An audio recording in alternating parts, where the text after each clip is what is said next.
Welcome to Tabletop Cinema, where we bring together the worlds of filmmaking, tabletop role-playing, and video games. I'm your host Mikey, freelance filmmaker, tabletop RPG game master, and variety streamer on Twitch. And today we pick up where we left off yesterday, right after Dungeon 3 of the Final Fantasy XIV Endwalker main scenario quest. The end is nigh, and to borrow a line from a very popular movie, we are going to cancel the apocalypse. Bitchcast, hey, how's it going? It's my opening spiel over there. But we're gonna kick things right off. Congratulations on all of you for finishing it. I think Albert also as well finished just now. Still got a lot to catch up on. We're gonna pick things right off and get right to it. I had to really try and stop myself from playing last night, or I would have not slept. I had a hard time sleeping because I was so excited to continue. So right now we're in the quest beyond the depths of despair. We join Alice, Alfino, and Matsia on the road leading to Palakastan, though it appears the way is barred by prowling beasts. While the twins keep Matsia safe in the shadow, we forge ahead to clear a path. It is tempting, right? I'm just trying to get this done, hopefully. Who knows, I might be able to finish tomorrow.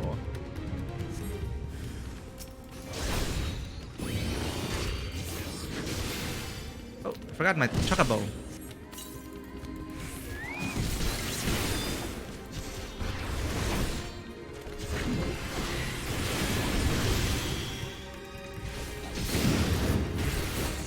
Terminus Snatcher, alright. These things are similar, same ones as Amaranth. I still can't get that scene out of my head.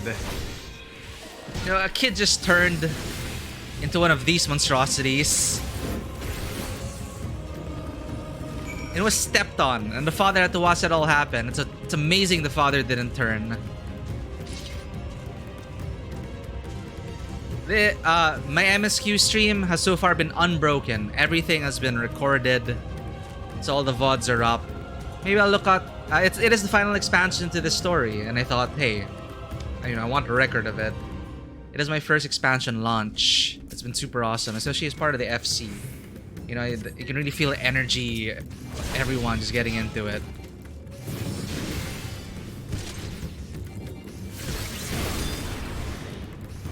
I'm feeling a bit of lag. I wonder why.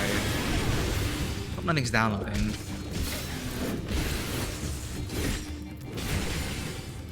So I've just been reacting into the void.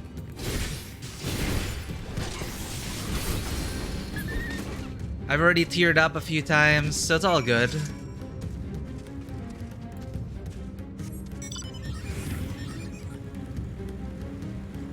This does not fit my paladin aesthetic, but whatever. It's faster indeed. Yeah, so for posterity really. And I've been taking my time as well, talking to as many NPCs as I pass by, just to flesh out the scene a bit more, and just having fun reading all the dialogue as well. Wishing I was a voice actor so I could just like give a better voice to everyone, but hey, I'm just having fun. The horror. I pray that the sisters will see us through this calamity. I still can't get over that scene, like, that stressed me out. When people were turning, when they were talking to the satrap, and he was trying to calm them down, and he got in front of the big beast, but... Man, just imagine... if I were in that father's shoes, I'd just, like, turn in an instant. If I saw my child turn into one of these beasts, get squashed by a giant monster. But, hero moment for Graha. I love that. I also got to talk to Graha last night, so... It is super cool for him to take charge like that, and it just feels like we've been through so much. And I keep telling people, and I never fail to mention each stream, that it's like every line is so... It's like every line of dialogue feels so well considered. It's like they don't waste any... It just feels like there's no wasted words, and it feels like each line carries the weight of all the expansions with it. It's just amazing so far. What's happened to them? Here we are in Palakastan. Good work, Karen. Though I worry for Matsia. I hope Nidana's okay. I hope Matsuya will be able to see Nidana again. And those eyes we can get lost in.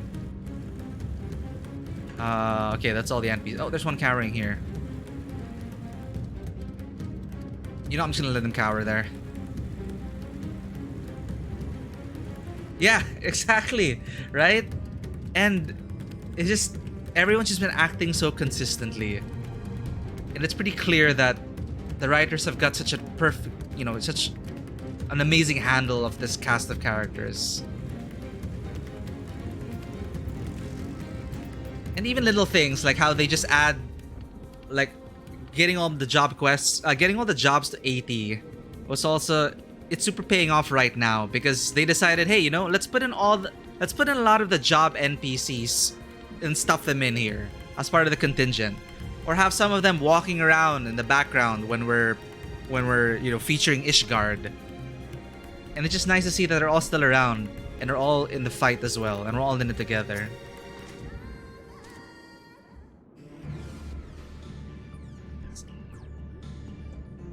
Like Stefanivian and his prospectometer, and him talking about, you know, fixing up heaters and saying, hey, I'm a machinist, I can help you out. Of course, there was one time where I just got super annoyed at the villains, alright? I just got super pissed off at Xenos and Van Daniel because, yeah, at that moment I was just like, they keep canning us a win. It's like, he could have stopped us at any point in time, but he didn't. And I was just hoping, I was just trusting the writers to, like, okay, you know, maybe it's Van Daniel being as theatrical as he is. He's like, this is all intended, right? And maybe they're not incompetent. And finally, you know, Van Daniel's gone for now. And they did say, okay, Van Daniel really wanted this to happen. That's why he didn't stop any of it. He's wanted us to kill Zodiark. And it's like, alright, I'm good. I'm good. I still hate Xenos. Like, how is he still relevant? But I'm just waiting for him to come back. But at least that, like, it made me less annoyed at Van Daniel because fine, it just felt dirty, you know. Like every single win we had was because they let us. And I think looking at it, I had a week to consider it and just, I guess that's what Van Daniel really wanted. And what Xenos in a way wanted as well. He just wanted to rile us up, and perhaps they wanted full, you know, having full knowledge that these wins were allowed, quote unquote. At the same time, I was telling myself, no, we can't discount the fact, you know, we can't discount the effort of everything and everyone that, you know, we've worked to this point. We've gotten to this point. It's not because of them that it's, you know, they may have allowed it to happen at certain intervals. But I'm still super happy with all the other characters and how far we've come and how much we've grown. And when they just said, when Van Daniel literally said, haha, this is what I wanted you to do all along. Okay, fine. Have your moment, Van Daniel. We fell into your trap. Sure. And then Xenos is there and they're not sure what to do with him. We'll see. He'll come back at some point. Sorry, anyway, I'm just gonna continue with it. I'm just really happy with everything so far. I just got super hung up on that fact that I'm just not really a fan of that kind of villainy. But like, ha ha ha, it's all according to plan. Like, it just felt so convoluted when Van Daniel was also telling us in Garlean Empire, like, ooh, the refugees planted there and refugees planted here, and you're so predictable, you're gonna help everyone, and I delayed you, ha ha ha, Zodiark, blah blah blah. It's just, I don't know, it just didn't jive with me as expected. But, you know, enough about the villains. Van Daniel was gone.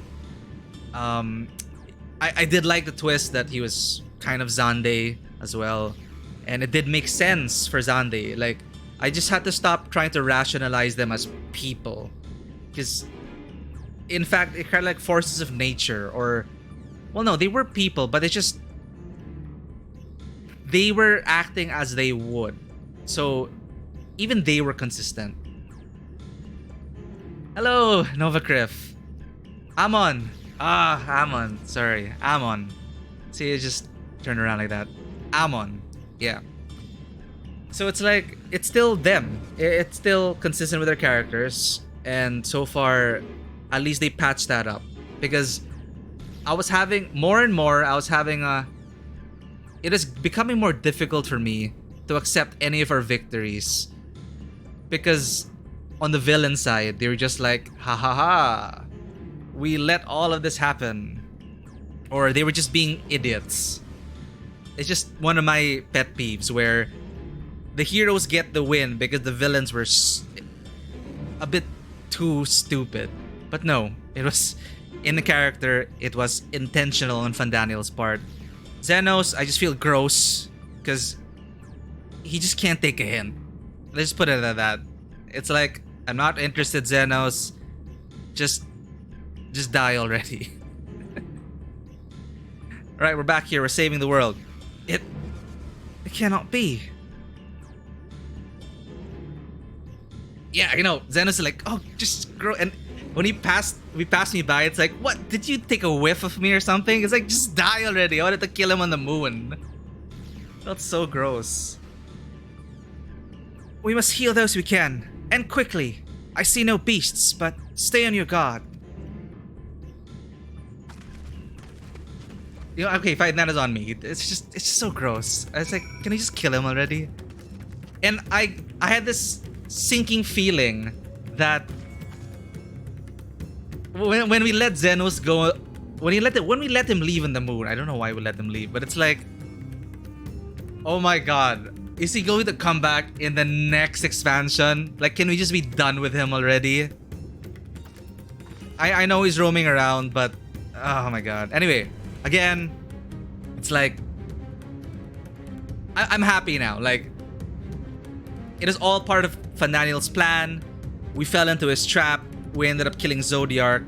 It is all lined up, and kudos to Fandaniel for that. He wasn't some incompetent villain who let us win, right? He let us win intentionally, so that's good. When I last came here to sell my fish, by the way, I couldn't sell any fish. Fish saleswoman I am not. When I last came here to sell my fish, everyone was so bright and cheerful. This is a nightmare. The horror. I pray that the sisters will see us through this calamity. Yeah, every single one. Yeah, and that was one of my biggest fears coming into this expansion. It's like, did they write themselves into a corner with the villains, with the big bads that we're left with? And yeah, after Fandaniel's moment with Zodiark, I'm like, okay, I get him. Xenos, I don't know. But I will say though, for me, like, even though I grew to not really like Lise, as they didn't really do much with her, but I felt the same frustration of Lise, and she brought it up to here as well. In Stormblood, one of my biggest frustrations and what I wanted to yell with Xenos, and which I was thankful for Lise to actually bring up and say and yell at them, it's like, all of this was because you wanted to feel? And then Lise just charges in and like tries to punch him in the face, right? And Xenos is still like that. And Lise as well. She's not over it. We talked to her with the Elsa Bard contingent, and she's like, can't wait to get, we can't wait to kill Xenos because he's just something else. It's like all of the suffering that he's perpetuated and exacerbated was because he just wanted, and it's all for me, and it made me feel dirty. It's like he was writing a song and a symphony for me. He wrote a stage play and put it up all for me. He's so gross. Anyway. Yeah, Alamigo. Yeah. And I will say, like, the short stint we had with the Radzatan here, and I'm glad we're back in Thavnair. The military drama here, it is well focused and it is good.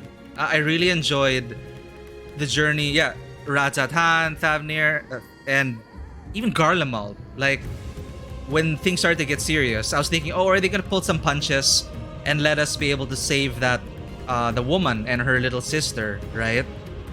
But no, we just had to find her there. And it's really hit home that, man, in fact, that felt like the first domino. It is great. And here we are, and we're gonna save Thavnair. There, you'll be fine. The pain will soon pass. Yeah. When they died, I was just, shit. They're serious. Things are getting serious. And it was kind of expected with Quintus. When it was dissolved, I kind of knew that was coming. But still, to have that and have the twins also witness that, even not directly, but Eulus as well. And, oh man. Yeah, it's Welcome to Shadowbringers with the Sin Eaters. Though the villager's injuries do not appear to be life-threatening, he does not respond to your efforts. His breathing grows more ragged and shallow, and his vacant eyes are those of a man who has lost the will to live.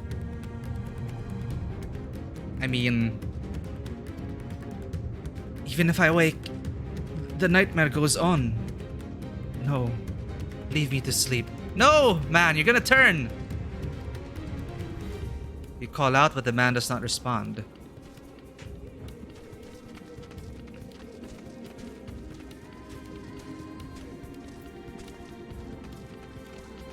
Of course, I was just a bit annoyed most recently with the death of the satrap.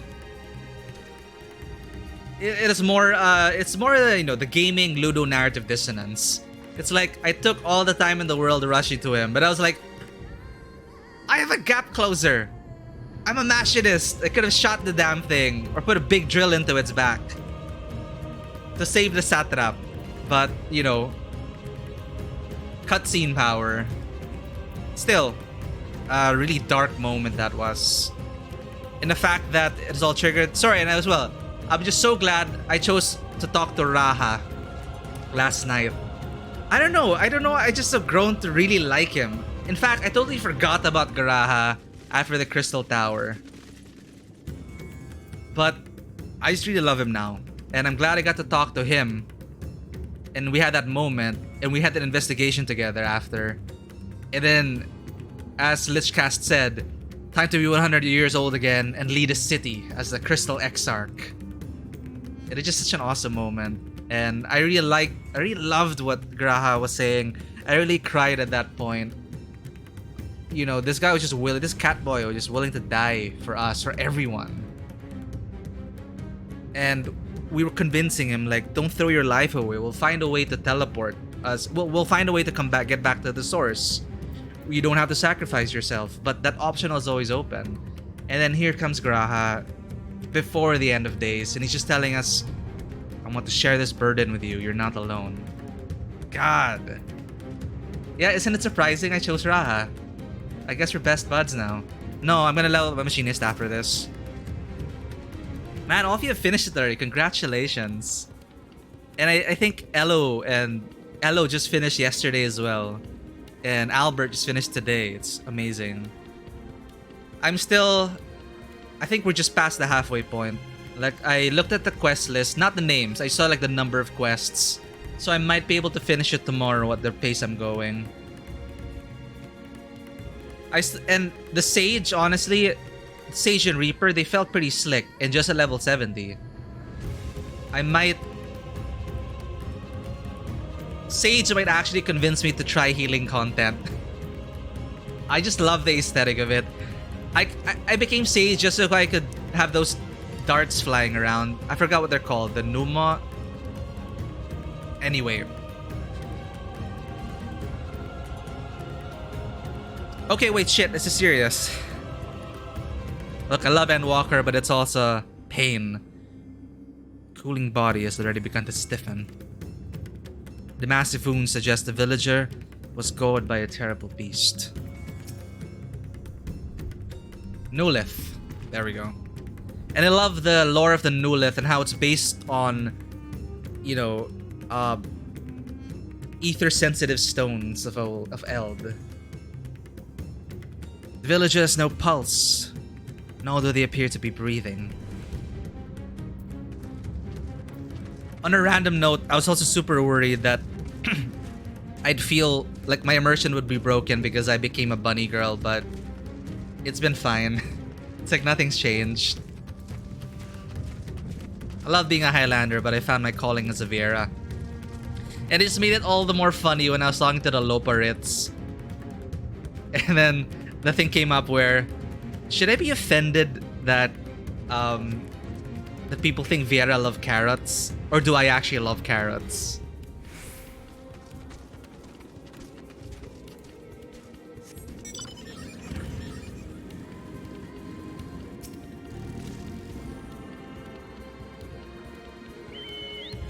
Also gonna be sad to say goodbye to all the best in slot gear.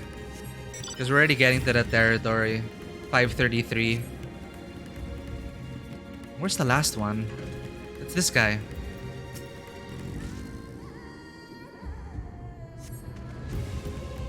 Have you come to help us?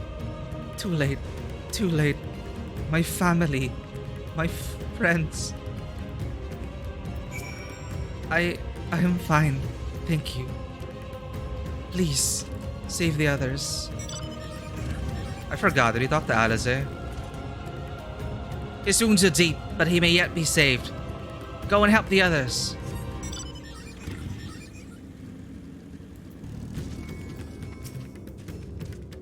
Are these the only villagers who survived?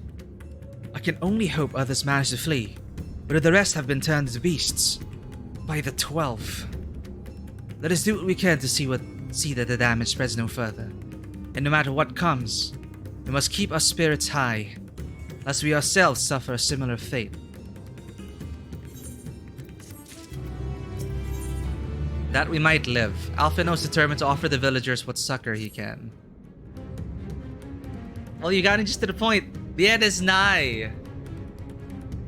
Yeah, but man, all you guys are done. I'm trying to catch up. I can tend to the rest. Pray, look after Matsya. No doubt, what we have seen here weighs even heavier on his heart than ours. Yeah. Stay by Matsya's side, Karen. Unlike us, he's not accustomed to seeing such horrors. Whenever that comes up, I just keep thinking of that little kid that was turned into a monster and then was seconds later squished by a giant beast. It's horrifying.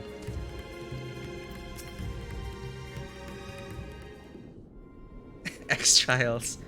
I try to finish before Christmas at least, so I think we'll actually be done by tomorrow. Oh, Karen! Karen! This is Yerovit, the elder here. He is hurt, but praise be to the sisters, he still lives. Young Matsya here has told me everything.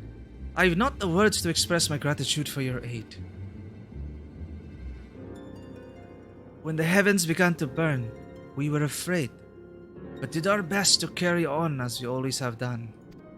Until today, when those unholy beasts came pouring into our village, a flood of midnight and death. There are no words to describe what followed. Men and women I have known since they were babes struck down by the creatures, only to rise again to join the murderous horde in the guise of those same hideous fiends. In the chaos, a handful of our villagers fled for their lives. I can only hope they have found their way to safety. Matsya, do you perchance remember Kerasaf and Mevan? The young couple who always brought your freshest catches. How could I forget, Elder? When I first came to peddle my wares, desperate to eke out a living, they showed me much kindness. Such kindness. Others shunned me as an outsider, as is their way. But Kerasaf and Mevan bought my fish and sung its praises. They turned my fortunes around. Alas, I fear they are in terrible danger. I saw them running towards Agama Temple, one of those beasts in close pursuit. They had their child, still but a tiny babe. To elude these fiends while caring for one so young is an impossible task, surely. I beg of you, go to their aid.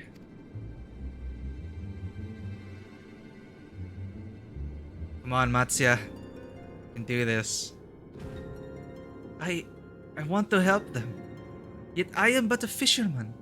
I cannot face beasts on my own. Will you come with me?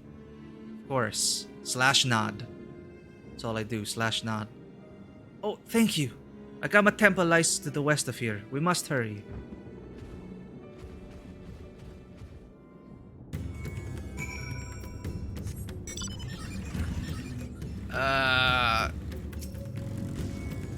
The horror. Oh, he says the same thing. Honestly, I'd write this because it currently matches my aesthetic. But it's so... the bike is just so much faster.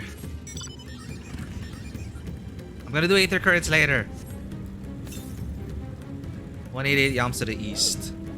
Ah! Argos! A light in the darkness. Okay.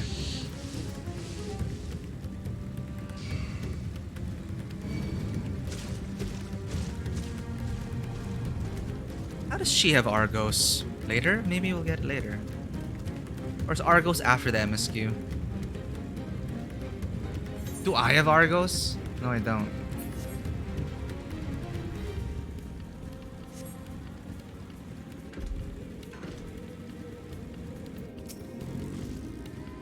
The temple is just ahead. It is built by those who worship Saint Agama, but has sadly fallen into disrepair in recent years. If my friends made it this far, no doubt they are hiding somewhere amidst the ruins. No, please! Stay back! Askerasaf! Oh no, this is not good. I'll take a look. Please do. The cry came from the ruins. You must hurry. That was Kerasaf's voice. I'm sure of it. Oh, gods. Gods have mercy.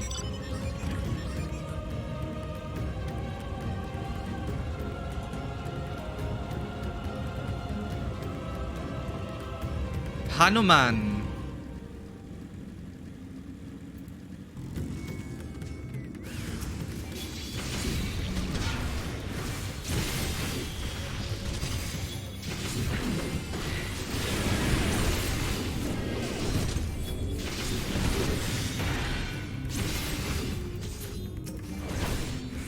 What are you doing? Total wreck? Ow!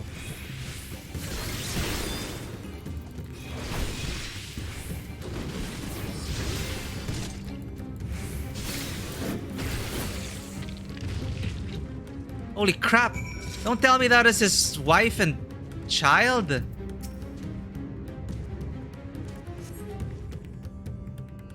Oh god, I hope that wasn't.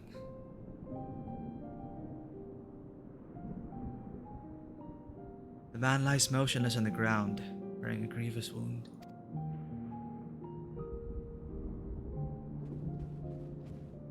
I'm sorry, Karen. I tried to stay behind, but I couldn't.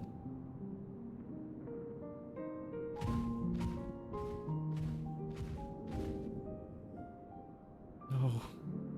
No, it cannot be. Is someone... anyone... My arms are so heavy. My legs. I cannot feel my legs. My wife fled with our daughter. I need to find them. Need to be with them.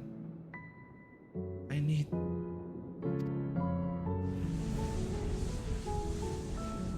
Karasaf! No, Karasaf, you must stay strong! More time I thought I had. I don't want to die.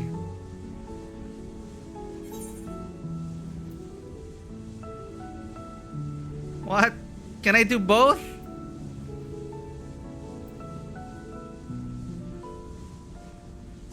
Speak to Karasaf.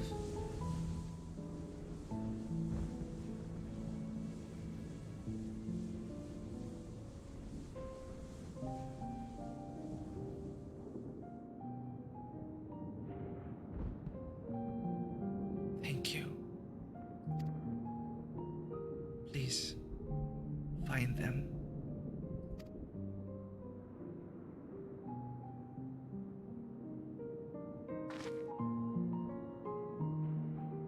Mevan still lives, and she has their child. We must search the jungle between here and Balakistan. There is nowhere else she could have gone, I think.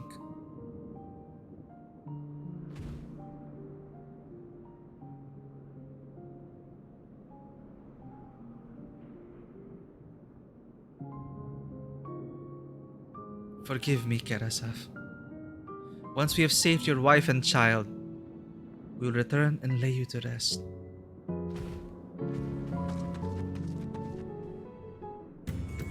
Music as well has been always on point. Damn.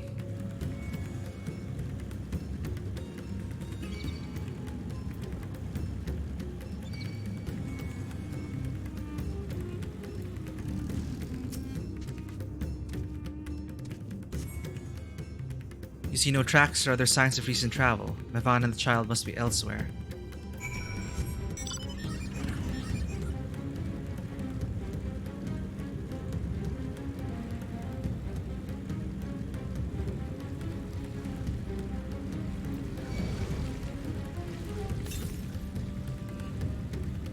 Oh, there was a aether current somewhere there.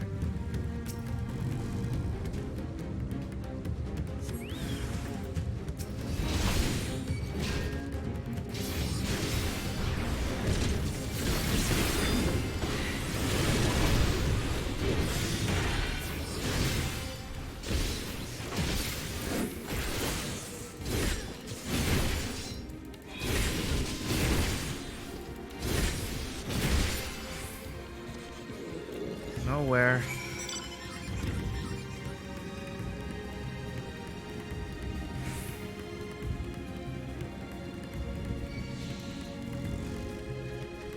Are you gonna...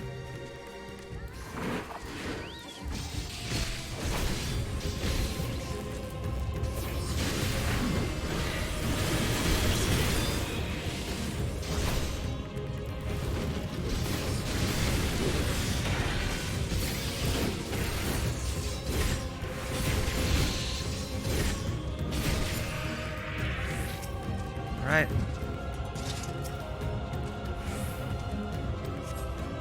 Mevan and her daughter came through this area recently. You see no evidence of their passage. Crap.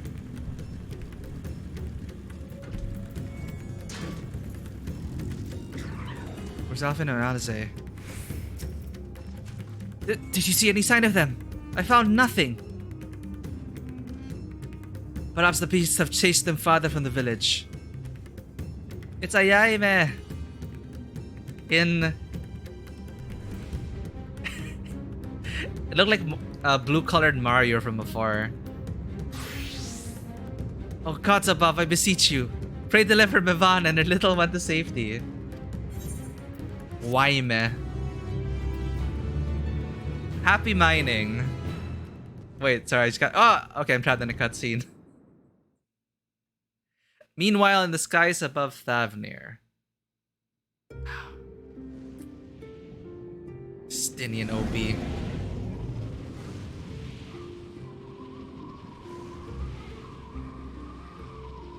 No more enemies to trouble us here.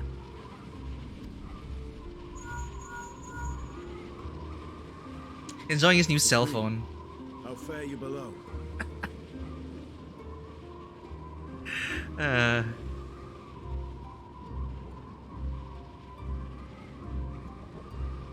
Understood.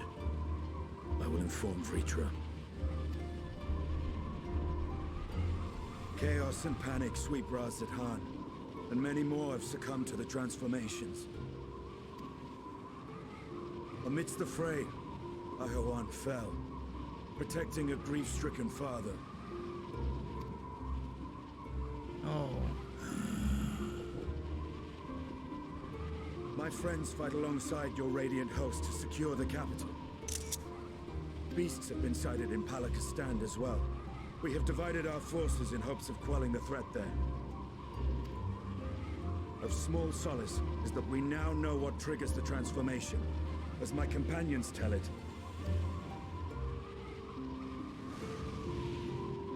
Imagine if Vitra loses hope and despairs. So it is the very fear and despair in their hearts which inflicts this abhorrent punishment upon them. A nightmare for which my children will never awake. O capricious and cruel fate, they are undeserving of such condemnation. Will you wallow in sorrow or rise to the occasion? Razat Khan is leaderless. Before he passed, Ahawan sought to reveal the truth to his people. Honor his wishes. To what end? To breed a new conflict between dragon and man. These claws could reduce thee to shreds with a touch. These jaws crush thy bones to dust. Only through my proxy could I walk with my children. Without him, I am a bringer of fear, no different from the beasts which beleaguer them. Perhaps so. There is a time and place. Only in death were Hraesvelgr and Shiva united. Indeed, whenever man and dragon have come together, death has ever been the inevitable result. It was our fear of your kind that sparked a nigh-endless war. Fear and hate of which Nidhogg drank deep as he laid waste to my homeland. And in turn, I took my revenge on his brood. Blood for blood, pain for pain. I thought nothing of theirs, only of mine. And yet, were the chasm between us too vast and too deep, Hraesvelgr would not have borne Isael to battle and our rescue. He would never have entrusted a mortal champion with one of his eyes, and the Dragonsong War would still rage on. And I would still wage a never-ending war of violence and vengeance. The future of our star be damned. I cannot speak for Ahawan's greater goals, yet I know that he served you, served your people, long and true. In this time of unprecedented crisis, he turned to you. You could do worse than to place your trust in him. It will not be easy, but the future of Razat Khan hangs in the balance.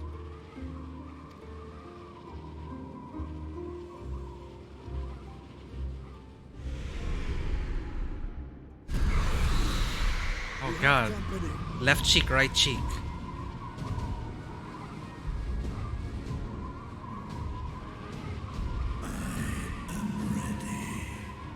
See, and it's just this, like, feels like we're concluding Estinians arc. It's all or nothing.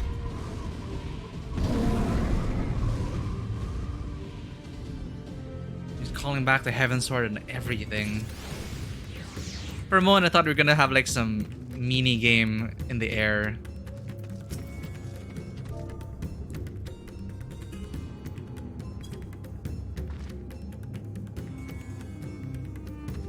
Goodbye. When all hope seems lost, Matia cannot help but fear the worst.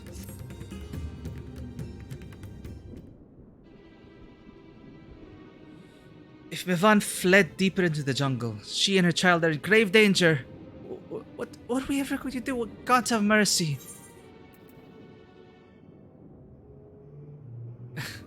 This is so mean. Do you want to turn into a beast like the others?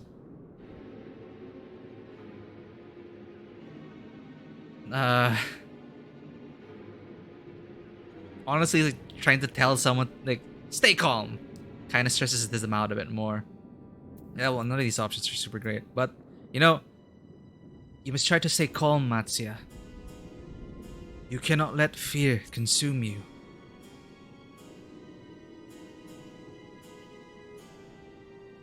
Fear? Consume me? What are you talking about?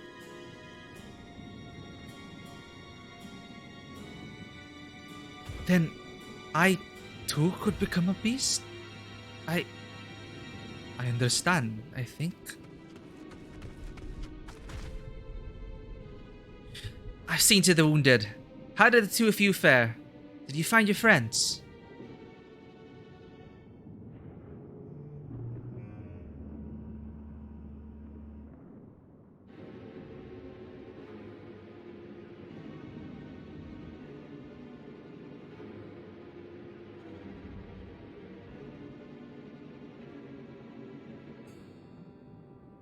I see. In that case, let us help you find the mother and child.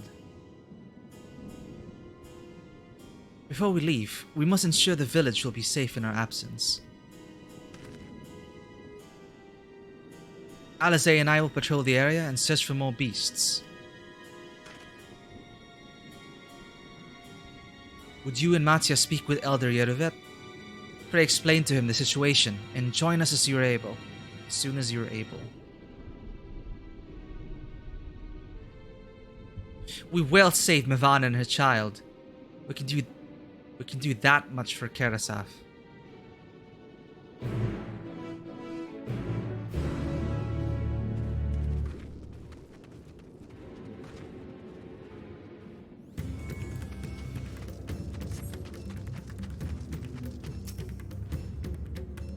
It will not be easy, but I will tell the Elder about Karasaf.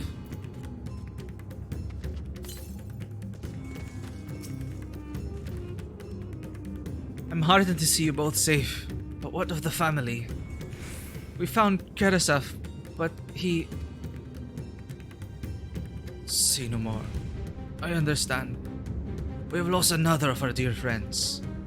Karasaf may be gone, but there is still hope for Mevan and their child. Please find them, I beg of you. And if in your search you come across anyone else who escaped the slaughter, pray, tell them what has happened. I will do my best to keep the villagers safe, and their spirits high. Come, let us join your friends at once. Karasaf and Mevan married only 3 summers ago, the day their daughter was born. I'd never seen them so happy. They did not deserve this. None of these people did.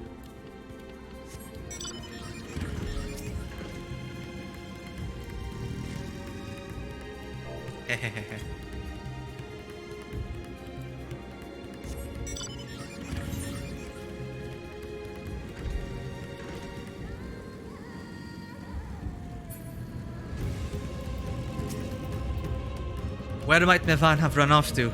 Think, Mattia, think! We encountered no beasts during our patrols, thankfully. I'm pleased to report that the vicinity appears to be beast-free, no doubt thanks to your early efforts. And with that, let us resume our search for your friend and her child. Where should we begin, Mattia? If we follow Xiroda south, we'll arrive at Purusa, a temple. It is a sacred place where people go to commune with the divinities. It's possible that Mevan sought shelter there, and perhaps other villagers as well. Then it's settled. Mattia, stay close to me, alright? You two, take the lead. Keep an eye out for beasts and anyone in need of help. Very well. We make for Purusa as quickly as we are able. With me.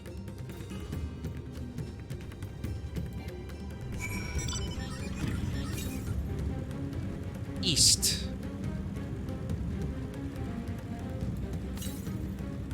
East. There it is.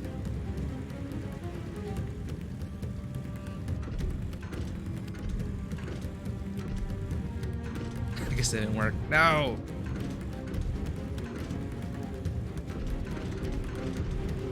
Climbing with a motorcycle.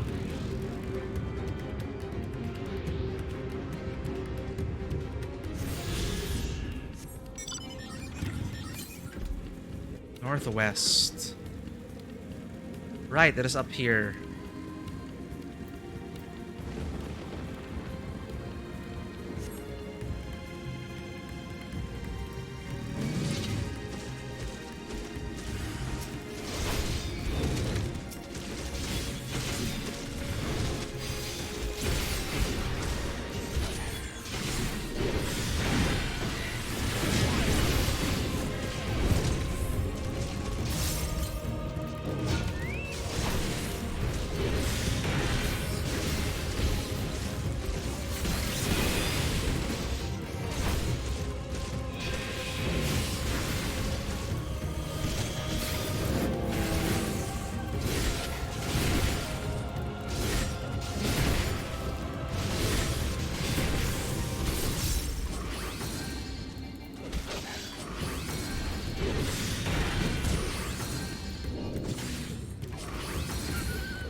You're right. Thank you. I thought I was done for. Mevan? She's a friend of mine too, but I've not seen her. She must still be out there somewhere, trying to avoid the beasts. And with her child, gods. Worry not for me, I can make my way back to the village on my own.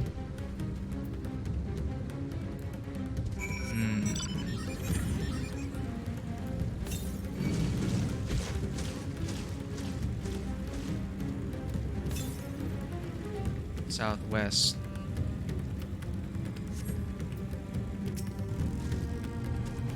Karen, wait. Urusa lies just up ahead, but something terrible has happened. The beasts have come, and many have already been killed. Alfino and Alice have gone to do what they can, but there are so many. More than I could count. You must be ready. I am fine. I'll be safe hiding here. Please, you must help those people.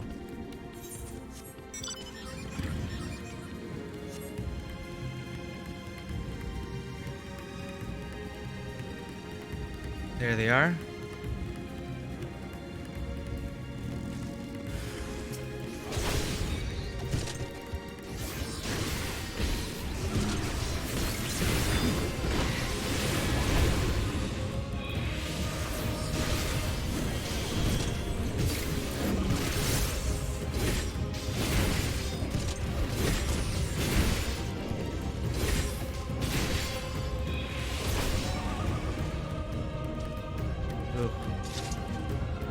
Alright, you're fine.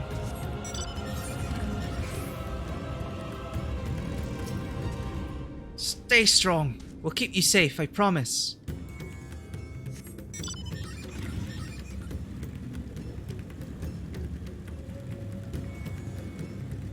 Where is Alpha now?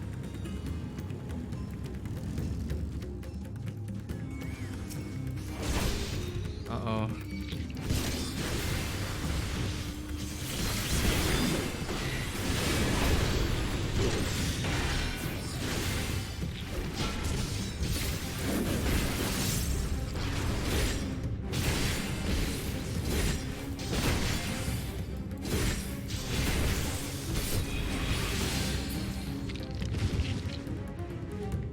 Don't turn.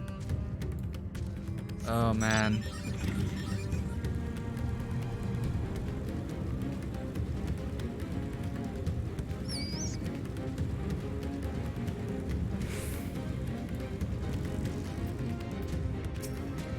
Remain calm and do not wander off. I will tend to the wounded.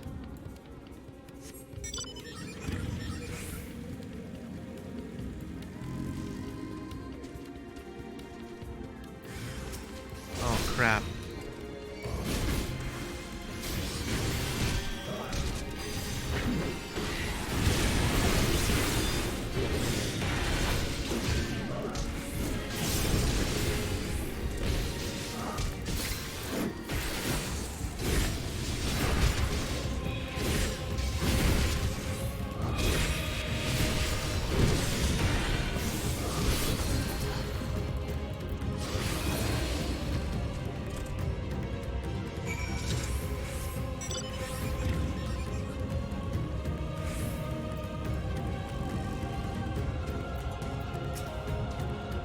There you are. How fare the others?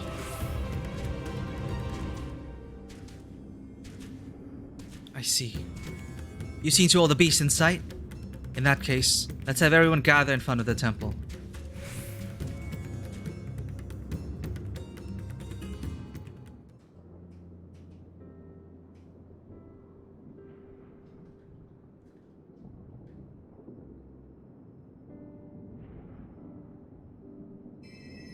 Courage, friend. The pain will pass. Has anyone seen Mevan? Please be alive. Where could she be?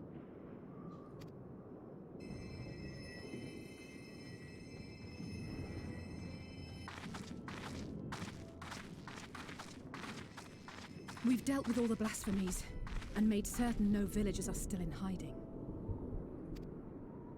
Good work. We've otherwise tended to the wounded as best we can. What will become of us? Help is on the way, surely. We may have to abandon our homes now, but we will return someday. But where can we go? Is anywhere even safe? That I cannot say. Well, I can. Nowhere's safe. Run all you like, but there's no escaping these things. And even if I could, it's too late for my family.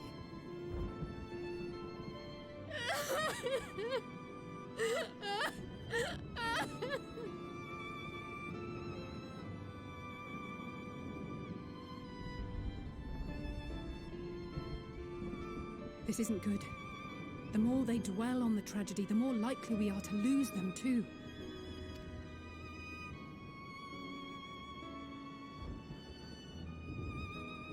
My friends, this is a place of worship. Should your heart quake with sadness, cast your mind to the heavens and remember. Remember the teachings of the old gods.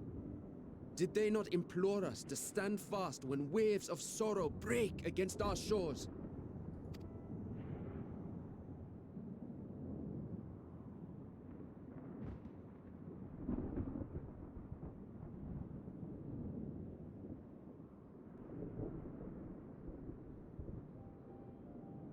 Know this, my children.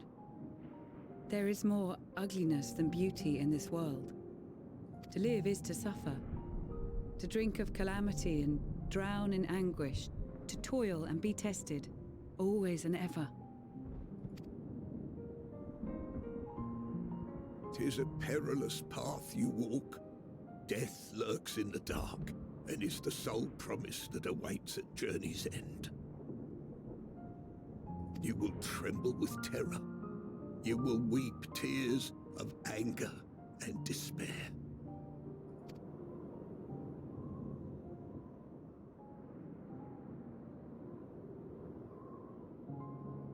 But do not avert your eyes.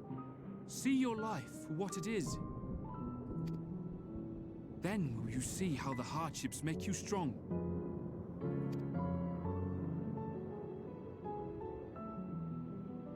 Every doubt reforged as scales for your armor. Every agony to temper your blade.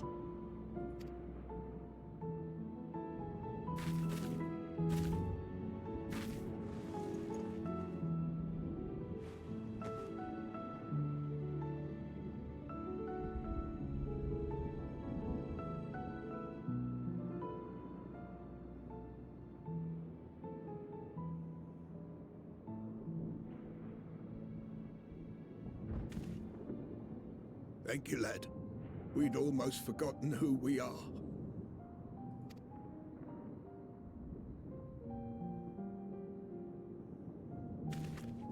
My undying gratitude to you as well, my friends. You were searching for Mevon, no? We must return home. I pray you help the boy find his friend.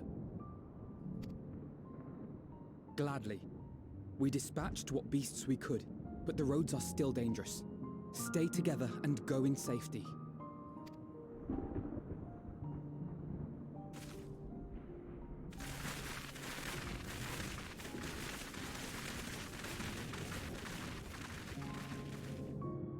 That was very impressive, what you did back there. Those words seem to resonate with your people. They should. They were the first spoken unto our ancestors by the divinity of legend. I'm easily upset, and fish are wont to flee a temperamental hand, so I recite the teachings over and over to calm myself.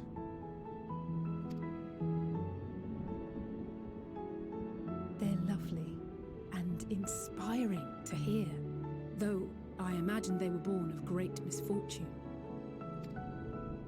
They are born of life.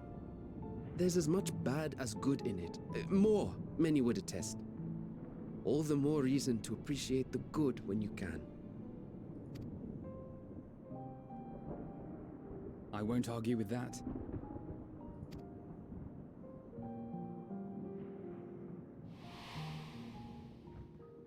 In darkness, seek joy. Surrender not to sadness, and see beyond despair. Walk free, and bear the light for others to follow. Now is the time. And with that, let us see if we can't find Mervyn.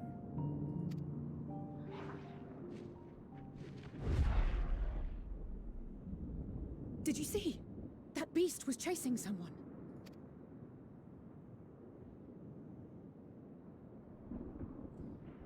How wholesome. Hopefully we get a win this time. Like every time I'm with the twins and we have to save someone or the other, they die.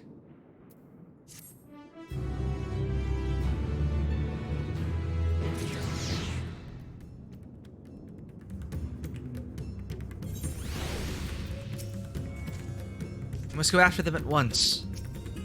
What? Was that Mevan? Warm hearts, rekindled hopes. Alice is gazing out intently between the trees. Over there! My view is blocked by the trees, but I'm sure I saw someone being chased by a beast. Karen, go with Matsia and search along the river. Alfino and I will circle around from the south.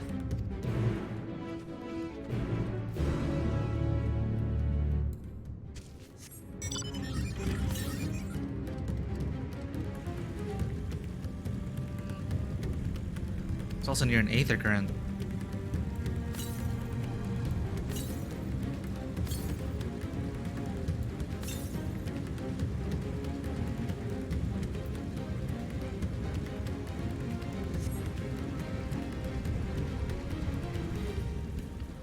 Ooh. We've reached the font of Maya. Maybe they're hiding in the ruins.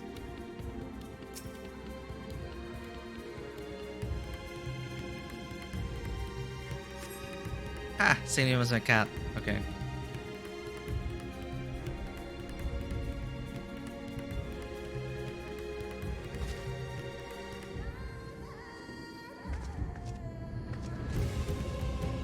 There they are.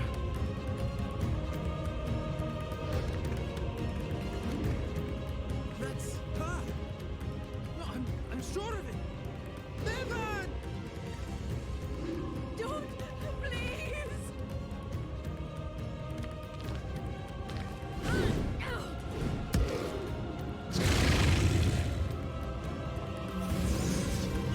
Come on.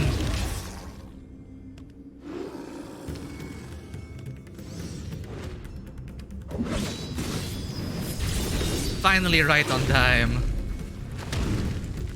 Or ouch.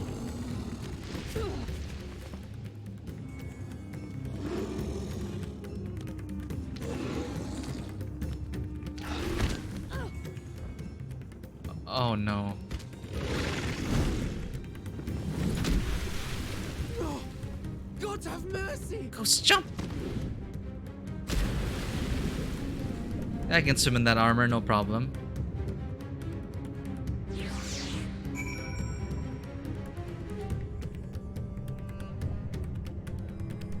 Oh shoot, come on.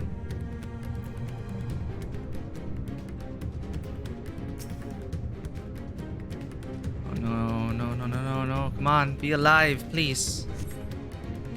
Oh, Mevan's lifeless body floats before you, battered and broken. Her death no doubt came swiftly. Her infant daughter, however, is nowhere to be seen. Damn it. Would the baby sink or float?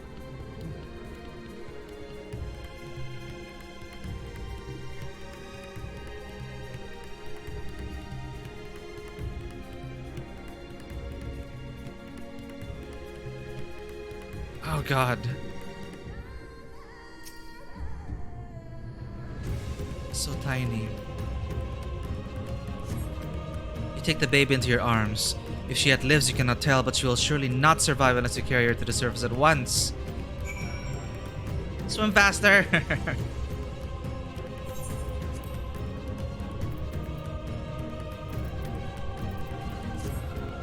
Almost there.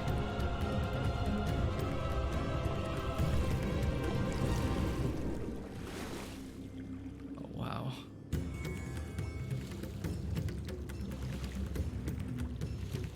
Chilled onto her baby, no matter what. That is brutal. Sorry, he's gonna have to ban this person. Why can't I use mod tools here?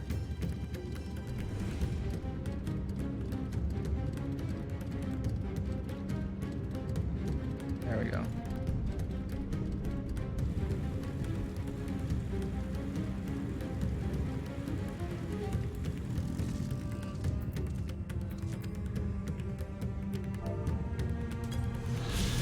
$24.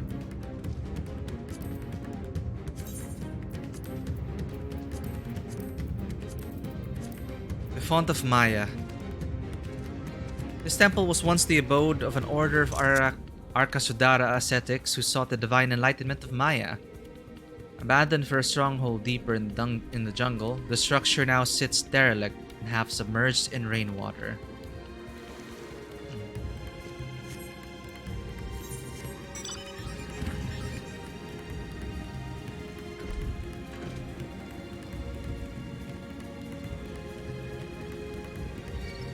The baby has to live, right? We're not gonna let the baby die. Oh, no, no, no, no.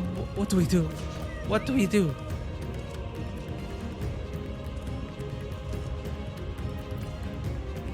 I can't talk to Alize. Move, please. So, where are they? Did you find Method and the child?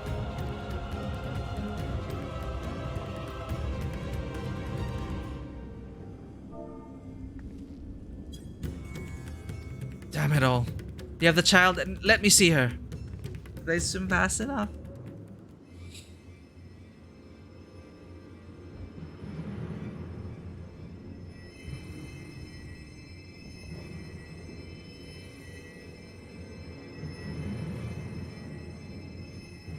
She's so cold, Elfino.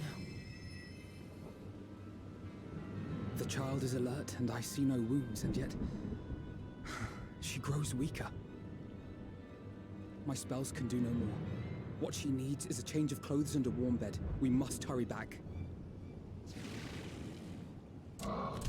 Ah. Not now. I'll handle them. Here, take the child.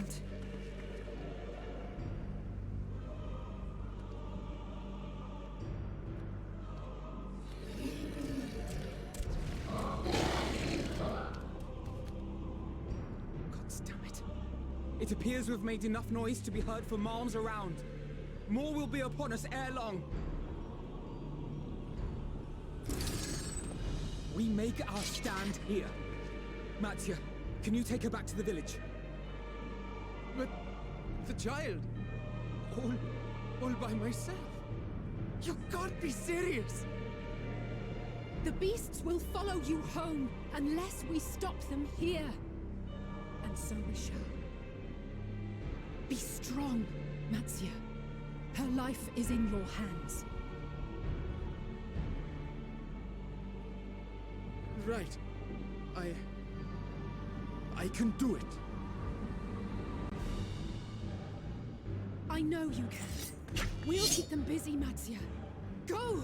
Quickly!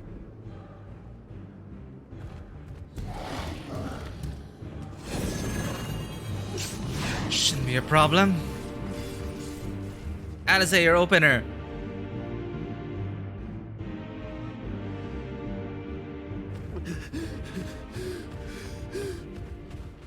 Steady. You know the way. Oh no, no, no, no. What? No! Not you too! Please.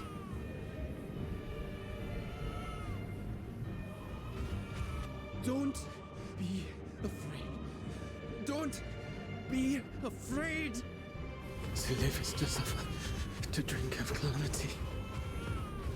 It is a perilous path. Death lurks in the dark.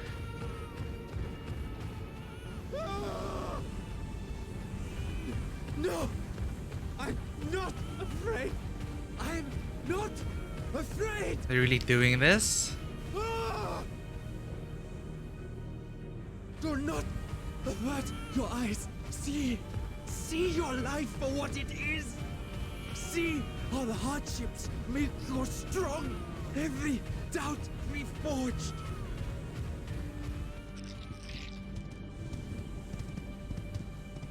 Oh no.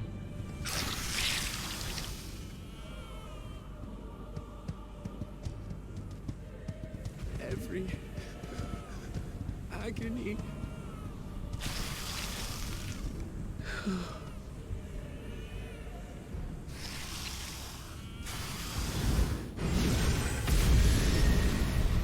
Estinian, thank you. Oh god.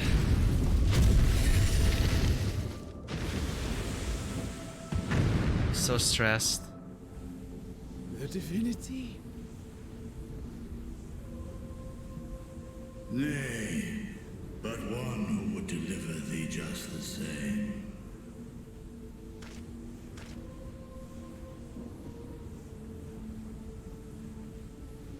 Actually smiling.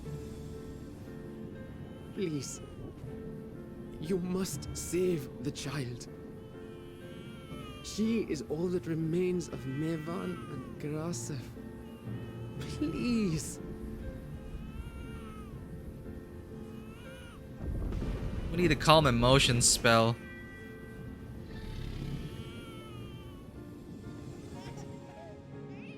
Ow. Well, well. Seems the babe's taken a liking to you.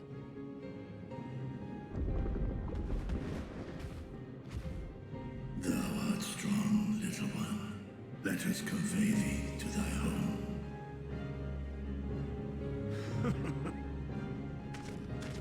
I spied our friends as we flew in. They appeared to be holding their own against the Horde.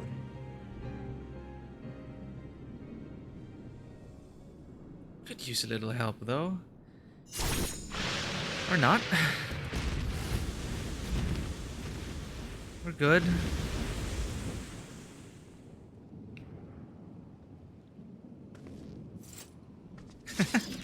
Ah, dragon purring like a Right. cat. That's the last of them. We should hurry and find Matsia.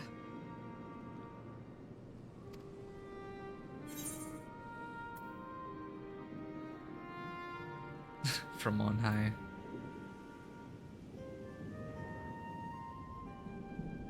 I have a feeling he'll be fine.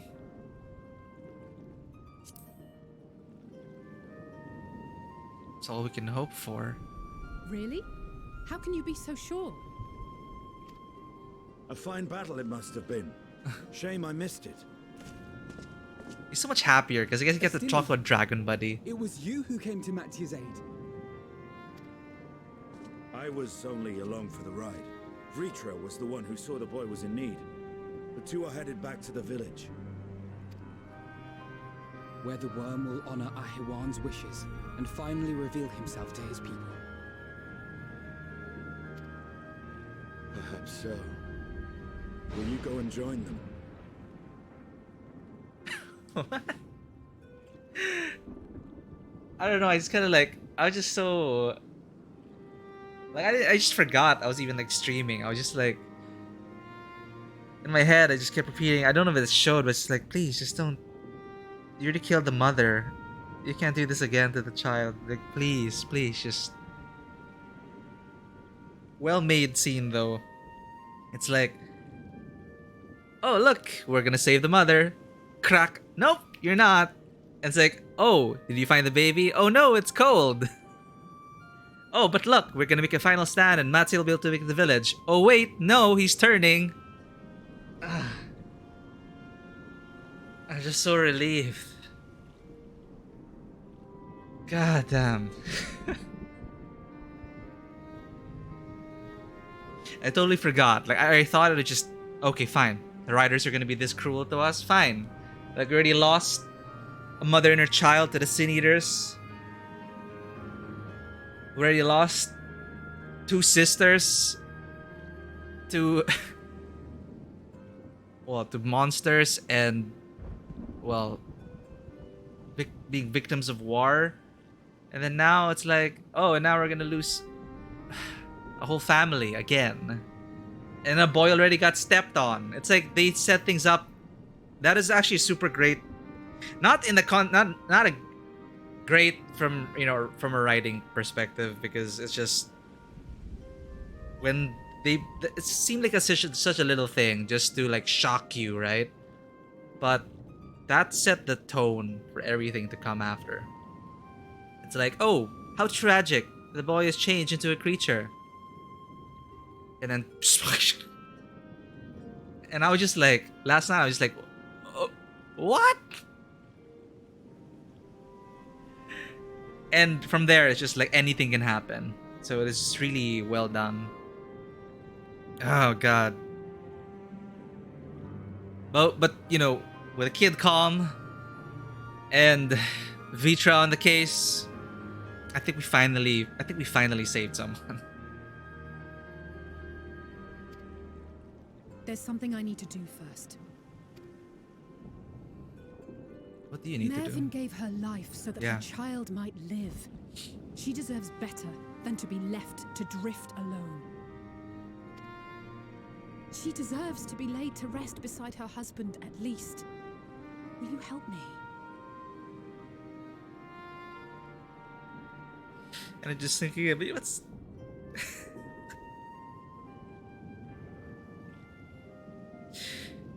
No, it's more that... I guess... It's even more relief. It's not really sadness, it's just... You know, when Y'shtola pointed out that if you turn, then you just return to nothingness. You no longer even exist. You don't return to the life stream. But we were able to calm down the father.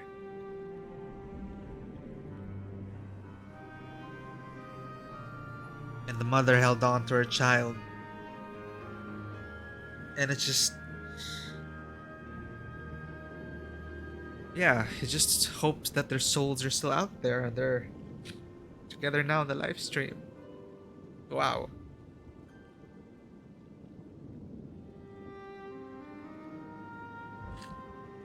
Shadowbringer's music is not helping. And now the child lives on.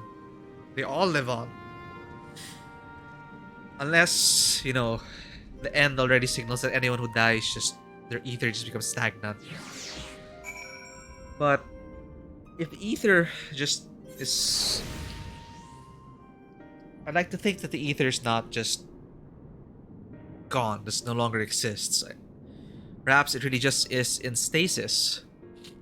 So there's still a chance that they'll all return to the live stream. Did they ever use the term live stream here? The Sea of Ether. Sorry, live stream is like... I don't know, just think of FF7.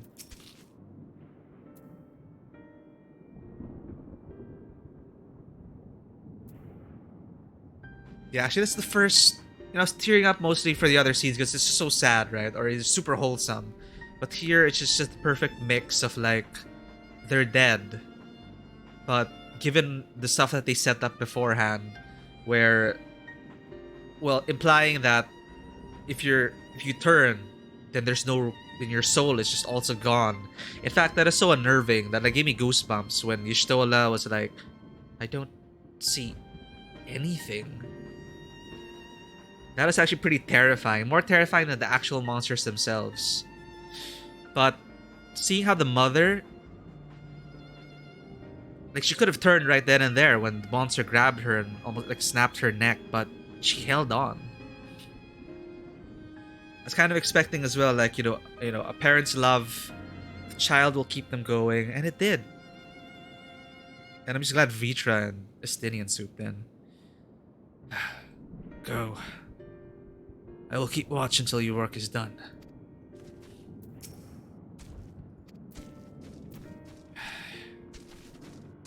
yeah, bury them and...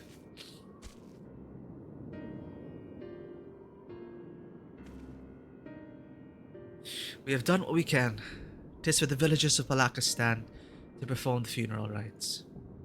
If nothing else, Mevan and Karasaf died as they lived, as themselves, and not as beasts. Their souls will find peace in the ethereal sea. In the ethereal sea, the live stream was from FF7. To think the day would come when even the smallest of solaces would be this comforting. Can I also just say I was also super stressed for Kryl for the first act.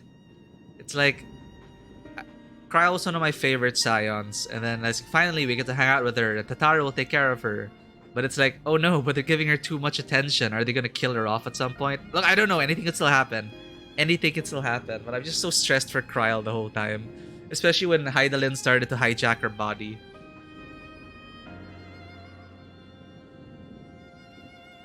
So, you know, what I love about Hydaelyn is she asks. Which is why the revelation of being tempered by Hydaelyn was also... We weren't tempered, we were chosen. And I love how Hydaelyn made it clear that you're still free to choose what you want to do. Like, she may have tasked you with something of, you know, with great power and great responsibility, but it's still our choice to do the heroics. We're not like tempered slaves and thralls. So that is also reassuring. And the whole thing with Kryl answered and let Hydaelyn take the wheel.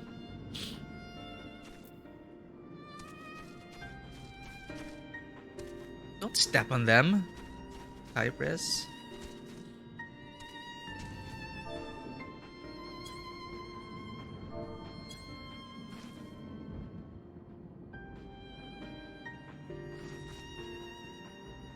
And it just hits so much harder after everything that is set up. They didn't die as beasts, and it's like it's moved to that level that we were so afraid of death, period. But then now it's like actually dying as yourself is a small comfort in this time. I mean, when the sky started to burn, and I was like, what? It's really starting already? I forgot to take the quest from Estinian. Oh, Ether Current. Hey there, simple pleasures. Right, I forgot to hydrate and pet the cat. I need to pet the cat. I think Maya's willing to be picked up.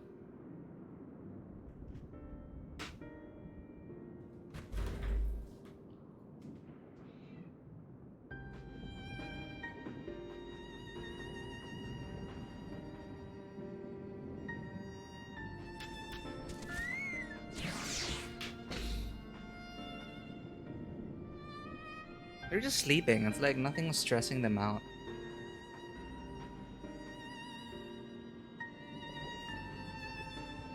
Right?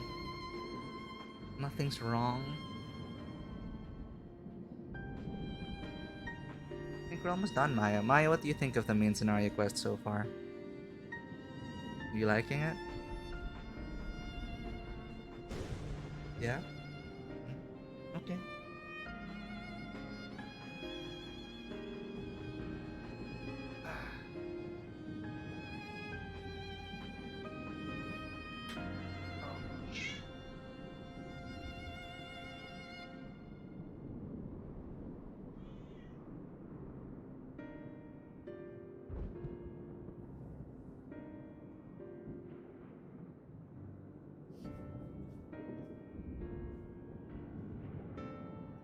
I mean, it's a wonder I'm not a... it's a wonder I'm not a Mikote. I guess you already have enough cats in real life. Fields Walker. Wait, just catching up on chat here. What's this? A warrior of late memes? I guess that is how it is. Again, I keep pointing to Sarah's scribbles. Because one of my favorite webcomics of Sarah Scribbles. Was it Sarah Scribbles or something else? But basically, it's being late to a fandom. You know, it's like, God, that is an awesome story. Oh, super awesome. Kick down the door to the fandom party, and no one's there anymore because everyone's like done or moved on. But hey, I'll get there eventually. Super enjoying my time. Estidian stands in silence, a grim expression on his face. What do we get out of this? Sai!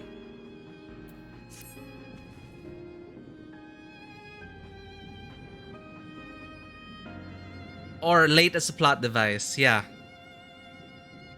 I'm still so annoyed at, like, yeah, I know the satrap, they intended for the satrap to perish, but again, it's that gaming dissonance where, for example, if you're a healer and then the person's dying right in front of you, you're like, I can heal you. But of course, they had to find a way to explain that, like how you couldn't, example, heal Harshifont. But still, that feeling of like, I could have shot the creature, or I could have gap closed and got the satrap out. But even then, you know, maybe the satrap was already crushed in the grip. So, but still super, like, until now, even at past the halfway point, I'm still consistently surprised by everything. Not only the quality of everything in general, but just the pacing and what they say and how everything's just edited well together. You're ready then. Ready said, we gotta be ready. There's no other way we can be. In that case, let's head to Palaka's stand. No doubt Vitra's waiting for us.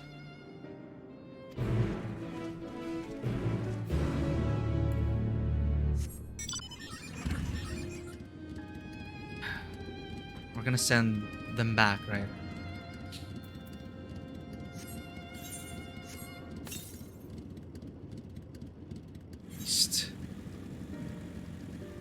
I'm not even halfway.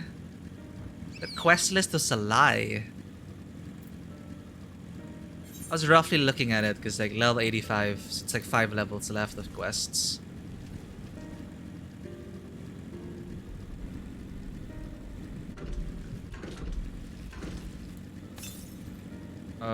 What? Wait, west? I missed it. Northwest.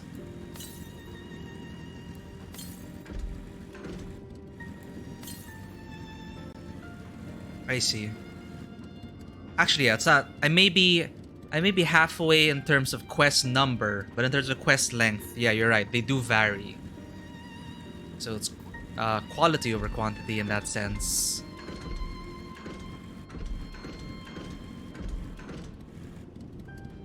Oh, there are 2 ether currents.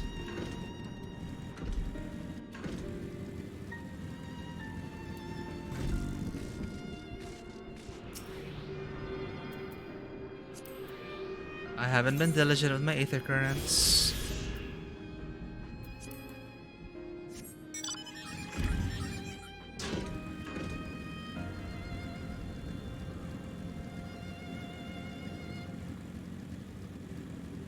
Well, I will be playing non-stop tonight until I drop.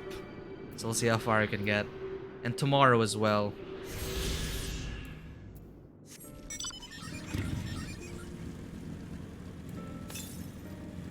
South.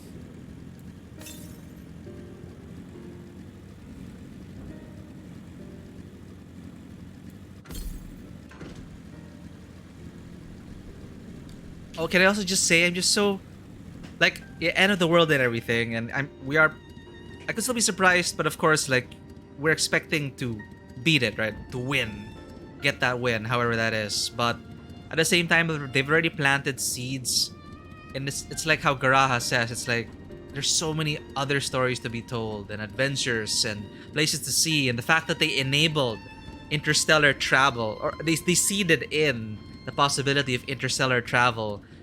And we still have the other shards to explore, and then we still have all the other nations that are rebuilding, Garlemald, Dalmasca, Bozja. It's like, you know, as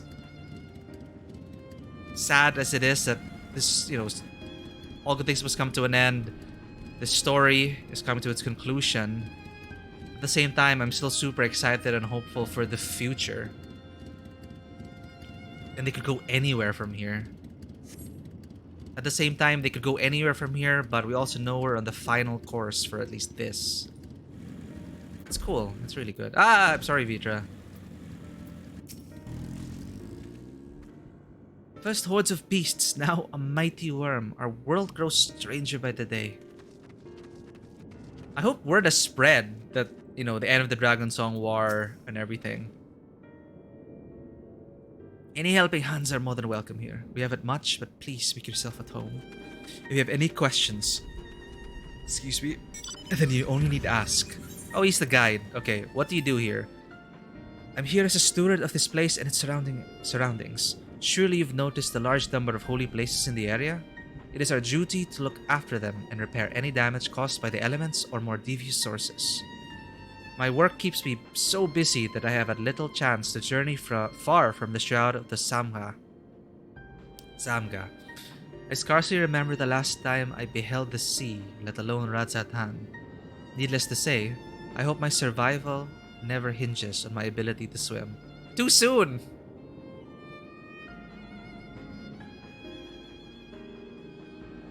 Oh,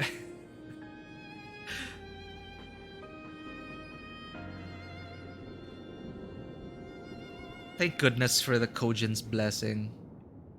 I like to think it also helps us swim faster, since we can breathe normally. Palakastan is home to the stewards of the Shrouds of Samga. We watch over the holy places that are dedicated to the divinities and aid the faithful as they make pilgrimages between them. These places were originally built by the Arka Sodara, and they lived here for many generations. As such, it is common to see the names of their storied personages inscribed on the temples. Havana's Remorse and Agama Temple being two such examples. With everything that's occurred as of late, Palaka's stand is in a precarious position indeed. We can but pray that we aren't forced to abandon it. Have faith. We have you to thank for our survival. It's not something I'll soon forget, you can be sure.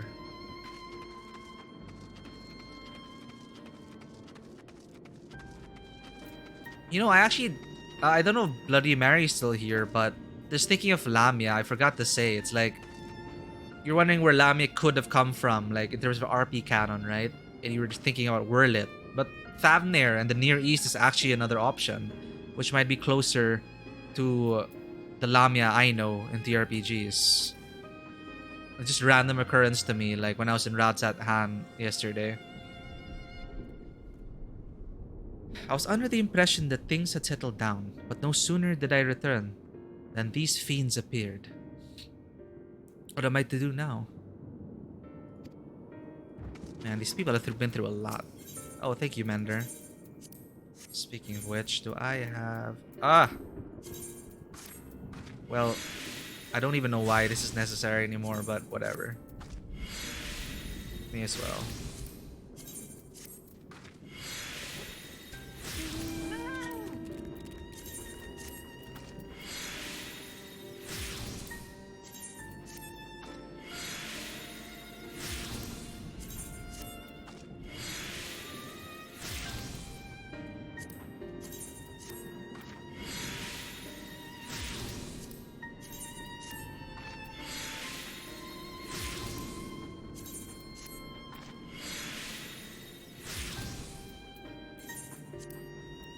Oh my god, my inventory is creeping up on me.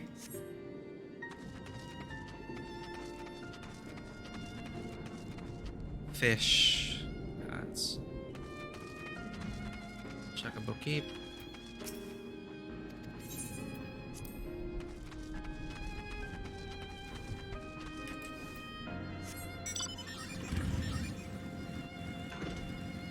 Any NPCs?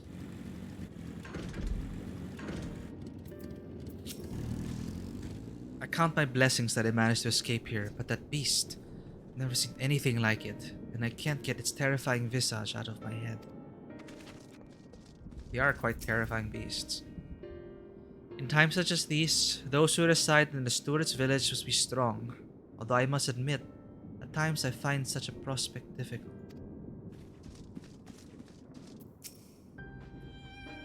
Would that I were younger. I would pick up my spear and drive these monsters from our borders. Alas, time is a foe that cannot be vanquished. Old? Actually, I haven't seen an old aura. Or an aura that looks old. Except for that uncle face.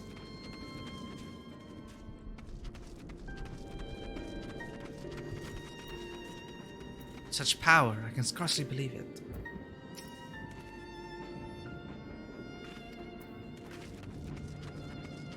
Oh, not an NPC, bunny boy. Dialogue? No. Where's everyone else? Okay.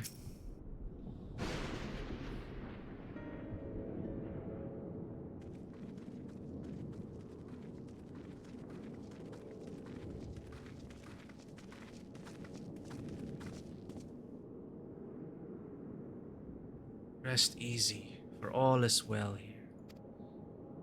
The young Matsya returned with the babe safe in his arms. Owing to a warm bed, the girl hath already begun to regain her strength. Less joyously received was word of the mother and father's fate, as well as that of their transformed neighbors. How many children of Thavnair must we lose to this calamity? Mothers and fathers, brothers and sisters, sons and daughters. Every death another void that can never be filled. We who survive them must carry the weight of their memory, as we strive to regain a semblance of what we have lost. Kirasaf and Mevan's babe is a child of Thavnair as well. I thank you for returning her to us safe.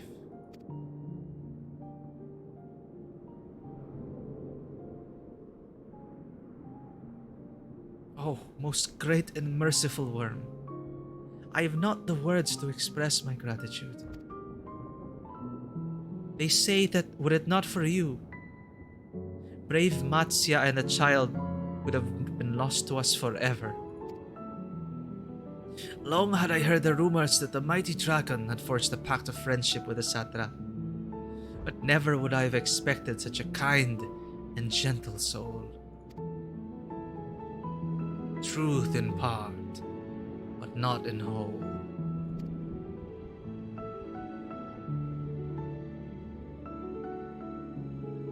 He's like Estinian. I am Vitra, and for years uncounted hath this isle served as mine abode. An isle I have ruled over as satrap, with Ahewan as my loyal servant.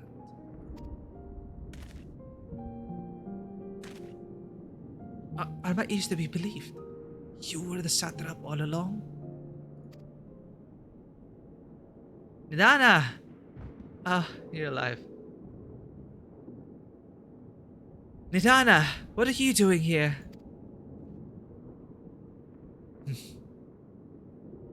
Oh my god, at least she's alive. She does have a strong spirit. We saw that during the Talisman arc. I heard from the Radiant that you had gone to help the people of Palakistan in their time of need. And so, I and several of my colleagues from the Great Work came to offer our services. The alchemists have already brewed up some potions for Mevan's daughter. But enough about us. You and your role are the far greater enigma. If you were the true satrap all along, could it be that young Varshan was created to serve as your emissary? Thou didst suspect the boy was but a simulacrum? A rumor has circulated for many years around the High Crucible that our most skilled alchemists were once commissioned by the satrap's family in secret to fashion a mammoth indistinguishable from a living boy. Looking at Varshan without knowledge, I simply put two and two together. I was not alone in drawing this conclusion, but like me, they no doubt recognized that the satrap was using the simulacrum to work more closely with his people and decided not to press the issue. I had always assumed one of Ahawan's associates was manipulating it from afar, though the truth is indeed far more surprising. It is an honor to meet you in the flesh, Master Vitra. Pray, allow me to express my gratitude. If you have not believed in and given unto us your scales, I do not know where we would be. Thank you, from the bottom of my heart. 'Twas thou and thy fellow alchemist that fashioned the means to unmake the towers. You were the saviors not only of Radzat Han, but the star. Far too kind you are, Master Vitra, but the star yet wants for salvation. Once more will my colleagues and I commit the knowledge and resources at our disposal to the mission of aiding the people in this, their darkest hour. Twould seem this place is in good hands. I would return to see how Radzat Han fares. What will you do, Scions? I worry for the survivors we met at Purusa. Shall we pay them a visit before making our way back? In that case, might I ask a favor? Nothing too burdensome, I promise. This way.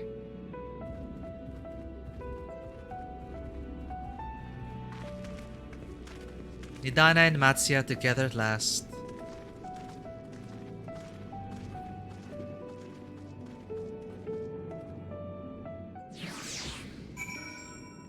I mean, are they? And then, who's gonna raise the child? Is the village gonna raise the child, or are Matsya and Nidana gonna raise the child? Vitra chose to reveal his identity to the villagers of Palakistan before all others. A wise choice, considering the warm reception. Huh. He even seemed a little relieved.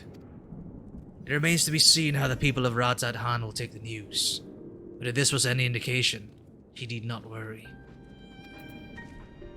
Takes a village to raise a child. Indeed. Oh, Karen! Running through that dark jungle, there is a time when I thought all was lost. Had Master Vitra and Estinia not arrived when they did? No. I must focus on the good. Mevan's precious daughter is safe and sound, and that is all that matters. What's a lovely aroma?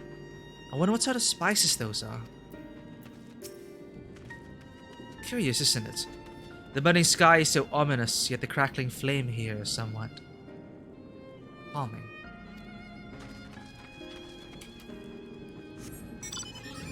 Same dialogue, I guess? Yeah.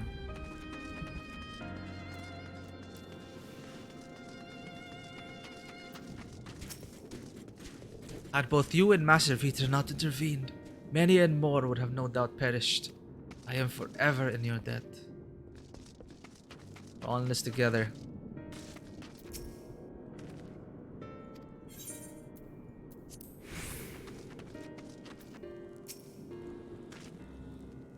Needs to simmer just a bit longer, I'd say. In the meantime, I was hoping I might ask you a few questions. The red sky, these terrible beasts. What in the name of the sisters is happening here in Thavnair? Well... Oh my, that's rather a lot to take in.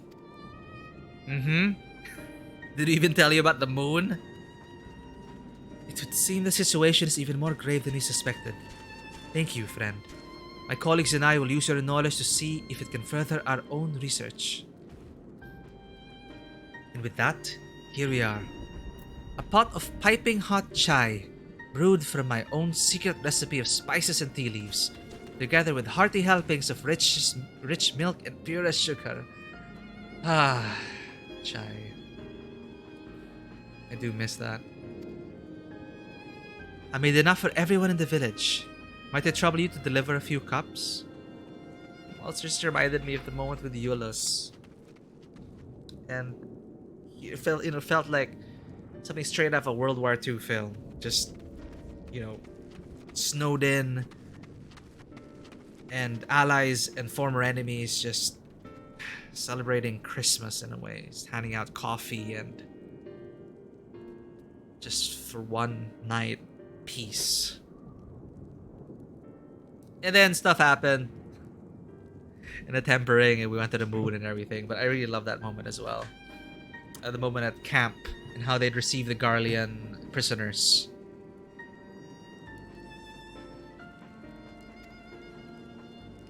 The drink has medicinal properties then. Not in the least. The ingredients are quite ordinary. It's so very tasty though. It has a way of lifting the spirits. The spicy aroma and distinctive sweetness of chai is a simple, everyday pleasure on our island. Sometimes the best medicine is the simplest. I love chai. A lovely sentiment, Nidana. By all means, allow us to assist.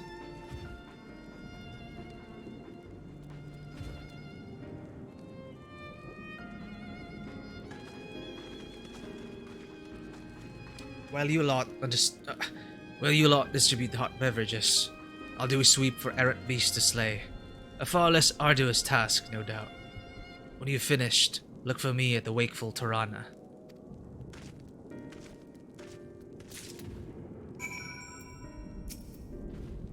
I would be most obliged if you could deliver a few cups of chai to the villagers. I'm certain it'll do much to soothe their aching bodies and heavy hearts.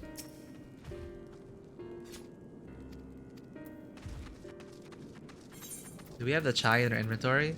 Hot chai! A mug of piping hot chai brewed from aromatic tea leaves, flavored with Nidana's secret blend of herbs and spices, then mixed with rich milk.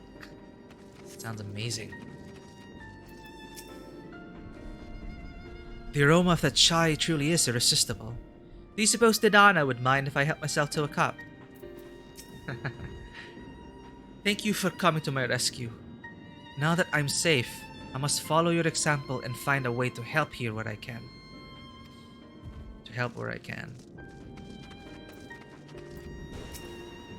Look at them all lazing about, knowing full well the beasts might strike again at any moment.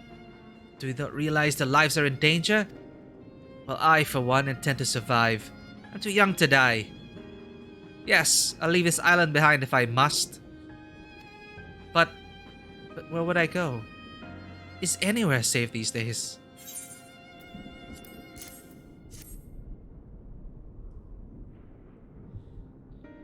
A cup of chai. Can't you see I have more important things to worry about? No. No, you're right. It is precisely in times like these that we must strive to remain calm and steady. I do believe I'll visit the Elder and see what needs to be done. If there is any way I can aid my village and my friends, I will do it. There we go. And the warmth of the chai spreads through all my limbs. I can't remember the last time I breathed so easily. What are you doing posing like that?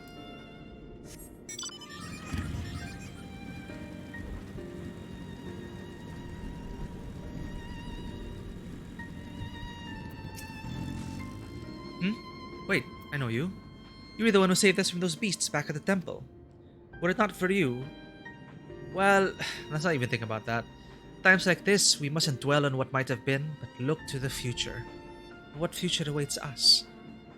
Excuse me. How can Ratzatan hope to recover from this? Most of my friends are gone, and I don't know where to turn.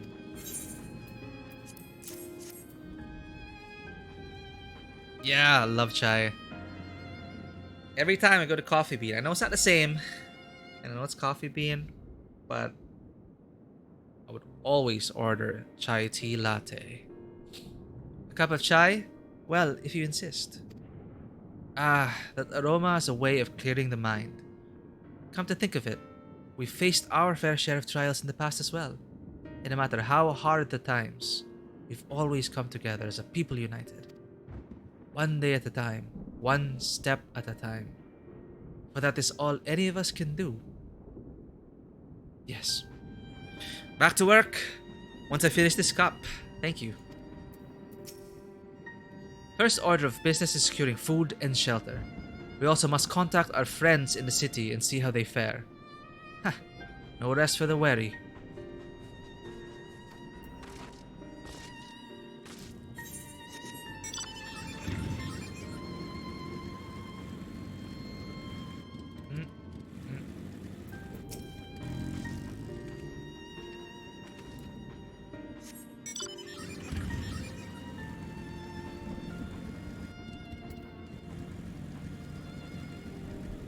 Where is Alpha now?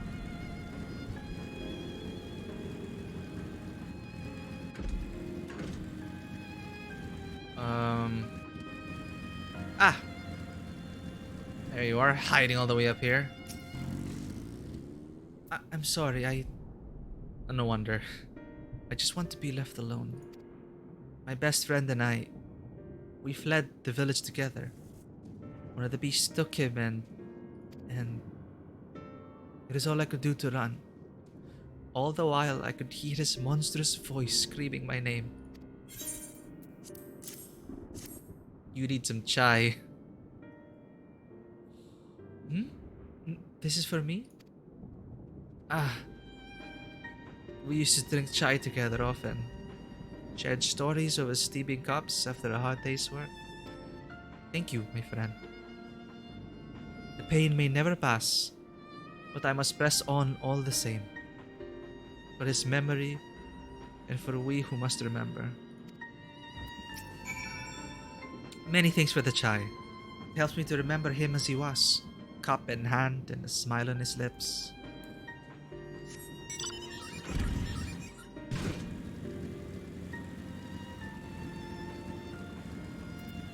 I could not find Alphino.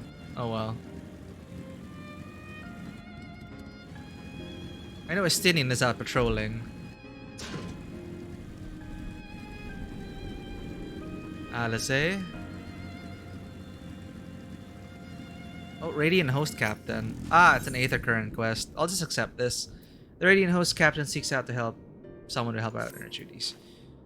I know we are beset by monsters, beasts, and worse, but if you have even an ounce of strength to give, I would ask for your aid. I'm in need of a brave soul to help patrol the area in search of any lost refugees. I would ask my brothers and sisters of the Radiant Host, but our numbers have been greatly diminished. It is all we can do to keep the darkness from swallowing the settlement whole. It's like night vision goggles they have on. Very good. It shall be heartening to have another warrior by my side. Let us commence at once.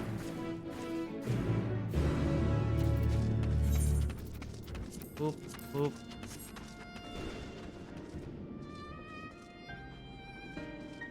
I guess Alphino's not interactable at this time.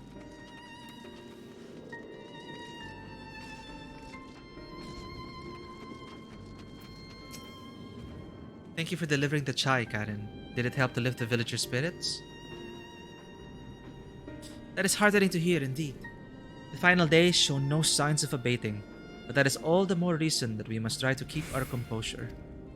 Our lives have been forever changed. The people we have lost will never return to us. These tragedies will long weigh on our hearts. But we have the capacity to live with our suffering, to carry the agony till we too join the fallen in death. It is not a surrender, but a recognition, for it is only in acceptance that we find the strength to move forward. Chai Tova no, an herbal drink with impressive medicinal properties, sometimes called mountain tea.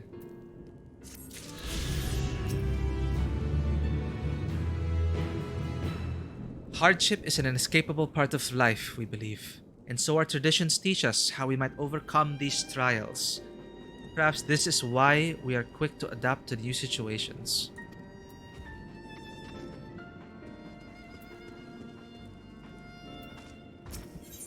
Under his wing, Mattia is eyeing you as if there is something he wants to say. As you have finished your deliveries, might I talk with you for a moment? I was curious to know what has become of Mevan and Kerasav's remains. Oh, thank you, friend. Surely they will be able to rest peacefully by each other's side. I and the people of Palakistan will perform the rites as soon as we are able. As for the child, it will not be easy for her, growing up without her parents, but I promise to do what I can. Once she's able to eat solid food, the fish I catch will help nourish her. Medicine from Nidana, a watchful eye of the elder, the whole village. Well, we finished delivering the chai. I do believe everyone has a piping hot cup. I could almost believe there's some magic at work. How the tension fades with every sip. Let us pray that Palakistan has seen the last of those transformations, at least for now. They are still at risk, as every village in Thavnair like as not. Still, I trust we can leave this place in the care of our friends from the Radiant and the High Crucible. Shall we return to Radzat Han? By all means, do not let us keep you further. There are still many who have need of your wisdom and strength to deliver them from this terrible calamity. And I will do what I can as well. I'll bring rations and supplies on Machiali. We have plenty to spare. / nod. Then let us find the Stydian and be on our way. Where did he wander off again? Where did he wander off to again? Patrolling the wilds. The wakeful Tirana? Near the bridge at Radzat Han, as I recall. Very well then.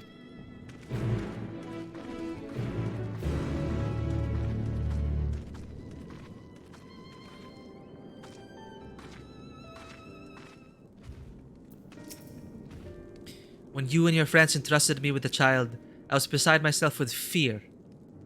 In bringing her back safe, however, I realized I was capable of so much more than I ever believed. Nothing could be more terrifying than the moment I faced the beasts in the jungle.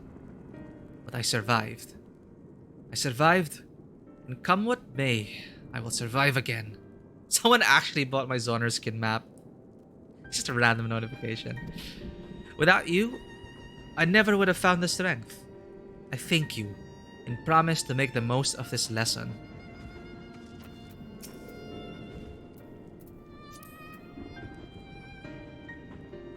Even though I failed to sell the fish, I'd like to think I still helped Mattia along. Worry not, my colleagues and I will watch over this village when you have gone. And should my research bear any new fruit, you shall be the first to know. Will the alchemist's quest bring us here to Radzat Han? I'm pretty sure it will. Which reminds me, I've not done any of the hand and land quests.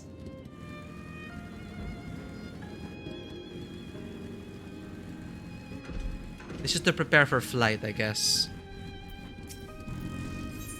Yeah, the weary Radiant seeks someone willing to brave the wilderness. Ah, what luck. You look capable of braving the Jungle Sun's cave. Would you help me search for a group of refugees I became separated from? Oh. As the chaos unfolded around us, I fled in the direction of Agama Temple along with the others. A few others. There, one of those terrible beasts fell upon us, and I lost track of my group in the chaos. While I was able to make my way here, none of the others have, and I worry for their safety. I would like nothing more than to search myself, but all hands are required to defend this place. Agama Temple is to the west. Please. Journey there, and guide anyone you can find back here. I only hope that some manage to survive the madness. You're hiding near Agama Temple to the west. If you find anyone alive, please guide them here so they can be better protected. May the gods watch over you. I'm sorry. I need to do this MSQ.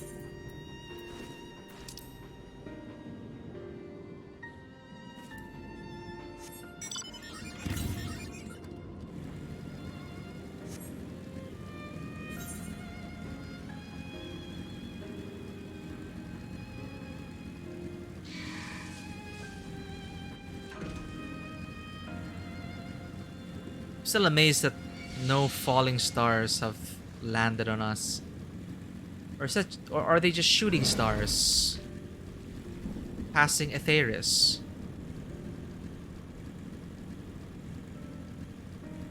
Hey, I remember this guy. Oh yeah, we're in the same quest step.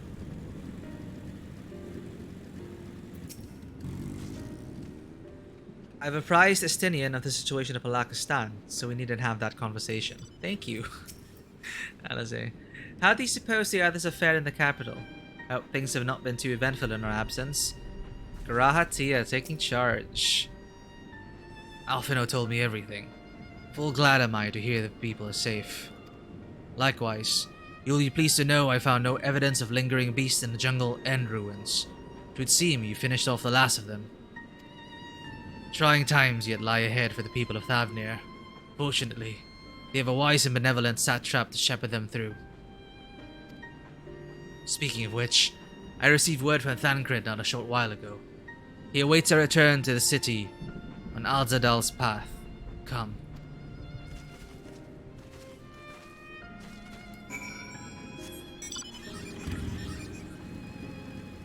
I'm so bothered by that. I'm gonna teleport in. I'm just gonna get this zone. Do we even have access to it? Ah! Okay, we do. The Shroud of the Samga.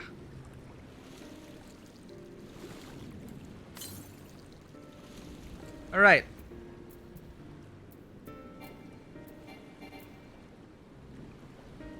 Right. The Aetherite was disabled.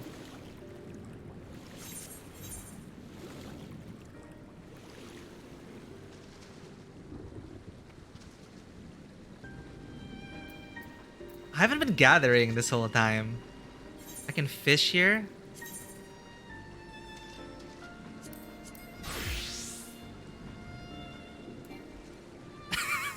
I have no bait. Whoops. Yeah, I've been seeing some people like fish in random spots. Well, I got everything to 80. I signed myself up to get everything to 90 at this point. Is there a mount for all 90? Or is there a reward for it? But at least it's not gonna be like 1 to 90. 10 levels aren't so bad.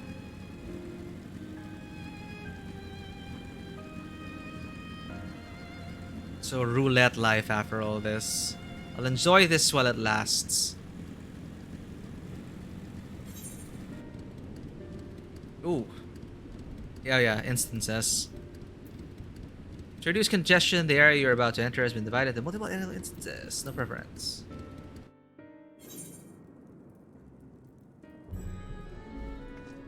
None for all 90 yet. But, you know, I've gotten so far, I should probably do it. But Reaper and Sage to 80 at least. I've heard much of your bravery. By all means, pass through the gate of first sight. The eye, Rajathan's emblem, represents the divine eye of Vitra and how it was able to see through all evil falsehoods. May it watch over you on your travels. Ah, there's the eye.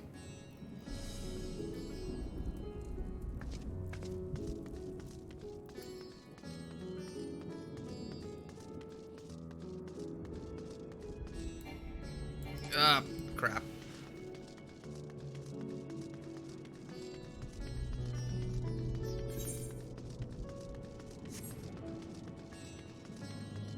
Tancred, how are you doing? The poor old woman who became a beast said her grandson had gone to Palakistan. I hope you survived. Yeah.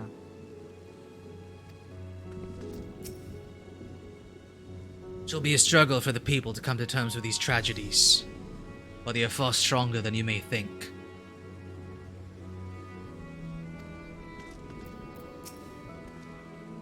There is a lingering sense of desolation here, but that is much preferable to the panic and chaos we saw before.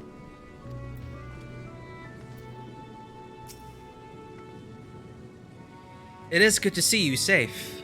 Given the skies, it is all too easy to fear the worst.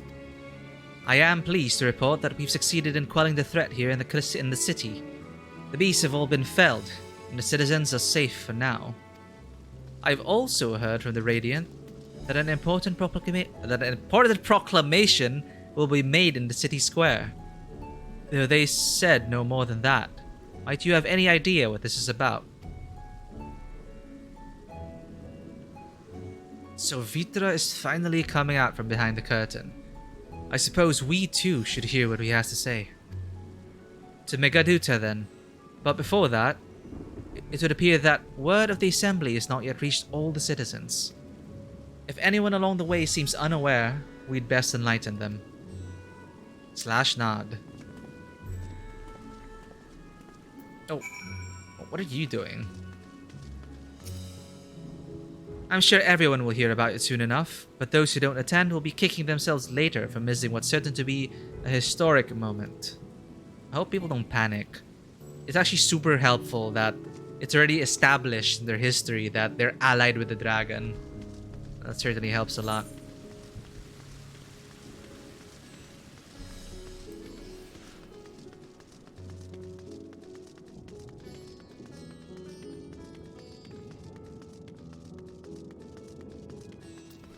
Oh. Ah, stairs. Up. Thanks to the city tours they gave us. Can we finally attune to it?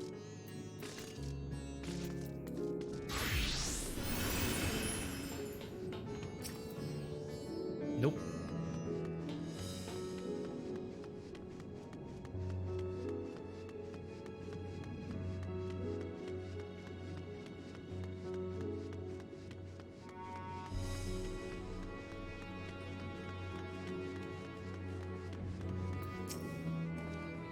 Are the beasts all gone? I've been hiding and too scared to go out and look. Oh, that's a relief.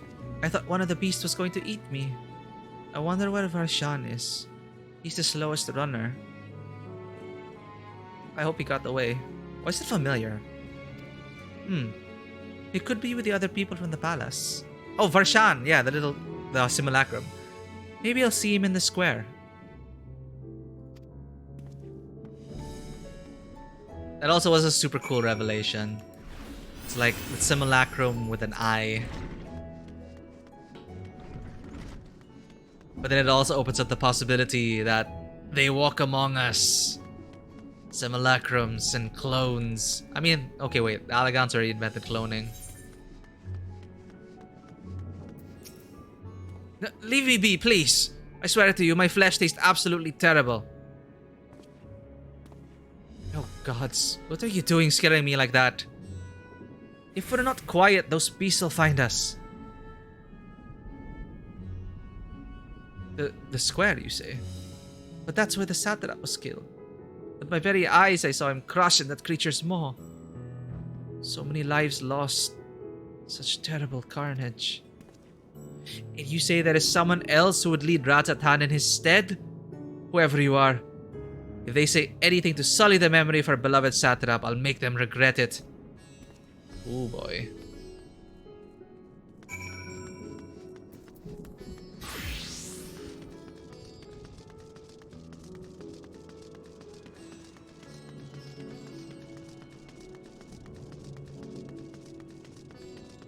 Garaha, you're here.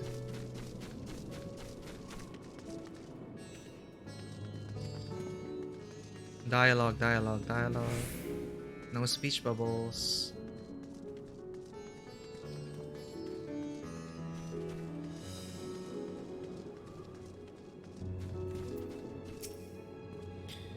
It would seem the people still have lingering doubts, and I cannot blame them. Yet we know what strength is afforded us. Yet we know what strength is afforded us with one of the first brood on our side. I have faith the citizenry will come to understand and accept him in time. Worm and man, working towards a common goal. Christinian's so happy. I'm happy. People are slowly making their way here, but many are still gripped by fear and doubt. Hopefully, Vitra's message of hope will resonate strongly enough with the ones willing to listen and spread to every corner of Thavnair.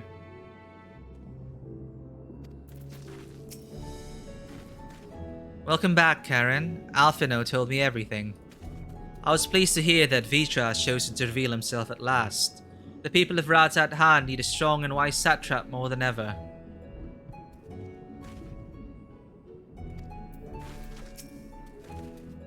Finish rounding up the stragglers. The proclamation will begin shortly. Let's wait here lest we miss something important. Ah, Raha. Or maybe I should call him Raha now. I hear you were able to bring the situation at Balakistan under control. Every life lost is a tragedy, but you should take pride in doing what you could. When I assumed command during the earlier panic, I did so instinctively and out of necessity. It was not my place to give orders, but I am glad the people heeded them.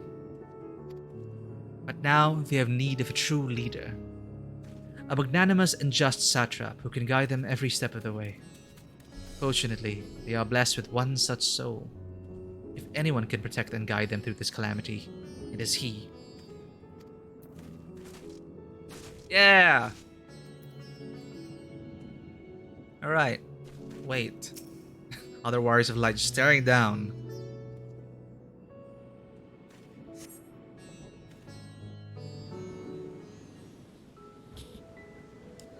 Yay! Happy music! Wholesome happy music.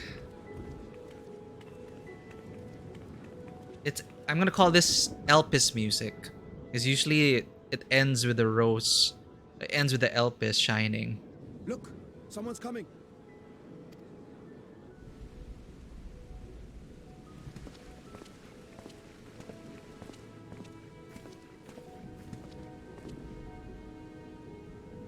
People of Razathan, it warms my heart to see so many brave, resilient souls before me. Today, I would share with you a great revelation. But before I do, I must make a humble request. Do not be alarmed, nor avert your eyes. See the one I unveil for who he is, and know that he means you no harm.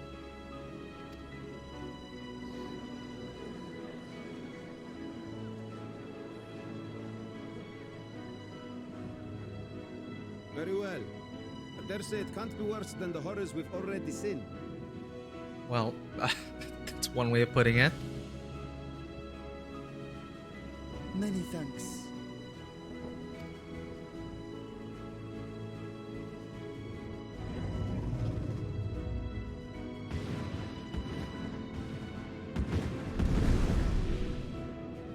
I was wondering if you're gonna swoop in and crash down. Or land gently or walk in. But I guess this is a spectacle.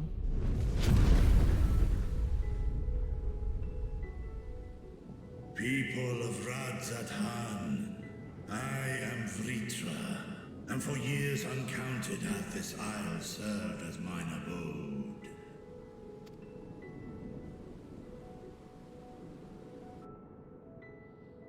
'Tis as the satrap's ally I am known.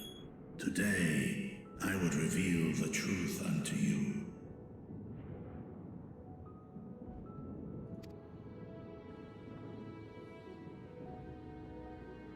Let us hope they accept him.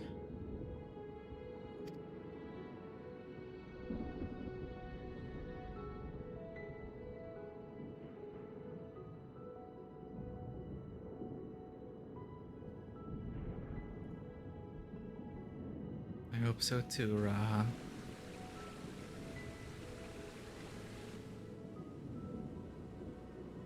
If I am hearing this right, you were the satrap all along? Vashan! I mean, Master Vitra, that does your divine eye really see all? Nay, child. While mine eye hath borne witness to the whole of our nation's history, to its future I am blind as thee. Countrymen, calamity the likes of which we have never known is come to Thavnair, our home. Friends and loved ones have been taken from us. I too have lost my closest confidant. Ahawan loved this land and served it with dignity till his dying breath. A nobler satrap there will never be. For so long, I lacked the courage to face you. I will not easily earn your trust, this I know. And yet, I cannot sit idly by and abandon Radzat-Han to her fate. A font of boundless vibrancy, this jewel of the ocean. Since time immemorial, has she glittered with every color imaginable. To this dragon, slumbering in his dark lair, 'twas a mesmerizing sight, and one that brought no end of joy to my heart. This calamity hath stolen too much from you already, yet so long as you live, the light of Radzat-Han will never be extinguished. I pray you let me watch over it, over you, and lend me your strength that we might face this trial and those to come as one. I do not know you, dragon, but I thank you for speaking the truth to us. As divinities, both Manusha and Riga once joined together, so too do I believe that hand in hand, we can overcome this ordeal and welcome an era of peace.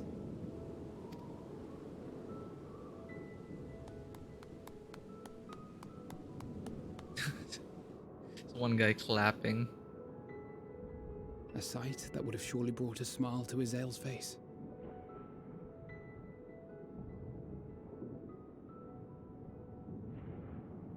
Did they have to bring up his sail?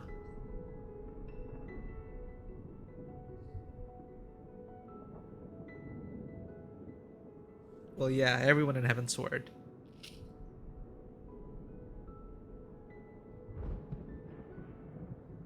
Everyone we lost in the Dragon Song War, everything.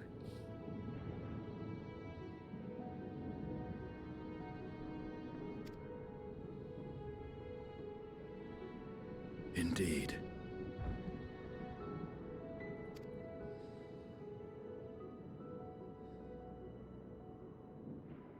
Oh, come on, are you scared to ruin the moment? Are you gonna forcefully teleport us to the moon, or are we gonna work together on this? Excuse me, but I must speak with the satrap at once. I'm gonna remain cautiously optimistic.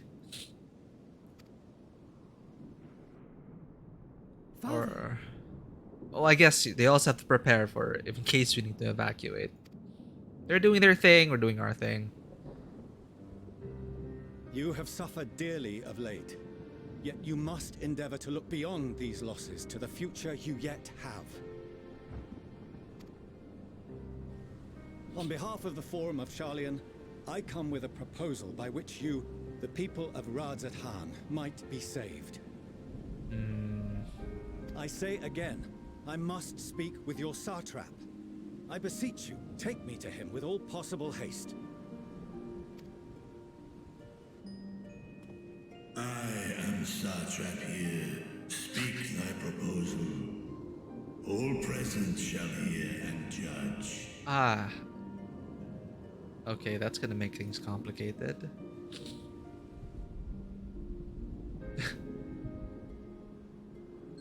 If I have given offense, then I apologize.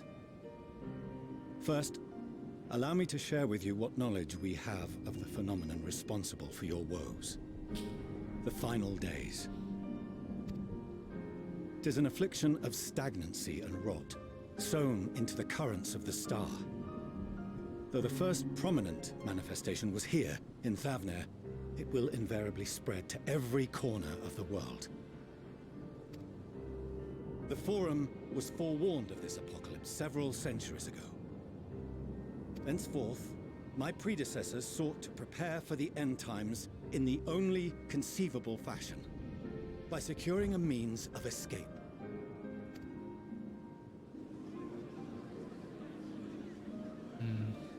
Escape the star? What madness is this? 'Tis by no means madness. With the coming of the 7th umbral calamity, the true nature of the Red Moon, Dalamud, was revealed.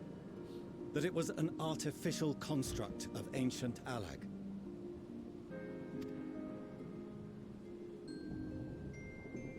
But what of the Silver Moon? This celestial satellite is yet another technological marvel fashioned and maintained by ancient allies. A ship that will sail the heavens and deliver our people from destruction. It actually does sound pretty mad, speaking it out loud. Our people, I speak not only of Sharlayan. We mean to save every man, woman, and child it is within our power to save. Okay, fine. This I can actually appreciate. My worry was they were just gonna save Sharlayan, like, or the select few. But at least here, Fortunal is declaring that they're going to try to at least accommodate everyone, should they choose. But I'm not sure about the timing of it all and how. Yeah, we're trying to. It may affect our operations as well. Trying to save the star, you know, save it or leave it. It's complicated.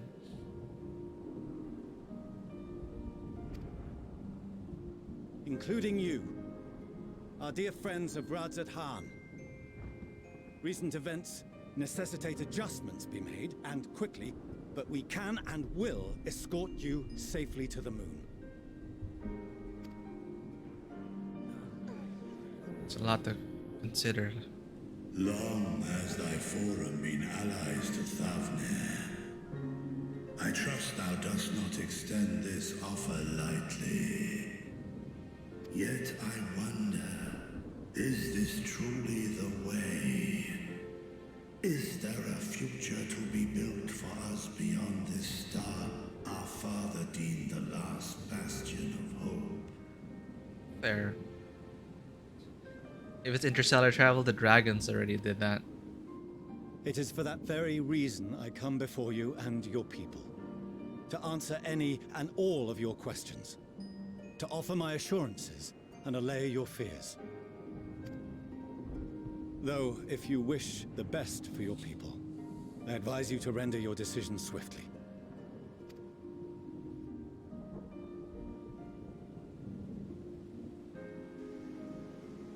Show our friends to Megaduta.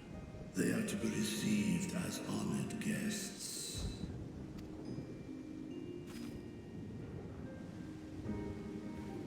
Worry not.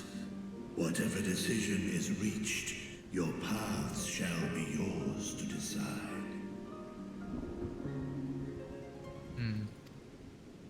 Until then, heed the warning of these brave heroes. Guard your hearts against fear and despair, for it is within such fertile soil that the seeds of blasphemy find purchase. Remain calm and attend to your daily tasks. I shall return anon.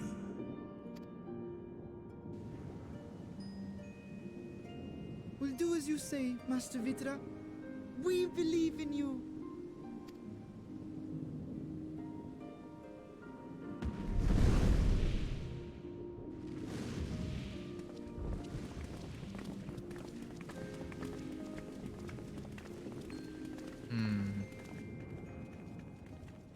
Oh no.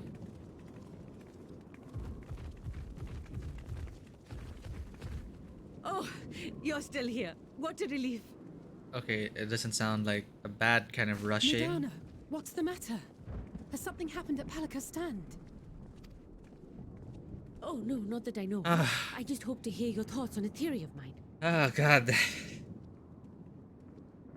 Always someone rushing in at the end of a scene to be like, oh no, problems. Okay, fine. Nada, okay.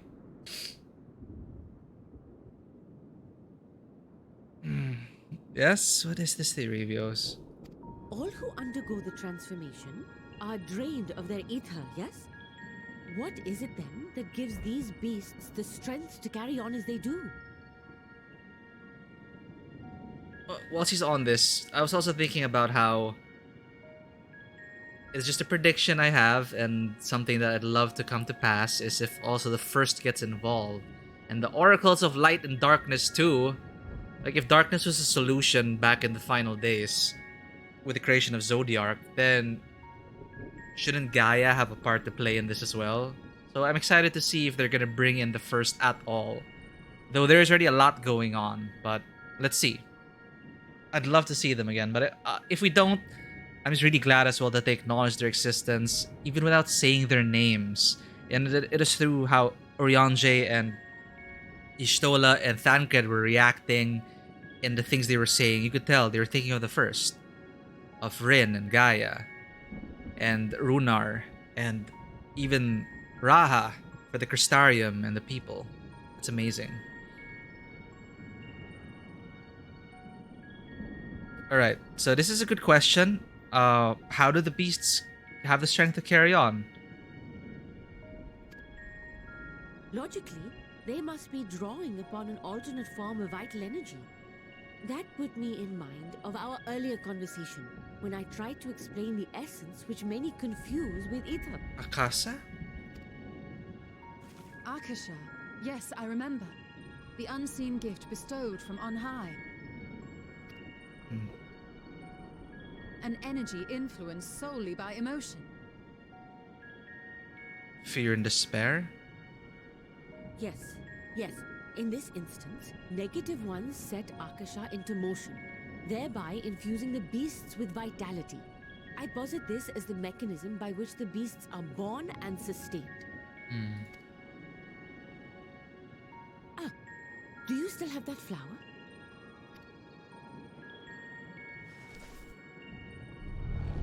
Oh. Ah! No! If we accept that it once shone bright by drawing upon Akasha, influenced by the thoughts of those nearby, then fear, terror, despair, negative emotions so powerful as to suffocate it, permeated the air in this place.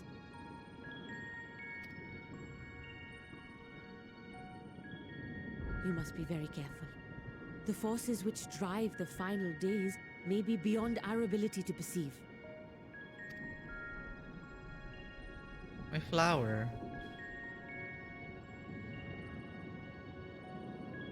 Sorry, I didn't mean to scare you like that. At any rate, I will continue my research into Akasha. Do temper your expectations, however. There are sadly few detailed studies upon which I may draw. Formulating a new theory as you have is itself no small feat. I wish you well in your endeavors, and pray you take care. Thank you.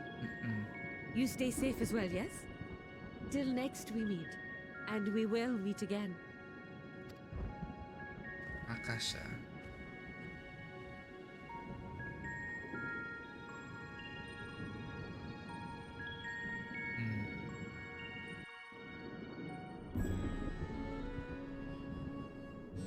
So how do we get rid of the rot? How do we, as the Loporits put it, how do we save the carrot? Which has been left in the sun to rot. Time travel. Let's whip up back Alexander and the whole time travel arc and just fix it.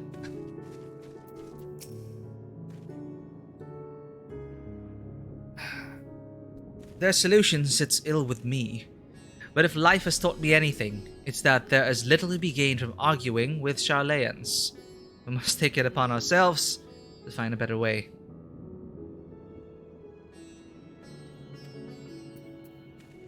I mean, they're all our Scions are Sharlayans, right? Well, they did come from different places. Corvos. Isle of Val. Is it even with Vitra to acquiesce to their proposal? Just how do the Sharlayans intend to transport the nation's entire populace to the moon? My prediction here was to tap into Louis Wa's notes and what he used to save everyone from Cartano. It's like a mass teleportation thing. I could see that's quite feasible to just like plop everyone onto the moon. Like reverse engineering Louis Wa's spell using the 12 gods. I don't know. We'll see. Thancred's doctrine is an infiltration and stealth. I really loved Thancred's sequence, his duty, because it's okay. I was saying it in the last chat. I was telling someone about a friend about it that one of the things I really missed about old WoW when it first launched. I started as a rogue, so stealth gameplay, you know, actual relevant stealth gameplay that you could use in the world, that is effective in the world. And since I also was in a PvP server at some point, stealth was relevant. It is cool. It's part of the gameplay. So much like how crowd control spells here are kind of lacking, and I understand it is a design decision. Like, I think doing dungeons over and over would be tedious if you always had to consider like crowd control as part of it. We've just kind of moved into a part where people just pull the whole dungeon and just DPS, like no more crowd control, which is fine, I guess. But I do miss my rogue stealth gameplay. So Garlemald, I understand the meme now, where it's like expectations in Garlemald, and then in reality it's like Tenchu. I really enjoy that. I did get spotted like once. But the duties in Garlemald were unexpected, and I did have fun with them. Even though I kept disconnecting in the one where you played as Unknown Eye, which is... yeah, Unknown Eye. You saw me through things. Body of Unknown Eye. May your soul rest in peace. Xenos also took over your body, and then I did. Oh my god, it just reminded me, it's so gross. It feels so dirty. It's like Xenos also got into her body. Fuck. Oh, it's so gross. I just want to kill him already. Anyway, even with Vitra to acquiesce to the proposal, just how do the Sharlayans intend to transport the nation's entire populace to the moon? Good question. We have no better, safer course of action to offer them than fleeting to the moon. That is true. And yet, Vitra and his people love their home.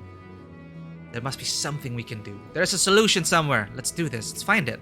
You know, in Graha, you're in this as well. You thought just sacrificing yourself was the only solution, but we found a way. We'll find a way. That soldier of the Radiant there, if I'm not mistaken, he accompanied Ahewan to Vanaspati. Could it be that he knew Vitra's identity all along?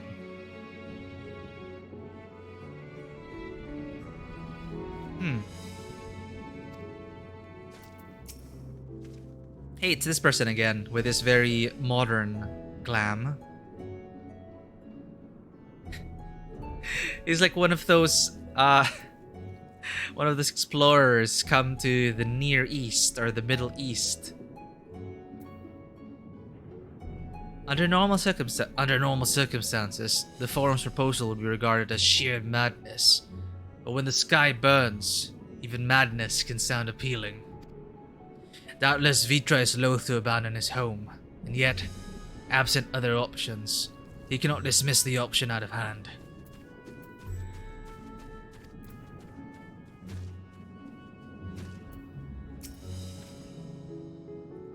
Wait, did we talk to everyone? I feel like we missed some. Radiant Host Soldier. I've been entrusted with a message meant for you and your companions. When you are done speaking amongst yourselves, I would share it with you. Hold up. I'm just making sure I want to talk to every NPC and make the most out of this. Look, I'll even talk to this NPC. I want to wring every ounce of dialogue out of this script for this final expansion. I keep calling it final expansion for this conclusion to the Highlighted Zodiac story. The Silk Rob is hitting out, or left with an abundance of more rarely used. Oh, I already read this before. With the Silkworm population thinning out, We're left with an abundance of mulberry leaves to use in natural remedies. The High Crucible will be happy to hear that, and so will our coffers. Wow, okay. As far as we have come, and after all the horrors we have seen, there is still so much we do not know about the final days. Could it be, as Nidana said, that the cause of this phenomenon is beyond our comprehension? And if so, are we powerless to forestall it?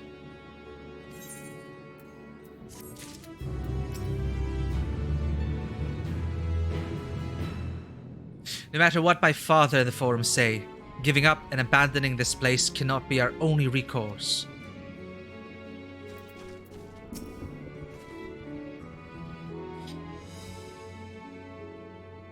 We have no better, safer action over than fleeing in the moon. I know this. People. Oh, I don't think I thought that Alice said before. We have no better, safer course of action to offer them than fleeing to the moon. I know this. And yet, Vitra and his people love their home. There must be something we can do. At World's End, the Radiant Host Soldier has a message for the Scions of the Seventh Dawn. Greetings, honored Scions of the Seventh Dawn. I have a message from His Excellency, the Satrap. Brave Scions, you have my gratitude for aiding my people in this most trying of times. Alas, matters here at Megaduta prevent me from meeting you all in person. As a token of mine appreciation, I have arranged for a feast to be held in your honor. May it nourish you in preparation for the trials ahead. Ooh, downtime. Such are the words of Master Vitra. The feast he speaks of awaits you at Merid's Mayhain. Pray make your way there whenever your business here is done. We thank you for your kindness. Indeed, I was hoping we might find a place to discuss the next course of action, and that seems an ideal venue. And to you, Karen Halimir, there is something we had hoped to introduce to you in particular. So there's someone we had hoped to introduce to you in particular. Well, I am loath to detain you further. Might I spare a moment of your time? Ooh, okay. A personal invitation, knowing full well your services are in the highest demand right now. This must be important. Worry not. We'll save some food for you, so take all the time you need. But I want food. Ever since I got to Thavnair, and ever since Estidian started talking about food. Estidian's a foodie, apparently.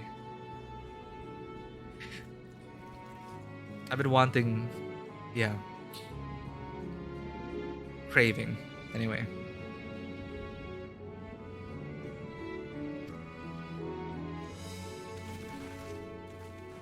Goodbye. Thank you, friend. Whenever you're ready, please join me in the Aetherite Plaza. I shall go on ahead. Aha! It is a Reaper.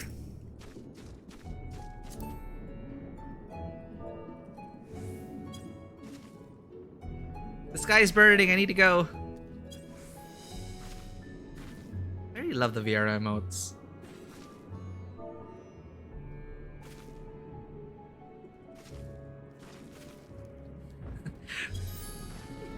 Who's this random Reaper flexing? We got this. With our muscles, we can stop the apocalypse.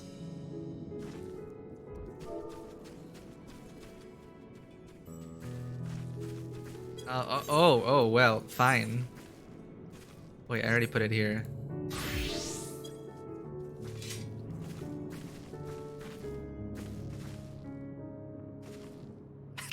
That's such an edgy pose. Wait, was that B stands? Oh yeah, there we go. Now that is fancy. I swear that thing reminds you of Steins Gate Elite. And the dark arm of... God, I forgot their names. Steins Gate, anyway. Sage as well.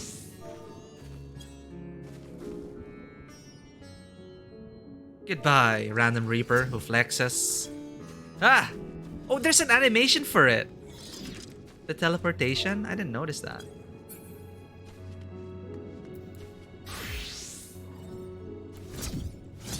Wait. Huh? I don't have a cool animation for teleportation. I guess when I level up. Anyway.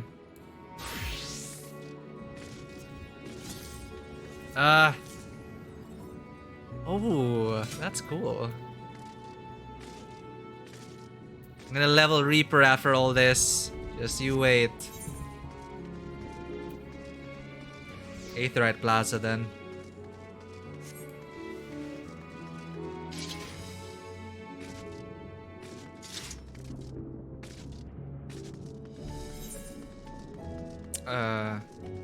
I'm so grateful that they let us go through the city like twice or thrice with a guide. So you kind of know where everything is. I really appreciate that. Because if you just plop me in here and like put this map here, I'd still be trying to look for how to get to places.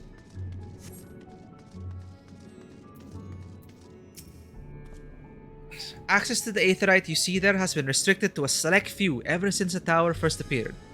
We sincerely apologize for the inconvenience, but it was deemed too dangerous to permit the free movement of visitors at a time of emergency. A risk we could not take, understandable. Oh, whoa, what is that? Huh? Was that a sage thing? Oh, Astrologian. Okay, that is a fancy looking spell. Huh. This is the Tombstone Glam, right? Someone showed it to me on stream last time. In light of recent developments, however, the Satrap has decided that such restrictions would only hinder efforts to combat the final days. As such, I would encourage you to attune with the Aetheryte before proceeding along the corridor. Thank you.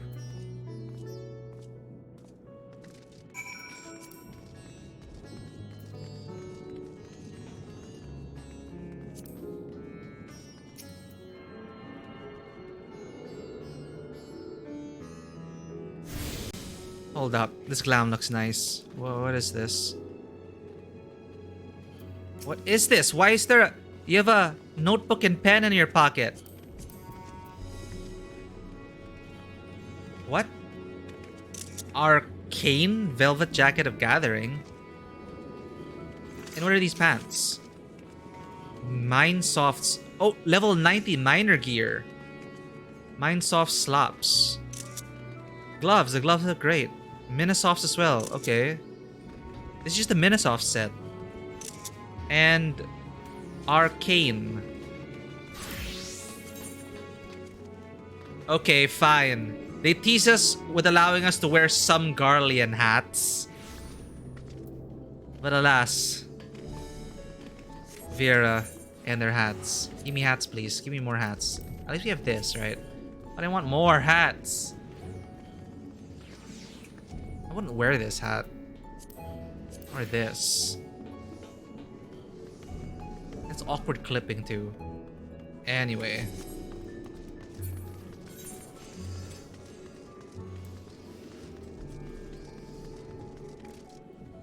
Ah, right, you saw the chat. Yeah, that's the mining glam. It looked nice.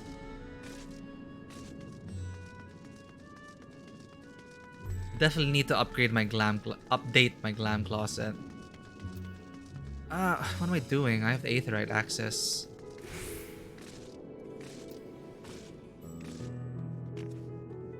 I see a Y-man running around. Aetheryte. Hall of the Radiant Host. I didn't get that one.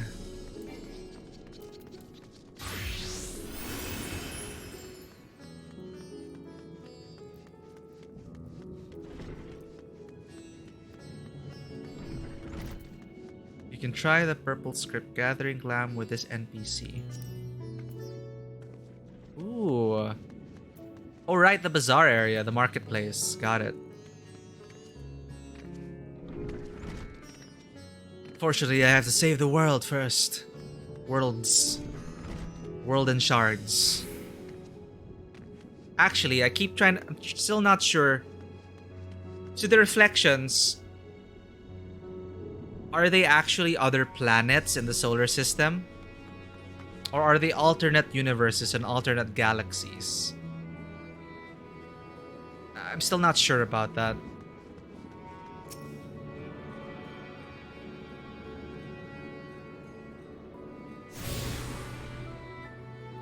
Finally, got everything. Thavnair is now accessible as an Aetheryte destination. Tune to everything. We got it. Ah, you must be wondering what this place is. We stand in the Hall of the Radiant Host, from where our leadership oversees all of Radzat-Han's military operations. Sundrop, our destination, lies just ahead. Oh, I guess we're gonna meet like the commander of the Radiant Host.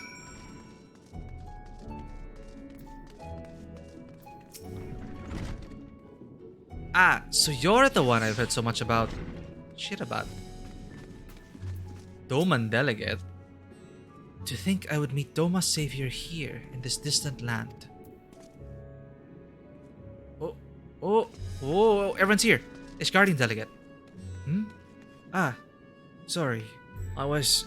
Oh, Karen Halamir, Ishgard remembers, let the me no doubt. The Fury favors us this day, that we may stand in the presence of a true hero. May the Fury keep you as well. Alona is my goddess, right? Did I choose Alone? Yeah, I did.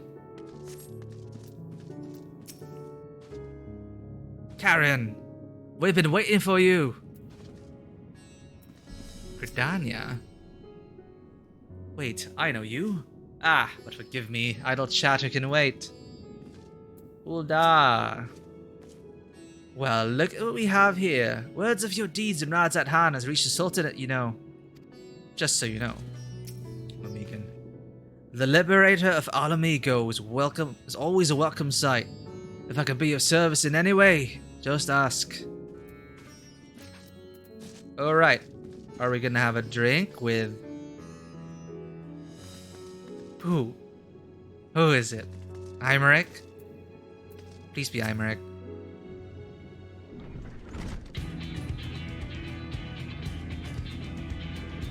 Welcome to Sundrop. Without further ado, now it's actually the introduction. I never met this guy, so who am I going to introduce to? Without further ado, allow me to introduce you to...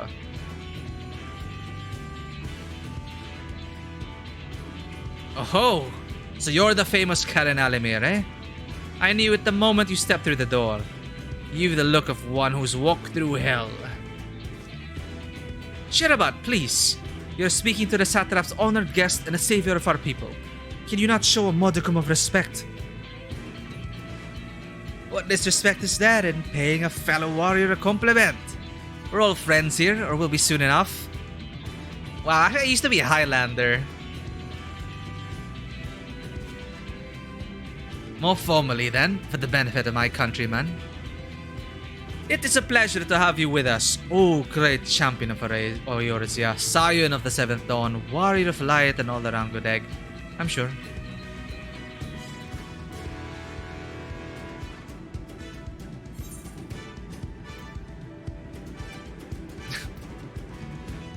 What is this place? Who are you? This talk of eggs reminds me I'm late for dinner. Well, that's a bit rude, but also kind of cheeky. I'll go with the basic. Oh, but this is fun. Let's put myself in the shoes of Karen Hallam here. This stalk of eggs reminds me I'm late for dinner.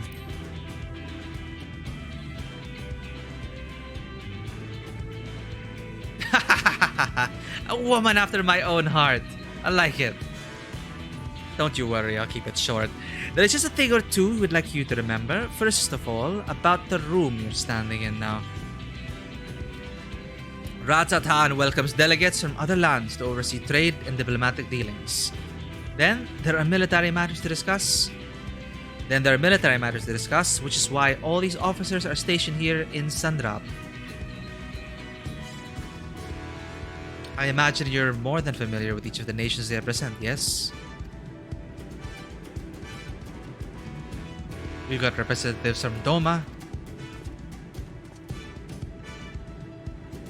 / Eastern Bao, Ul'dah and Alamigo / Bao / Salute, Flame Salute, Limsalumensa,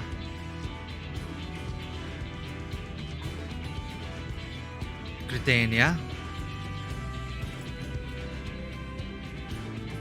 and last but never let it be said least, Ishgard. They're the eyes, ears, and mouths that bridge the distance between Rajathan and their respective homelands.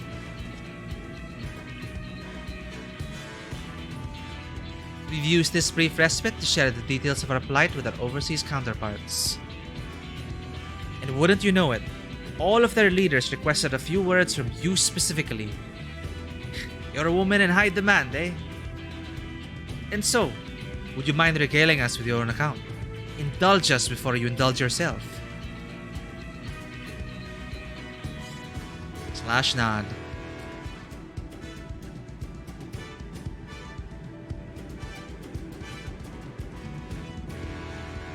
I thank you for the report.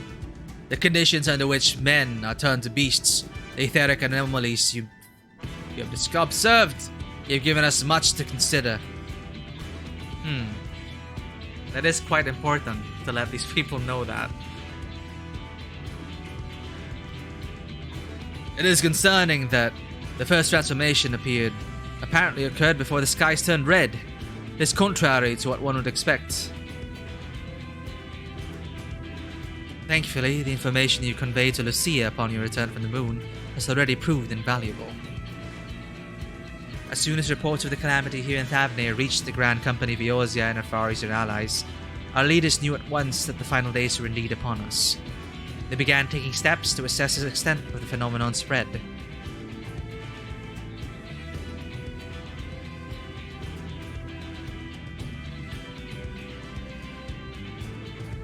Our agents were able to confirm that, for the time being, the skies burn only over the Bounty, including this island and Corvos. Oh no!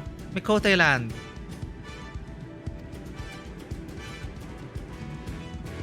Alas, that is of little comfort. Aye, all throughout allied lands, there have been reports of people transforming to hideous beasts. From what little we have learned, these incidents are similar in nature to that involving the merchant Kalzal. As was the case here, the victims underwent a change prior to the heavens being set ablaze. And so, while the burning skies have yet to manifest beyond the Bounty, transformations do not appear to be subject to any similar restriction. If anyone anywhere overcome by despair can turn, then nowhere is safe.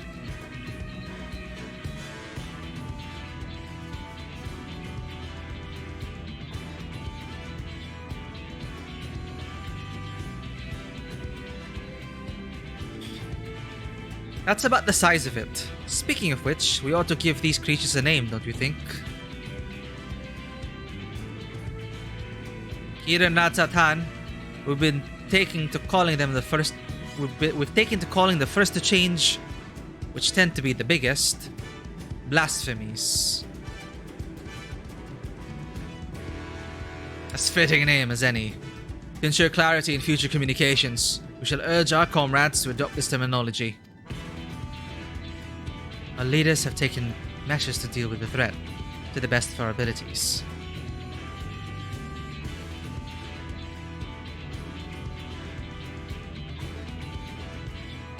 Aye, each nation has assembled their own own groups of elite soldiers to put down these so-called blasphemies, and their spawn as and when they appear. At the same time, they are doing all in their power to put the people's minds at ease, and prevent panic and fear from spreading. That said, brave souls with strength and fortitude to fell these terrible fiends are not easily found. I haven't seen this face before. Is it new?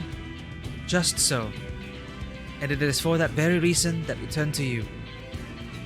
Pray lend us your strength, and help us to slay the blasphemies that plague our homelands.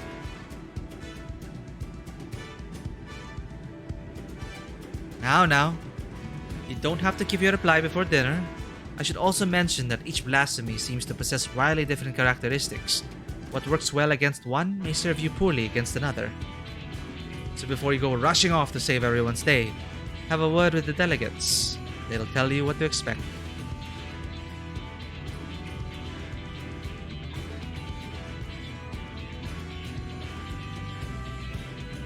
And with that, I do believe our friend here has a feast to attend.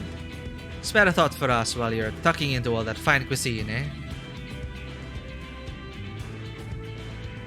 Role quests? Ah, I see. You have gained access to the role quests for Endwalker. A separate quest line and story is now available for tank, melee DPS, physical range DPS, magical range DPS, and healer roles. To undertake these quests, speak with any of the delegates at Sundrop and agree to help defeat the blasphemies that plague their respective homelands. Crap, what level do I have to be?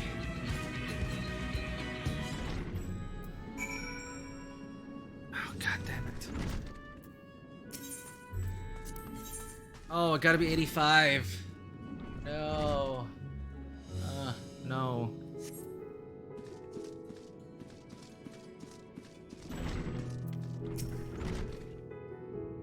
Thanks for taking the time to stop by. You're free to talk with our delegates more if the mood strikes you, or head off to your banquet if you've had your fill of words for the day. Ridding the lands of blasphemies is an important task to be sure, but one that's best done on a full belly and a good night's rest if you ask me. Do take care of yourself, you hear? The blasphemy that plagues Doma makes its home in the sky, far beyond the reach of even our finest samurai and shinobi. We seek the aid of an expert marksman to pluck the beast from the heavens. That's my machinist. Gotta be 85 though. God damn it.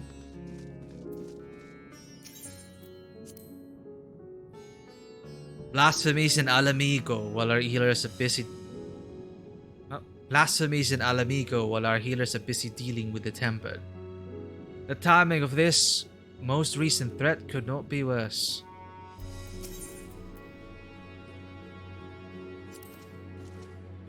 As I live and breathe, it's the great Karen Halamir. I'd love to bombard you with questions about your exploits, but my associate here would like a word with you first. We've had reports from Alamigo of what's believed to be a blasphemy. We both wish we could go to lend our support, but we've been ordered to stay here for the time being.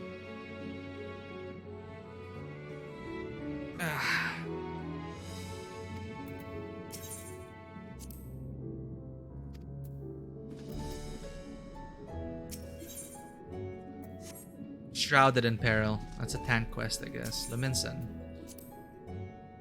I fear for my fair homeland's safety.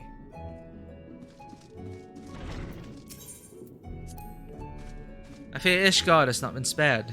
A dread blasphemy has also appeared in our nation, one resembling a dragon. Well, that is a lot. Man, when am I gonna do these role quests? Maybe I'll get everything to 85, or the classes I want for each role, and just do them all in one go. Yeah, let's do that. So get everything I need to 85, accept all the quests, and then take out all the blasphemies in one loop. Pray forgive shit about her rudeness. She can be a bit boisterous at times, but it is simply her nature. Anyway, my apologies for keeping you from your hard-earned rest. You'll be rejoining your companions, yes? Do you know the way to the Mayhain?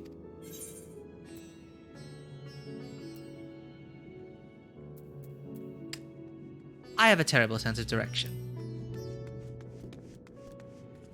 90, okay. So I'll get everything to 90. Scratch that. Road to 90, here we go.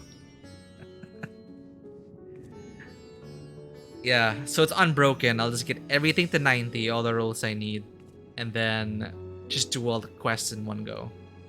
Non-stop. Truly, a remarkable weakness for such a well... Oh, right. I told them I have a terrible sense of direction. Truly, a remarkable weakness for such a well-traveled adventurer. Anyway, you can either use the Ethernet or go by foot via the Aetheryte Plaza. From there, cross through Balshan Bazaar and continue down the passage. You find yourself right in front of the Mayhem. When you arrive, pray, request a drink of your choice. Myriad says that tonight it's on the house. And with that, I must return to my post.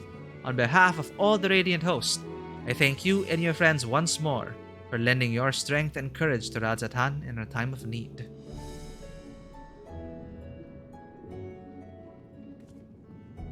Actually, that's true. FC Mate says 89. And then the quest XP will probably get me to 90. Yeah. I don't want to waste that quest XP. That's right. That's right. Or 88. But I don't know. How side quests have been, the XP's never been enough. So maybe 89 is safe. Like just at 89. And then maybe the XP will be enough to get the 90.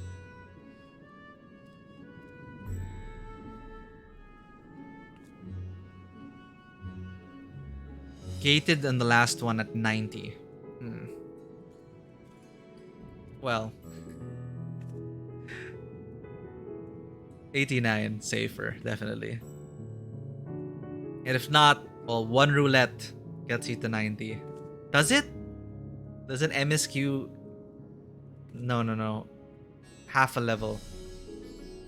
What am I saying? I got everything to... Yeah, anyway. Fates or shared fates, yeah, there's a lot of ways. I'm also leaving all the side quests for all the other jobs. What is this ensemble? Reaper Maid, I guess.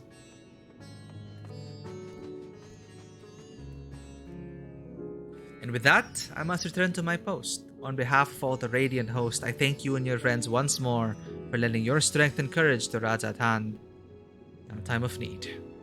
We shall endeavor to fight the good fight to the end, that we might honor Ahewan's legacy and serve Master Vitra well. You have my word that your efforts will not be in vain. Journal also. I've been saving the journal for my machinist.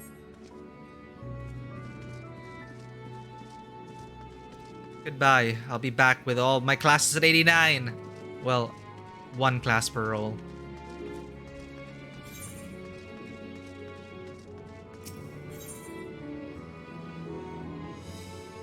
I could cheat and just teleport. Or I could take the long way around. Nope.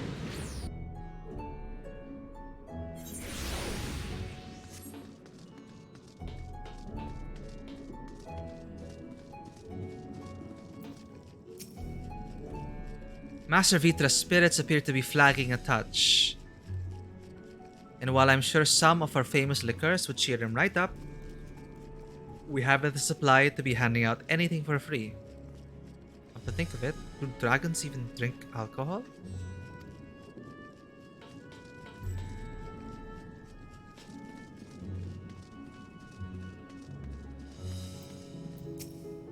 A traveler, are you? No, I'm not blowing off work. Oh, what's the use in denying it? I'm too tired for that. After everything that's transpired, I'm not entirely myself at the moment. But I'll be back on my feet soon enough. Just need a moment is all.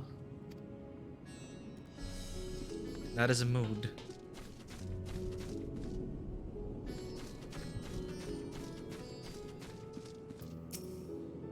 Forgive me for not waiting to make a toast. My throat was utterly parched. The threat here has been quelled, but our job's only just begun. Good you could join us. Milil over there will be happy to take your order. I know I must eat to regain my strength, but between you and me, I don't have much of an appetite. How was your meeting with the Radiant? I would love to hear more.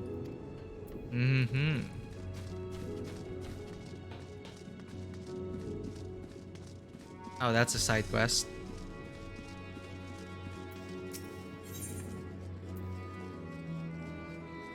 Do these things will this expand? Huh. I'm gonna get this Naxian cat.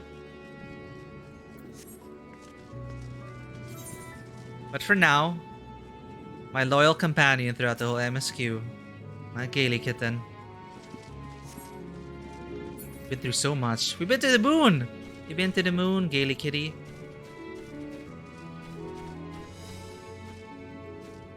Alright, seeing this whole establishment and the drink and the feast we're about to have, I feel like I need the drink as well. So I'm gonna get a drink. I'll be right back. Perhaps I'll eat a cookie as well. BRB, everyone. I love this. I love Endwalker. BRB.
I would have liked to get a strawberry or mango lassi.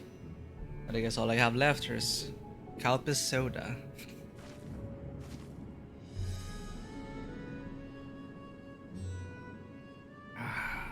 I love Calpis soda. That's the last one though. Gonna have to make it count. Now let's have that meal.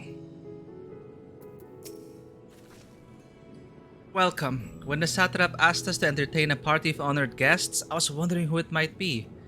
This is a lovely surprise, to say the least. By the way, I heard all about Kalzal from your friend Garahatia. I understand there was nothing that could be done, but I was heartened to hear he meant us no harm. Cannot thank you enough for dispatching the beasts. As the smallest token of our thanks, your food and drink tonight are myriad treat. Speaking of which, what shall I start you off with? Piping hot mug of chai, a glass of your finest local spirits, water, just water. This is Karen Halimir. A glass of your finest local spirits.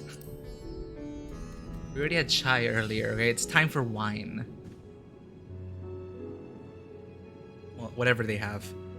As you wish. Pray, join your friends, and I will bring you your drink. Your drink is on its way. Please, have a seat. Penguin Prince. What? Oh my god.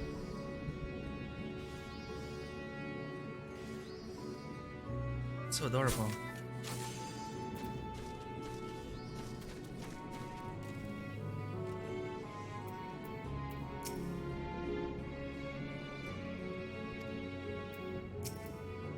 Welcome back. Whatever did the Radiant want with you, pray tell? Role quests. Our allies have sent military delegates. That's news to me. Mind sharing the details?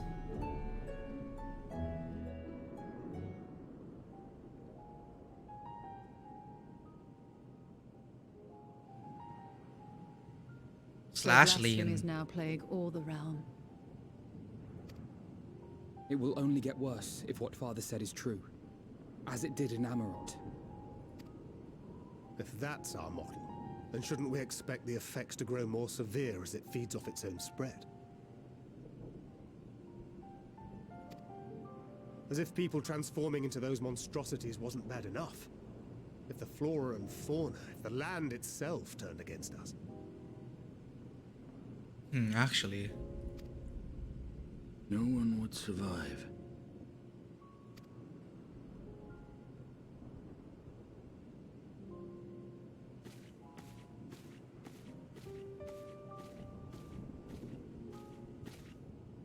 Here's your order, friend. It's Elisa's voice actress. Again. May you find comfort in these dark times.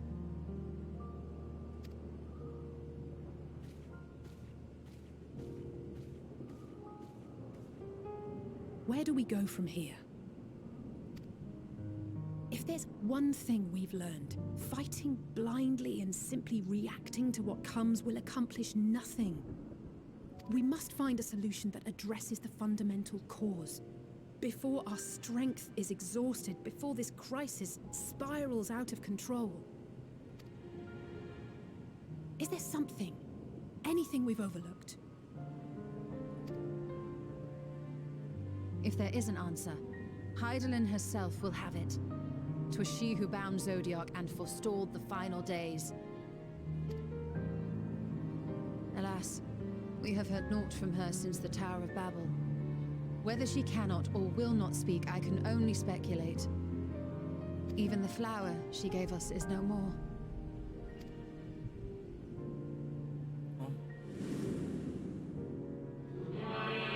In our time, we called it Elpis.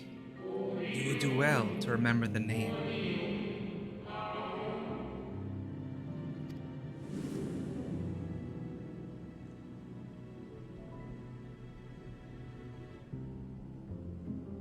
So advised the Watcher. But what could be the significance of that name? It is entirely unfamiliar to me. to me as well. It meant something to the ancients, though. In our time. Most surely. Yet I do not recall a single mention of it in the records of Anida. Another dead end. And quite literally. It's not as if there are any ancients living we could go and ask.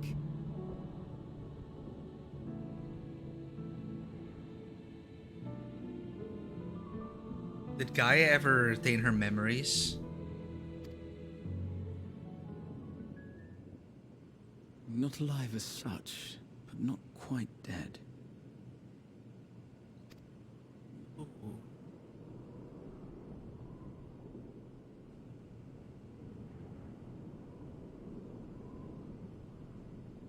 Elidibus. What happened to Elidibus? I forget. I sealed him in the White Horus side of the Crystal Tower back on the first. Contained within that reservoir of ether that maintains it, ether that is returned little by little to the sea, naught may remain of his soul. However, if part of it lingers, we might be able to speak with him there. I know we can no longer make that journey, but you, my friend, still can.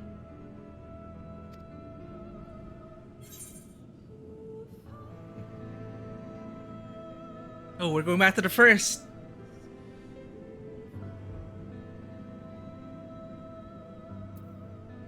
It's worth a try. It would also be an opportunity to look in on the others as well.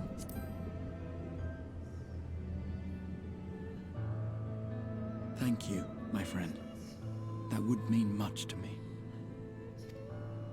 If nothing else, should we learn the first is safe, we'll have that much more reason to keep fighting the good fight. Yeah, what's happening in the first? Are they also experiencing the final said, days? The odds are not in our favor, to say the least. Which is why we're fortunate to have Urianger up there on the moon, working hard to make all the necessary preparations for our departure, should it come to it. And why we have nothing to lose by staying the course till the last instant. Indeed. To the last, let us all do what we can. I will consult with Master Matoya and see if she knows of a way to reach Hydaelyn from the Ethereal Sea. Yeah, they kept talking about how the Sharlayans were trying to enter the Ethereal Sea, right? Maybe this will find a way. And Y'shtola did drop in Shadowbringers that she was going to find a way to teleport to the first as well. Maybe it's all connected? And I will visit the nation's leaders and attempt to ascertain how far the final days have progressed elsewhere. Here we are again, delegating tasks, and it makes sense with their characters. Keep me abreast of your findings. I can seek out and slay the worst of the immediate threats, if only to slow the spread. Unease, terror, despair. Try as we might to suppress them, these emotions will return to harry us time and time again. But when they do, remember this. Your friends and loved ones are out there somewhere, sharing in your struggle. You are not alone.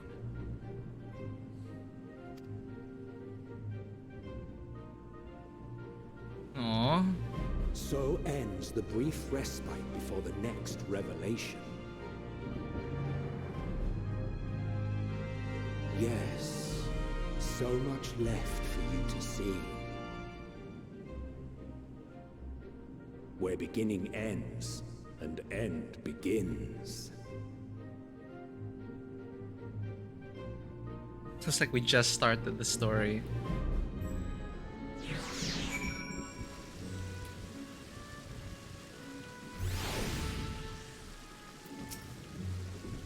Nothing like a feast to lift the spirits. I trust you enjoy yourself as well.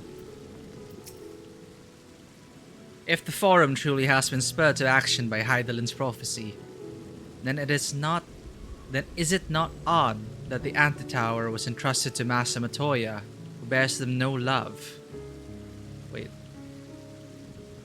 For the Porxies? Huh.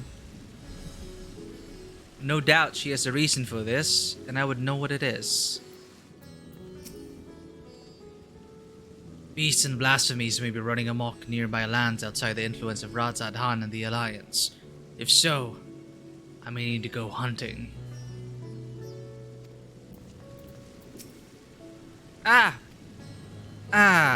What is it? What kind of was that? Well, I suppose I do feel better on a full stomach after all. Burning skies, blasphemies. Not if we've got anything to say about it. The final days. How far has the phenomenon spread? And how does it manifest itself in each land? I must reach out to my friends in each nation and find out all I can.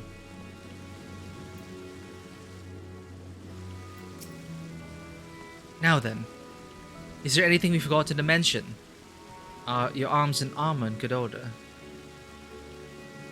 Tancred, don't you have a message you want to deliver to Rien? In that case, it's time we each attended to our tasks. Yes, there we go. And when you arrive on the first, give my regards to Rien. Tell her I miss her. It's okay. You still will find a way to get everyone back to the first and fourth, back and forth.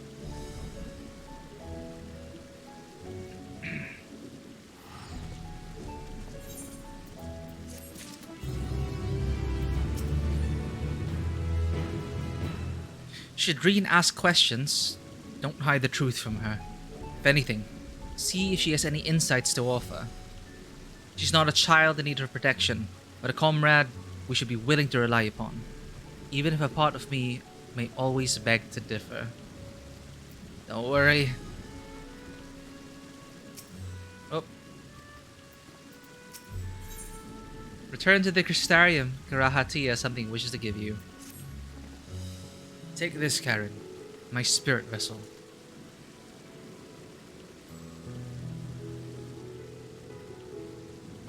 Empty now, of course, but it should allow you to operate the tower systems and the umbilicus. If even the smallest fragment of Elidibus' essence remains, it should be possible to locate it. As for access to the umbilicus, pray seek out Lena for assistance. Chances are she still stands watch at the Accensor gate. Where we first met Lena? Is that where we first met Lena? It's like we're going back to the beginning again. Okay. Should she or anyone else ask after me, then tell them I am living my life to the fullest. That I am happy, hardships and all. To them, isn't the... Well, that Garaha is dead. Do they even know that Garaha still lives on the source? I think we did tell them the truth of the matter, right? Well, we'll catch up with them soon enough. Well, we had best be in our respective ways. God's willing, we will see each other again ere long.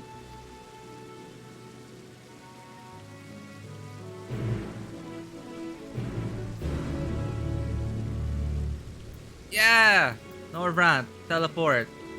Port job. Yeah.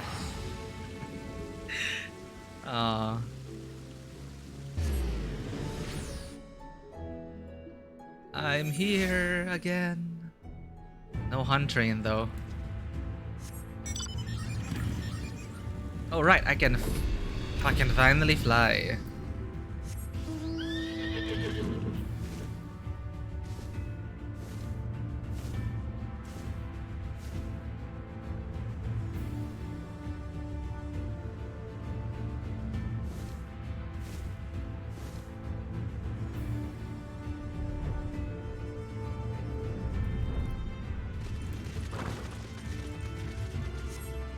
What do they have to say? And no final days, no burning skies. It's been a whirlwind of changes of late, but we're managing to weather it all somehow. Those days when you knew what world you were waking up to feel like a lifetime ago.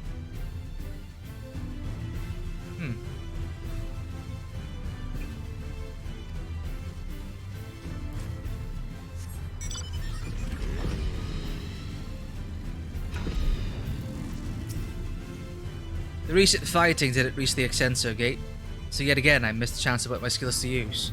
Tell myself that it is for the best. It means the citizens are safe.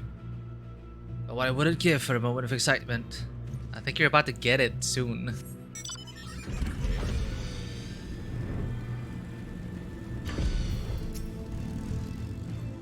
When you came dashing through here with the Exarch during the Star Shower, I never imagined it'd be the last time I would see him.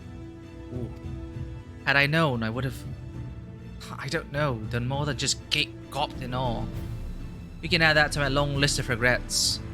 Letting an intruder get by me won't be one of them.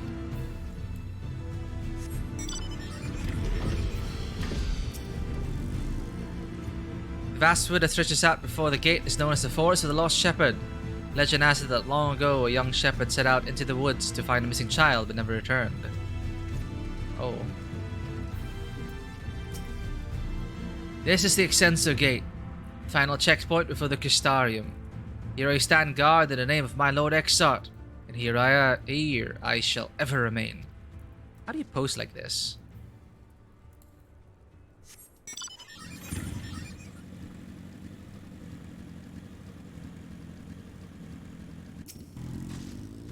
Quite a sight of the Crystal Tower to be had from here, eh? Take a moment to appreciate it before you move on.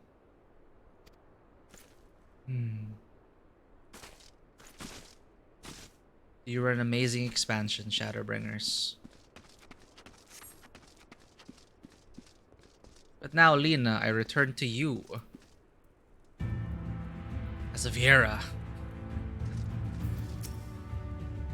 What are they here again? I forgot what the bunnies here are called. If the Exarch ever worries for Captain Lena, tell him to rest easy. V, that's what they're called. V, like me's, but V's. Yeah. If the Exarch ever worries for Captain Lena, tell him to rest easy. We're all looking after her like she looks after us.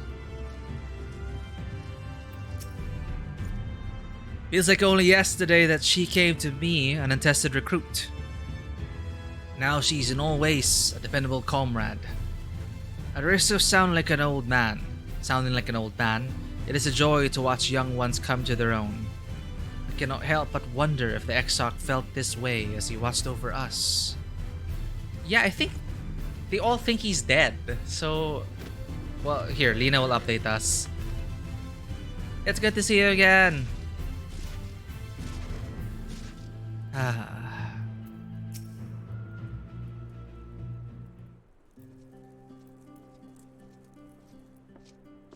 Karen, you returned. I'm glad you still recognize me despite the change. Have you been well? You and the others?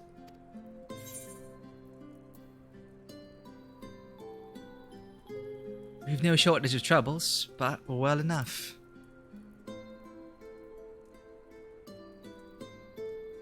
Then things are much the same for you as they were here. My lord is doubtless enjoying himself.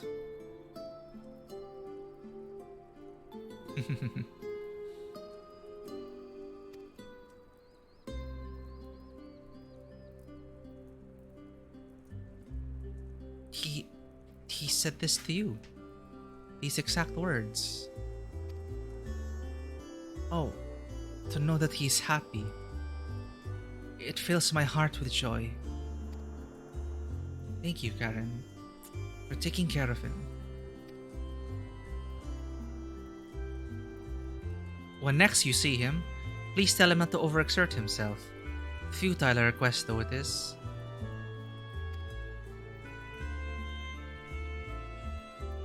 And tell him that all is well here.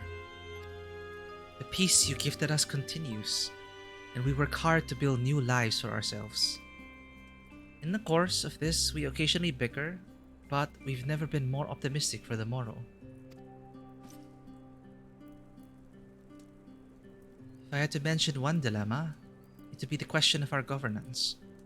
Even as we speak, debate rages on over how we should run the city in the Exarch's absence.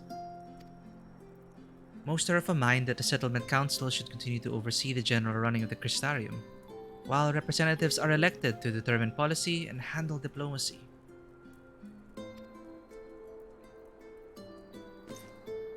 Thus far, nothing is set in stone, but however we choose to proceed, we will not replace our lord.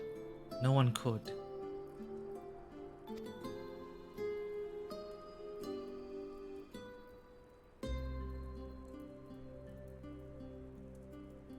Have you recently observed any unusual phenomena?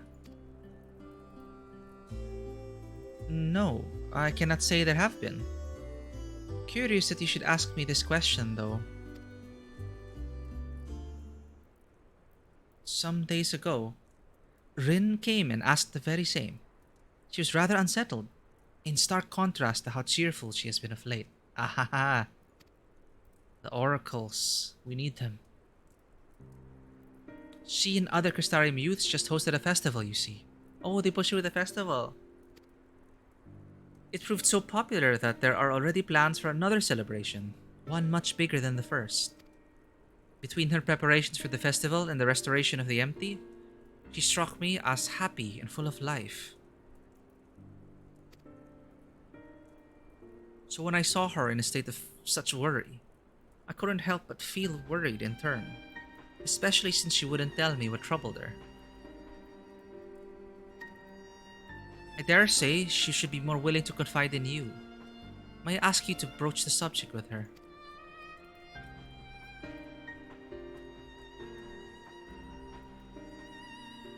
You wish to enter the umbilicus? Very well. I shall fetch the key at once, and take the opportunity to find Rin. Please wait for me in the city, in front of the Cabinet of Curiosity, shall we say. I'll be along as soon as I can.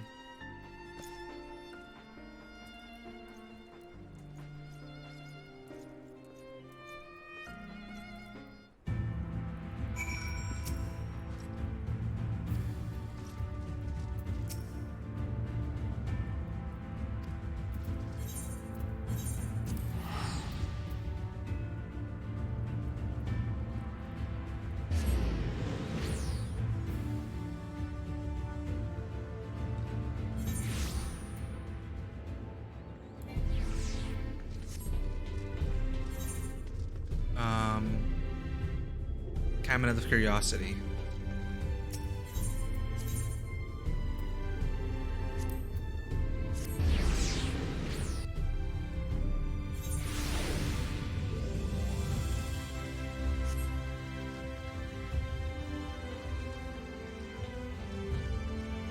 It's good to see that the final days haven't reached the first yet.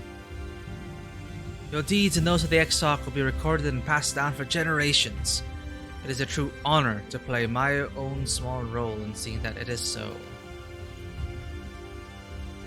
Hello, fellow questers. The following event cannot be skipped. You may wish to cancel any pending duty finder registrations. Wait for Lena? Yep.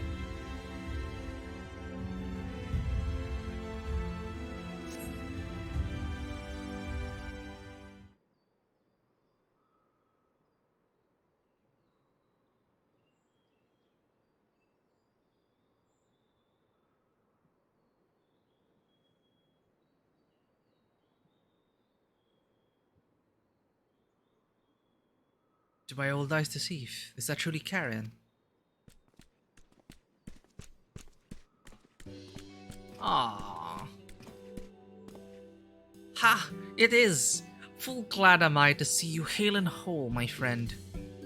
What a wonderful surprise it is to have you back with us, and at this most opportune time.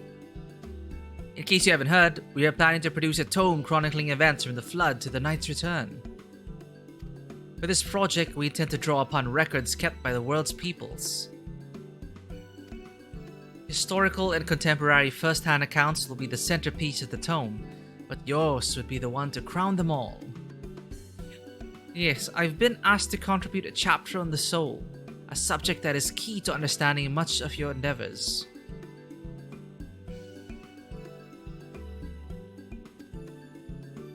In the course of developing the spirit vessel, brings me back, I gained valuable insights into travel beyond the rift, knowledge that will allow me to attest to your existence and deeds.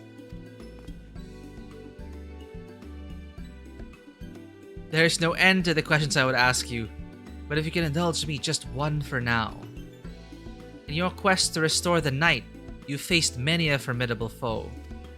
Among them, who offered you the greatest struggle? Titania, driven mad by light and loneliness, Vol 3 in his misguided self-righteousness, Hades, who bore the burden of his people. Uh-huh.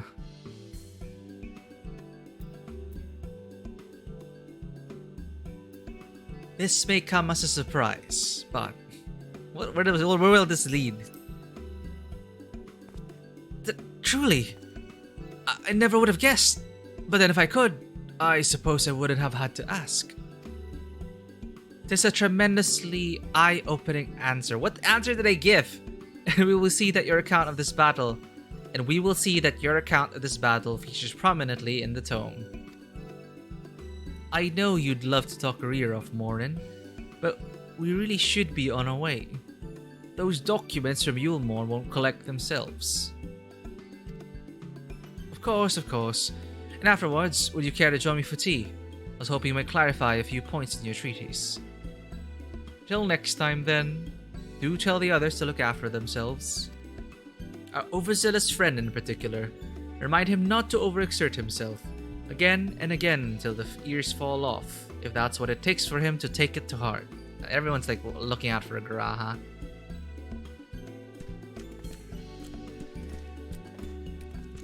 Well, I was looking back at it, like Nova Cref, like, I guess if you consider the extremes, sure, but considering the progression of it, I guess it is right. It may come as a surprise, but like compared to the first trial of Endwalker, there was really no trouble. Still badass fights and the progression of the story, but not nearly as difficult as the first trial. Is that the Warrior of Darkness? Ah, it's you! It's her! It's you! It's you! It's her! It's really her! What are you doing here? What are you doing here? If you're going to battle, I gave you some medicine. I made it myself. Oh, you're growing up. Best not, Ricky. You don't want to give her a stomachache. We've come to see Morin to get his advice. Have you kids been good? One of the god finally agreed to teach us how to fight. But first, we need to choose a fighting style. In terms of challenging emotionally, like I was about to click Hades because that was like the weight of everything. But yeah, you're right. You know, we'll never know what I answered. Maybe the Warrior Flight, if choosing, this may come to you as a surprise, but the difficulty was, you know, the challenge was overcoming the situations they were in and how emotionally draining they were all. I could... That's my headcanon. One of the guard finally agreeing, yep, choose a fighting style. Don't be like me, or you're gonna be leveling every job to 80. Well, I know I want to be a mage, Arkel isn't sure. Magic isn't really my thing, so I was thinking of taking up the axe. Or the sword. Or maybe the... Oh god, they're gonna all get the 80. You all seem right, but it's hard to decide. So I thought I'd ask Morin. He knows about lots of things. Did I shake my head? Oh, he's in here? Aww. Why don't you have the Warrior of Darkness choose for you?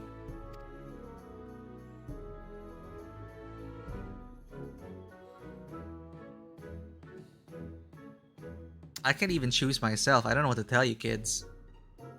I mean, Tita Karen just like did everything. God damn it.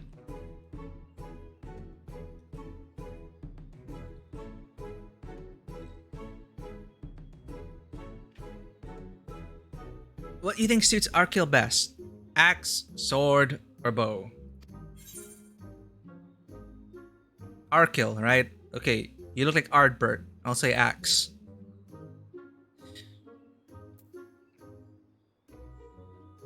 For fighting and hunting both, the bow. For protecting your friends, the sword. For smiting your opponent, the axe. Look, you have the same style as Ardbert. I'm just gonna give it to you. For smiting your opponent, the axe. The axe. If you took up the axe, you could be just like... Say it. Ardbert, the Warrior of Light. Ding, ding, ding. They got it. Kids got it. I love that tale. Let's borrow the book, let's borrow the book today. It's really popular though. I hope it's still there. Thanks for helping me decide, Warrior of Darkness. I'll start with that style and maybe try something else later on. Good on you. And when I get really strong, I hope to have a bout with you.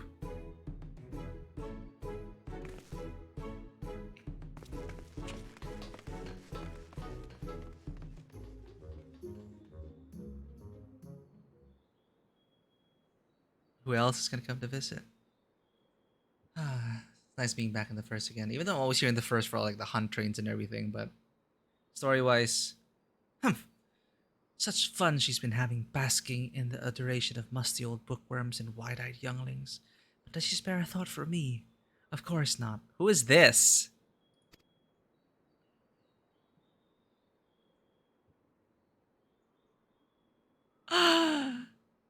I'm still your branch. I'm sorry. I'm sorry. Oh, it is then. I waited and waited and waited, but she won't so much as acknowledge the presence of her beautiful branch, even though I'm her sapling. I'm their sapling. I am their branch. Yeah. Beautiful branch, even though they're right here. Such a heartless thing. Oh no. They're gonna turn me into a plant person. I mean, there's no voiceover. I can't tell. Okay, I waited and waited and waited and waited, but she won't so much as acknowledge the presence of a beautiful branch, even though they're right here. Such a heartless thing our sapling is. Cold and cruel and heartless.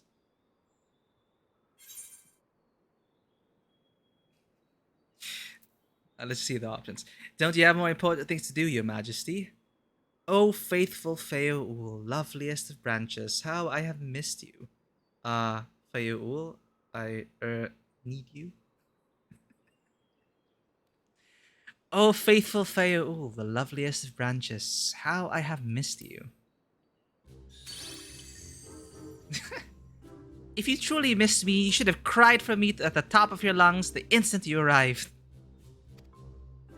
To make up for it, you will call with twice the passion next time. Though for there to be a next time, you've some few struggles to overcome. So, my adorable sapling, the world is on the verge of destruction, is it? Oh. Oh, I also went like /aback. How do I know this? Join as we are, spying on you is as simple as sliding down the back of a rainbow. I wish you'd tell me if you were watching. Would that I could aid you in your quest, but the fate of we Fey folk is bound to that of the star. Whither it goes, so too do we follow. Such is our way. The most I could do for you is spare you the pain by gifting you the sweetest of eternal dreams. But if escape's not to your liking, then you must struggle with your fellow mortals. /nod. Ah, but here are the ones you're waiting for. I wonder what manner of conclusion awaits at tale's end. Oh, it was nice to see them again.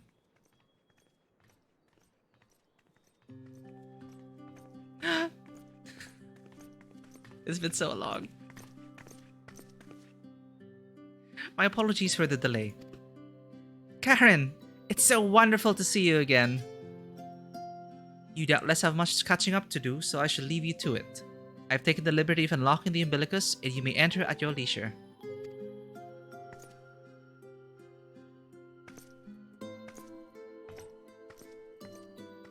How's Gaia? How are you two? Oh.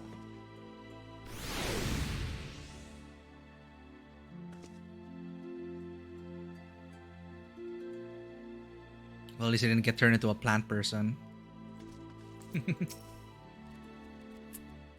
We also forgot to call them for aid, right? I mean, we did ask them if they wanted to help take out, you know, at the end, but they did come to our aid because we are their sapling. I'm relieved to hear that everyone is well. I've had this feeling, like a pit in my stomach, and I was afraid that something might have happened. Maybe I'm overthinking things, but it's just that. I'm the Oracle of Light, but I've never spoken with Hydaelyn, never once heard her call. Even so, I've always had this feeling deep inside me, a connection to something immense. These past few days, though, that connection has wavered, as if that immense something was distant, then close, then distant again. And then, the other night, I was jolted awake by the feeling it had been completely severed. Wanting some fresh air, I went to open the window, and to my horror, the sky was ablaze, like during the star shower.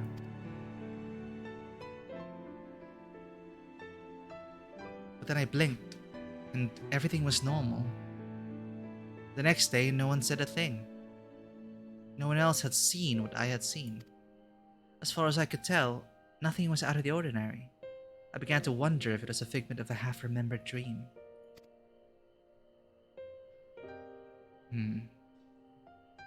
Karen, what are you not telling me? I have to know. Please. It doesn't matter how terrible it is.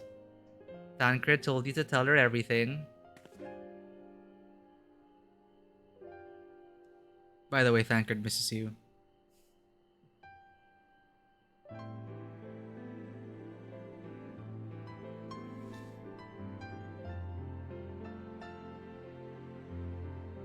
It was in my imagination then. The doom we witnessed in Amarot has come again. I can't believe it.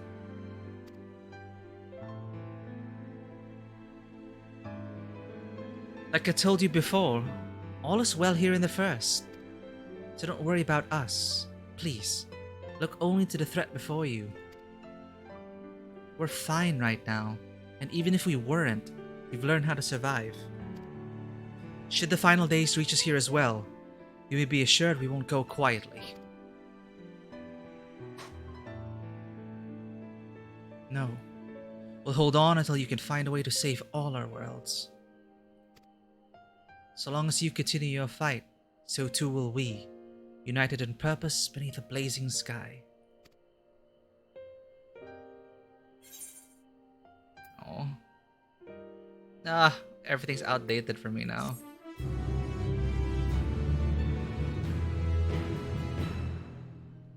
But maybe we can help figure it out. Maybe you have insight. I didn't want to say it, but Grin literally felt a surge in the ether. And the connection was severed. Hope upon a flower. Rin wears a look of steely resolve.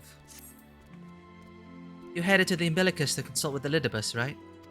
I'll do some consulting of my own and speak with Lena, deciding how we might best prepare for the final days. So it's farewell for now.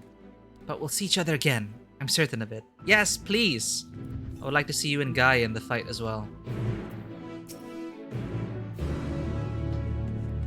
We lived through the flood and the tyranny of the Light Wardens.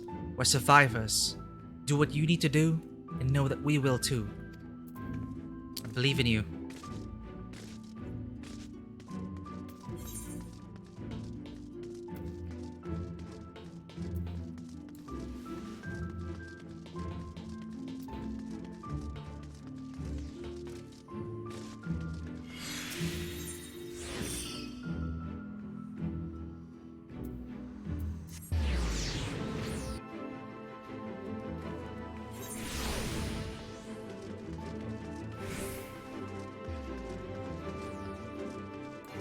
Ah, I see everyone is here.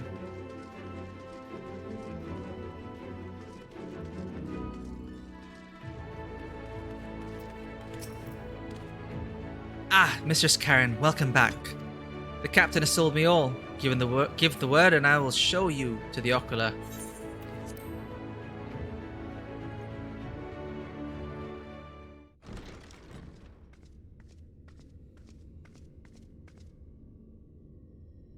Here we are.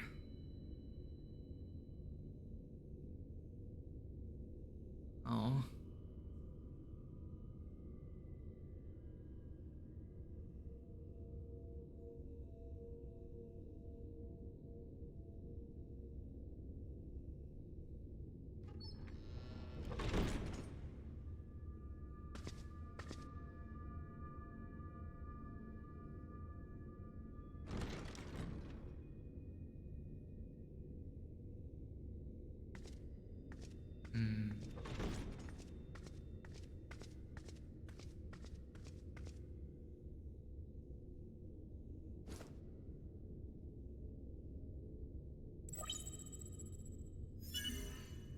Biometric authentication complete.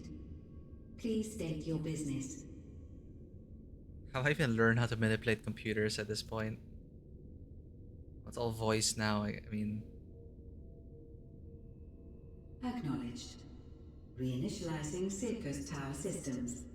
Searching for Elidibus entity.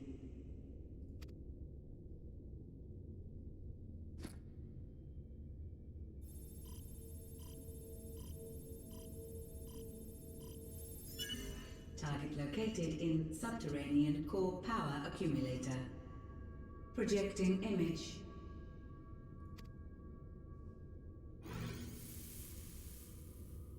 My home.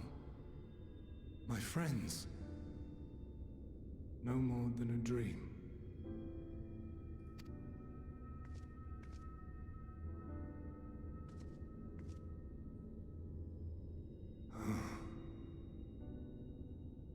You. Why have you awakened me?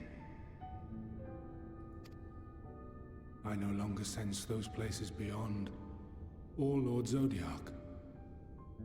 You must explain all.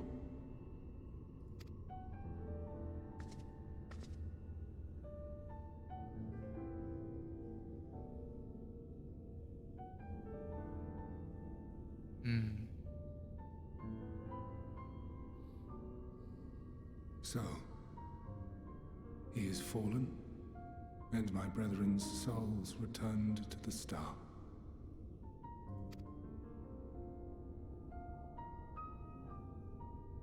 The doom we sacrificed so much to prevent is come again. Old burdens now yours to bear. But if this is Fandaniel's design, then I, as Elidibus, have a duty to fulfill. Your unsolicited act has restored to me some few memories of the convocation.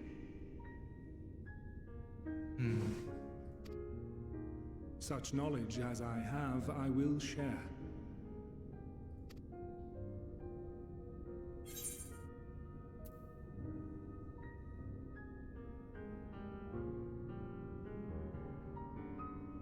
thank you.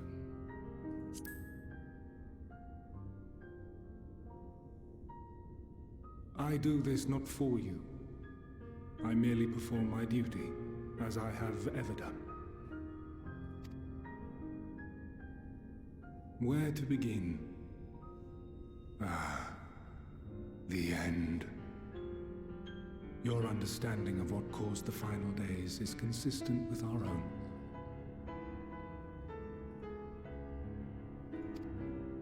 The decay first took root where the currents were weakest. Yes, a conclusion drawn by him, Fandaniel. Not the him of here and now, but as I knew him, long, long ago. Having shed light upon the phenomenon, he dedicated himself to devising a countermeasure. Were it not for his knowledge of the Celestial, we would never have made the connection, and thence forestalled the final days. And though he inherited that noble soul, how different this last incarnation, so consumed by self-loathing and hate.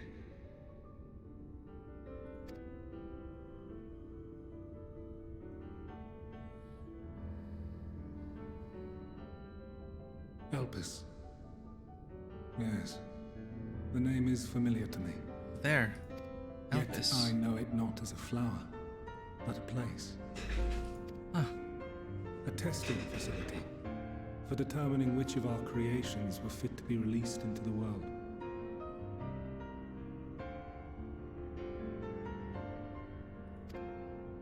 Many worked there, and before joining the convocation and assuming the title of Fantaniel, he was their chief.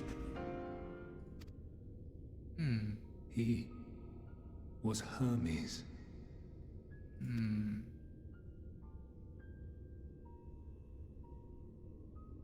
That is all I know. The crystals tell little of the lives the 14 led prior to their induction. Elpis itself would tell even less. Nary a ruin has survived. Uh-oh. Slowly slipping away. I saw you there. In Elpis. No. I did not. But I did. I did. A lingering trace of impossibility. And a truth that fills my heart.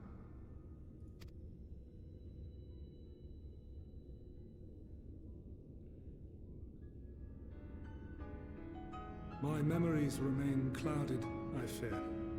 However, they have revealed to me one possible course. You must travel to Elpis, to the time when Hermes served as its chief.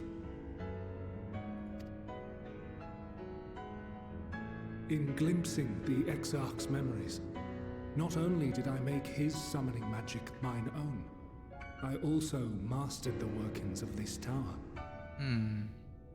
We are going to time which, travel. Having absorbed my empowered essence, now harbors an abundance of energy. As such, I believe I can deliver you unto the past, unto that place and that precise moment. Given the eons that must be traversed, the gateway will not be fully formed. Your form will be less tangible still than those warriors of light I had summoned. In all likelihood, none will be able to see or hear you. Yet even should you manage to interact with others, you will be unable to effect meaningful change. For the reality you wish to save, the reality to which you must return, exists as a result of the final days. You cannot reshape the past to undo the tragedies of the present. Cannot unmake the sorrow and suffering fated to come.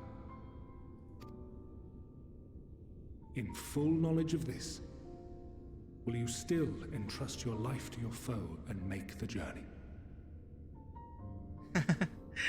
Well, thanks for hanging out. It's been such a... I mean, it's like... It's good being able to talk about all this. Like, I had my thoughts and all... We're in part 6 now, but I have been, like, reacting into the void and just... It's really helped me appreciate the story even more. And now... I am always wary of, you know, whenever they introduce time travel and things. Which is why Elidibus is straight to go out and basically lay down the rules and limitations of what this time travel journey will be, and also to say that you can't change anything, right? That's in our rules now, you can't. In full knowledge of this, so you still entrust your life to your foe and make the journey, I must learn. And if Venat, we have the soul of Venat, right? As a name. Very well. I shall cast you unto the river of time. Let this be my final act. Wait, so Fandaniel, before becoming Fandaniel, he was Hermes. You must input the commands. I no longer have the authority. First, you must reconfigure the systems, that the tower's ether may be channeled for the magic. We're desperate enough to try this. Whatever he intends.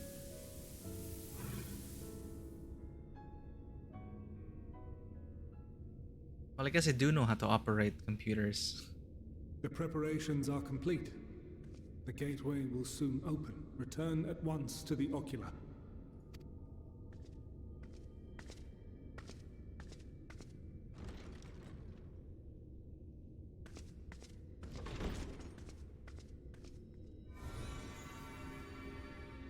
All appears to be in order. The ether flows unimpeded. The magic should consume every last mote of my essence. Oh no. Why are you surprised? Did I not say that this will be my final act? Lord Zodiac is no more. There is nothing for me here. The ones I love and long to see again are waiting. In that promised land, beyond memory and dream.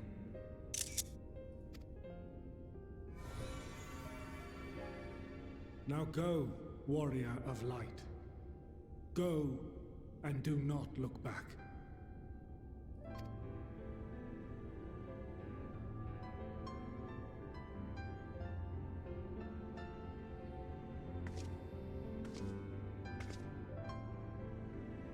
Well, Heidelin, I take my leave of you. Yours is the mantle of the last of us. May you have the joy of it, the burden and the solitude. It falls to you now.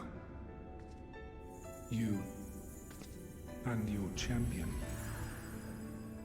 to save our star.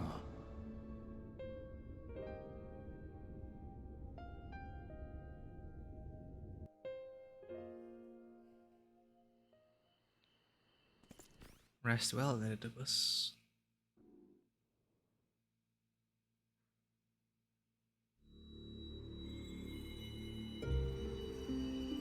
Time for timey-wimey stuff.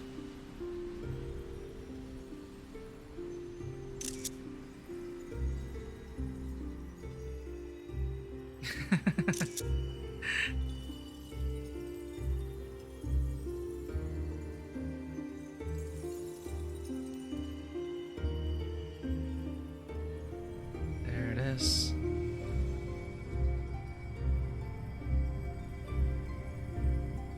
Are we gonna like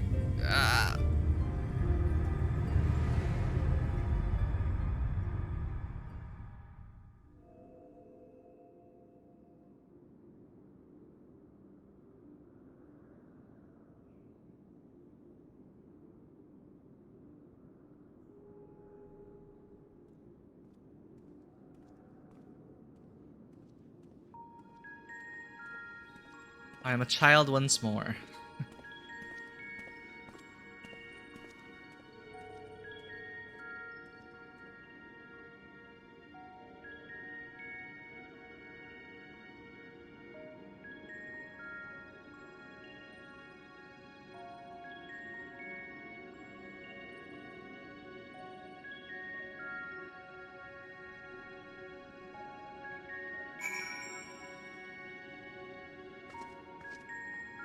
Right.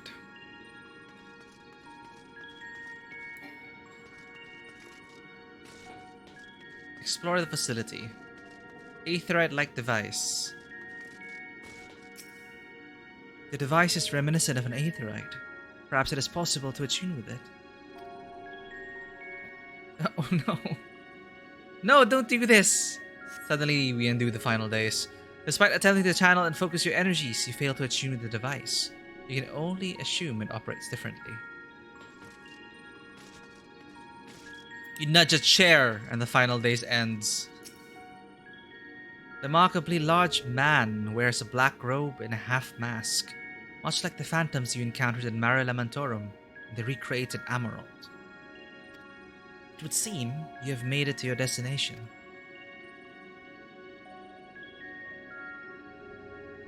You gesticulate wildly and shout all manner of greetings and obscenities. Carrion.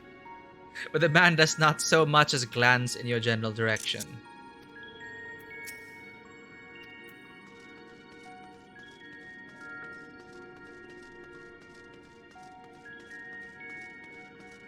Dialogue?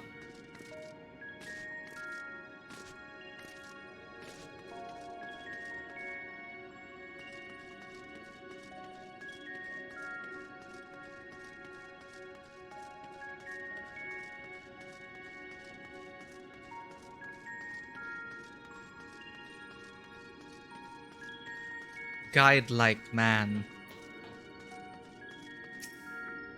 The man stands dutifully by the aetherite-like device, a guide for this facility in all likelihood. You attempt to get the man's attention, but if he sees or hears you, he gives absolutely no indication. As Elida was warned, it appears your form is intangible.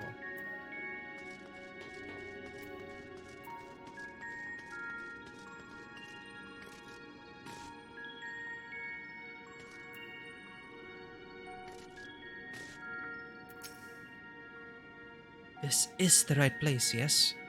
Propylaeon. Judging by the woman's words, this facility is called Propylaeon. You attempt to gently prod the woman to attract her attention, but feel nothing, and it seems neither does she. Very well, let's wait a while.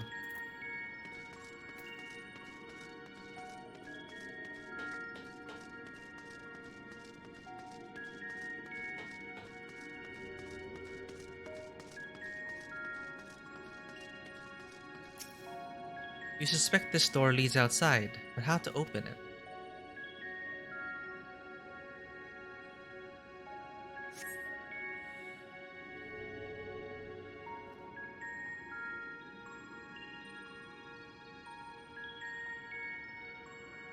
Push! Ooh. Eavesdrop, eavesdrop. And here we are, Elpis. Well, well. How rare to receive you in person. To what do we owe the honor? Oh, just a few odd tasks. We'll be here a while. You're welcome to stay as long as you see fit, of course. As a matter of procedure, however, I must ask that you kindly remove your masks.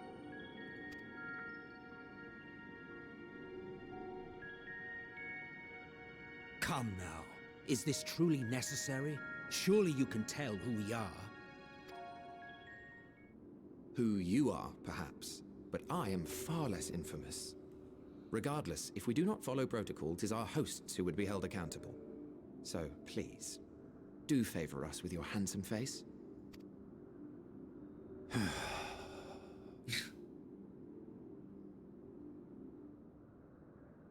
From that sigh alone.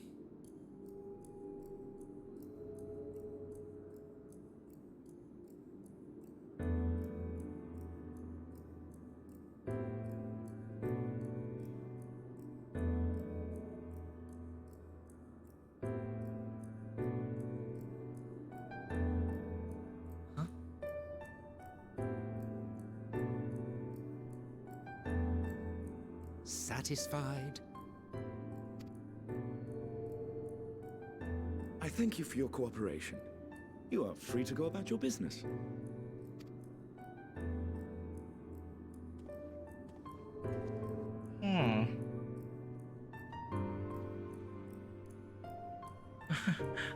Get out of the way.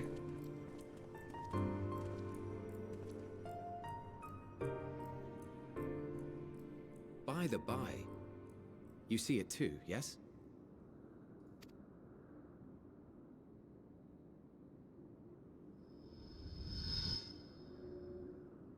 I haven't the foggiest what you're talking about.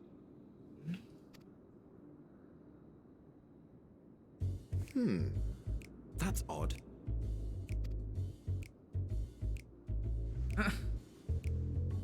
It's right here. A bit thin in the ether, but there's no mistaking it. The color of Azem. its soul is almost identical to Azem's. That's the name I was trying to remember.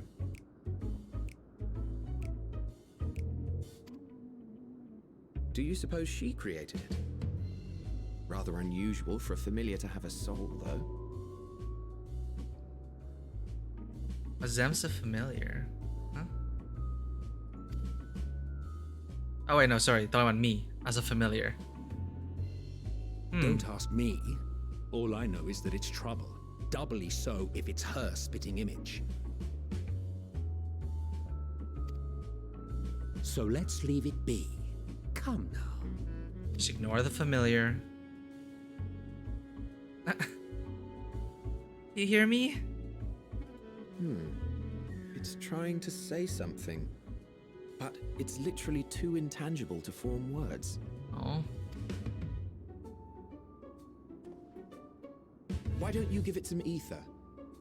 Spare a snifter of your bounteous reserves.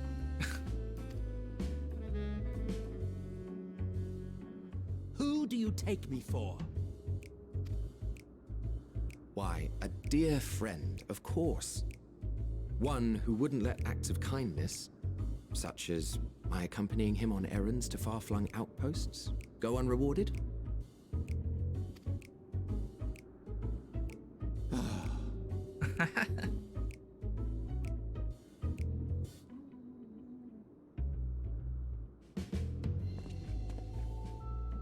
I suggest you close your eyes, or this may be unpleasant.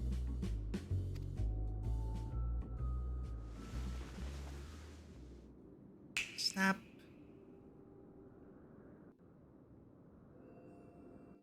Are we solid now?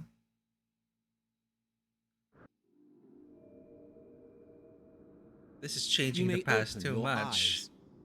I don't think Elizabeth expected you to give me ether. Am I big like you now?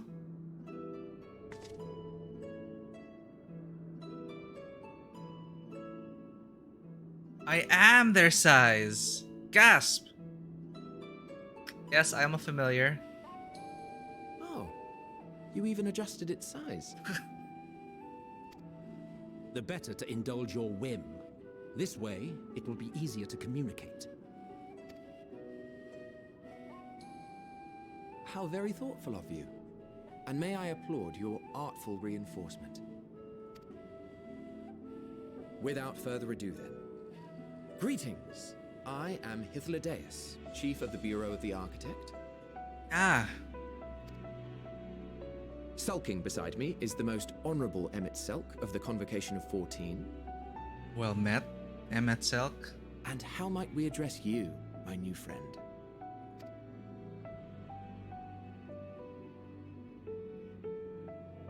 A fine name. And I'm pleased to see you understand our words.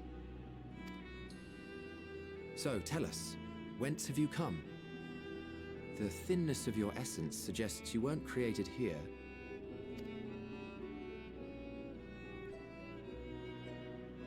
I'm breaking all the rules right now.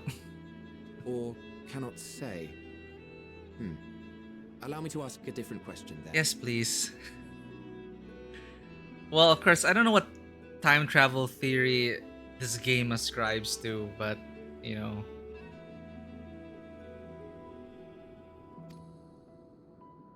What brings you here?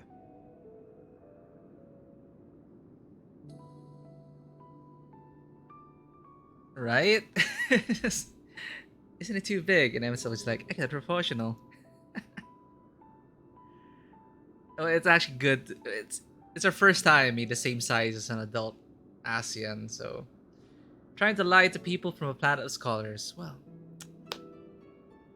see, Hythlodius was perceptive enough to acknowledge that, alright, maybe you can't say where you're from.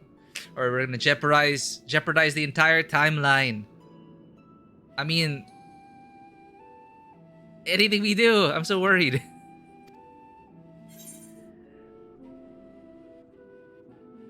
if you're a big... Actually, does it scale? So if you're a row, they're all tiny. Really?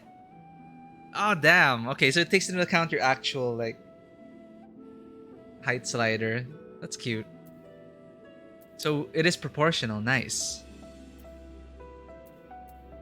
I want to learn about Elpis.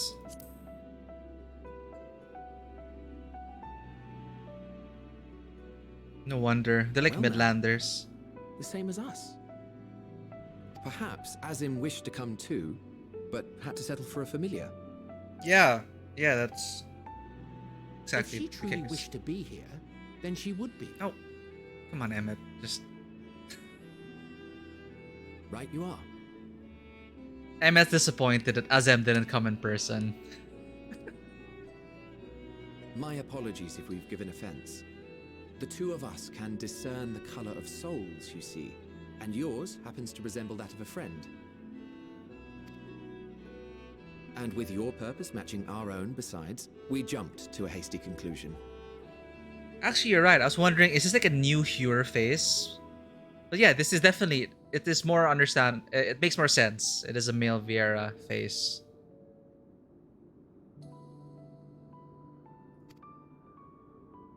We are here to speak with Hermes, the chief overseer of this facility, which we also intend to tour in order to gain greater insight into the man's work. Alright, wait. So... Hermes eventually becomes Fandaniel? I got confused at some point. Or eventually assumes the position of Fandaniel?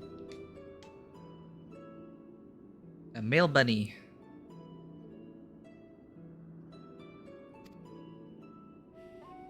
We, I say, though this is Emmett Selk's charge. I am here only to serve as his guide.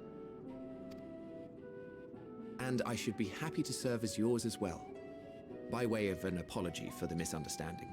Thank you, my new old friend. Wait, are you suggesting that we bring it along on official business? This thing we know next to nothing about? You know, Emmett Selk has a point. It's like random familiar.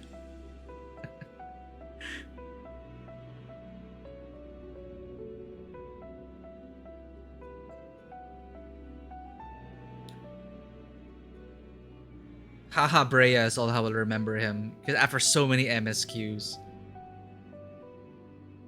Yeah, so Hades becomes Emmett Selk. And Hermes becomes Fandaniel.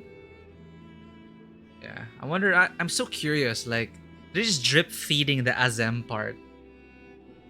But I wonder if we'll get to know more about Azem. Yeah. Haha, Brea. Oh, that guy. But Emmett Selk has a point. If you harbor suspicions, better to keep it close than leave it to its own devices. Wouldn't you agree? Actually, half the day is also a point. Let's see the Elpis. Besides, having a mysterious life form in tow is the norm rather than the exception here. That's true.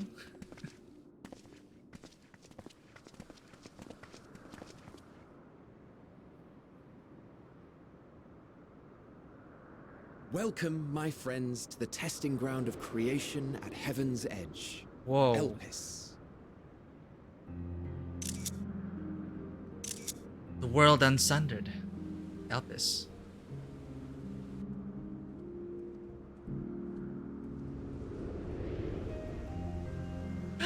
Ah! Argos! And Hydaelyn. This presence. You know what? Even Hydaelyn senses us. It's like we've just broken every time travel rule in existence. Oh, I mean, they know better than to mess with what's happening, even with my little visit here. But you know, the thing, it's almost so wary about time travel stuff is like, okay, so then this actually happened. Like, for things, you know, for there to be no paradox, we're always gonna end up to them seeing me and me visiting the world unsundered. Anyway, I mean, time travel narratives always have to... I just need time to adjust to it, because there's never really good... It's like the only way to explain time travel for me is the whole multiple timelines theory, not the whole what you do in the past changes the future kind of thing. Like jumping into another timeline, fresh start, that's it.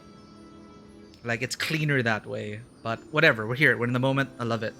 I'm excited to see more about Elpis. So about Azem. Ascian from whence her soul's thunders come from, base Shadowbringer Shore, yeah. And Azem was the wandering one, right? She left the convocation and eventually the soul passed on to us. I need to clarify though, the soul... There was that part about the soul was given to us. Or were we always a part of Azem's soul? Because I remember we were picking up like soul stones at some point in the story. Before the Azem reveal. And they were talking about how we were gifted the soul. Okay, we've always been. Makes sense. Yeah, it doesn't make sense because we've already been existing. Alright, Hydaelyn.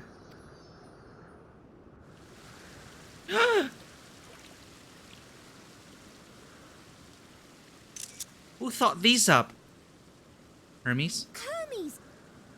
Visitors! We have visitors! Oh no, you're not Hermes. Ah! What are you?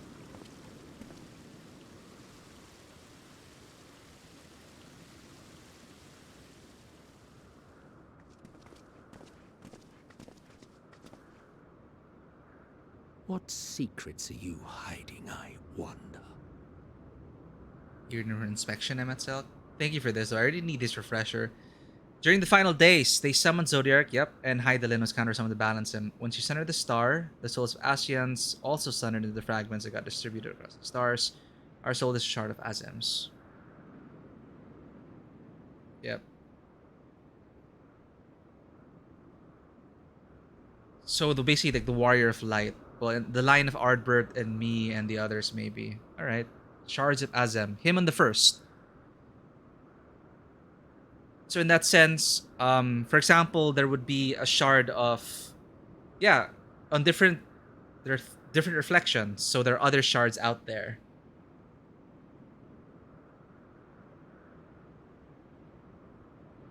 And we did gain strength then. And that's why we were able to overpower Hades. Because Ardbert was able to...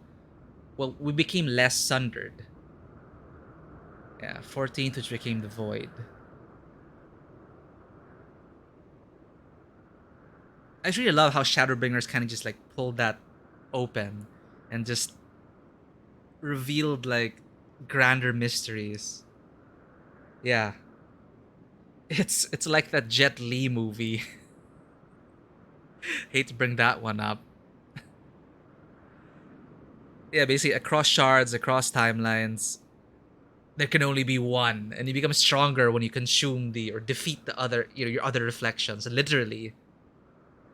But hey, Ardbert gave himself to us, and 8/14s because of all the rejoinings, right? But okay, the Ascians were sundered souls, but everyone else, Alphino, Alizé, every single living being, aren't we all just sundered beings?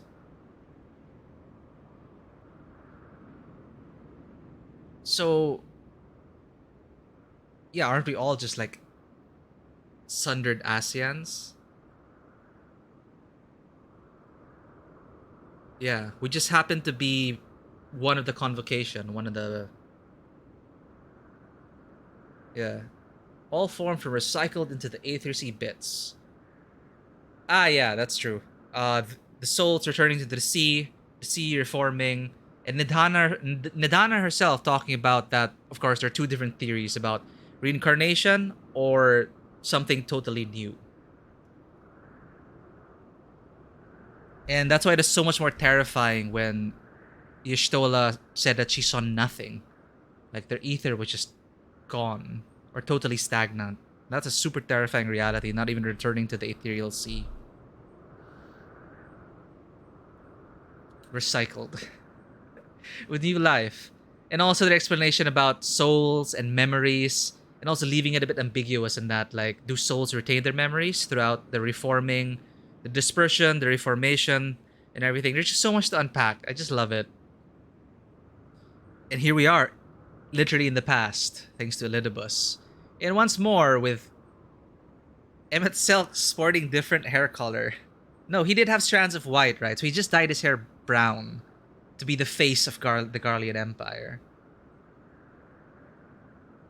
Man who's gonna tell the baby one day that her parents never see went back. They didn't. Yeah, that's what I loved about it. That's why that's when it really sank in. Like, we were able to calm down the father, and the mother held on to her daughter, literally and figuratively, till the end. And their ether, and now they're reunited in the ethereal sea. And it is great following the moments they set up about how, you know, the stagnancy of ether, if you're transformed and killed as a beast. The boy who got set on forever. You have to bring it up again. That's so... It's still fresh in my mind. That is them saying, bam! It's the end of the days. Welcome. It's the final days. Welcome. Anyway, back to it. I just want to see more Argos. And Emmett Selk, it's good to see him again. And sorry, correct me if I'm wrong. It's Emmett Selk who's been narrating the whole thing so far, right? I think it is Emmett Selk doing the narrations for the expansion. Okay, I was just trying. Yeah, I was wondering. Okay, that's Emmett Selk, right? Emmett Selk. He's the narrator. Nice. Tesleen, and we also had our moment with the sisters in Garlean, Garlemald. That is also another moment where it's like, okay, they decided that we couldn't save them. You know, that father, though, I hope he's doing okay. Because, as I said, if I were in that father's shoes and I saw that happen to my child, I would just, like, break right there. Like, no amount of comfort. Like, which is a testament to the strength of Raha's presence. You know, his words as the Crystal Exarch, or former Crystal Exarch, just there to take command and inspire and give hope. I really love that moment. That's why I don't regret talking to Raha the night before. It's so terrible to think about potato dialogues. Well, at least I have other kids. Oh god, that's terrible. But yes, I do wonder as well, Emmett Selk. What secrets are you hiding, Hermes? Elpis. Elpis, which has been struck from record. Or at least not in the archives we've seen. So it's a highly secretive research facility for, you know, experiments. Ahaha, I'm big. I'm no longer a child-sized. In case you didn't know, it's rude to stare. Stop. Aw, are you disappointed Azim isn't here in person? I look like Azam, don't I? Stare. Anyway. Let's not do that to Emmett. And these are the real... This is the real Emmett Selk and the real Hythodius. Because we are literally in the past. It's not just some illusion. So I'm super excited about this. Those researchers are from the Academia Anider's Words of Halmarut. Here to observe the state of the local flora. I know these words.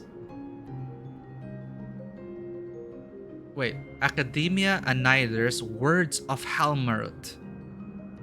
I haven't heard this part, Words of Halmarut. I wish they would give equal attention to the ambient environment. Specifically, how much noise they are adding to it with their little debate. What debate? Give me dialogue. Thanks for dropping by, Novacryph, and hanging out. I mean, I'm gonna get there to the end eventually. We'll all be able to talk about it. Good night. Have a nice evening. Like, I'm just streaming this because they're really... It's my first expansion launch. And for posterity.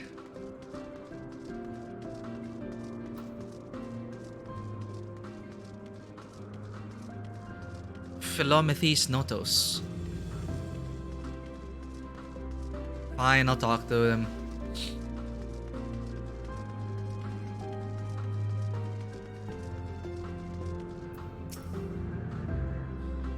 This is hardly my first time here, but the scenery never fails to take my breath away. Why, it feels as if you could reach out and touch the heavens. Now then, to begin a guided tour, perhaps you already know these things. But for the sake of thoroughness, I shall start with the basics. Using concepts to give shape to ether, creation magics allow us to bring forth anything we desire, be it inanimate objects or living beings. Anyone may conceive of concepts, but they must all undergo evaluation at the Bureau of the Architect and file for a patent to avoid any intellectual property theft, and go through tons of red tape to have your ideas realized. As part of that process, living beings and certain arcane entities may be sent here to Elpis for in-depth observation and study. Fascinating facility, isn't it? I dare say you will enjoy touring it with us.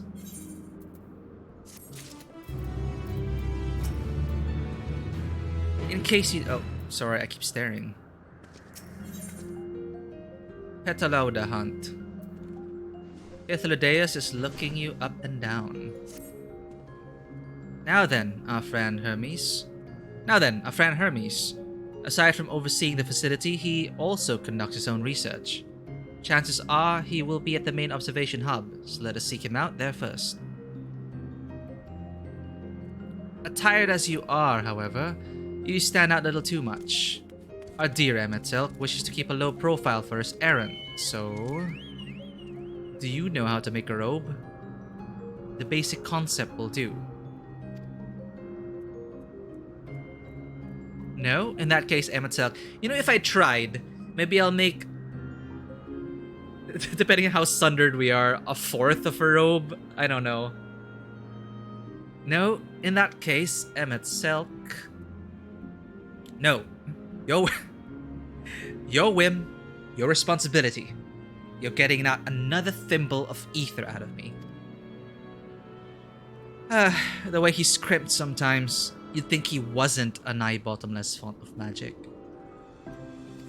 Very well, I shall make the robe, but perhaps you can assist. Come, let us search for the requisite material.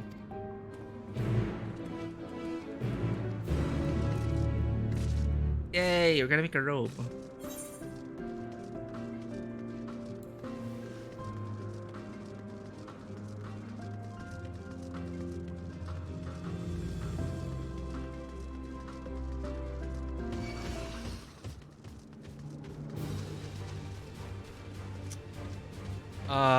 Sorry, they're not Hydaelyn. The person, Venat, who became the heart of Hydaelyn.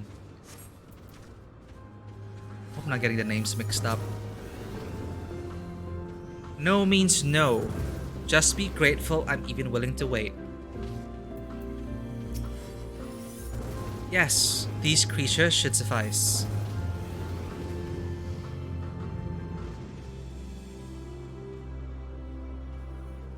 An etheric rope. I want you to use it to capture, shall we say, 2 Petalodai. There are 3 species here, I believe. Any 2 different kinds should serve. Now, I should mention that the strength of the rope is tied, no pun intended, to the strength of its user. As your ether is still thin compared to ours, you'll need to weaken the Petalodai first. Good luck. This quest template. Remember, it's a pair of Petalodai require, any 2 different kinds should serve.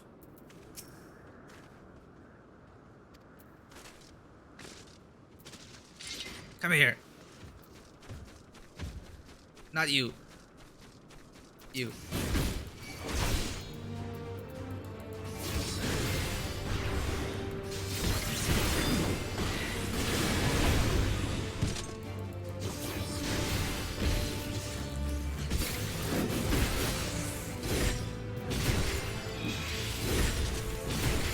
Is that enough? Yep. Woven from ether, the strength of this rope directly corresponds to that of its user. Tab.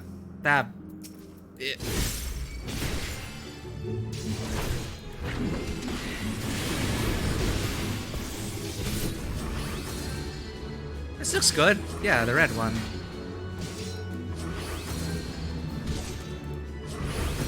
Will this change the color of our robe? Wait, I should have considered this. Oh wait, I killed it. Oops. I'll go after another red one. What color did we get for the first one? Captured Petaloda, duly weakened and carefully bound. As Petaloda is destined to become clothing. No, there's another one here.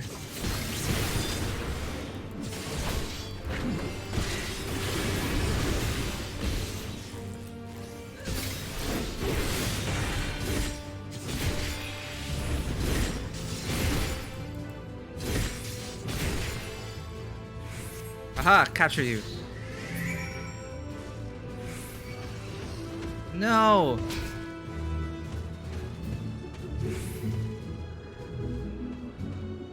You gonna follow me all the way here? Gah.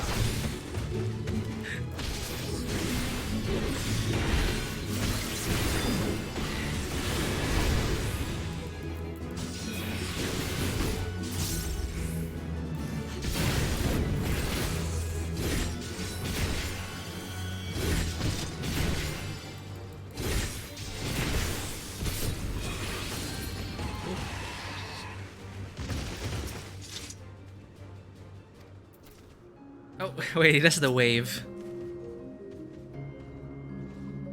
Oh no, not that wave. Not the Emmet Selk wave. You've got the Petaludai. Come, let's see.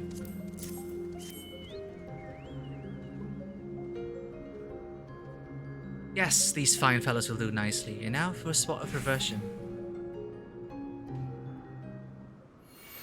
Distill them down into component parts and make a robe. There, it's ready.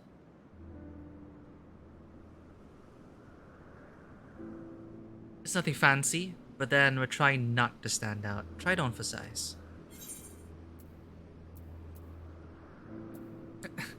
You turn living beings into clothing? Just like that? Won't someone be angry with us for using those creatures? Actually, well, I'd like to ask both, but won't someone be angry with us for using those creatures? Maybe they were part of an ongoing experiment, and we just kind of ruined their records.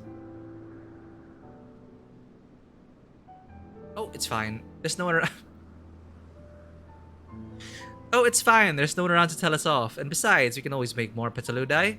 They need only a tiny amount of ether. I mean, if you have powers like that. It may take some effort to get the form of composition right, but anyone familiar with the concept should be able to manage. Well and good to disguise and educated, but it won't fool anyone who can see worth a damn. Fair point, but at the very least, it should spare you unwanted attention from casual observers. I am drawing attention to them, Emmet.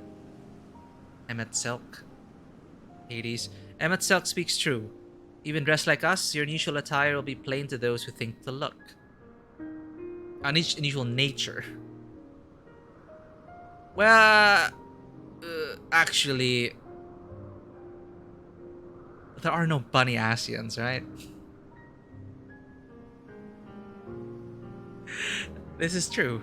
Imagine a Rogadin walking around, Merle walking around this place.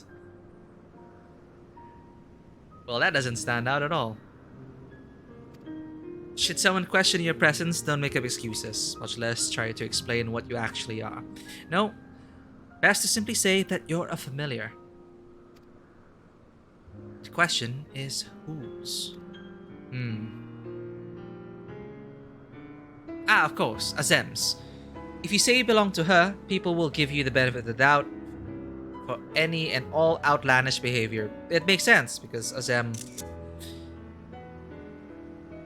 I guess. 3 butterflies. So I guess Azem is really... They understand. Ah, yes. Azem. That's why the familiars are acting like that. Exploiting our associate's absence. For lack of her presence, absolutely. Were she here, she'd have been the first to propose the idea. Did you know it? No, these were my buddies back then. With that, your story is settled. Let us continue with our errand. Sophist, Sophist.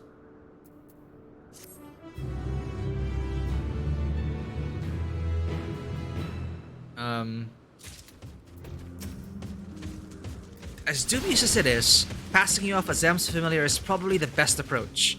Should she take offense that others so readily believe her recklessness is to blame, she's welcome to mend her ways.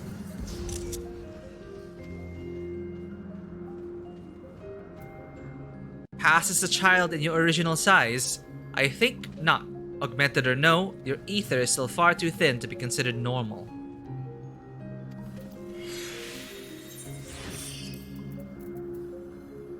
Can I even change glam here? Oh, I guess you just gotta equip it.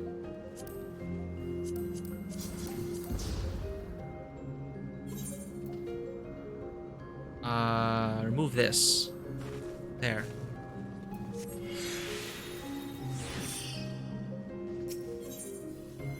In search of Hermes.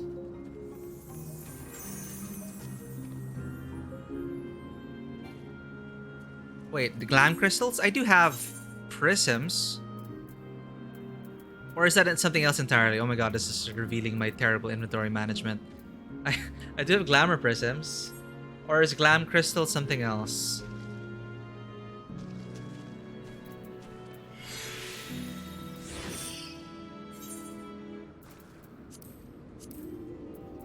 Running out of inventory space. This isn't gonna last me to the end.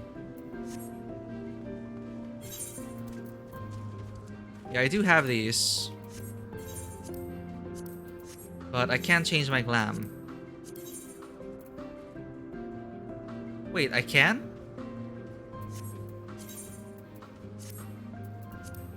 No, I can't change it here. Oh, I can! Okay, you can use glamour prisms out in the field. But you don't have access to glamour plates everywhere. Ah, got it.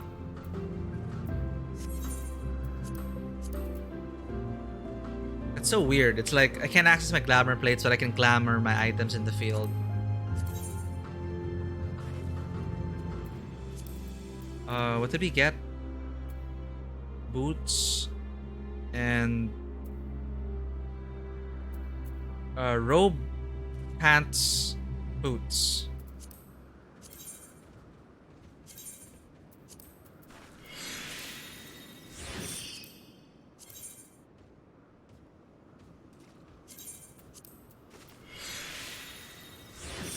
There we go.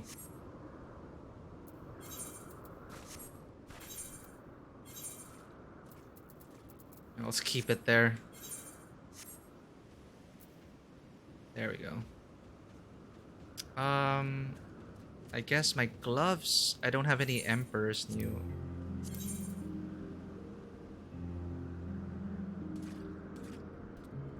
Well, they'll deal with it. It's a fashion accessory. In search of Hermes, Hythlodaeus is ready to continue on if you are. If you're ready, let us continue along the path of Anagnorisis. The place serves as an observation hub and residence both. Someone there should be able to point us in the direction of Hermes.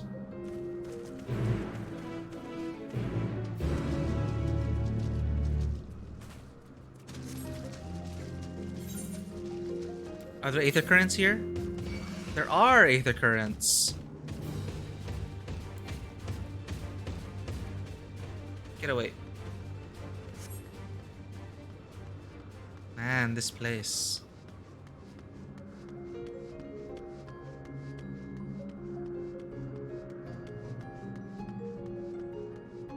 So pretty.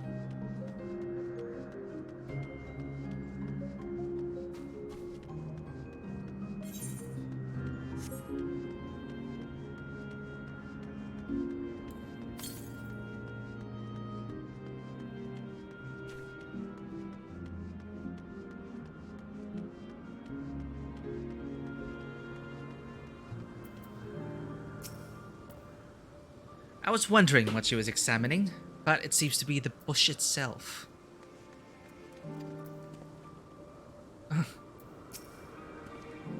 Let's see if this observer knows Hermes' whereabouts.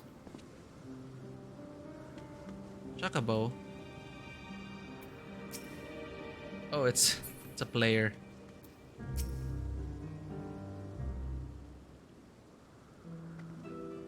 Yes, can I help you? We wish to speak with Chief Hermes. Do you know where we might find him?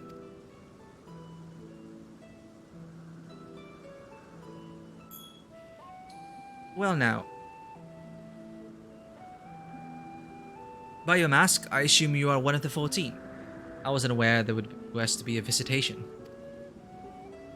Between you and us, it's something of a surprise. Your discretion in the matter would be appreciated. I see. My lips are sealed. Got disconnected for a second there, but we're back.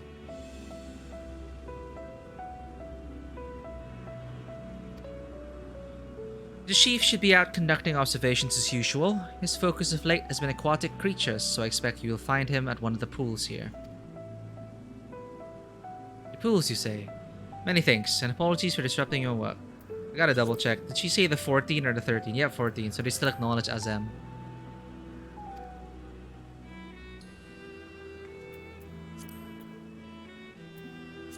I say, Hildeus. Well, I've never met Hermes. You know him well, do you not? That being the case, couldn't you simply find him by his ether? Aye, that I could. As you know, Emet-Selk and I can discern the color of souls. By the same token, we can also see ether quite cleanly, and from great distances. Any pools equals fishing. Can we fish in any of the pools here? With this skill, I could readily locate Hermes, but I felt that it would be a waste of an opportunity. We're here to perform an assessment, after all. By searching the ordinary way, we stand to gain insight into Elpis and the man in charge of it. This is as much for your own enjoyment, like as not. A point taken. If you're going to accompany us, make yourself useful and help us look for Hermes. According to his profile, he has short, dark hair. So you know, it's because we're in Elpis that we don't have our cowls up. A special exemption due to the need to be aware of dangerous creatures.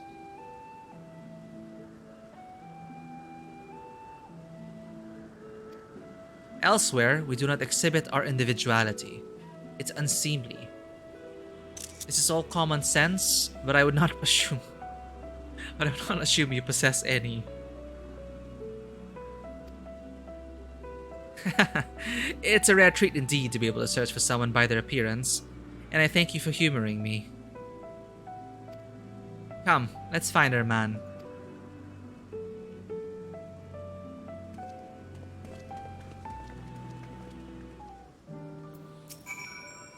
Still looking for the chief. He should be out observing somewhere. Likely at one of the pools.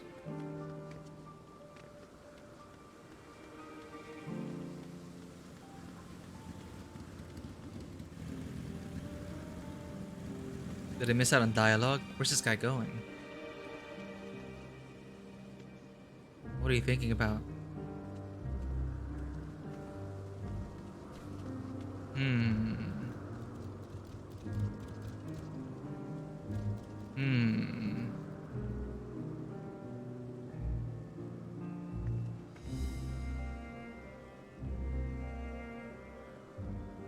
Okay.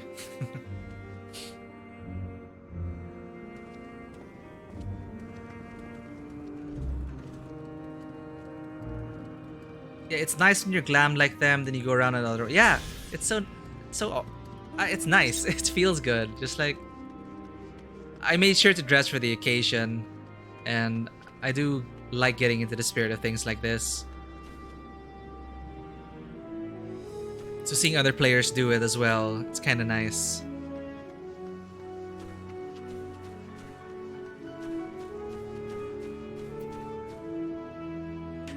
I cried when Tataru gave me the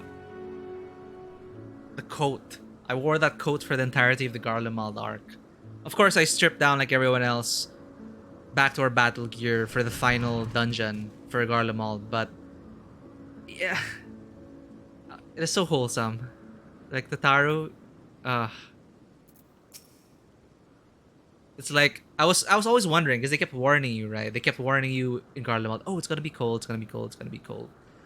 And I was worried, like, damn, do I have any glam that feels like it's for like, for that temperature? And then here comes Tataru saying, here's a coat for everyone, all tailor-made and looking good. It is so good. Such a great moment.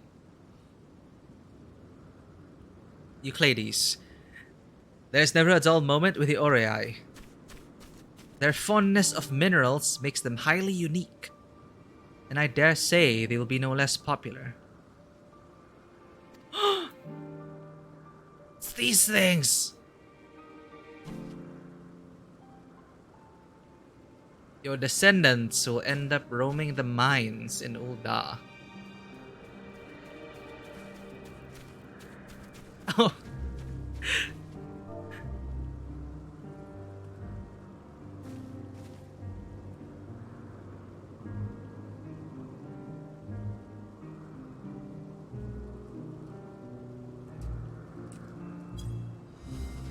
One of the estimates asking like how are they responding to me in chat? I am streaming. Paramonos. Observing voracious predators and the like is an incredibly dangerous occupation, which is precisely why I keep my distance and leave the rest to you familiars. After all, I am far too important to risk my neck gathering dung and samples and the like.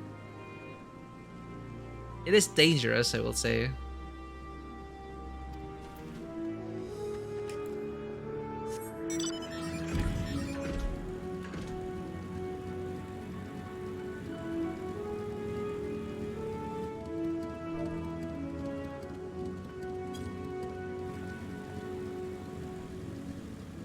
Oh my god, there's so many people to talk to. I wish they had icons like, for example, Tales of Arise or other JRPGs where on the map you can see like who you can talk to. Callias. So much to do, so much bother involved in getting it done. I could have a familiar perform my duties instead, but even creating one in the first place is far more effort than I'm willing to spend. Okay.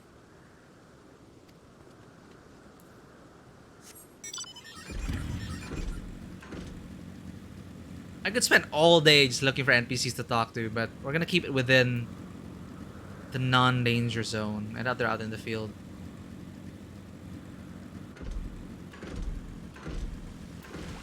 Oh, it's a what do you call those things?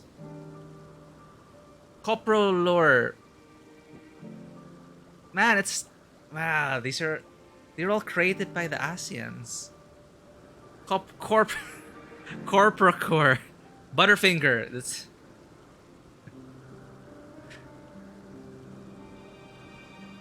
Yeah. Thavnair was so stressful. In a good way. Garlemald was so stressful. In a good way. Actually, everything was so stressful. In a good way. Corprocore. I don't know, they're Butterfingers to me now.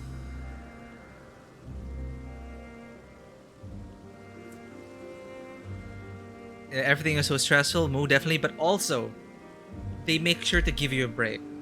That's one of the things I really appreciated in Shadowbringers, when they actually made the in-room, the in-room, the independents, actually part of the narrative. So you had those moments with Ardbert, and this to remind you that you also need rest and quiet moments to contemplate. So, having lunch with the gang, going to coffee with Alize, they don't forget that. I loved it. Yeah, time to process. And I was spoiled because of a screenshot, but when Garaha, after he did his whole levitation spell, right? And he was super tired and starved. And he's talking about how, I've never tried the burger in The Last Stand. No, not Last Stand. Last Stand's the cafe in Sharlayan. And I was like, this is the meme, isn't it? It's like, will the cat get that cheeseburger? Will the prophecy be fulfilled? And eventually the cat does get the cheeseburger. I was so happy. He was so happy. It made me want a burger. Now I want a burger. And Indian food. I've been like this ever since I started the game. That's how it is. The moment I landed in Thavnair and he gave us lassi to cure a hangover, I'm like, damn, I want lassi. That is also a great... that is also a great character building moment with the boys. Estinian, Urianger, and Tancred. It's like, we've been here before. Nursing hangovers together. Oh, in this case, ethereal sickness. It's... the 3 quote-unquote failures. And see how beautiful that is. How they're so able to divide the Scions. It's like, it's so effortless. It felt like the writing was so effortless. The people who you're with make sense. And them delegating tasks to each other. And it makes total sense. Yeah. Estinian, Tancred, and Urianger are perfect for this mission. And the rest do the whole research and stuff.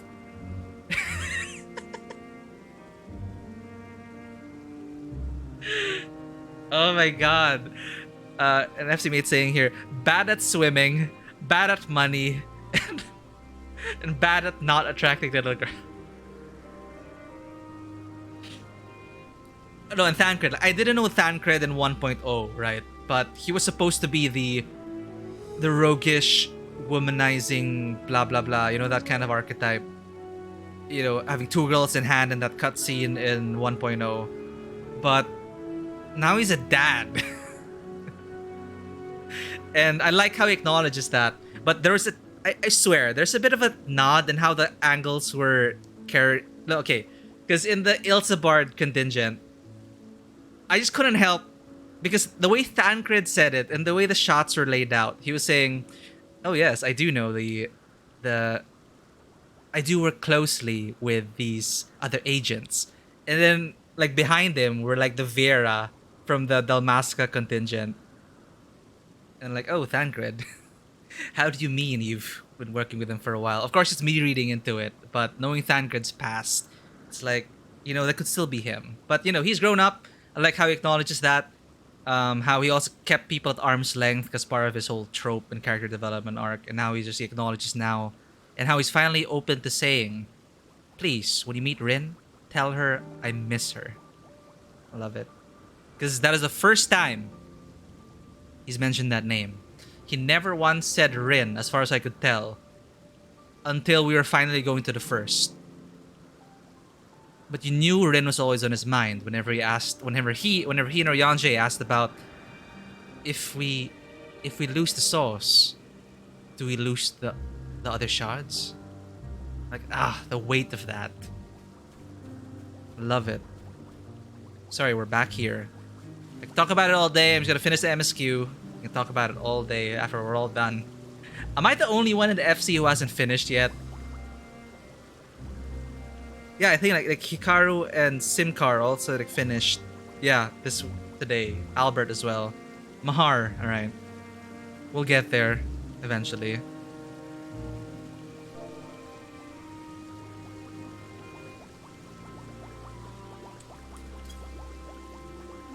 Albert just posted a screenshot of the credits, so congrats to everyone. And yeah, Lamia finished yesterday. Awesome. Well, I'm gonna take my time though. So, Zeuxius, oh, wait! I didn't notice these things. Hedgehog. The Asians made hedgehogs? And I can't get an angle. Oh my god. Thank you for making these things. Are you the cause of this, Zeuxis? Did this come from your imagination? Hedgehogs, butterfingers, and platypuses? Is that a platypus? Well, that's my kitty kitten. And butterflies, even. Huh. Okay. What shall we do next, my little ones? A spot of sunbathing, perhaps? I really want to explore this place because how many times do we get to visit the past? It appears to have moss growing on its head. Even here, this is like... It's literally where so much life began.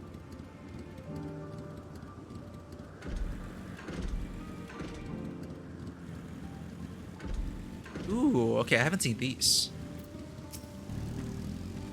Are you lost, my familiar friend? Anagnorisis is not the safest place to wander unattended. You had best return to your master's side.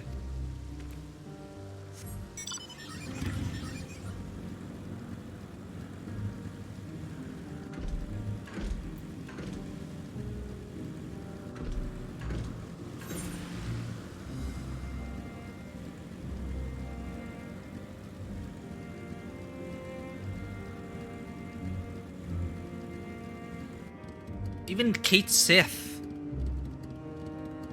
Or I don't know what their species is called. But wow, even they were conjured up by the Ascians.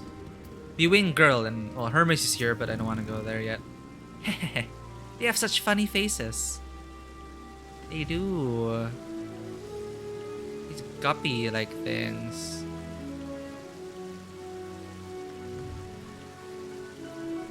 Is this also a new child model? Or it's a combination of things? I thought it was an accessory, but I think that's actually part of her. The wings.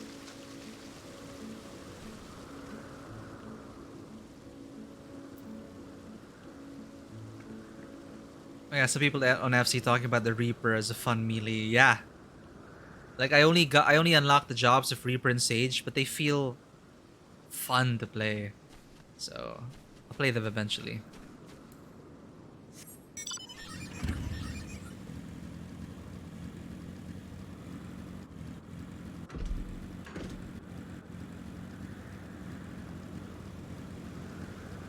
Oh, okay, this place really is a place we can go back to. This would make a fine location for the rearing of aquatic creatures. Don't ask me why, but my latest creation won't eat anything but bicolored gemstones. I'm going to need to get my hands on more of them, and fast.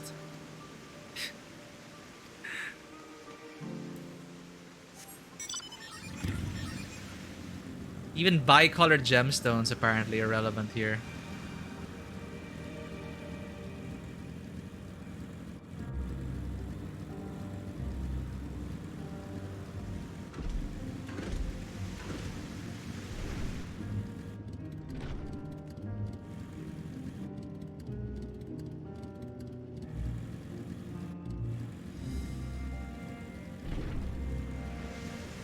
I think we've explored enough. Well, with Hythlodaeus as our guide, I'm pretty sure he's gonna show us the rest of the way.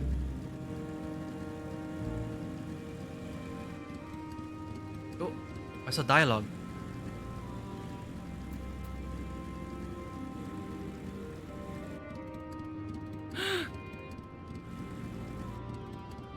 Ah!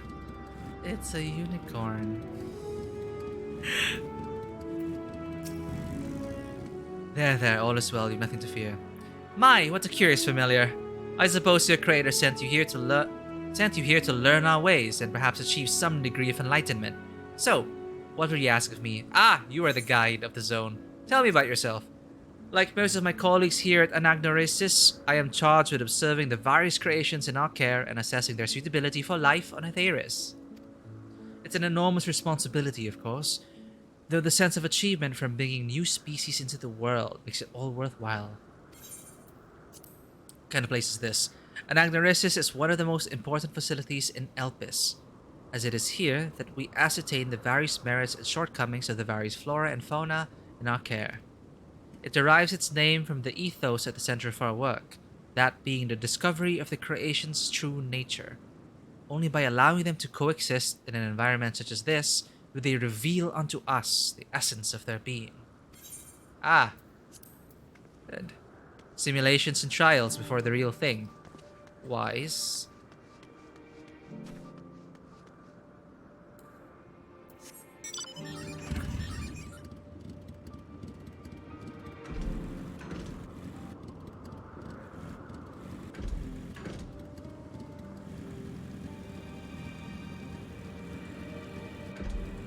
A mount that costs 50,000 bicolored gemstones? Are you insane? Extraordinary. It's not every day I see such a charming familiar. Why? I'd much rather observe a pretty little thing like you than all those brutish creatures above. Oh, okay. Why? I'd much rather observe a pretty little thing like you than all those brutish creatures everyone insists on making.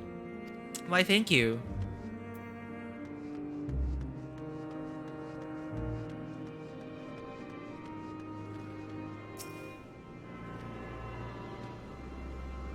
So, can Aetherites traverse time and space? I guess we can. I guess they can.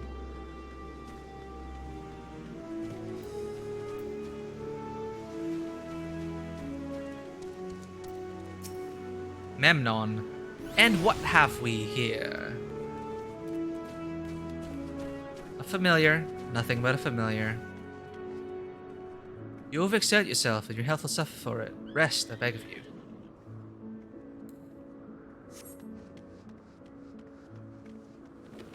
Ooh, I know you two. How are you doing? Rusalka! Ancestor of Rusalka. And I'm sorry, I keep forgetting your name, but the one who charges in and does the thing. Hunt marks. Nuck. Not. Nuck-Kaliv. There, I got it. I forgot the first time. Nuck. The ancestors of Nuck and Rusalka. Awesome. And Morpho. Phadias. For familiar, you appear quite inquisitive. Perhaps you're created to learn. Well, if there's anything we should know, I'll be glad to explain. Don't leave me hanging, I have so many questions. Paramonos. Observing voracious predators and the like is incredibly... okay, we talked to you already. Bye.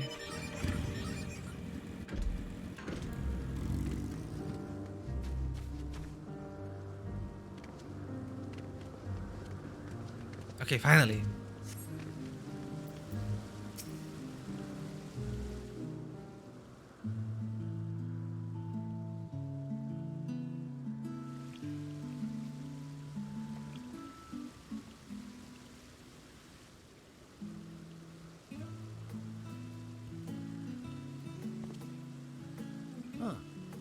You are...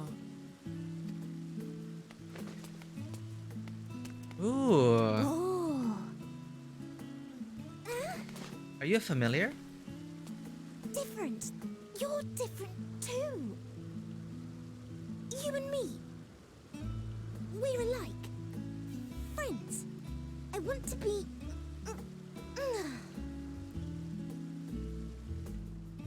Wait. Please. Wait. I'll wait. Greetings and salutations. Can you hear me? Do not be alarmed. I mean you no harm. I wish only to hear your words, share your feelings, and know your thoughts. May we please be friends?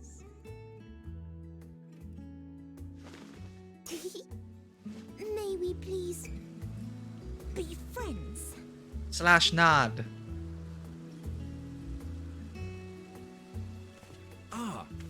Or just Pikachu face. Okay.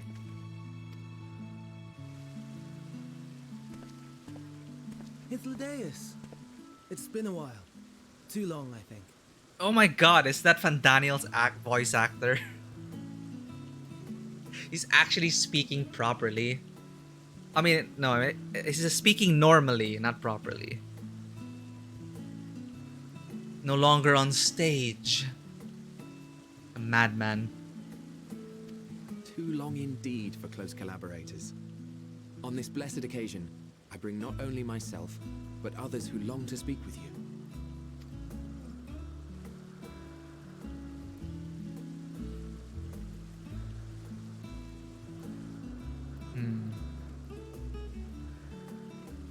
You are of the convocation? Emmet Selk at your service. Do I have the honor of addressing Hermes, Chief Overseer of Elpis? You do. You have traveled far for it. Given your facility's purpose, its remote location is something of a necessity. Would that I didn't have to rely upon a guide. Oh, you wound me. Have I not ever been an attentive and helpful friend? But moving along to more agreeable company, this one we chance to... Oh.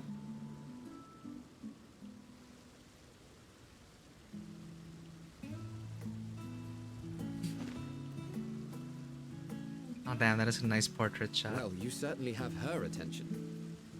Is she one of yours, Hermes?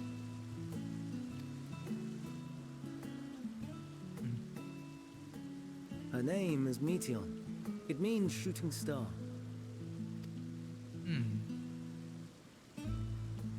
Meteor! If I may make an observation, her ether is terribly thin.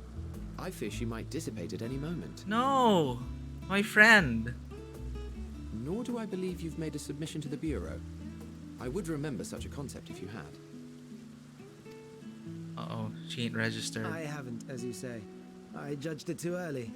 She's a pet project of mine, still undergoing preliminary testing. But rest assured that I will attend in person ere long. It's so weird hearing Fandaniel calm and collected. Very well. Being an authority on flying life forms, I appreciate that you are exacting in your work. I shall look forward to your submission.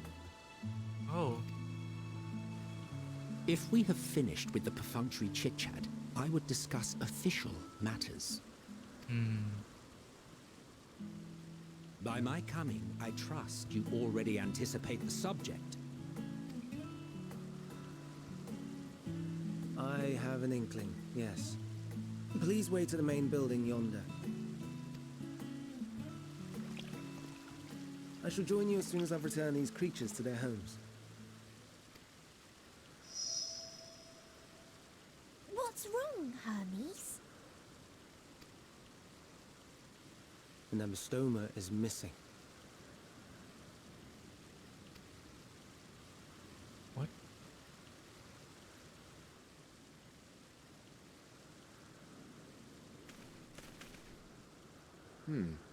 I may have found it. A creature with the self-same ether as those there, nestled in the boughs of a tree outside the grounds. How?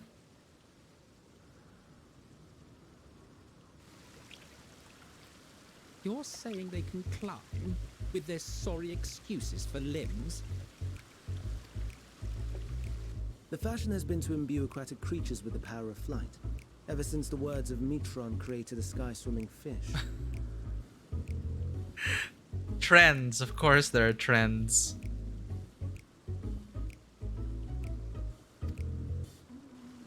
Bismarck? The Ambistomas too can fly, if only slightly. And they could conceivably climb a tree. Whether they can come down safely, however... Excuse me.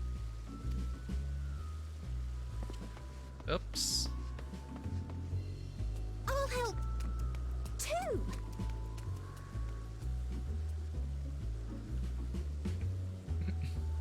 Were you going to invite him into the, or induct him into the convocation? What are we supposed to do with this lot?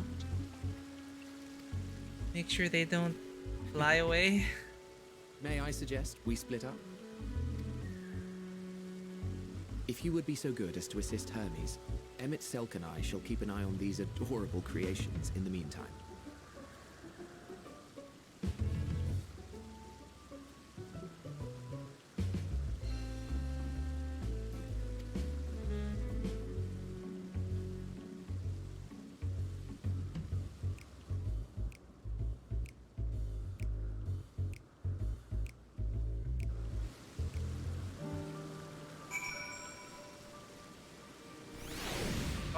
I was in a cutscene. Sorry, what's this?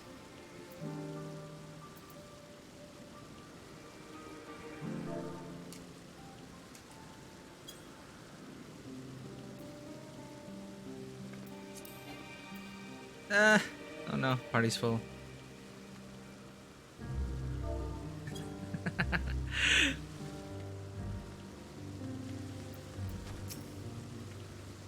Formidable version of Thavnair. Oh, it'll come back.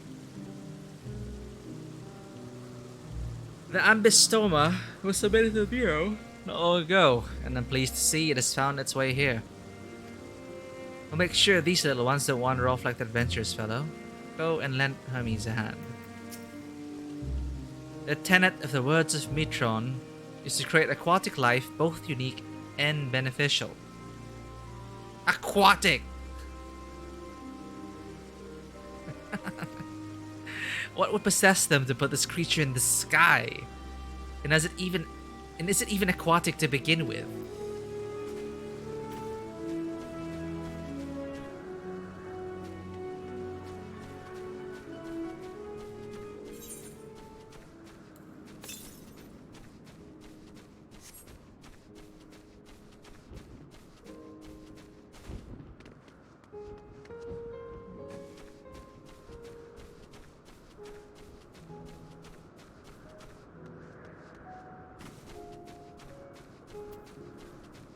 You, why are you not in costume? Hermes, are you alright? Oh my god, did he climb up? What? How? Oh my god. I need to get a shot of this for posterity. Hide people.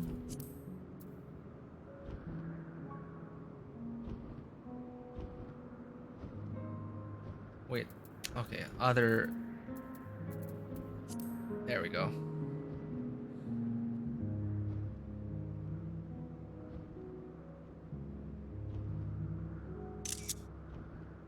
I don't know how he got up there, but okay.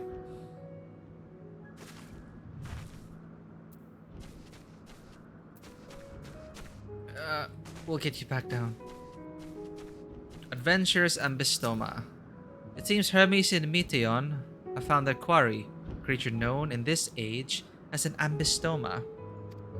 Yet though it has been safely extricated from the tree, Hermes appears to have found himself in quite the predicament. The Ambystoma.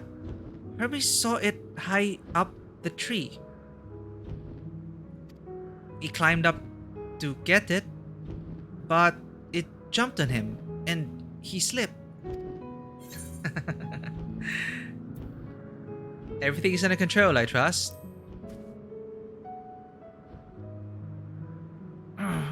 Yes, rest assured this is nothing new to me. I've ended up in far more compromising positions in the course of my work. Now, for your own safety, please stand back. What's he gonna do? Just plop on the ground, I guess. Okay.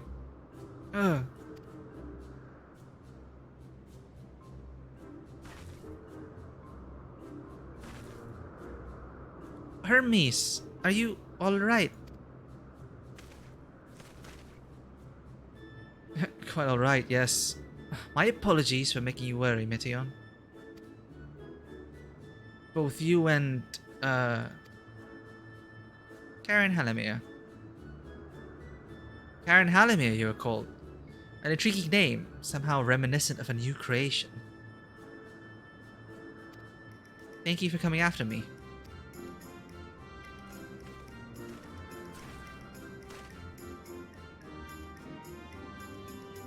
Oh. As for you, little one, you must be more careful. Oh. Did it shake its head? No. You may be able to fly, but it doesn't mean you cannot fall and hurt yourself.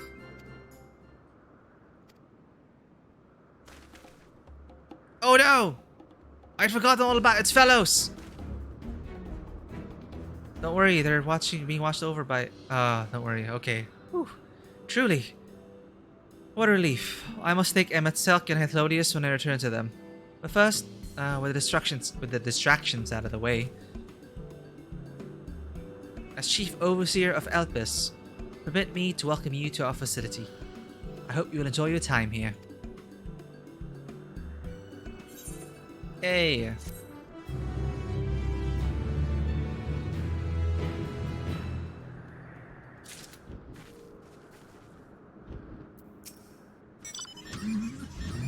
The Ambystoma stares at you unflinchingly, as if regarding something novel. Regarding it in turn, you notice it appears to be floating, if ever so slightly. I'm glad they're safe. Hermes and the Ambystoma. Ponder, warrant, cherish, welcome. Hear, feel, think. Having found the wayward Ambystoma, Hermes is the picture of relief. Well, we mustn't keep the others waiting. Let us return to Anagnoresis.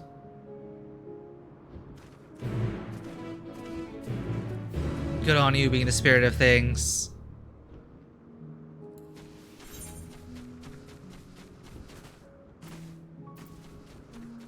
She is. Meteon? And the thing here, it's like the Ascians can create anything. They're basically gods. But I don't know. My heart is still guarded. I have a bad feeling something's gonna happen to Meteon. Some creations stay outside. Others stay at Thesis, like the Ambystomas. But I do wonder what Meteon eventually becomes. Or what is Meteon a prototype for? It was blissfully uneventful in your absence. The little ones were on their best behavior. No more errant creations to distract us from the matters of actual import, I trust. Yes, Emmet. Perhaps it's only your imagination, but something in the creature's demeanor bespeaks proud defiance for having gone on an adventure. Good on you, adventurous Ambystoma. Look at him telling his friends, I have seen the world. Beyond this pun. Maybe, right? It's just anything is possible. They could go anywhere with a story. Like, they planted so many seeds of possibility. And I doubt it's impossible to contain everything in the current narrative. So, you know, I'm just really hoping for a good ending. Then we're gonna be basically playing Final Fantasy XIV 2. The Return of the Warrior of Light.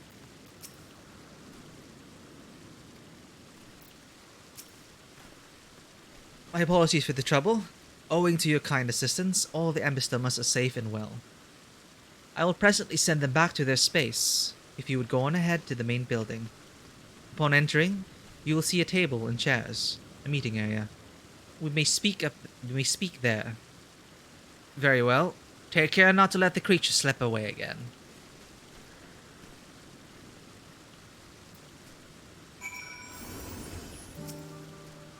Some creations... Oh, already said that. Would he be attending as well? If so, you should join the others at the building. No, I don't want to use my bike here. Ruins my immersion.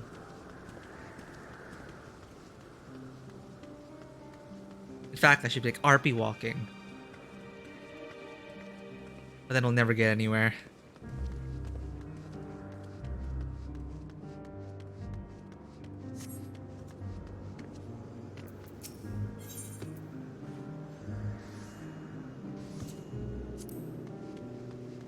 So if Aetherites can traverse time and space...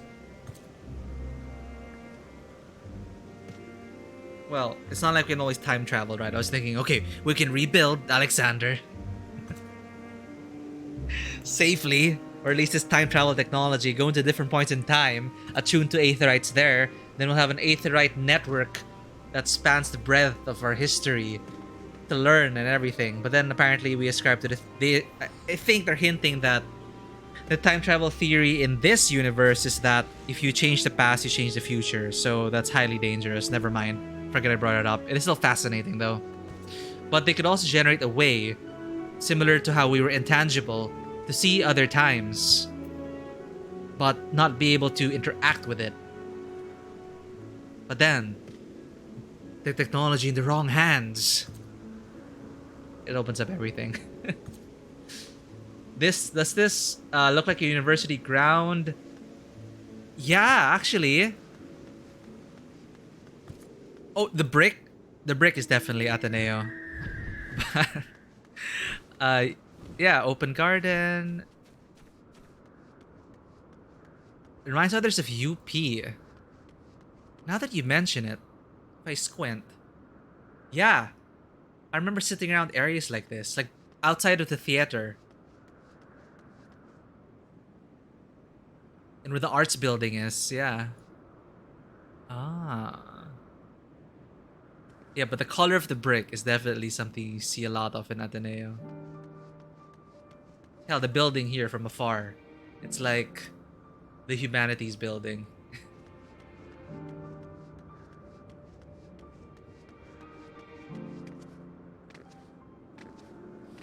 I did enjoy the vibe in Sharlayan though. You know, it's like we're literally staying in a dorm. You know, and all these people in uniform shuffling about and having a cafe, having coffee at the last stand, and just researching and talking about theories. University village, basically.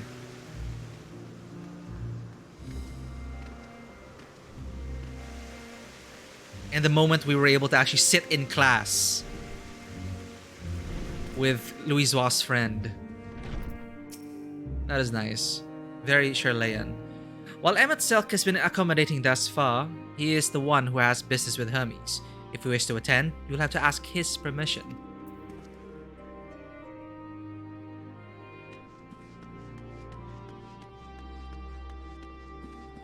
I saw a viewpoint. No. How am I supposed to get up?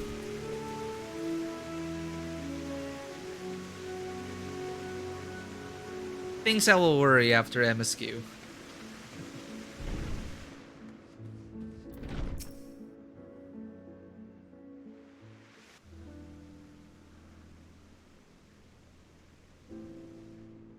This appears to be the place.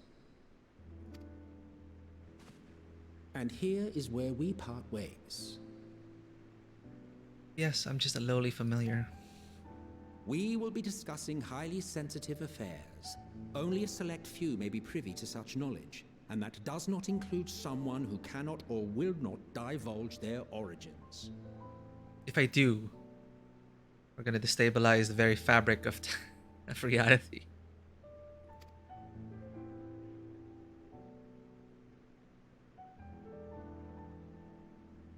What?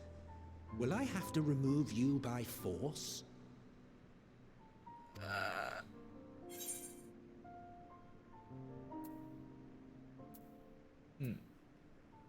I have important things to say to him as well.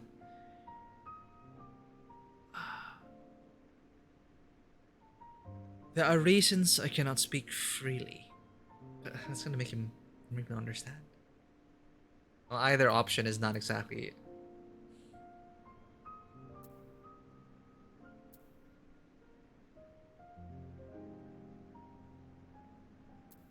Well, I can speak to him after.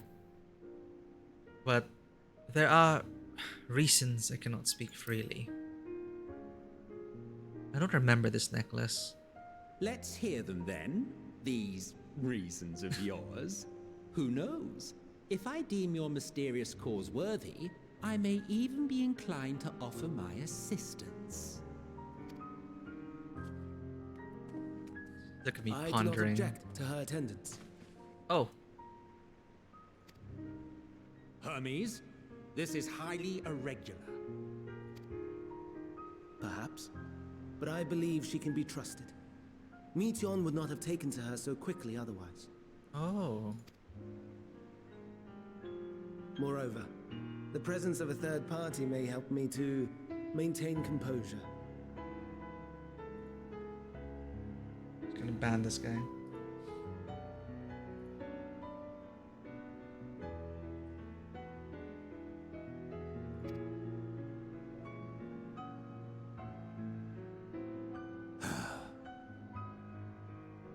As you wish, then. Behave yourself. Do you hear? Flash nod.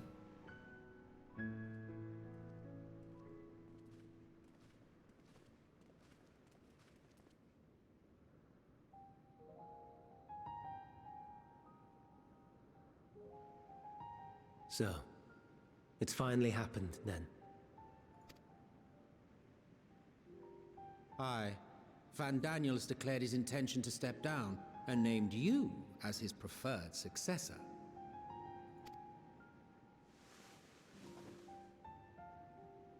In recognition of your knowledge and your works, the Convocation is giving the recommendation due consideration. As one who does not know you personally, I am to use my impartial eye to take your measure. And above all else, to ascertain your disposition towards the invitation.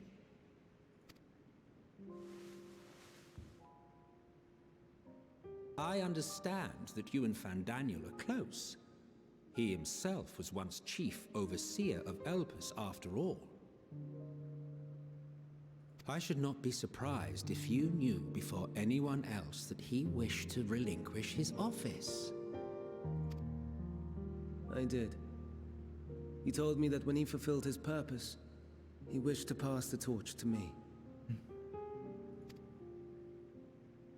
A torch you seem none too pleased to accept. Are you so averse to serving on the Convocation? No, it's not that. For a humble researcher like myself to even be considered is an honor beyond words. No. What troubles me, what I struggle to come to terms with, is the very fact that Fandaniel is stepping down.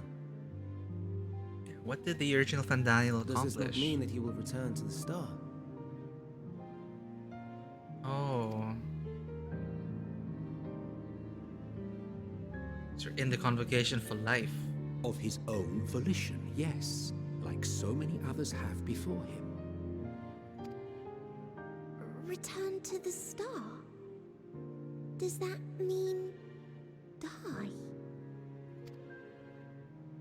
Well now, that's not a word I hear often. Is that what you say here in Elpis? Oh, interesting. They don't even use die often. Mankind is the life of Atheris. Each of us, a drop of blood flowing through its veins, bearing sustenance. In our finite time upon it, 'tis our duty to make it a better place, that all who call it home, now and in future, may abide in happiness. To that end, we have dedicated ourselves to the pursuit of enlightened creation. And by our efforts did we transform this once untamed wilderness into the peaceful paradise you enjoy today.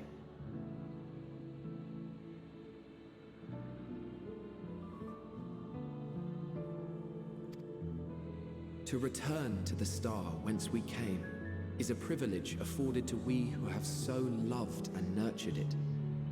Oh, it's a foggy day. I can't see anything. A choice embraced by those who have lived their lives to the fullest, in service to our world. And when they depart upon this journey, it is beautiful, always.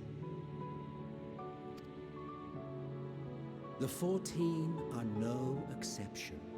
'Tis believed no occasion is more felicitous than the fulfillment of one's duty. our office becomes our lives, and to retire is to return, or so the majority of us hold. Some few have elected to eschew custom. You're talking about me?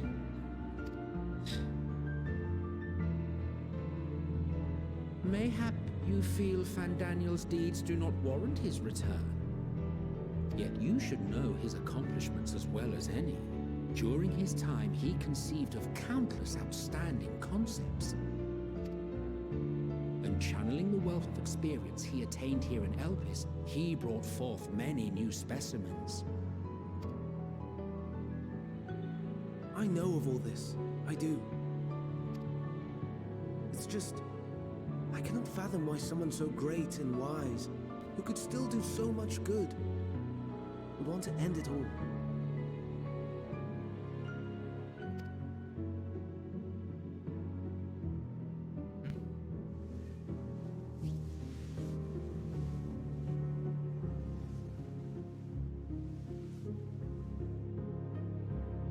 Oh no. I've made her upset. Forgive me. I know I requested your presence. Might I trouble you to take Meteion outside? A change of scenery would do her good.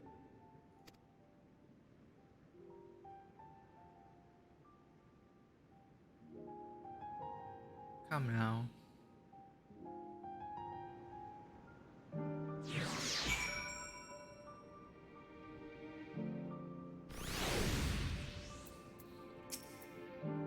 Most would jump at the chance to serve in the convocation, and yet... Don't mind us, my friend. Please tend to Meteion.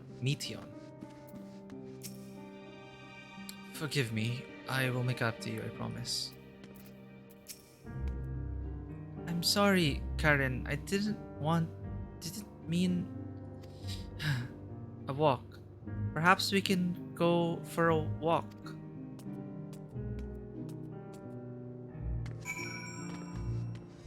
Oh, okay, fake door.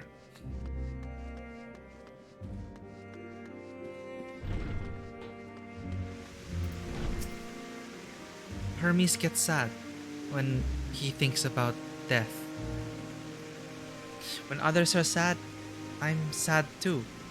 That's how I am. How he made me. But don't worry, I'm fine now. So, why did you come here? Do you want to learn about Elpis and Hermes? Ooh, teach you. I can teach you. We could take turns. I tell you something, then you tell me something. Who would say this? No. Sounds like fun, Meteion. It will be. It will be. Where to start? Yes. Let's talk to Memnon. He should be near the Aetherite. I'm not good at explaining, but Memnon is. So I'll have him explain instead. Meteion is now accompanying you. Keep at your side and I'll proceed with quest objectives. Nice. Do we have bonus conversation? Time to hunt them down.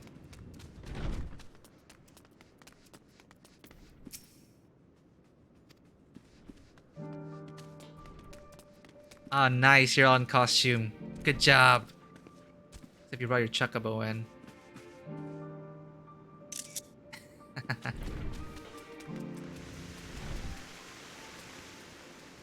Ooh, you're in fast.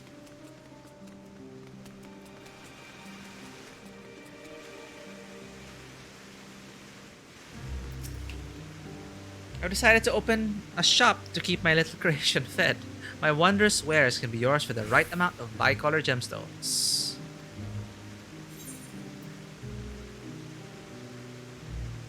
I'm gonna cap soon.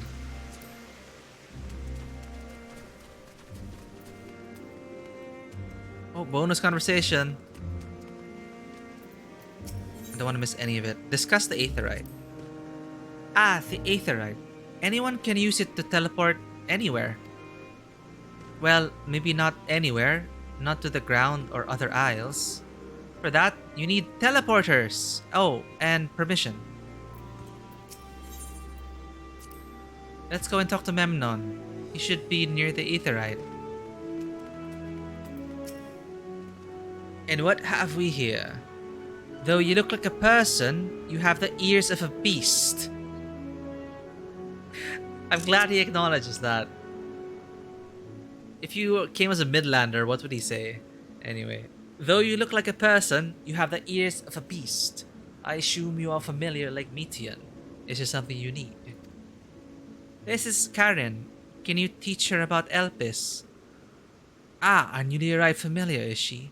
Very well. I should be glad to introduce our fair facility to her. As you know, it is mankind's duty to make the star a better place. As part of this duty, we employ creation magics to bring forth new life. However, we cannot simply release our works out into the world, for it would lead to chaos. No, any and all life forms must undergo extensive testing to determine their fitness to exist, testing which is conducted here in Elpis.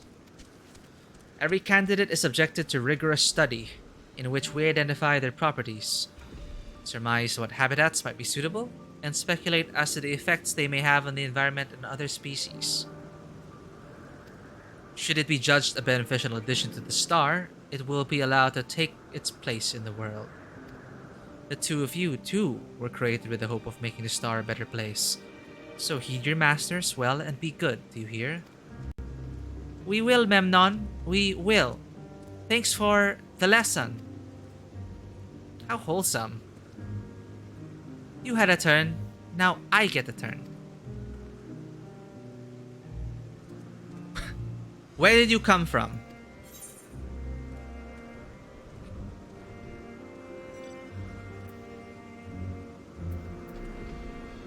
Like, do I just say, oh, I'm coming from a world that's ending? She's already sad. Let's cheer her up. From a place far, far away. Then I probably don't know it. I don't know much about other places. But this place is important to you. I can feel it. Oh, my power. I haven't told you about it. Creation. Let's find the creation. One not being watched. Then I'll explain my power. The desire to learn is a good thing. I wish you well in your endeavors, my dear familiar. Oh. Let's learn together.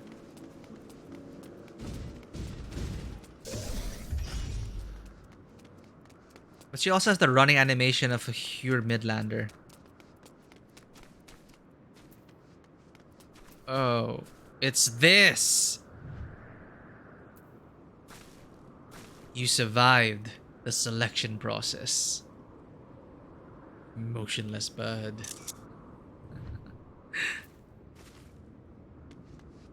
Bonus conversation. Discuss the Spriggans. Spriggans? What are Spriggans? Oh no, we call them Orei. If there's many, if it's just one, we say Oreias. Though they're cute, they can be naughty. Sometimes they run off with concept crystals, and Hermes has to run after them. There's never a dull moment with Orei. The fondness of minerals makes them highly unique, and I dare say they will be no less popular.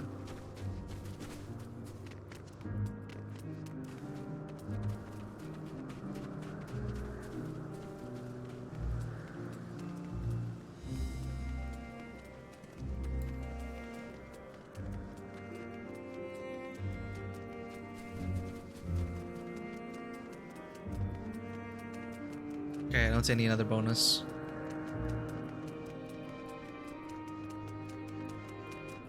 How you survived all the way up to the first, it's amazing.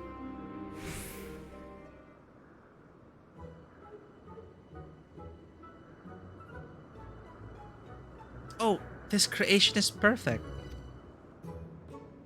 But I don't remember seeing it before. Perhaps it's new? Did it follow me from the... I doubt it. Anyway, I'll try reading its mind. That's my power. Ooh.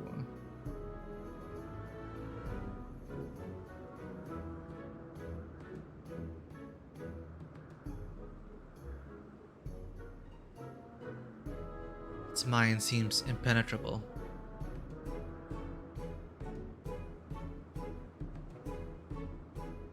Yeah?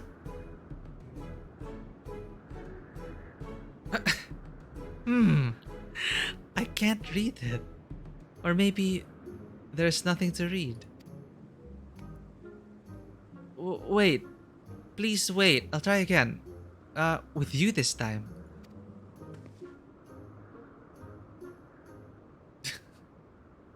Swear that bird. Greetings. Can you hear me?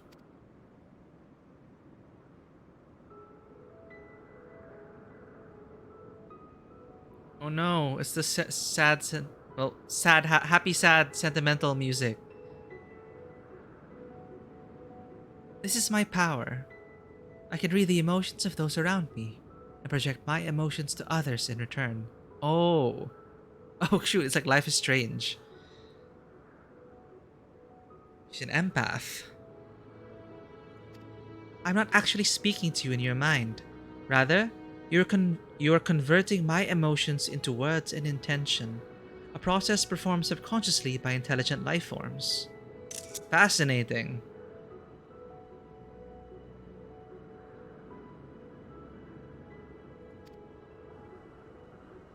This ability is vital to my mission, for it allows me to interact with intelligent beings, even should they communicate via unknown languages or other nonverbal means.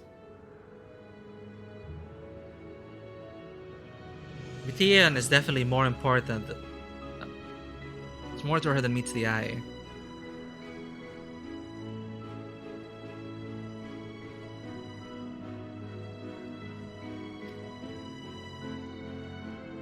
As a consequence, I am clumsy at speaking.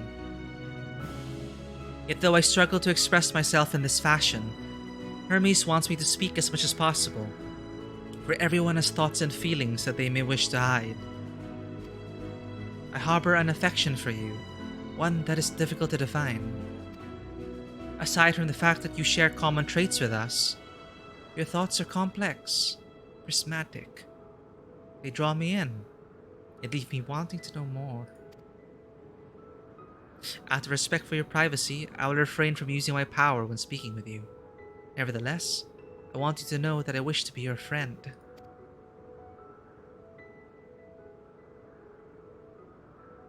Did you hear me? Good. Now it's my turn again. So, what are you good at?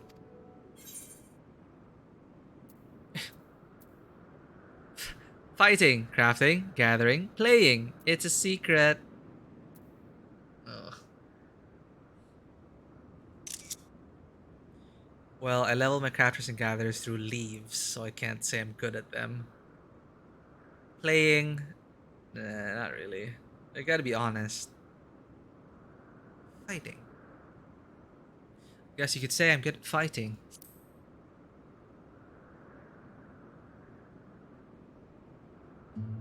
Ooh, fighting. That must mean you are strong. Hermes is strong too, but he doesn't like to fight, even when creations fight him. Stop staring. I already saw enough of you at the Crystarium. Oh my god. I think we might be bothering it. Oh my god. Let's keep going. We'll go and see Yuanthe next. She's usually in a small building. One on the west row.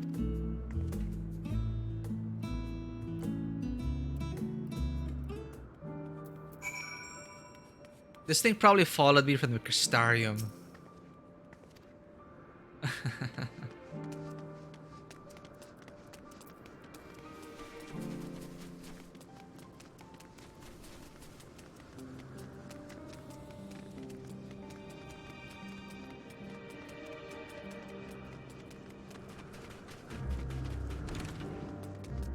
Oh.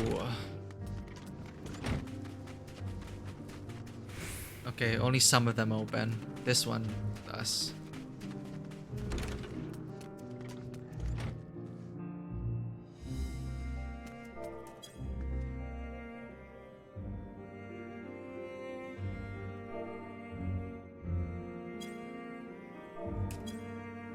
Oh, what? Oh, that's weird. Well, if it isn't Meteon, I see you brought a friend today. Greetings, Yonthi. Yonthi? An apple. Could you make me an apple? The kind Hermes likes, covered in syrup. I want to share it with Karen. Oh, candied apple. Hermes is certainly partial to them, but you know you can't eat Meteon. You weren't made to do so. But I like it too. It may seem that way, but it's due to your ability to share others' feelings. You've taken Hermes' likes for your own. In any case, I can't prepare an apple right now, but I'll bring one for Hermes soon, I promise. I'm sorry, Karen. I wanted to show you my favorite thing. Then I could ask about yours. But I failed. No! Say nothing? Why would you do this? Tell her what you like. Oh, that's what you like? Yes. Yes, I can feel it. Your joy and happiness. And it makes me happy too. Thanks for sharing with me, Karen. Well, we've walked and talked a lot. Maybe Hermes has finished talking too. Shall we go and see? Between you and me, Hermes' eating habits are atrocious. We not be reliant upon food to the extent that our smaller creations are, but our diets eventually catch up with us. If we don't consume the requisite balance of nutrients, we grow weak and lethargic. Yet Hermes consumes candied apples as if they were a staple.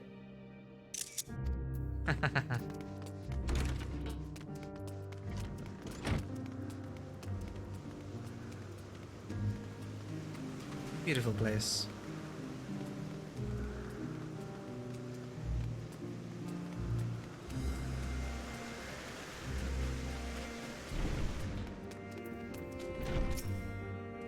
What? Back already? Pity. A bit longer they might have snuck away without you. Ah, excellent timing. 'Twas a refreshing constitutional, I hope.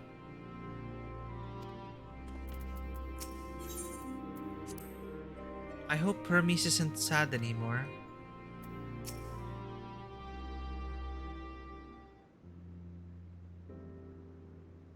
There you are. I can see the fresh air has done Meteon good. Karen wanted to learn about you and Elpis, so I taught her. About this place, about my power, about your favorite food.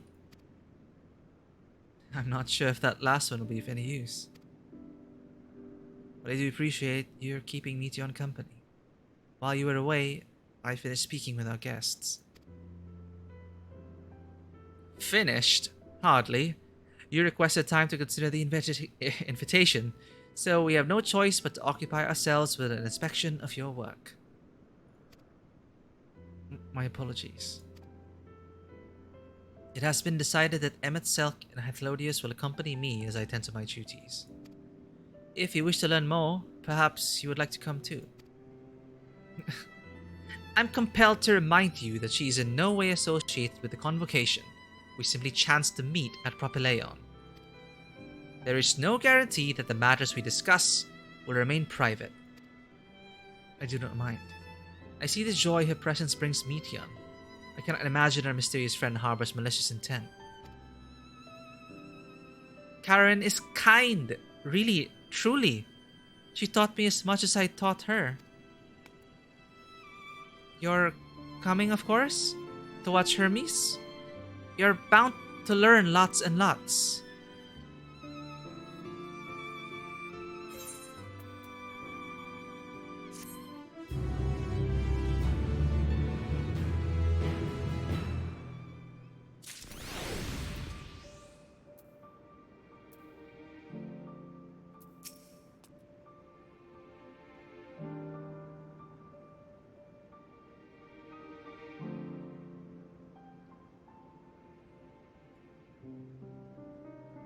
Thanks again for hanging out, Lichcasts. Oh yeah, and so I just saw the chat. Good night. Have a good evening. Thank you for hanging out and sharing the story with me. This is... well, we'll see. I'm gonna keep going as much as I can, but hopefully, yeah, maybe I'll be done by later. We'll see. But I am excited for it. It's been so good. And thanks for sharing your thoughts, refreshing me on giving me some history lessons. I've forgotten a lot of details. Now I get to appreciate the story a bit more. And I'm excited to talk about it even more once we're all done. So yeah, have a good night. Take care. There's some moments I really want you to see, but I'm asleep. Yeah, and well, I'll still be reacting on stream, so I can't wait to get to those moments. Good night.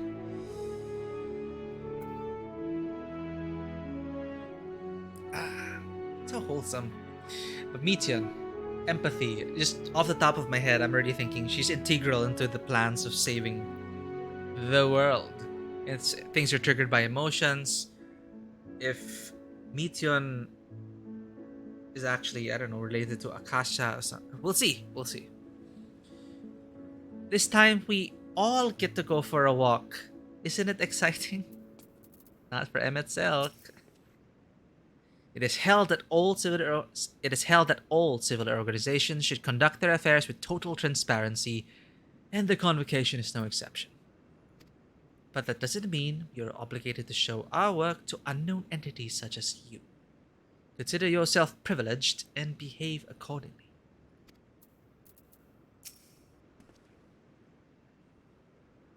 Though I see new creations on a daily basis, here they look at them with a different eye. It will be interesting to observe Hermes at work. Lives apart. Composure regained, Hermes is ready to return to his duties.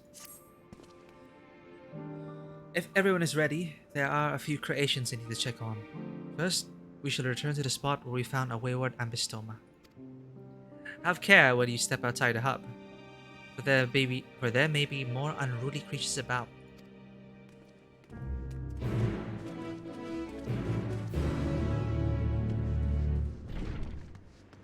Ooh, time of day has changed.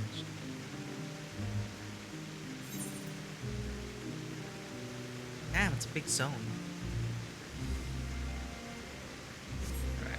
Well, I'm gonna use the bathroom first and be right back, but we will keep playing. BRB.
Last stretch. We're done.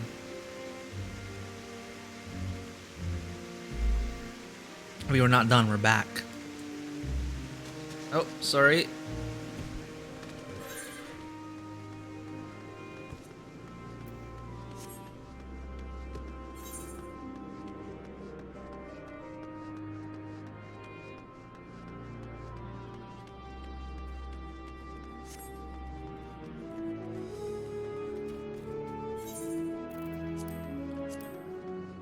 Yo, this is my true enemy right here.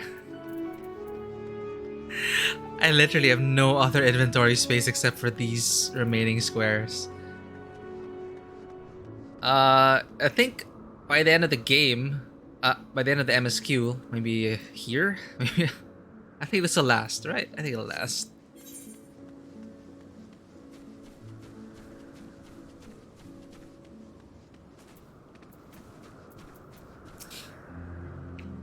Ah yes, the Ianthian Petaluda, one of the newest species of the ever-popular butterfly. You still bother about your robe? Don't be. The few specimens we repurposed won't be missed. So beautiful, Petaluda. I hope they make it into the world. They do, Median. They do. All vim and vigor now. When we were discussing his nomination, he was melancholy incarnate. Come on, give him a chance, Hades. He really cared about the former Fandaniel. This here is this new species of Petaloda we recently set loose. It has been doing very well, managing to maintain a stable existence thus far.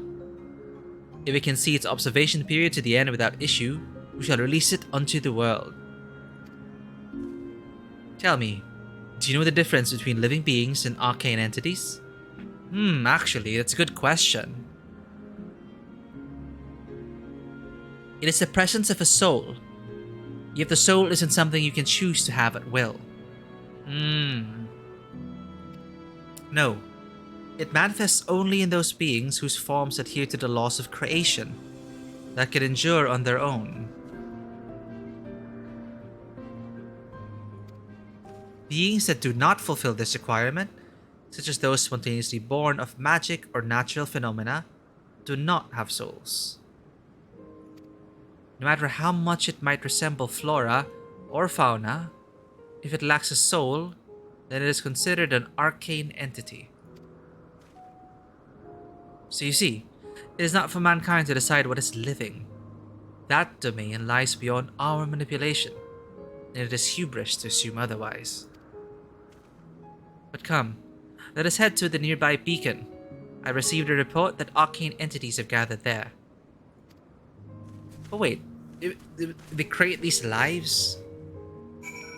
Will souls inhabit them? Or not? Like, for sure the Ascians didn't like create all life, but, or did they? I don't know, we'll see.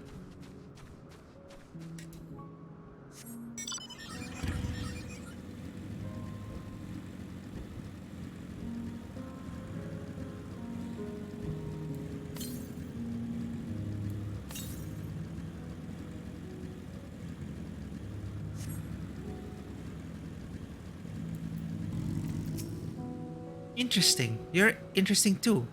Tell me, how did you find the ambystoma? A fascinating creation, much like yourself, little one. Renowned as Hermes is for his flying life forms, it is a rare privilege to be able to see one of his works in progress.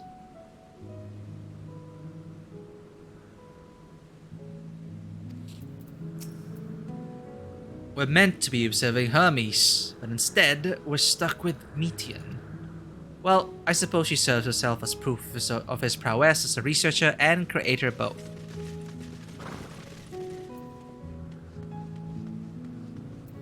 Oh, they made the sprites.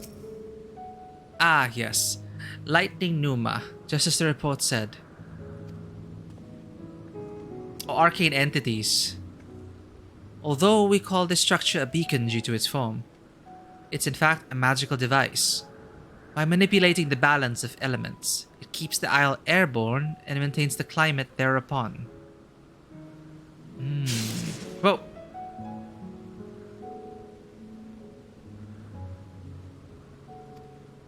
In the course of its operation, it often sees an internal shift towards a given element. Right now, that element is lightning, which draws the Pneuma here to replenish their ether.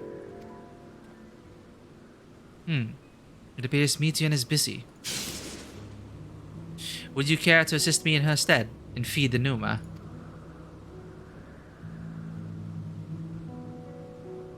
By using this lightning converger, you can harness ambient lightning and focus it into a ball.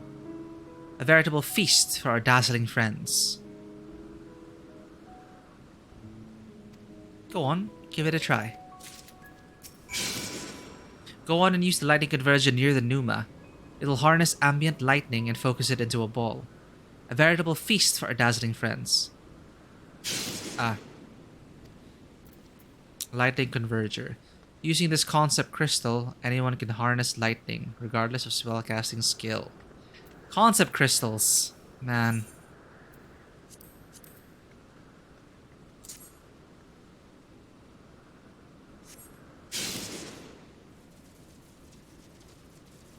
Ball lightning. And nice.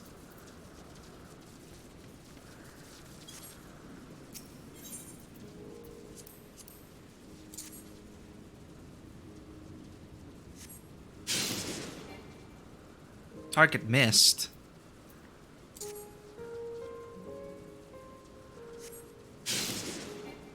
Are we supposed to hit this part?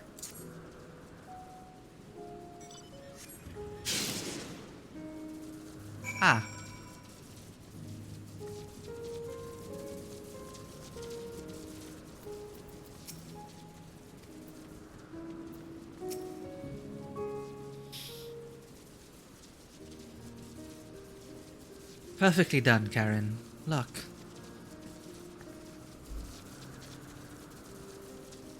Ooh, I remember farming you in Bosja. See how they gather to feed. How they express themselves through their actions despite their lack of words. Speech is not the sole defining characteristic of a thinking, feeling creature. Nor is silence an indication that they do not possess these qualities.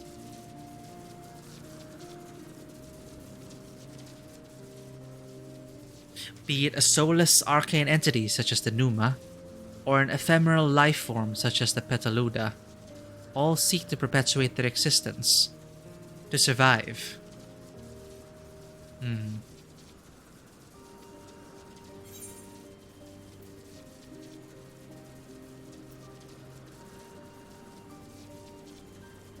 Is Meteion a living being?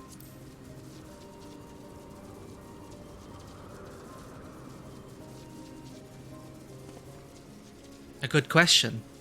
I can answer it from a theoretical standpoint, but it ultimately falls to the Bureau of the Architect to pass judgment. Oh, so they do really create life. But there are certain parameters, and as established by the Bureau of the Architect, to determine whether you are a living being or not, or an arcane entity.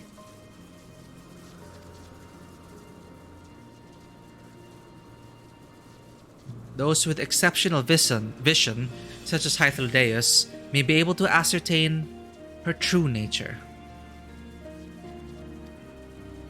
But to me, it doesn't matter. She is herself, and that is all I need to know.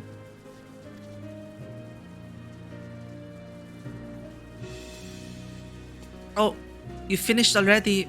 I'm sorry, I was in the way. Not to worry, my dear.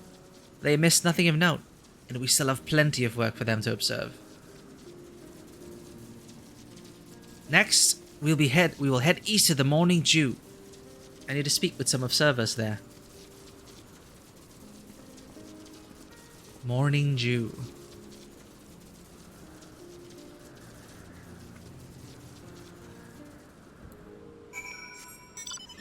Goodbye, Pneuma.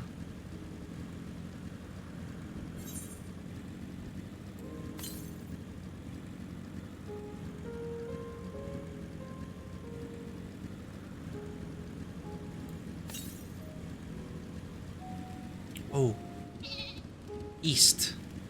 Ether current nearby. Southeast.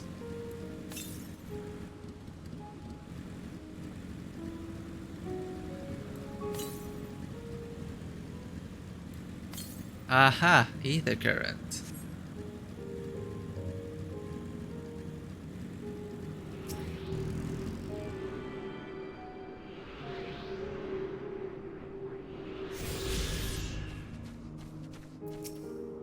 I love my work, yet at times such as this, the mind wanders. Where might I go? What monuments to man's ingenuity might I see? Had I only the time to spare?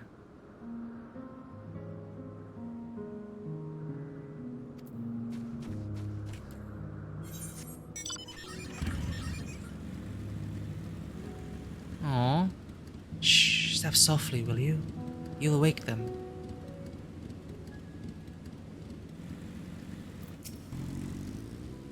Losing myself in thought, but a fascinating tome is how I set my mind to rights. How do you revive your flagging spirit?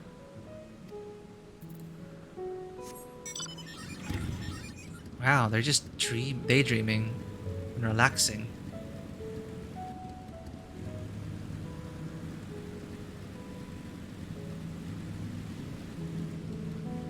Is there anything more beautiful than watching the cycle of life at work?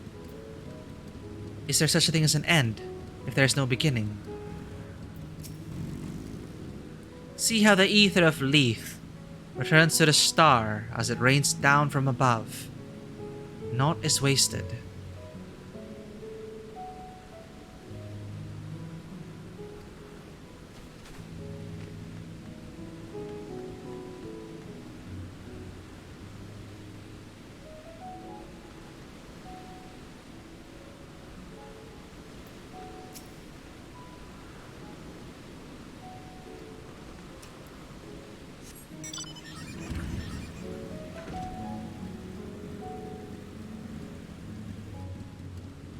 Just a few samples ought to suffice, I should imagine.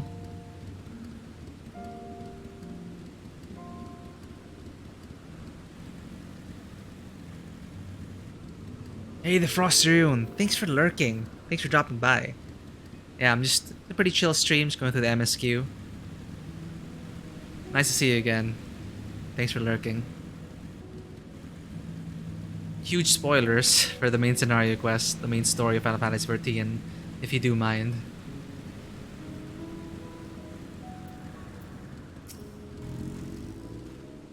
Ah, this fellow has been the talk of the Bureau.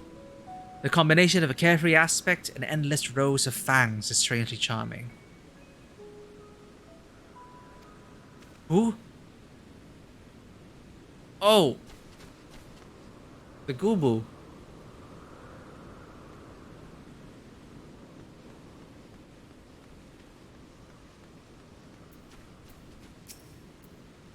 Was there a guiding theme or any method to the madness that is this random assortment of features?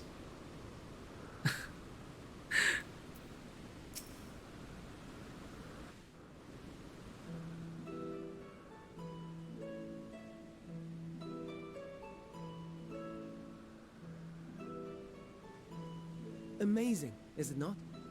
The Ampelos, one of our newest subjects. Ampelos.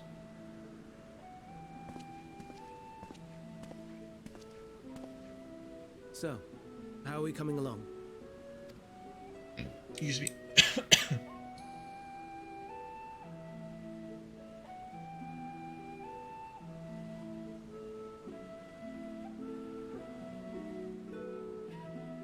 Ooh, more flowers. Can I take one back with me? And where's Venat? Or Heidelin? This place is Elpis. Those flowers. Elpis. Entelekis. Like me. Entelekis. Huh? They are a product of Elpis, and so named for their birthplace. A happy accident, born of the hands of a former researcher who loved beautiful blossoms. Unique for how they change color, to reflect the emotional state of those nearby. Though be it here or elsewhere, they are seldom seen in any hue save purest white. Reflect the emotional state, you say? By what means do they achieve this? Oh, here we go. In creation, there exists an energy wholly apart from ether, one driven by emotions. In like manner to how we manipulate ether, this flower is subject to the influence of said energy.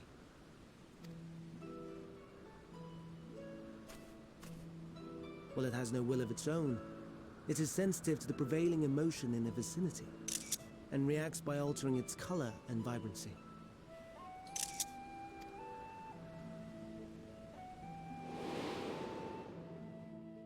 Akasha? It is one of the unseen energies defined by Harnish alchemical theory.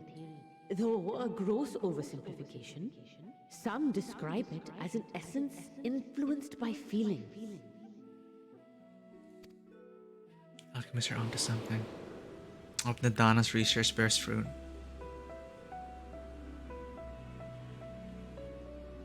Akasha. Though I'm not familiar with the term, your description suggests it is the self-same energy. Dynamis, we call it. Dynamis.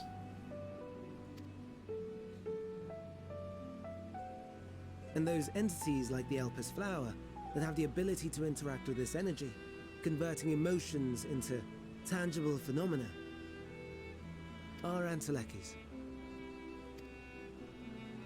Metian can save the world. That's me! An Enteleki! That you are, my dear. And no ordinary one at that, but the first possessed of free will. Does she get approved by the Bureau? Wait. A form of energy other than ether? Dynamis? Not even Emmett Silk knew. I've never heard of such a thing. Hardly surprising. Dynamis cannot be seen, much less felt. And though its existence has long been theorized, we had no proof until the flower's serendipitous creation. What's more, Dynamis is far weaker than ether.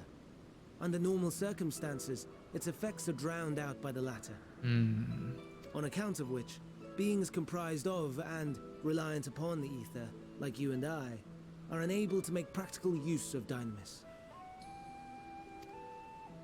'Tis a truly esoteric thing, known to but a select few scholars. Intriguing. Then, given the limitations you described, why create Meteon?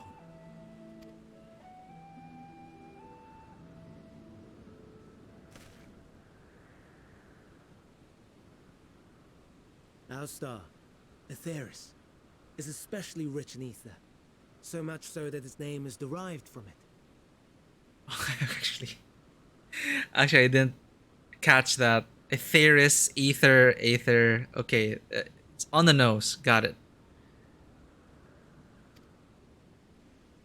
However, when we consider all energy in existence here and in the vast space beyond, Dynamis may account for as much as 68.3%. We gotta tap into the Dynamis. The more abundant form by far. Were we able to control it, we could open the door to limitless possibilities. So Meteon is the key. 'Tis not unlike a gently flowing stream, unable to break through the dam of ether barring its path. But if we could imbue the stream with the vigor of a raging river...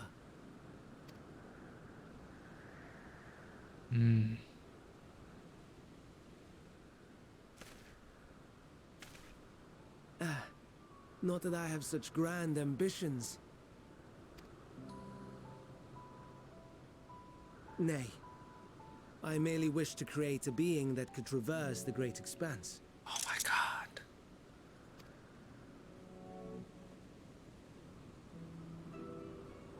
The relative scarcity of ether beyond the bounds of this star was a concern. And so, I looked to another source of energy by necessity. Yeah.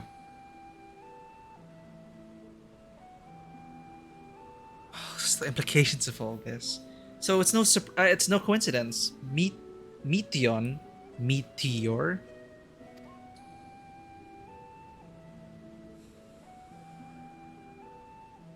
That being Dynamis.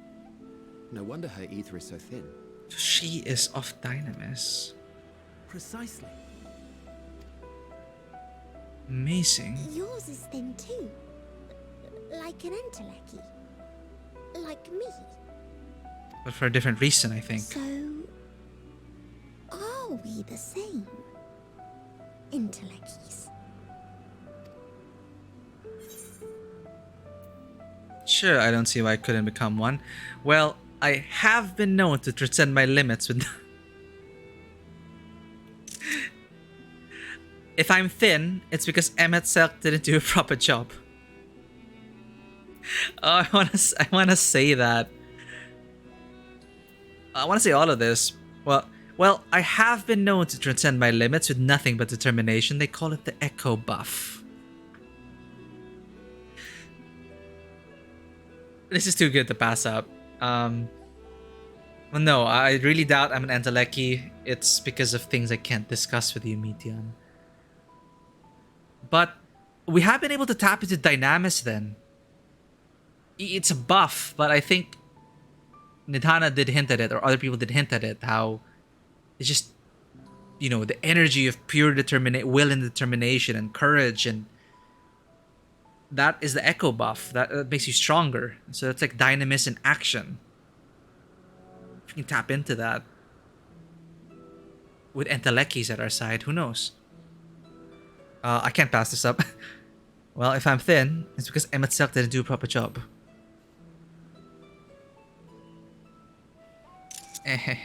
Well, aren't we ungrateful? Mayhap I should revert you to the pathetic, faded thing you were. Okay, wait.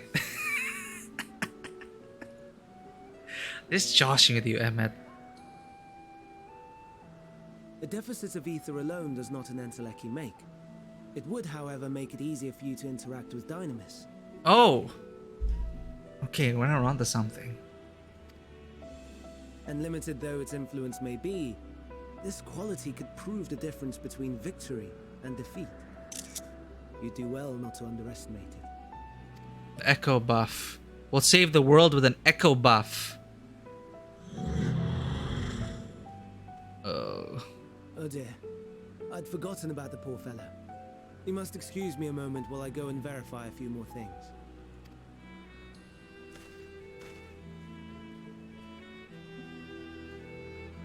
Ow.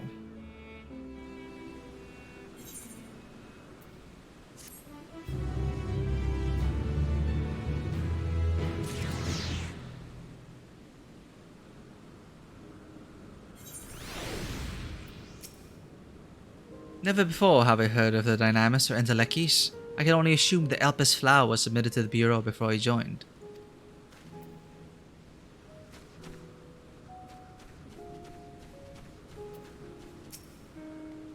Entelechy or no, we are friends.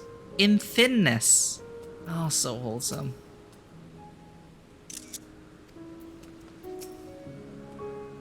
All appears to be well. This shouldn't take long.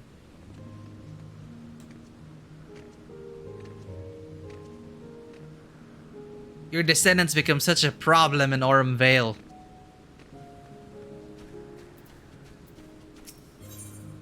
Their greatest contribution. Emmet Selk appears to be deep in thought.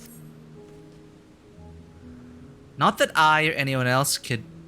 Not that I or anyone else would be able to make use of it, even if we knew. But it irks me to discover that there is an entirely different form of energy.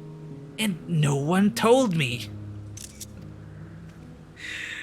That personal annoyance aside, Hermes' knowledge is undeniably impressive. Given that there are none among the 14 who specialize in the Celestial, you'd be a welcome addition. Addition? Assuming he can be persuaded to join, that is. I still can understand his hesitation. Why did you join the convocation? What do you specialize in, Emmet Selk?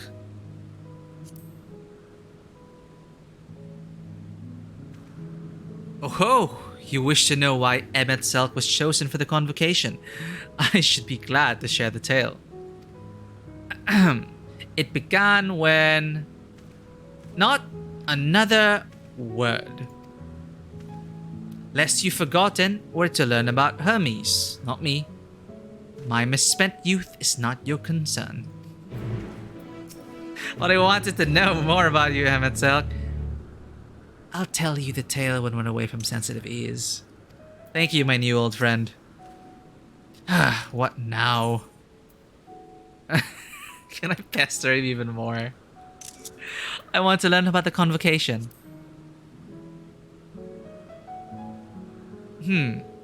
If you would accompany us, I suppose you should at least know that much. The Convocation of 14 is a governing body that determines myriad policies. Our goal is to ensure that all is right in creation, that our star may know a brighter future. As the name suggests, the Council is comprised of 14 offices, each of which is held by an individual chosen for their surpassing abilities.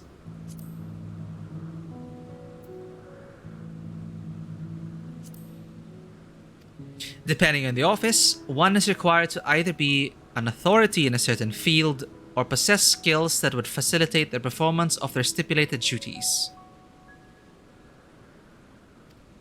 The former category includes Mitron, specialist in aquatic life, Logriff, specialist in terrestrial life and husbandry. Oh my god. Halmarut, specialist in fungal and plant life, Emerololf, special in medicine and healing, and Lahabrea,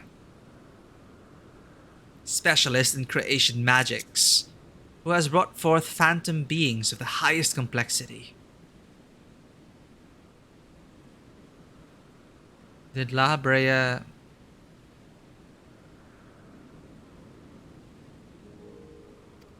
As for the latter category, there is Ultima, advocate of the arts, Igeorm. Oh, Igeorm, champion of enlightenment and rhetoric. Pashtarot, preserver of discipline and order. Emmet Selk, keeper of the ethereal realm, or underworld in the vernacular. Fandaniel, pursuer of extant phenomena. Ooh, I just love all this lore dump right now. And Azem, traveler of the world and counselor to the people. That's us. What? Should I be revealing such details to you? Don't be silly. Even children know this much, and you would do well to remember it all. Thank you, Emmet Selk. What now? Okay, actually, never mind. Then why did you bother me? Honestly, I'm beginning to think you were created for the sole purpose of trying my patience. I think he's just so upset because he and Azem were really good friends, right? Or at least he really cared for Azem. These two really cared for Azem. Well, I guess since we are in the past, they do care for Azem. So that's we're here along for the ride.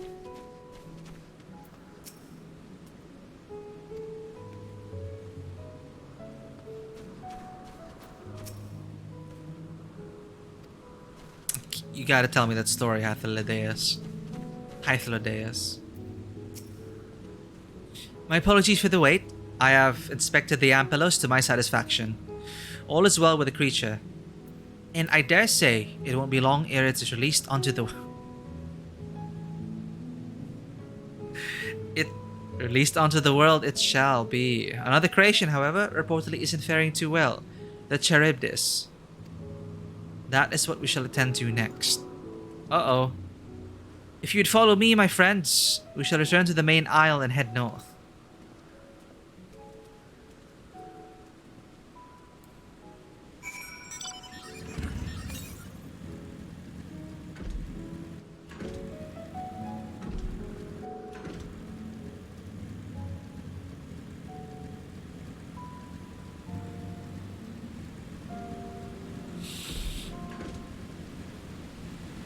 Can you fall?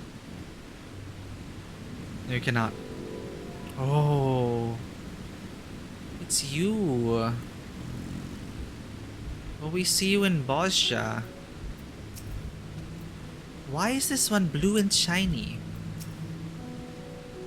Oh, forgive me. I thought another member of the convocation had come. Oh, this is turning out to be an eventful day.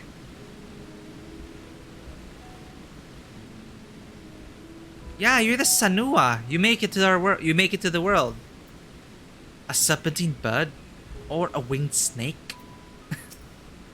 There is a slight difference in etheric balance between these Charybdises.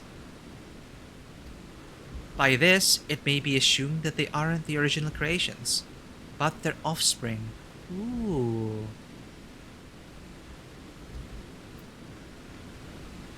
Enlighten us, Hermes.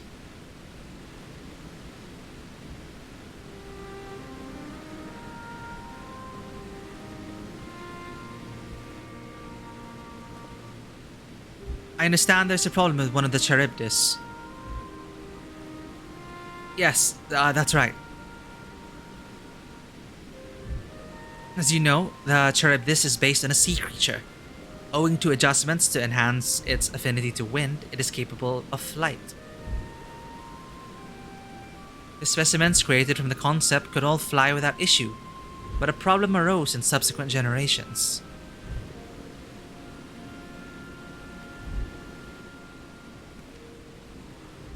This third generation creature was born with an etheric balance leaning strongly towards water. Its aquatic origin is reasserting itself, it would seem. The result being its affinity to wind is diminished, and it cannot fly. No matter what we try, we can't get it to rise even the slightest bit. For such change to manifest in so few generations, I fear they are too unstable, flawed.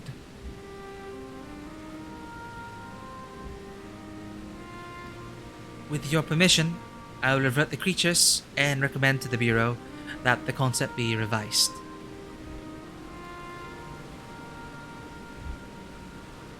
With its etheric balance leading towards water, the Charybdis would indeed struggle to manipulate wind. Yet, it is too early to conclude that it cannot fly. Having failed at first, it may simply have developed a fear. I shall transform and fly with it, helping it to manipulate wind until it finds its wings. What? You needn't go to such lengths.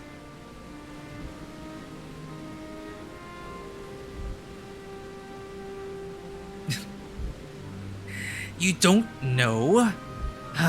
But of course not. Transformation is an art in which one manipulates a vast quantity of ether to construct another body around oneself. In practice, this allows one to assume any conceivable form, and thereby transcend the limits of one's flesh. That's why they love encasing themselves in different forms, the Ascians that we fight. Yet, convenient though it may be, transforming in the presence of others is considered vainglorious in the extreme. As uncouth and unseemly as running about robeless.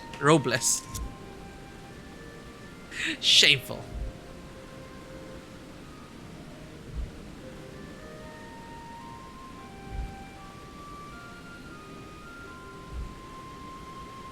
Am I to understand you make a habit of this? Nothing of the sort. It's just that when transformed, I can wield the wind and fly. It may seem excessive, but what is our shame next to the lives of these creatures? They deserve a chance, and we owe it to them to do all in our power. Wow. Totally different Fandaniel. Be that as it may.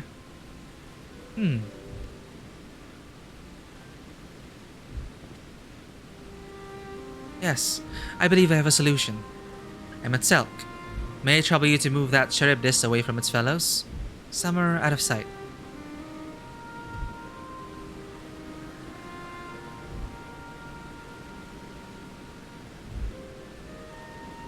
Meanwhile, I'd like the rest of you to help me prepare here.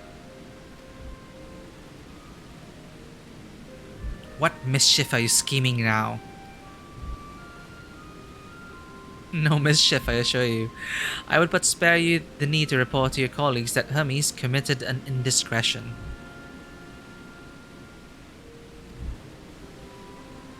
So have a little faith and run along.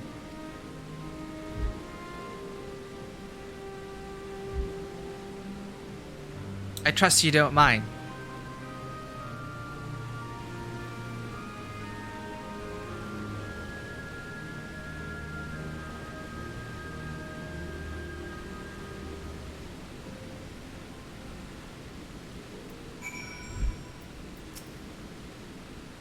We must help the Charybdis to fly, or else they will all die. Such bother when we could simply begin anew. But I shall defer to the Chief Overseer. It's like a total opposite. He's like willing to fight for all life. And then something mixing up with Ammon. And then just 180. Hythlodius is a man of ideas. I wonder what he has thought up this time.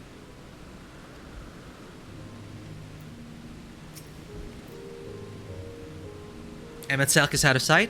Good. Let's speak of the plan. It's a stroke of genius, really. We have Emet-Selch train the Charybdis. What? Oh, sunset. Night music. Aside from being able to fly untransformed, he can readily see ether currents. Oh. And with this adept spellcraft, he can also employ suitable wind magics to guide the creature along.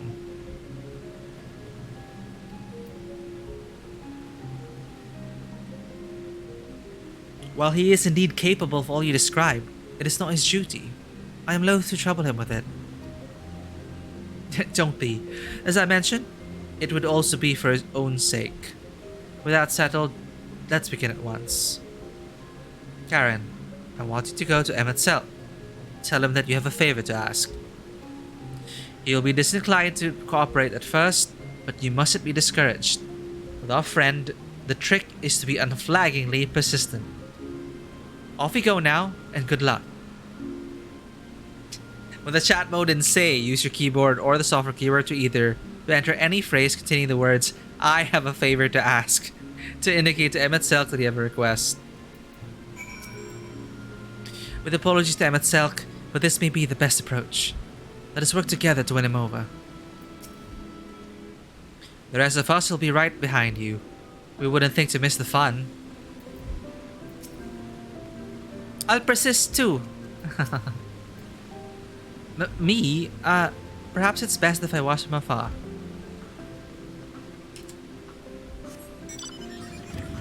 We'll get him to cooperate.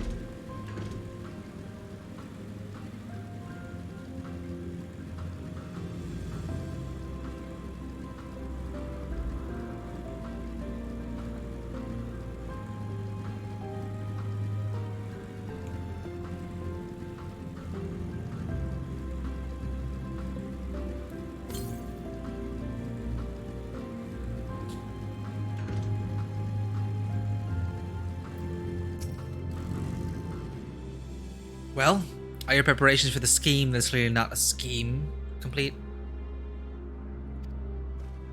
I have a favor to ask.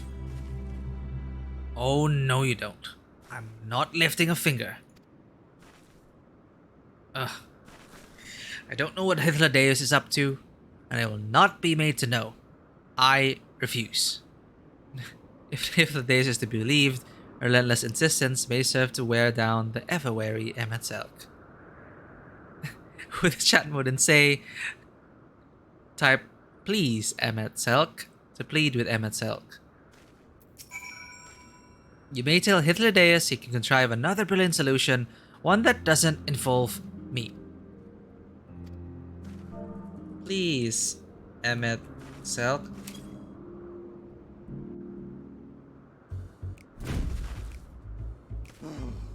No, no, no. You are not foisting this nonsense on me.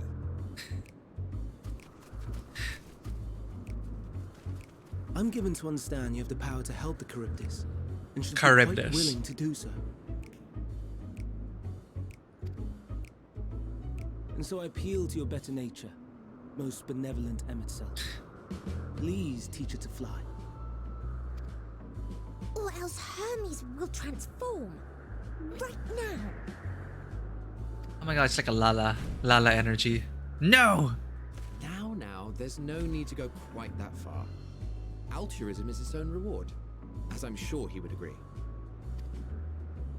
Oh, would he now?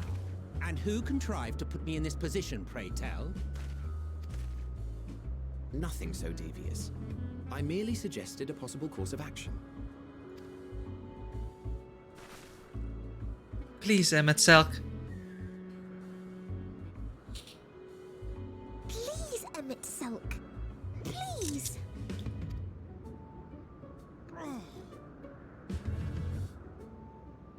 How could you refuse Meteon? That's grimace. Not come all this way to play nursemaid to your creations. I thank you to remember this favor and let it be the last. Aww.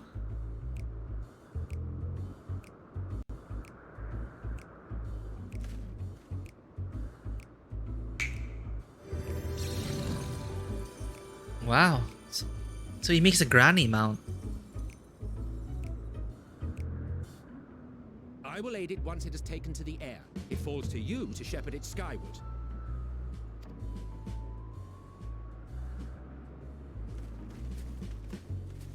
Let's do this.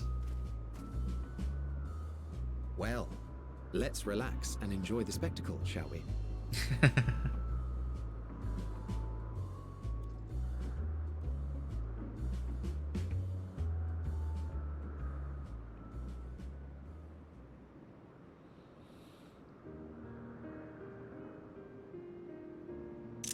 You were wondering why Emetzelk joined the convocation.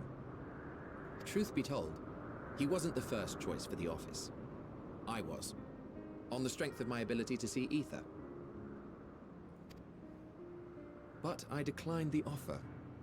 For though my vision is exceptional, I am pedestrian in all other aspects. Worse even. Oh.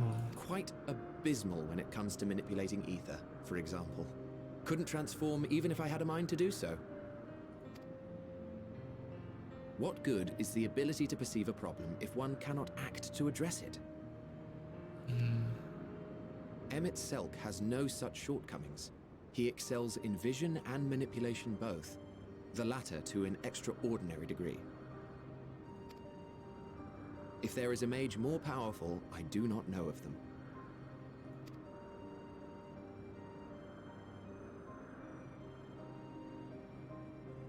Thus did I recommend him for the office in my stead. And I wasn't the only one. Far from it.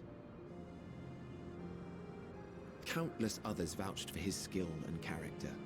People the world over, to whom he had previously lent a helping hand. Oh, wow.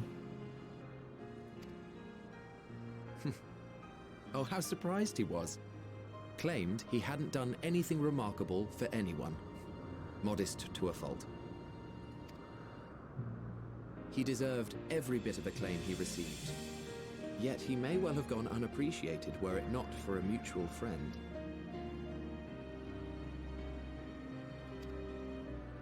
A singular soul who can't help but involve herself in the business of others. Where she walks, excitement is certain to follow. That's why he was so close to Azem. Her antics irritate Emetzelk to no end.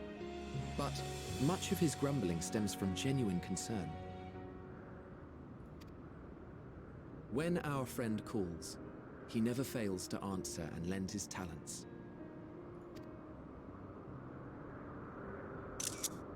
Yay. And in the course of doing so, he himself came to be recognized and respected by those around him.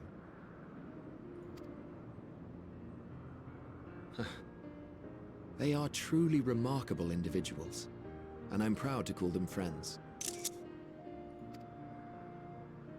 To help them realize their dreams.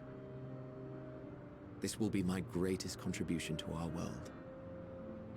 And when they have fulfilled their respective purposes, so too shall I have fulfilled mine, and together we may return to the star. Look at me, spilling my innermost secrets. I can't seem to help it with you. Well, my new old friend. I can only assume it is due to the color of your soul. I just don't understand how you can be so alike and yet so different. Well done, my pet. Well done. You did it!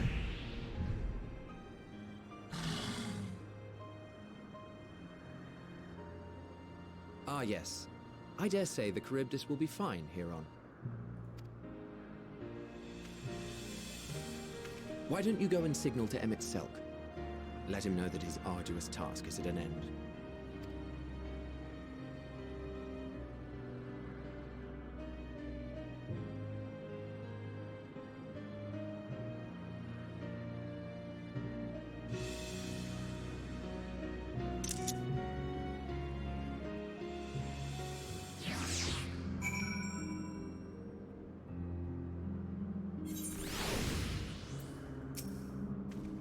If I didn't know better, I'd say Amatsak is enjoying himself.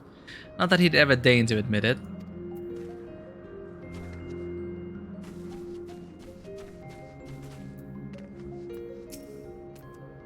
Look, Karen. Look how well the Charybdis flies. It's flying. It's really flying, as if it were born to do so. Thank goodness.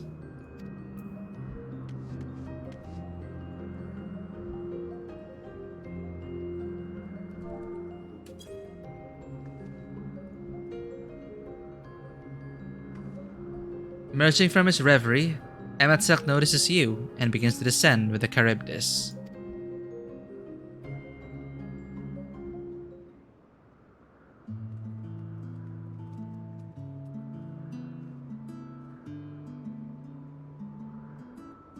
I have no words to express my gratitude.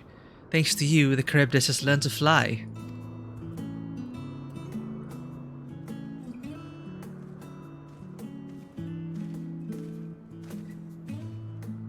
And Karen and I could relax and have a pleasant chat. I'm sure you did. The creature needed some small assistance at first, but soon it was flying more or less on its own. I doubt you'll need to repeat the lesson. That was truly impressive. I witnessed it all from afar. The Charybdis flies. Indeed, with this, we've proven that even a creature with skewed etheric balance is capable of flight. Though we helped to achieve this, the Charybdis is a herd animal. They may well aid their struggling kin in like fashion if and when the need arises. Keeping this in mind, I bid you continue observing them.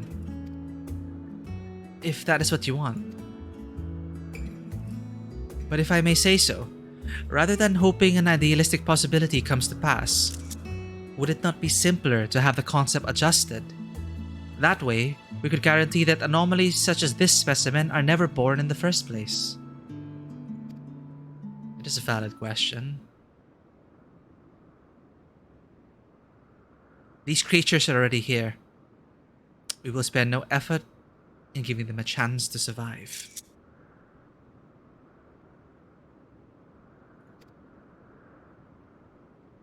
As you wish, Chief. As you wish.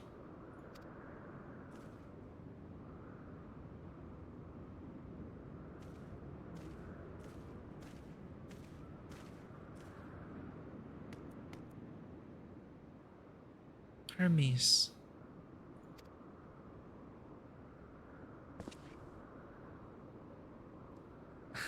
I'm fine. Don't worry. Well, that concludes all of my present tasks. Let us return to Anagnorisis for now.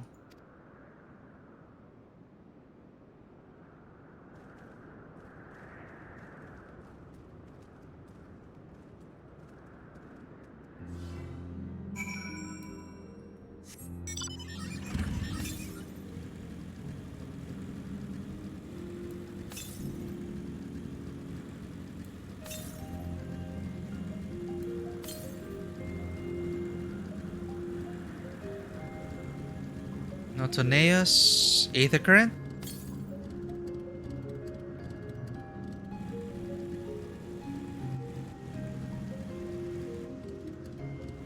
I hear an Aether Current. Oh no, it's up there.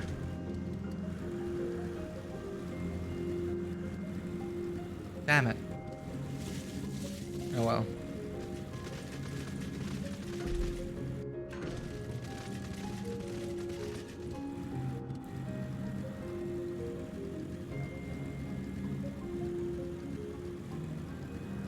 Yep, it's really unreachable.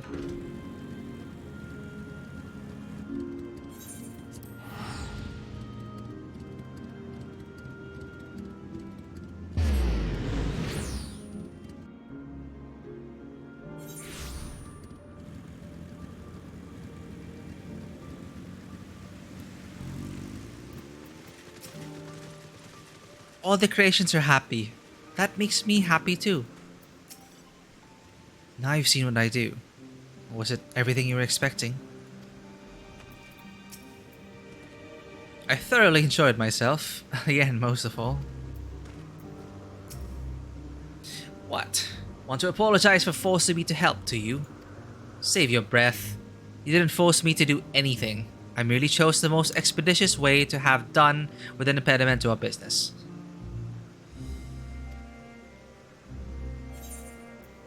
The greatest contribution. I'm tired. Leave me be.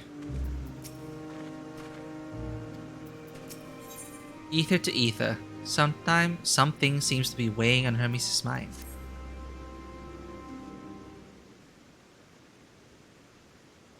Tell me, Karen, in the course of watching me, have you learned aught of value? Nothing so far, but I'm hoping that'll change. Dynamis. Dynamis seemed promising. I'm not sure what I'm looking for, but I don't think I found it yet. Dynamis. Dynamis seemed promising.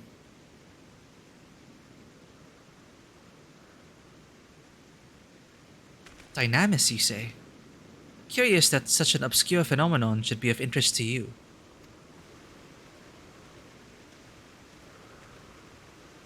Chief Hermes, what good fortune to find you here. Is something the matter? The Lycaon. I'm afraid it's done it again.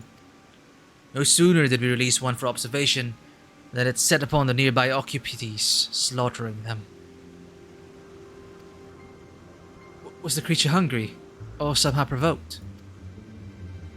I had just fed them myself, and the occupities were keeping a wide berth. It is the nature of the Lycaon that is to blame, their innate viciousness. Temperament aside, it is an outstanding creation, perfect in form and function.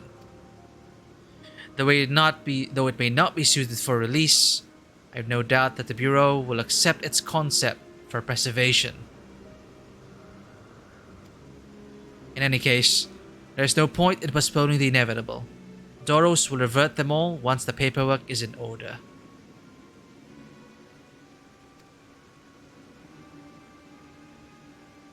Where is the scene of the incident?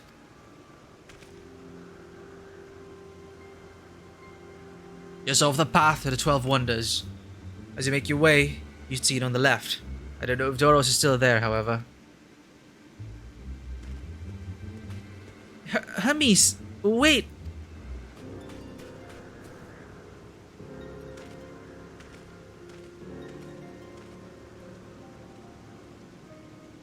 If this is part of his work, then I would observe. We follow.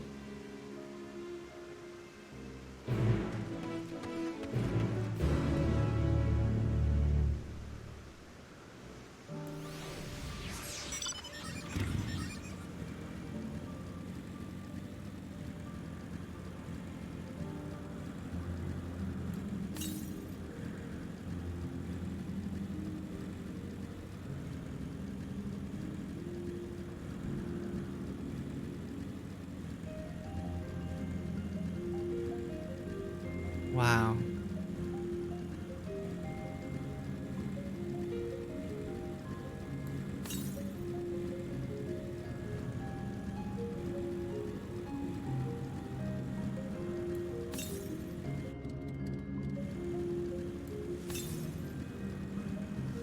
Ether current should be nearby.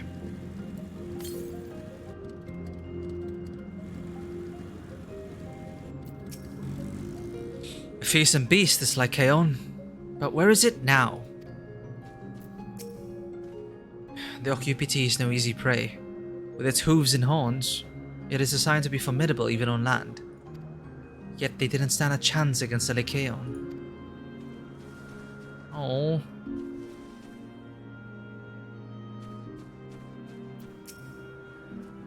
It's heavy, a Hermes' pain.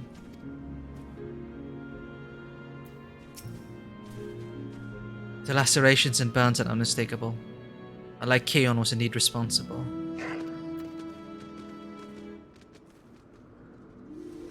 But the creature is nowhere to be seen. Doros must have taken it away. The man makes his base at the 12 Wonders. I shall go and seek him out there. Emmett, Selkie and I will search the area for good measure, just to make sure the Lycaon did not escape. My thanks. Let us meet at the 12 Wonders when you've finished. I'll go on ahead. Please, follow with Karen. Come, come. It's down this path and over the bridge.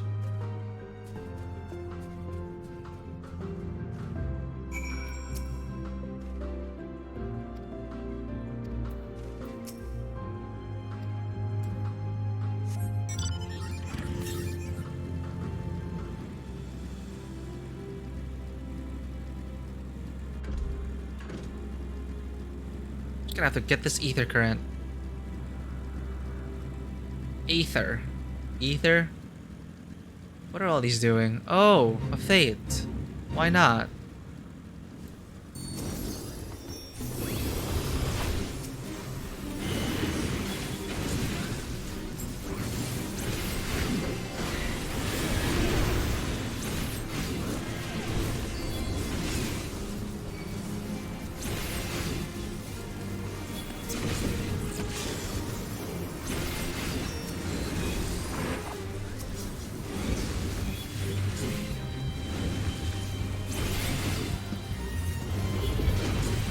What is that?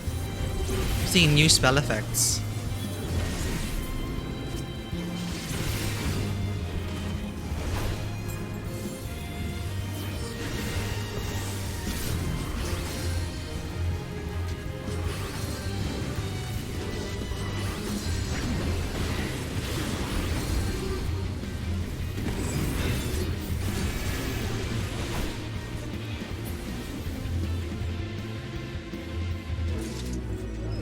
Yay! Where's that NPC? Where is the NPC? Okay.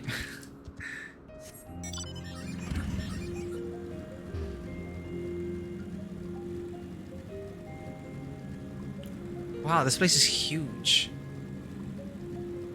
I thought it was just gonna be a side trip into the past, but it's an entirely new zone. Thanks to Elidibus, we'll have access to this.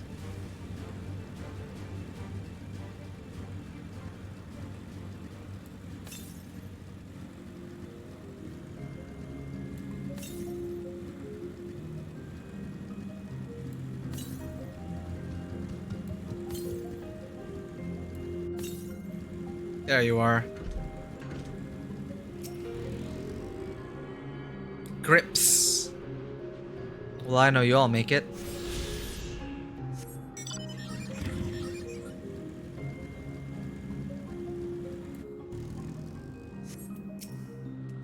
There it is, the 12 Wonders. Hermes is looking for Doros. Let's look for Doros too.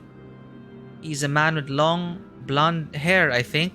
I'll know him when I see him.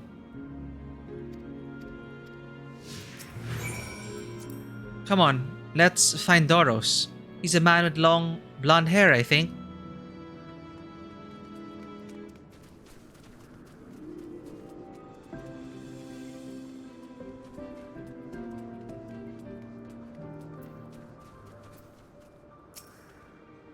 What an enchanting familiar.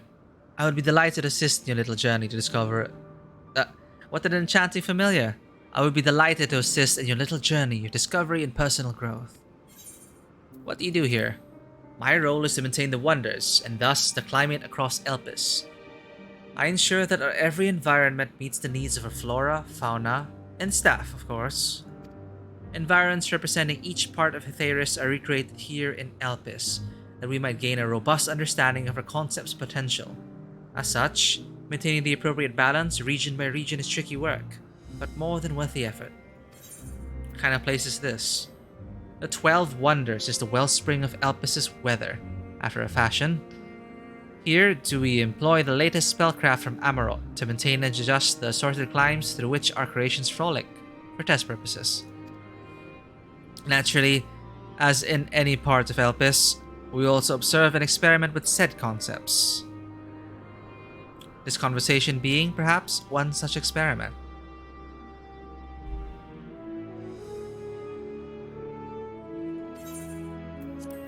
I see. If you're with Biteon, then I assume you're on errand for Hermes. What can I do for you? Sorry, wrong person. We're looking for Doros. Ah, I see. We do have similar hair, so people often mistake us from afar. I hope you find him soon. Don't worry, you're hardly the first ones to mistake me for Doros, and you certainly won't be the last.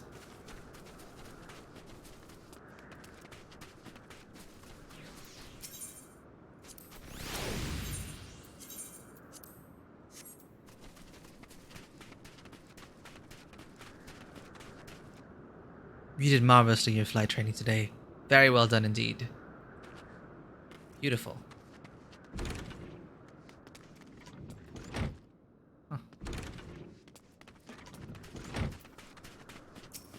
Surrounded by such wonders, one cannot help but envision new concepts. Not all of them good, mind you.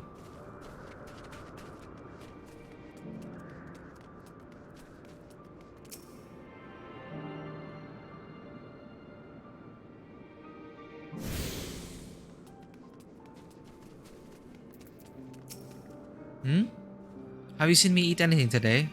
Between my observational work and my writing, I've been so busy that I can't quite recall if I did.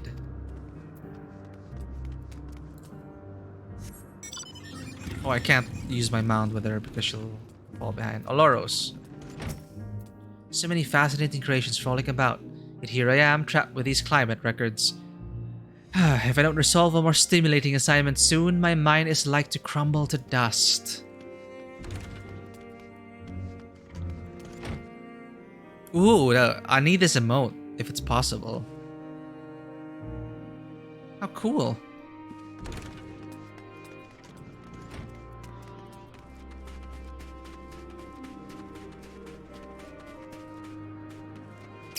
Ooh.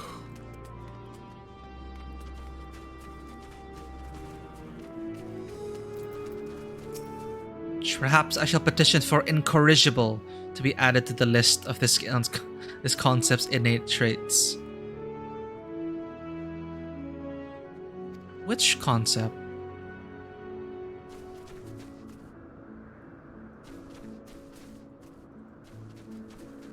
What? Which one are you talking about?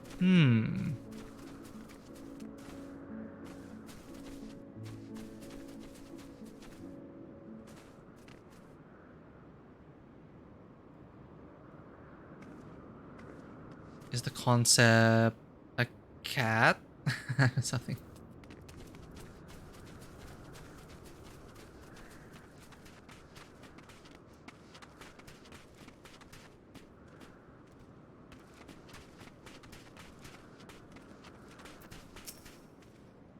I have so enjoyed the time I've spent with the Ailuroi. If only all of our creations were so sweet.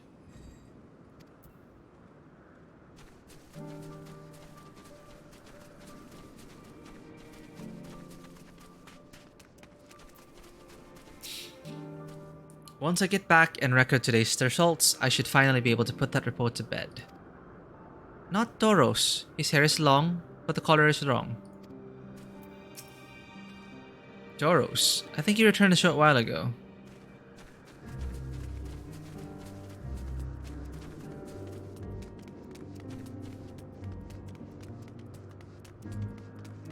What concept is incorrigible?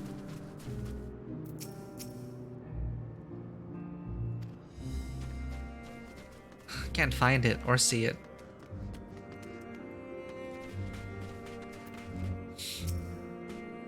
Toros, that's Toros. Well now, if it isn't Meteon, what brings you here?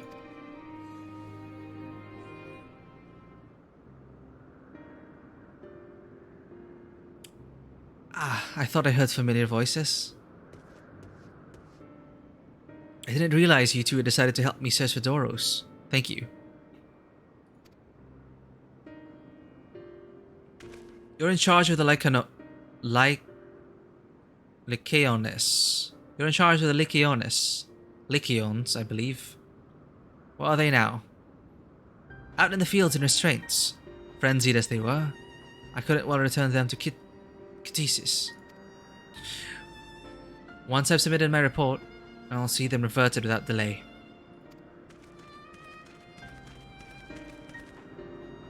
It's as he says. The beasts are indeed quite ferocious. You're one of the 14. What brings you here? Nothing you need to concern yourself with, as you were. We've heard the news that a Lycaon slaughtered Occupites. As the observer in charge, you are of the opinion that they are not fit to be released? I am. Their abnormal aggression and exceptional strength makes for a highly problematic combination. It matters not where they are released. Lycaons would threaten other species and upset the natural order. Should it be that the specimens observed are an outlier? Highly unlikely. You've created a good many of them, all exhibited the same tendencies. Even when we used Kairos to begin with a fresh slate, their behavior was unchanged. Kairos? I had the same question. A memory reconfiguration system. The chief himself created it. It allows us to erase or alter memories, that we may observe creations in different environmental conditions without needing to remake them from scratch. Practical. Quite impressive, and potentially dangerous. Depending on the intensity of the etheric emissions, Pashtarot may wish to have words with you.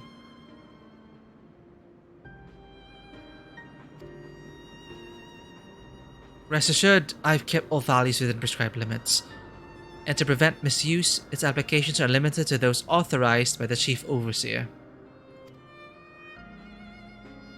Do not misunderstand.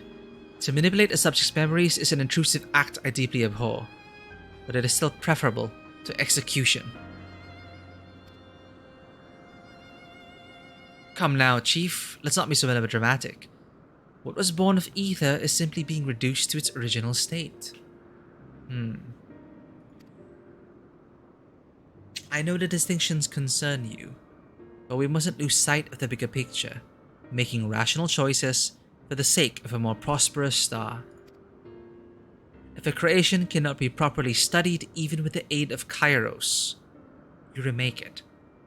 If a creation is deemed detrimental to existence, we unmake it. Deemed a detrimental existence, we unmake it. 'Tis all for the greater good, and none question the necessity of such routine processes.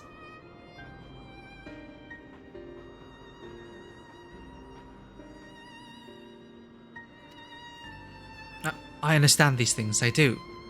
I would never think to unleash a clear and undeniable threat into the world. Yet, insignificant though their individual lives may be next to all creation, it is all the Lycaons have. Before we seal their fates, we owe it to these things to exhaust all options, to ensure that nothing has been overlooked. If you insist, let me provide with you a full report, and we may take it from there.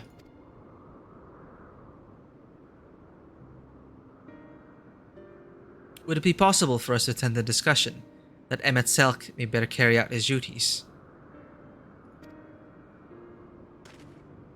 By all means. Pray, show them to the meeting room.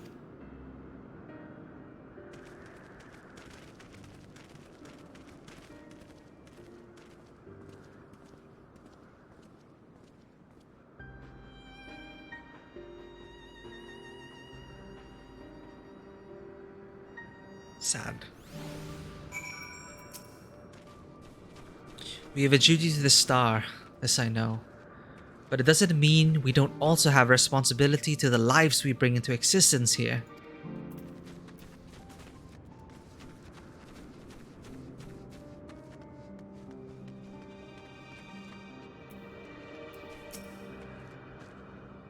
To man, other beings are just things, to be used and controlled, like magic. That's what Hermes told me once.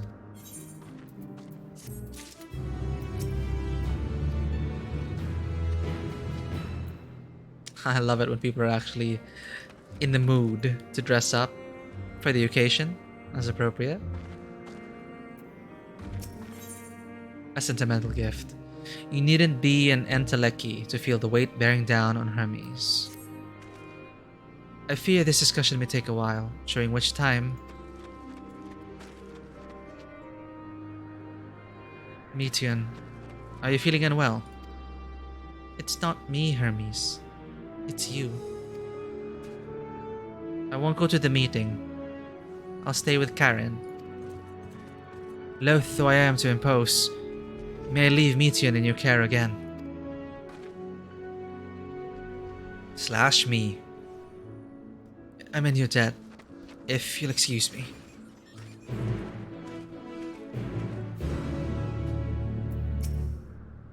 Can you help me with something, Karen? The meeting will make Hermes sad. I want to cheer him up. With a flower. Hermes likes flowers the most, of all the creations in Elpis. Most creations are expected to be interesting, or beautiful, or strong, better in some way. But flowers are different.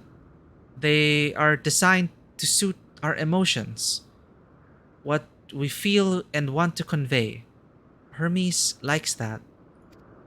I can't make flowers, so I'll search for one, and I want you to search with me. Let's start here, at the 12 Wonders.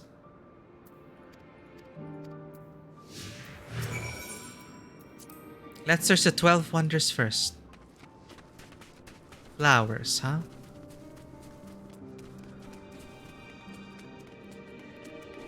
How about these?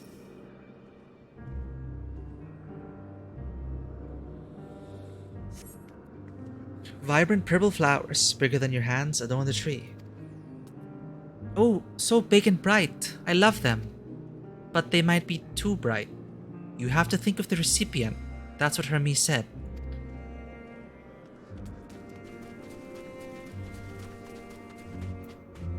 That's a tree. I guess the only thing we can interact with.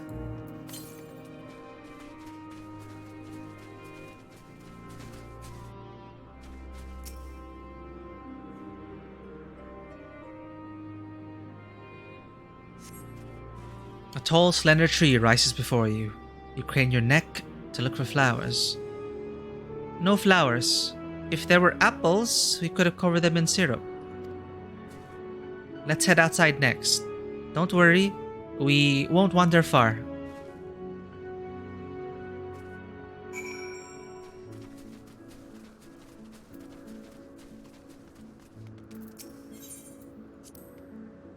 Lots of flowers in the fields. We should be able to find something nice. I'm so worried. They're giving Meteion too much attention. Only for them to take her away from us. I hope it doesn't come to pass, but she is integral, I believe, with Dynamis, Meteion.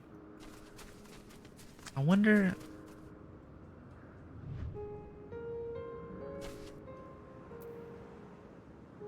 who or what comes after you, Meteion? I really hope they don't... what do they say? Reduce you?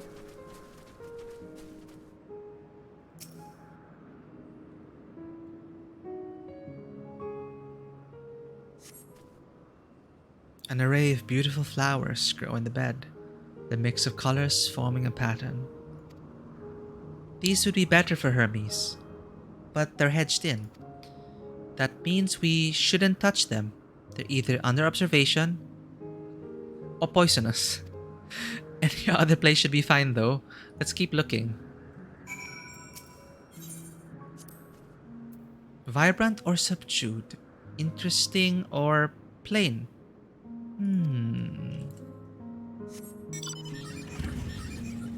Oh. Sorry about that.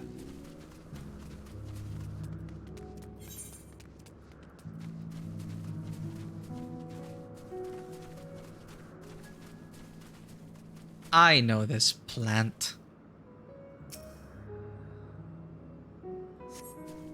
Set on a tall, thin stalk, the oddly shaped flower is mesmerizing its undulations.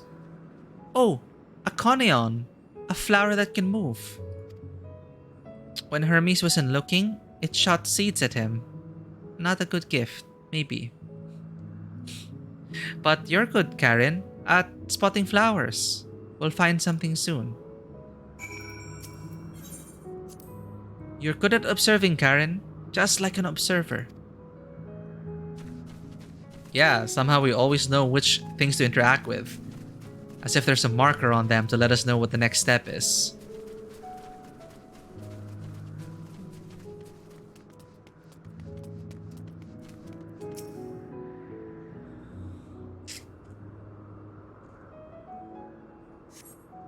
You spy nothing promising nearby. At best, common-looking grasses with some few tiny flowers. Nothing around here. Ah! Over there, Karen. Something big. Huge. It's a moorball. Come on, let's get closer. But not too close. Malodorous grass. Stinky. A terrible stench reminiscent of sodden old boots pervades the air. Without a doubt, the culprit is the moorball-like creature before you. It's an Adonis! The things around its mouth look like petals, but the flowers are the orbs on its head. Oh. When Hermes inspected it, it swallowed him up. He didn't leave his room for days. What do you think, Karen? Would you like it? Would he like it?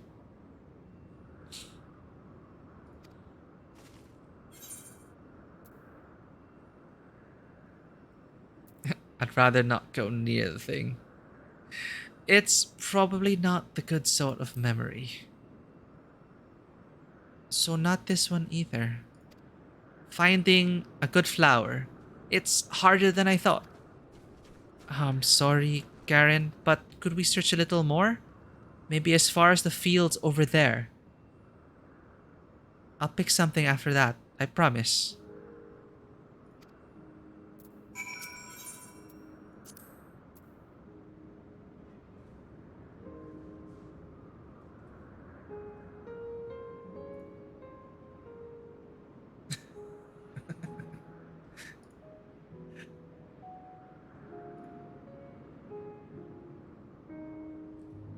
I've never given a gift before. I've never given a gift before.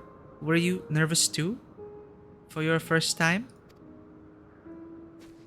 It is difficult to choose a gift for someone. It's like a test if you truly understand someone. But it's a thought that really counts, Midian. The fact that you're going through all these lengths, really considering the right flowers for Hermes. Even if you don't find anything, I'll appreciate that. Let's find him a flower, shall we?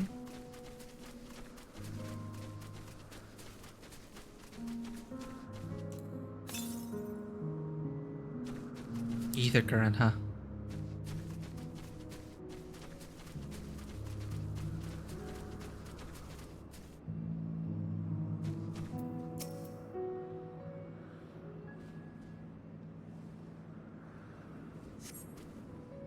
Lush green fields stretch out before you, ending where the sky begins. Oh, there's nothing. Hmm? The shiny thing over there. What could it be? I learned something new recently.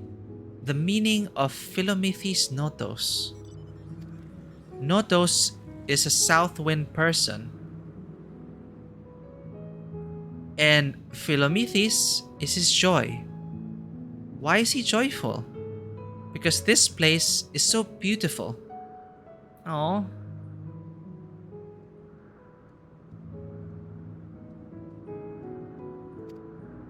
So that's what it's called.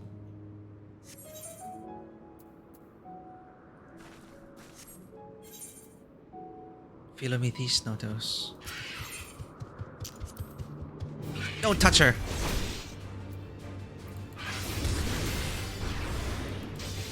Well, that snuck up on us.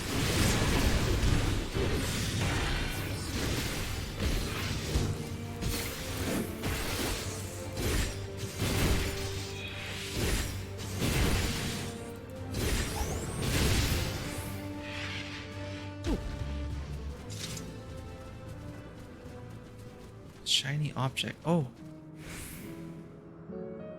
Elpis. And then we're gonna find out the meteor can influence the colors, and then Dynamis, and opens up the possibility of saving the star. Yeah, let's do this.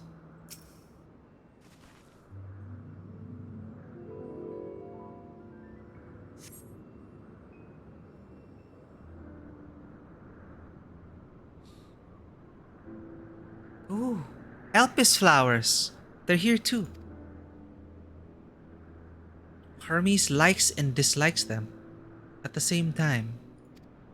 Like me, they're entelekis. Like me, they feel his pain and turn dark. That's only for Hermes though. For others, they're always white and bright.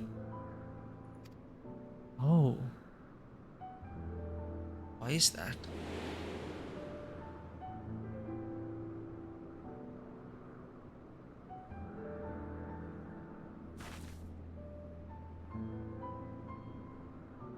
Truly? The flower was dark in your home? Then, do you have it too? A dark emotion?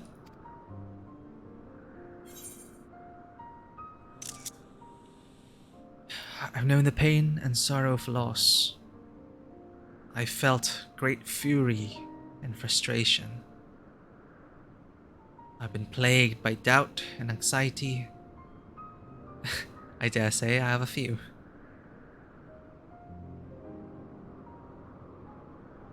All of this.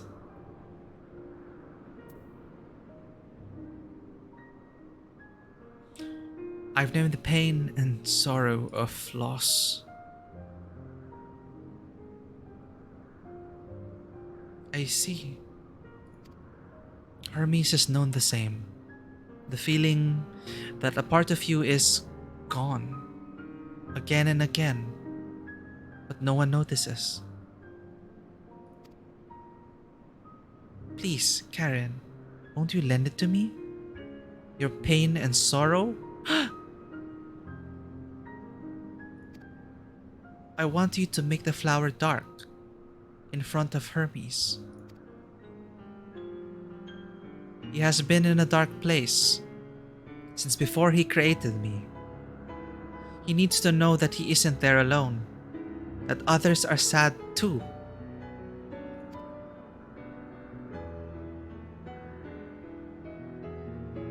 Truly, you'll do it?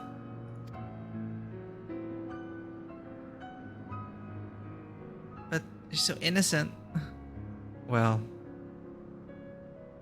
it must be done to help Hermes. Thank you, Karen. Thank you. It means more to me than I can say. I can't wait to see how Hermes reacts.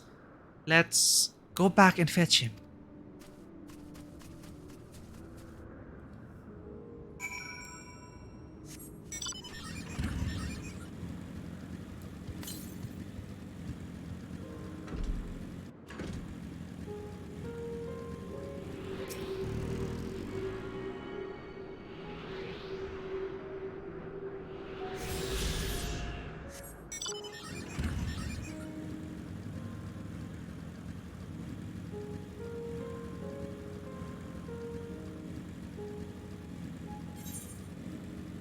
No space requests anymore.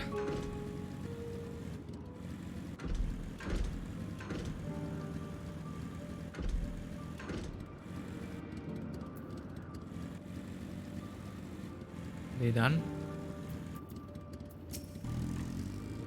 It seems they're still talking. Let's wait until they finished.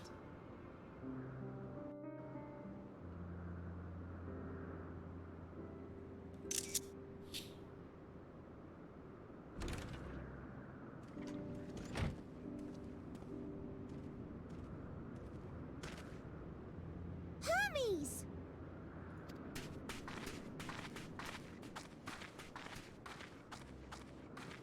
Oh, you were waiting for me. You've finished talking? Yes, we've come to a decision. My thanks for keeping Meteon company. Emmett Selk and Hythlodaeus have already retired to their rooms. There is room for you too, if you would follow me.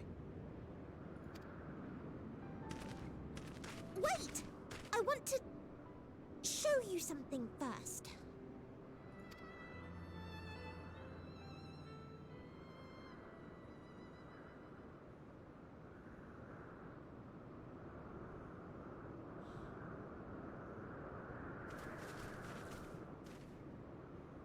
Elpis flowers? Go on.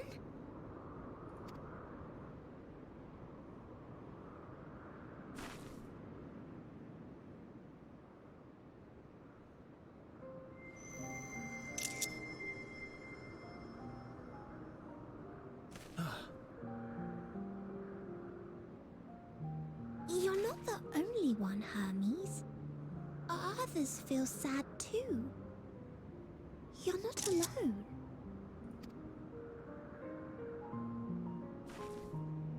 I see Meteon has shared much with you.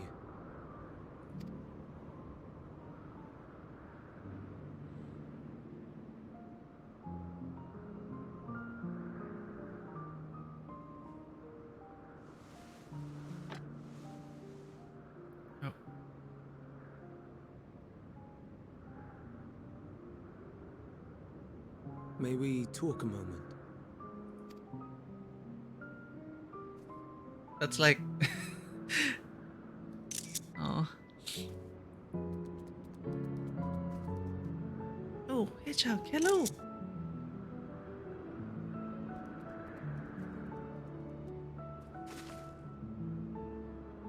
I do not think it wrong that we live for the star, that we strive to make it a better place. And yet, in carrying out my duties here, there are times when I am plagued by doubt. Do you recall what Hythlodaeus said when we first spoke of my nomination? Death is the privilege of those who have fulfilled their purpose, a choice they embrace of their own free will. And when they depart, it is always beautiful. Perhaps it is, but only for man. Creations that he deems useless are discarded with nary a second thought. Oh!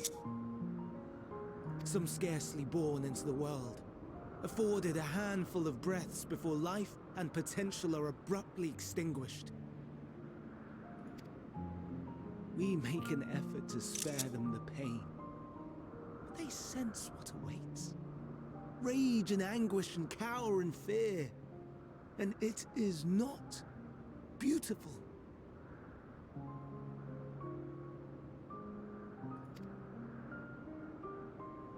Yet no one cares. No one. So fixated are we upon the duty that we do not pause to question the method. Pain and suffering, confusion and despair, writ plain in the eyes of those poor creatures. Yet no one sees. We turn a blind eye and carry on in blissful ignorance. Not amiss. And always, always the blossoms shine pure and white. A contradiction so blatant I could scream, want to scream. How can you all accept this aberration? Then I wonder, am I the aberration for thinking thus? And I am filled with dread. But now I know I'm not alone. Not the only one for whom the flowers weep.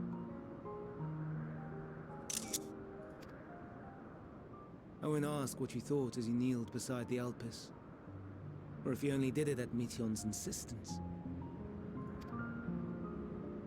Nevertheless, I thank you. To know that you too have experienced suffering is a comfort.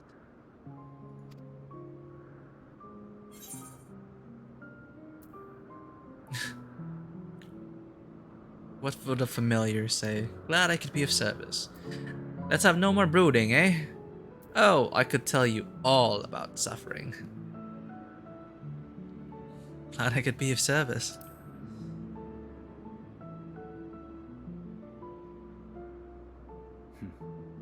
To so willingly lend an ear to ease my burden. You are a strange one.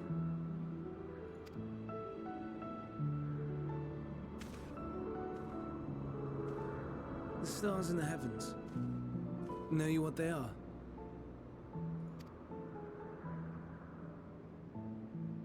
Though it is too far to tell, each glittering light could be a world not unlike Aetheris.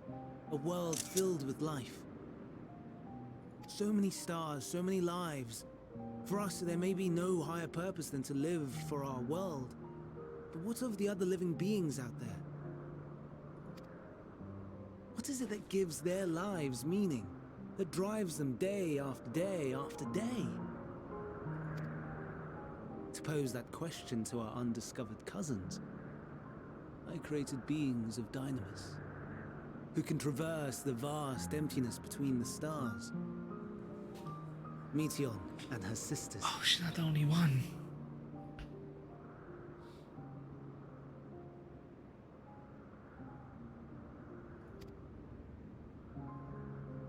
Aye, sisters. So wholesome. She has a great many of them. And they have already departed on their journey. Oh. Traveling to one star and then the next in search of life. Holy shit. As one might expect, exploration on such a grand scale is rife with difficulties.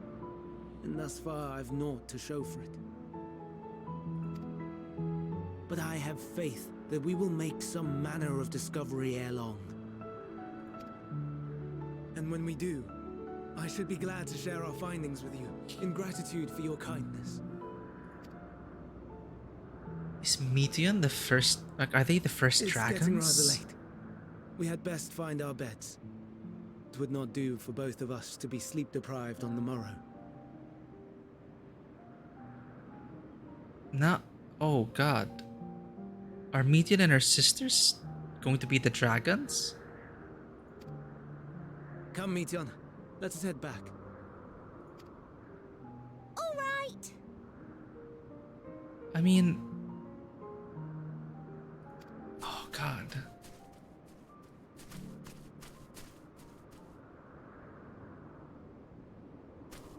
Hmm?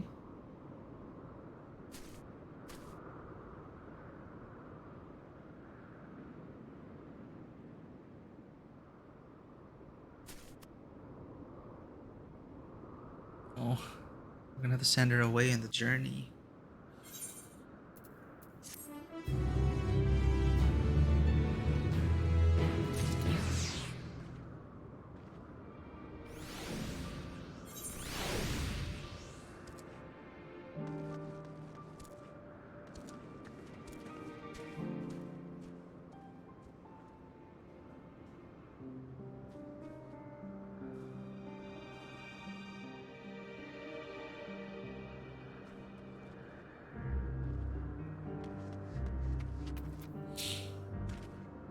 The prodigal familiar returns, and after causing all manner of trouble while we were in our meeting, I'm sure.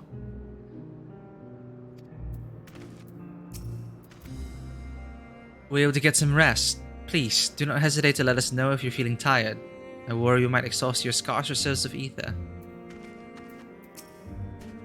I'm glad Hermes saw the flowers. Thank you, Karen. It will help, I hope. Today will be difficult for him. Verdict and execution. Hermes appears solemn and sorrowful. An all too brief interlude, perhaps, but it is time I attend to my task. As Emetselk and Hythlodes are aware, we reached a verdict regarding the fate of the Lycaones. 7 were created for observation, and all 7 must be unmade. Doros has followed the correct protocols, and as chief overseer, I can find no fault in his judgment. The Lycaones would disrupt the natural order, ravaging and consuming other species until they themselves starve and perish. They cannot be released into the wild, and they cannot be allowed to remain here in Elpis. I intend to petition the Bureau of Architects to have the concept preserved as a restricted purpose hazardous life form. Hythlodeus has pledged to support me in this endeavor. Yet whatever the Bureau decides, the existing Lycaones, still don't know, have served their purpose.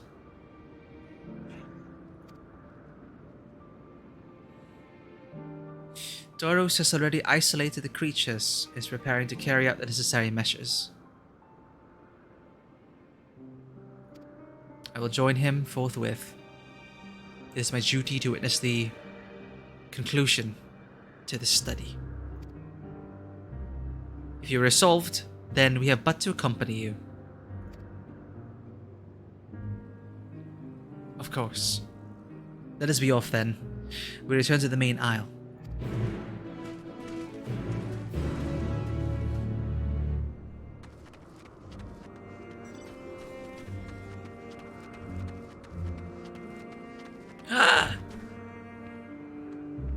Look, it's your ancestor.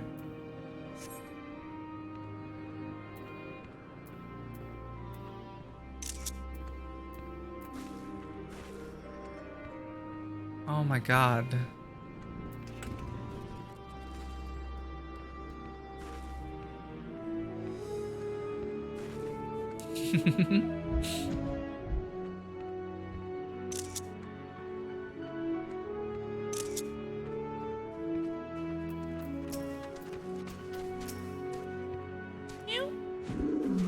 Aileros.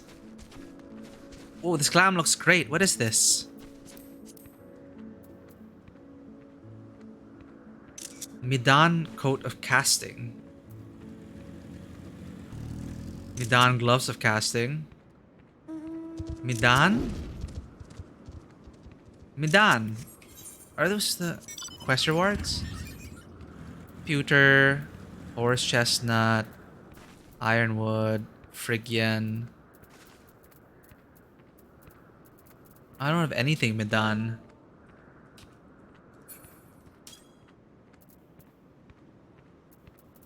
Tarnished Midan. Oh, is it from the raid? Alexander raid? Ah. Makes sense. You and the Ailoros. At Hippotho's side is a familiar creature. My, what a familiar essence you have. Like that of a familiar. If you're familiar with the concept. Oh, just my little joke. Karen, was it? I'm Hippotho.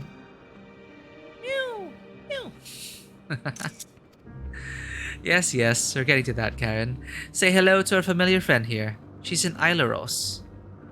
The Ailoroi are one of our newest creations, highly attuned to abnormalities in their environment. At the first sign of danger, they'll sound the alarum, by which I mean mewl loudly.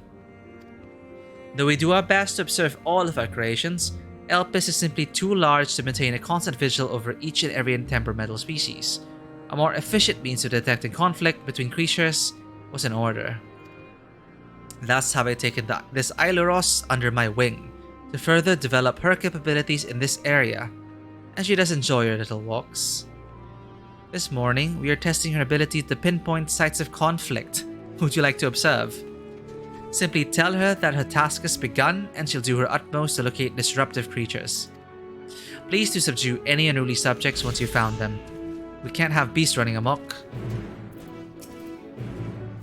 Never fear, she is quite proficient in our language. You need only let her know to begin. Aww. Well, I got a MSQ to return to, unfortunately.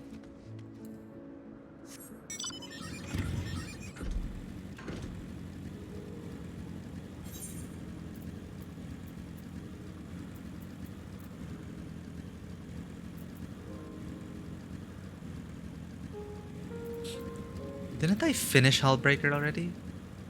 Oh, hard mode.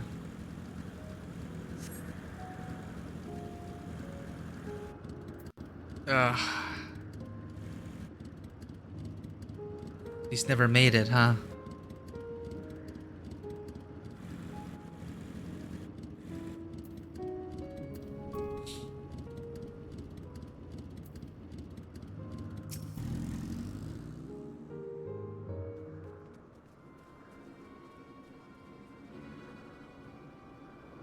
Doros, are you hurt? What happened here? They caught me off guard. I had them bound with ethereal shackles, but they became frenzied even more than usual and broke free. I was able to stop 4. The other 3 escaped.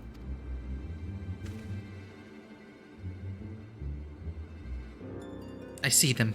2 have taken to the air above the 12 Wonders.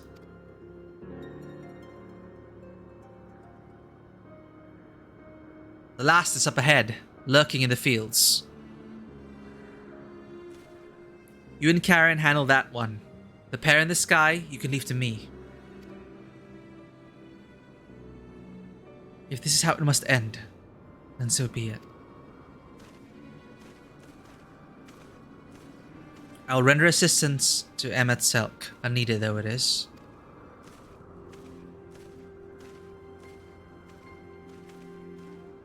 Metian, you're to stay here with Doros.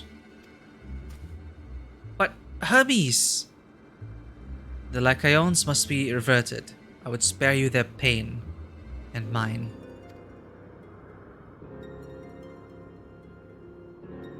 This is my burden, not yours. But if you're intent on helping, then please, follow my lead.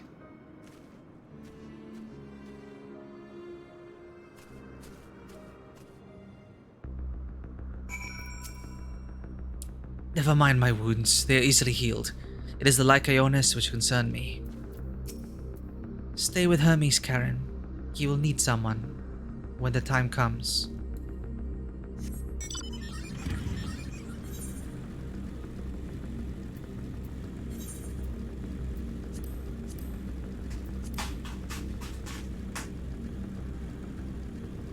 There it is.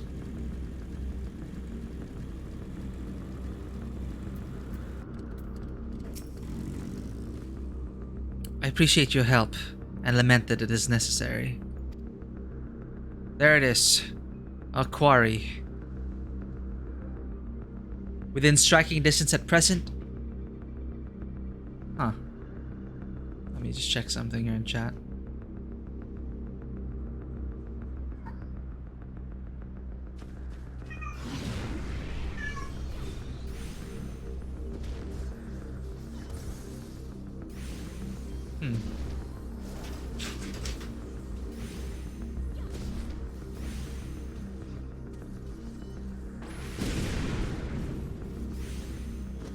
On my new classes.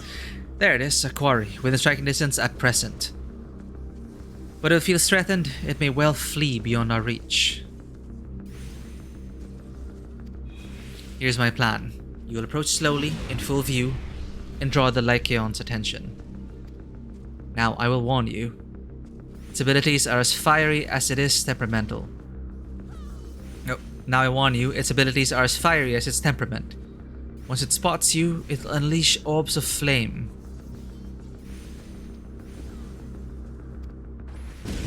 But fear not. By my measure, you're more than equal to the task. Withstand the onslaught for a few brief moments, and that'll give me time to catch it unawares. Ready? Then let us begin. A few moments is all I require. Just make sure that you command its attention.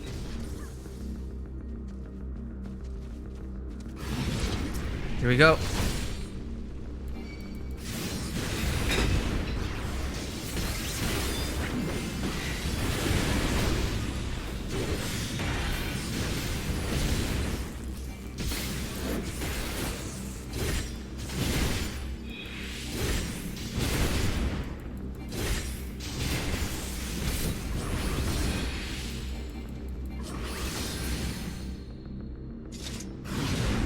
Oh, even more.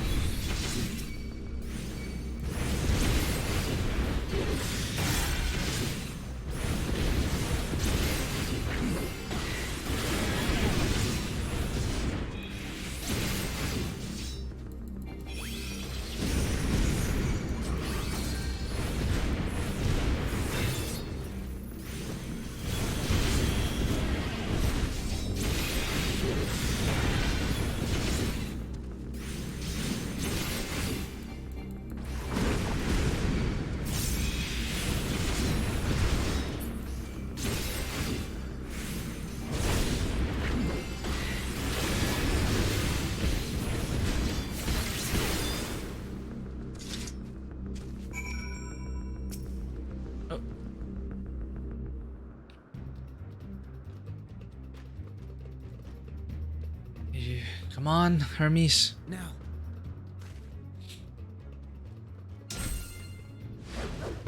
Even the staff.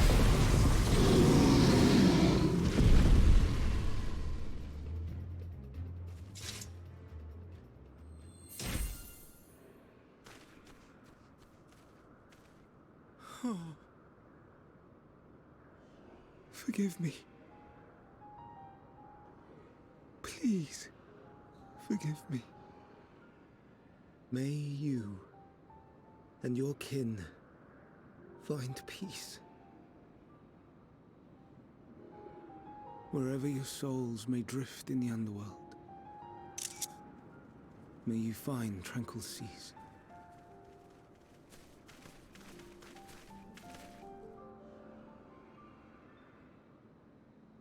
Be not forgotten.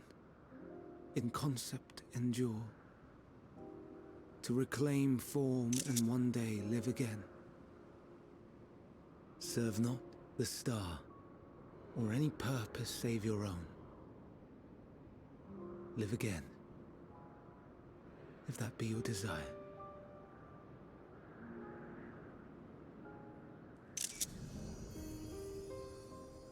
I haven't seen the Warrior of Light have that expression before. If that be your want, ye are worthy. But leave your suffering behind. Lay down your burdens, be born anew. Fly high, fly free.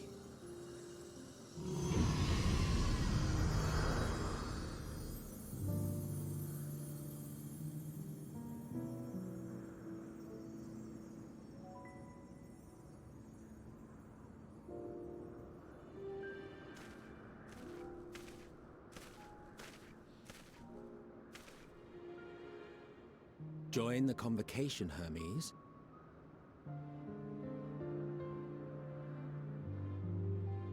You do not belong here. Leave to replace another. To be replaced. It changes nothing. Tell me, do you think it right that we sacrifice all these lives for the sake of the star? And when the star has reached perfection, what then?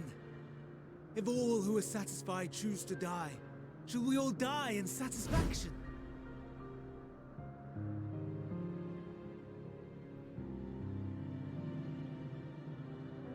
I do not know.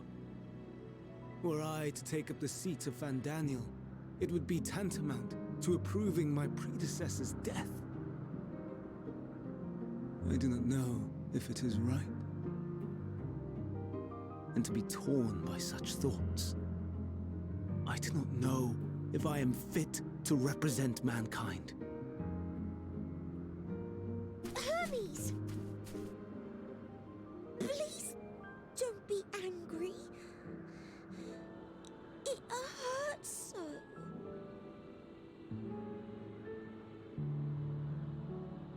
Forgive me. If you would still consider me in spite of everything, I beg some time to gather my thoughts. Meanwhile, Hythlodaeus, I fear I must trouble you to attend to the others. 'Tis no trouble at all. Take as long as you require.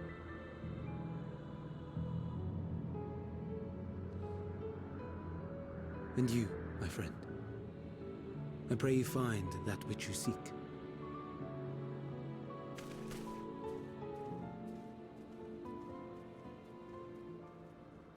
I expect we have some few matters to discuss. Shall we return to the 12 Wonders for a time? Aye.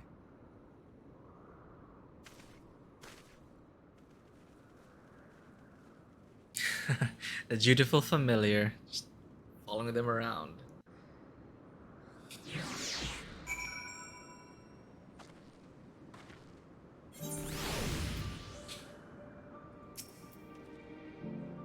It has been quite an exciting visit for you thus far. Oh, you weren't injured, were you? Good, good.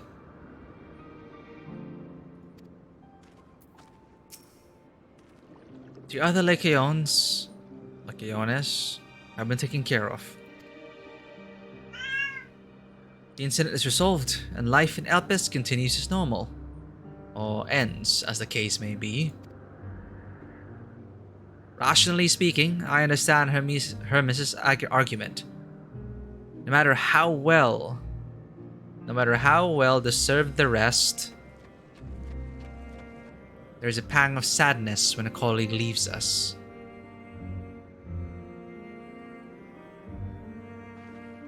Yeah, no matter how well deserved the rest, there is a pang of sadness when a colleague leaves us. Yet never has a departure caused me such grief as Hermes appears to feel. What must it be like to experience such torment? Ugh.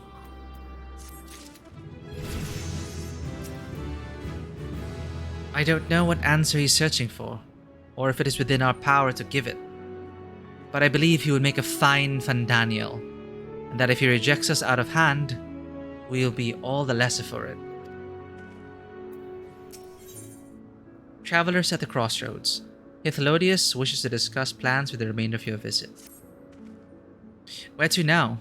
If there's anywhere you would like to visit before we leave, I should be glad to show you the way. Hermes has not yet outright refused his position with the convocation, merely postponed the decision. As such, I may as well resume my assessment. If we cannot accompany him, then I'll content myself with questioning his colleagues. Ever the pragmatist, then allow me to remain your humble guide. And what of you, Karen? Will you continue along with us? Slash nod. Wonderful. Our fellowship travels on unbroken. I say we explore another part of Elpis and see what new encounters there are to be had. If you would follow me, we'll first head back towards Anagnorisis.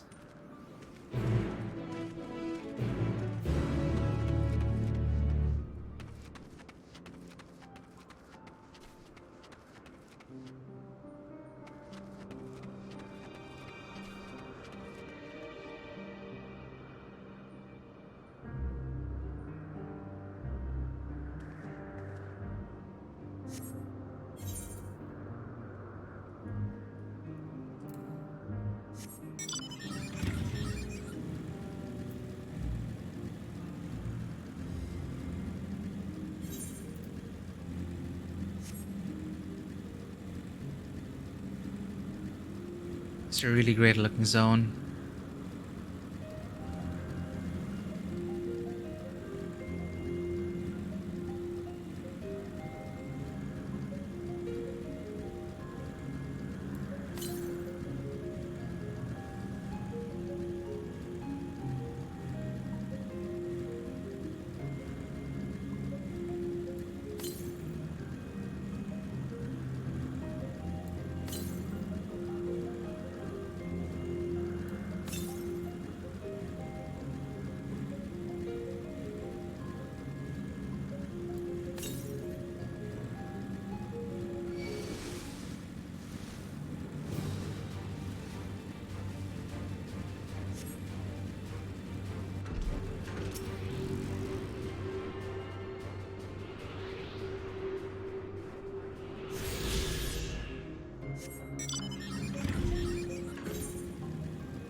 Igdriant? I think you guys are new. I haven't seen you in the source.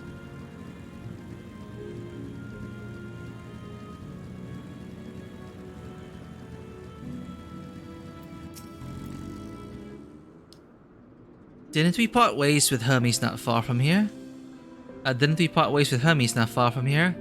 Given the size of Elpis, I expect our paths will cross again before long. From here, we follow the path northwards to Notaneus. There, we will find one of the teleporters which facilitate travel between the islands of Elpis. First-time travelers must be accompanied by someone with the requisite permission, which I have previously been granted. We only need to use the device together once, and henceforth, you'll have leave to use it freely. Shall we?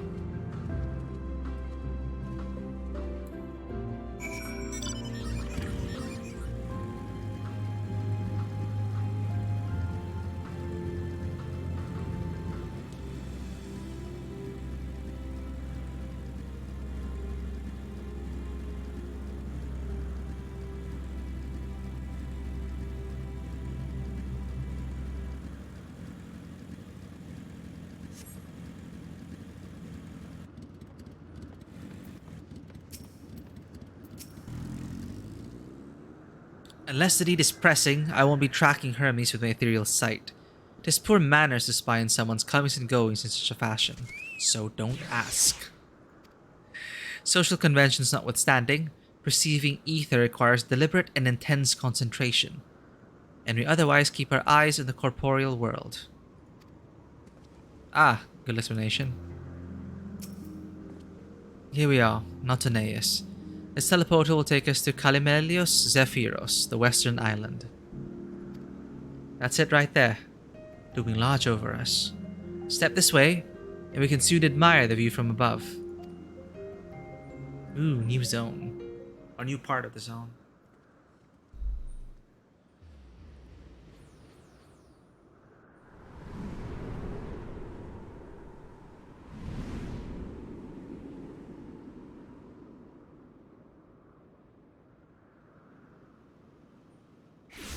Reminds you of the Alagan teleporters.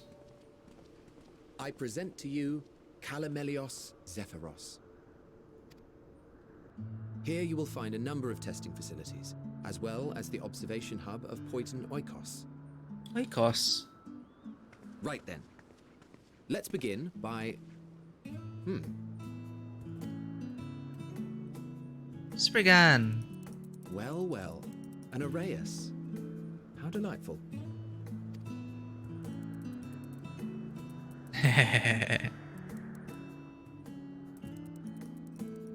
Oh. Ooh. And what, pray tell, is that? Ah, that's a new species of shark. We approved the concept but a few days ago. Sharks are among the most popular sea creatures. Rare is the day when someone does not submit a new concept. At first, they were largely orthodox, consideration given to such things as size and environmental impact, and then a whimsical someone thought to bestow it with flight, another superior intelligence. And then the floodgates burst. Concepts with multiple heads, or arms and legs, and so on and so forth. It was getting absurd. A part of me wanted to tell them to go away and find something else to create, but in the end, I couldn't deny their passion. And here we are.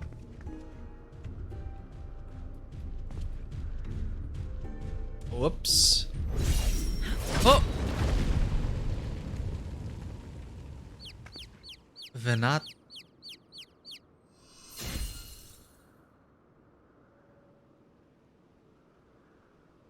That was too close. Are you unharmed? Well now, if it isn't a pair of familiar faces. Benar, that we should meet you here.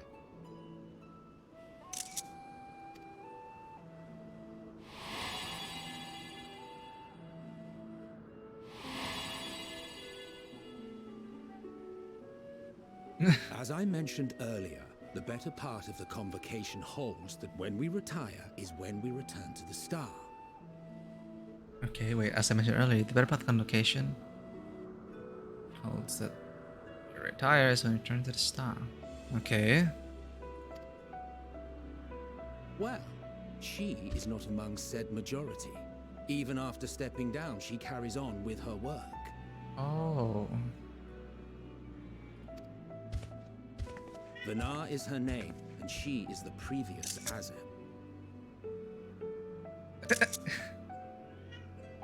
Just of course there are gonna be some big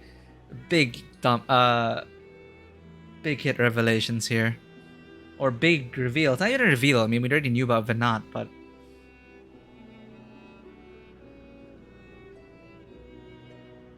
just seeing them and interacting with them, it's just like, this is just so awesome.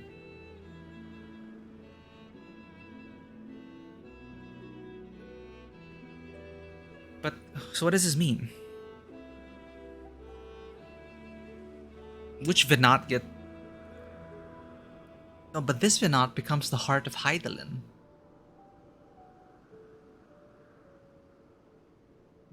Are we the sundered soul of the successor?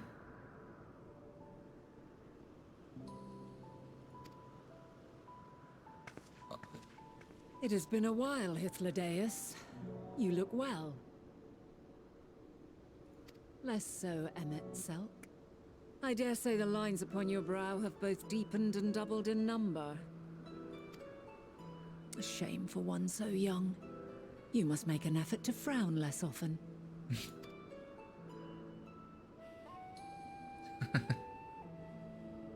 Easier said than done, thanks to your unruly successor. How is she, if I may ask? Incorrigible as ever. Rushed headlong into a volcano on the brink of eruption just the other day. I should be glad to share the tale in its entirety later, if you're so inclined. Sounds like me. Huh, you know I am. Now then, you are?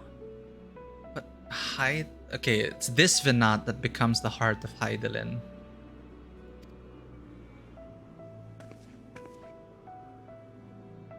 Mm-mm.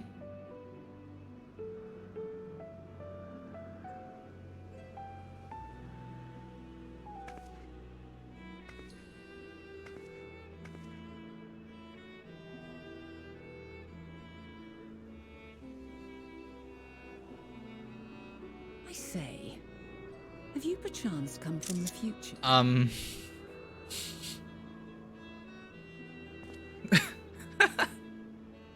I do not believe we have ever met, yet I sense my magic upon you.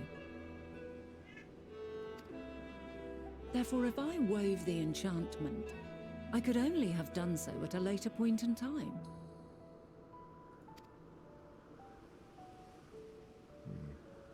What manner of magic is this, if I may ask?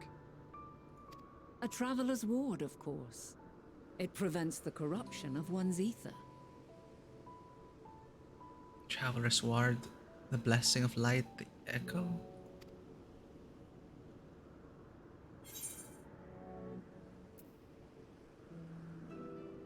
That sounds rather like the blessing of light. Does it protect you from enthrallment by primals by any chance?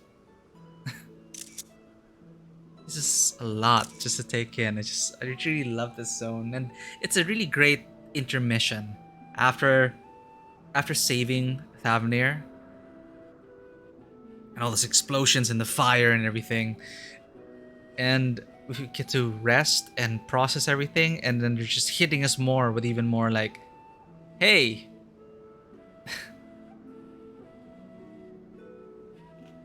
big characters, interact with them.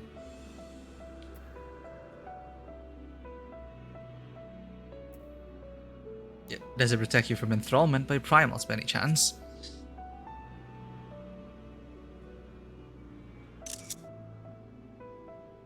Primals, you say?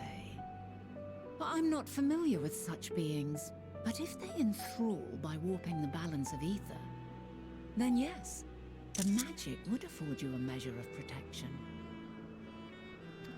I gather from your question that you are not ignorant to its presence. Hold on. From the future? That's absurd.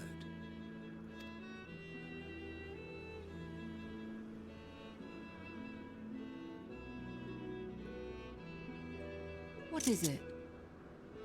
Are you unable to speak of the matter? I'm just taking screenshots. This is our awesome moments.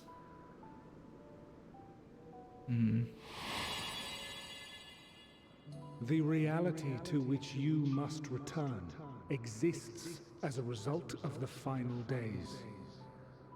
You cannot reshape the past to undo the tragedies of the present.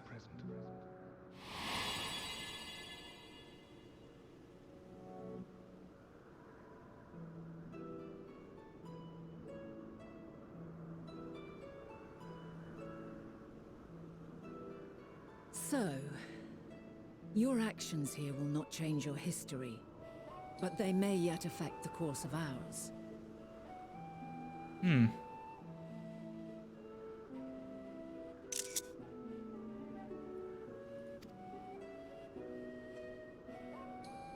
How very exciting. I'm quite fond of delving into the unknown, and there's naught more unknown than the future. Until a moment finally arrives, we cannot know for certain what will come to pass, regardless of our supposed foreknowledge, so you needn't worry for us. More importantly, that you should go to such great lengths as to travel unto the past bespeaks the gravity of your quest. Will you not reveal it to us? Mayhap we can be of aid to your cause.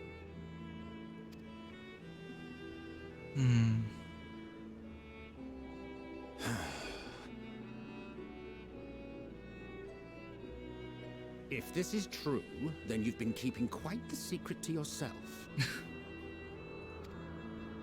As a representative of the Convocation, I will hear it all. Your identity, purpose, everything. Uh-oh, he's pulling rank.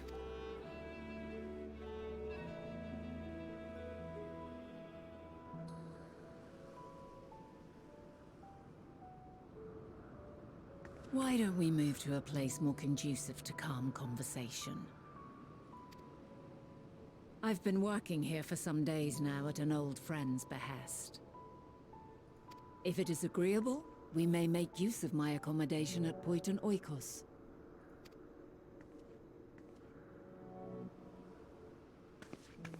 Man, look at this troubled face of mine. So troubled. We were meant to meet. I am certain of it. Else I wouldn't have marked you so clearly, and sent you unto myself in the past. It's precisely the sort of mischief I would get up to, and quite inspired, if I do say so myself.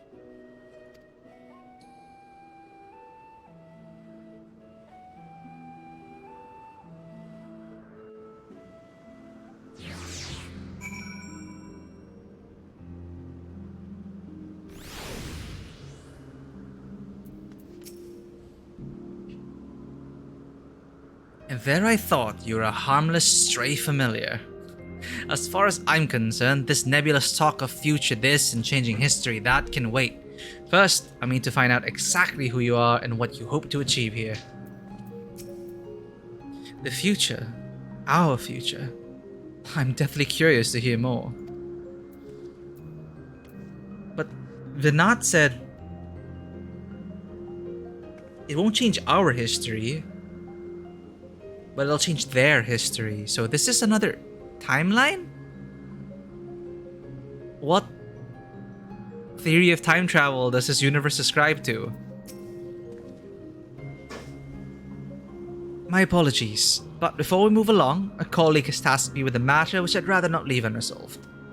It involves finding a certain concept-engraved crystal, and the quick-fingered Aureus which made off with it. Ah, we saw the Aureus with it. An Aureus, you say? I think you might have seen the culprit before being distracted by that business with the shot. Would you like us to follow its ethereal trail? That would, of course, lead us only to the Aureus. There is no guarantee that it hasn't dropped or stashed away the crystal you seek. Please, even that much would be enormously helpful. While you're hunting down a thief, I can follow behind and scour the forest floor just in case. Could I ask you to join the search? I'd appreciate another pair of eyes to cover the land to the west of here. Like, so much is happening in this zone. Many thanks. There's a small bridge leading to Poiton Oikos. Let us meet up there once we've exhausted our efforts.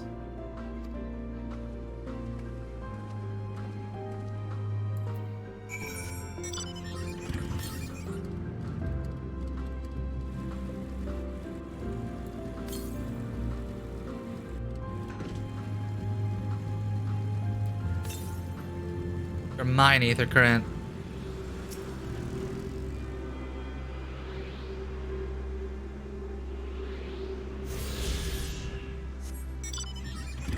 I think the big reveal was that I didn't know Vinat was the former Azem.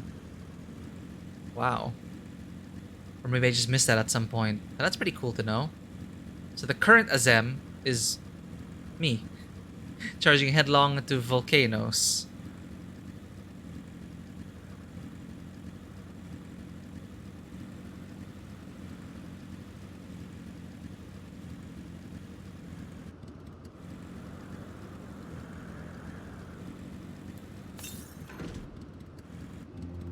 But which Azem is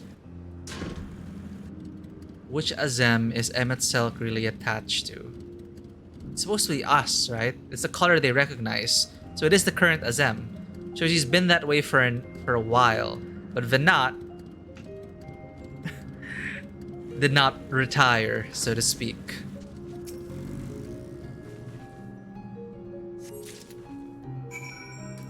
Found the concept crystal.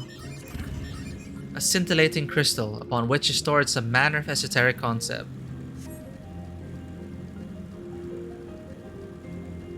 Ooh, look at you.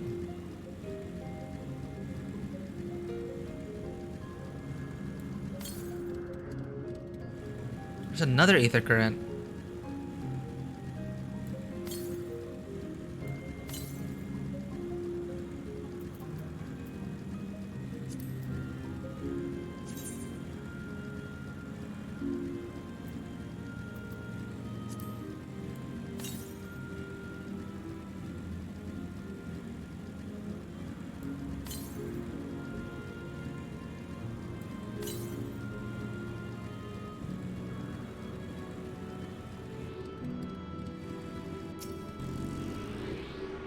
Cutscenes there, I guess.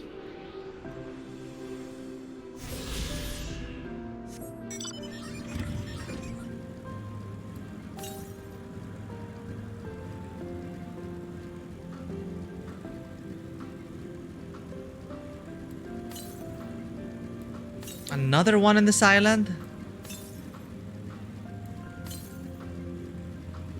West.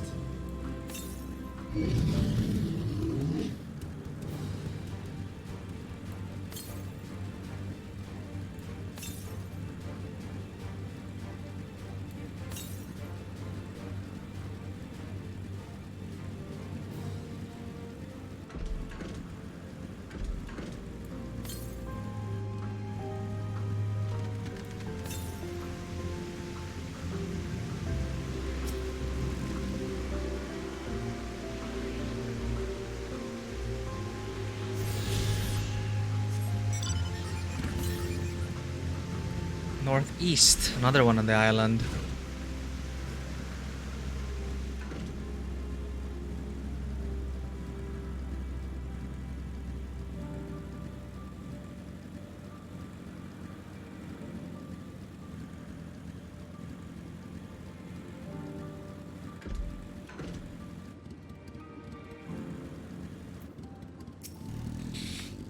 It is finally time to test our creation's capability for flight. We mean to start from a modest height in case there are any unintended mishaps. Oh yeah, good choice.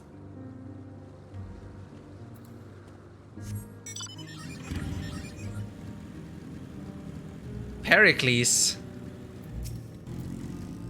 What was on the agenda for today? There was observing the abysses here, and after that... And where is it you're going, pray tell? The Bureau of the Architect, if you must know. I have a highly original concept.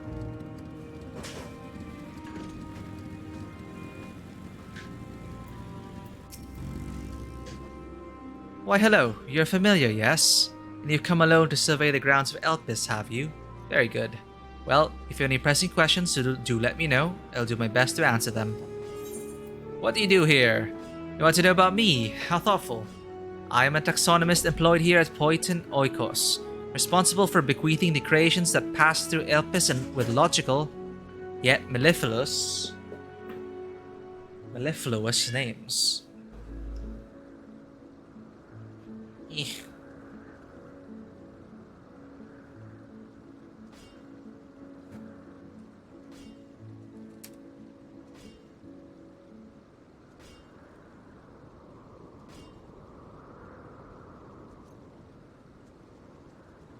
Mine is a marvelous work. I often spend my days composing inspiring verses about flora and fauna.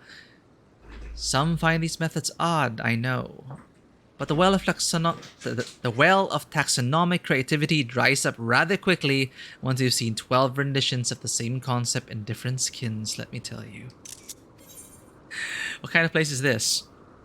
This is Poiton Oikos. Place where great minds come together to not only evaluate concepts, but supply them with names. You might be wondering what the name of the place itself means, to which I say many things. However, home of those who've a way with words is likely the easiest for you to understand. We taxonomists express ourselves through nomenclature, after all. Fascinating, thank you for that.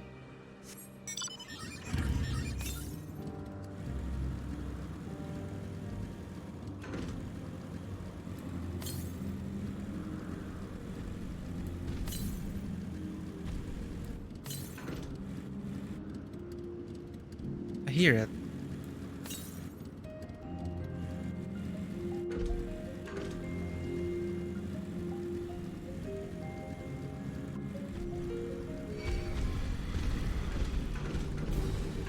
Oh, it's up there.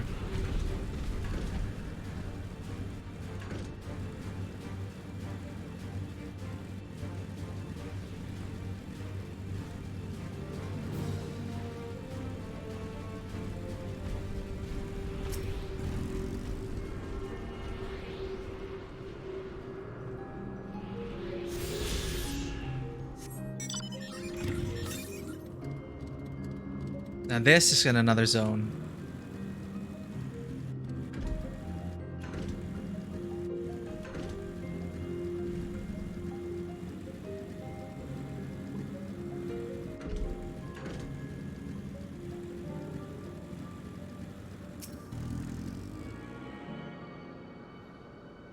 Oh, look at these two, all dressed up the same way.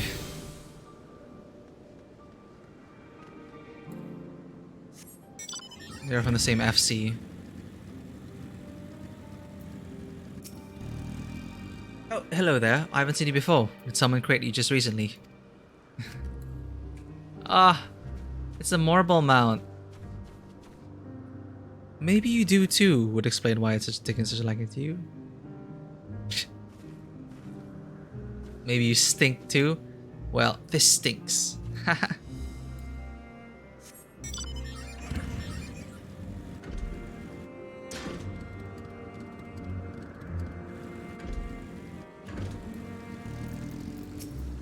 I consider it essential to exchange ideas with my colleagues regarding my observation work. Without such external stimulation, one has a tendency to lose the forest for the trees, so to speak.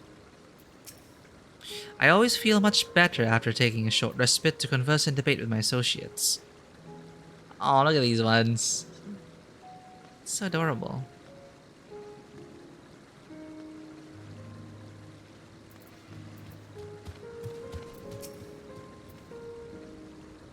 The Azems, both mentor and student, are a force to be reckoned with. I find them a delight, personally, but they have a habit of making Emmett Selk look as if he bit down on a sour grape. The problem you present is vexing enough without adding the old Azem into the equation.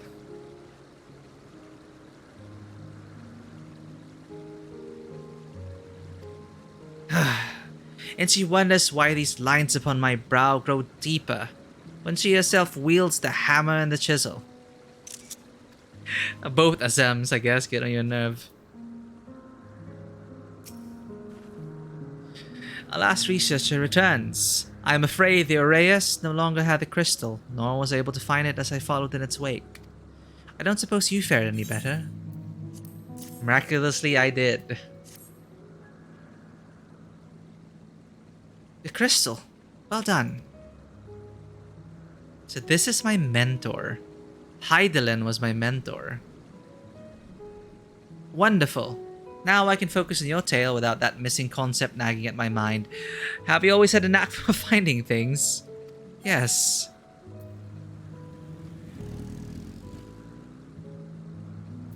Traveling and searching go hand in hand.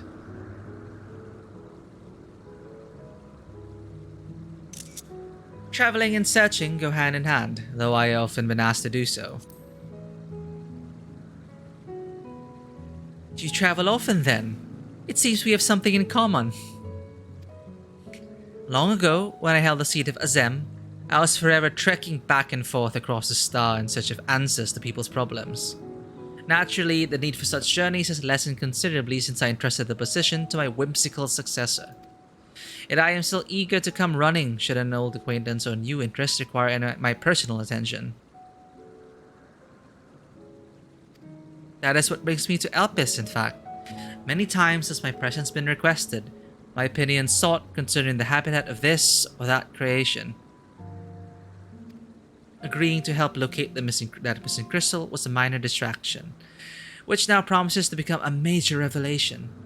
How strange and wonderful it is, the way one thing leads to another. Wouldn't you agree? Now we're getting to like meta territory, yeah.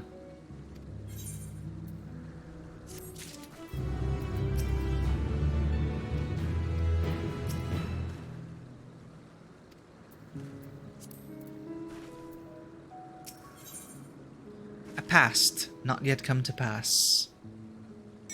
The knot is in a cheerful mood. Thank you again for your timely help.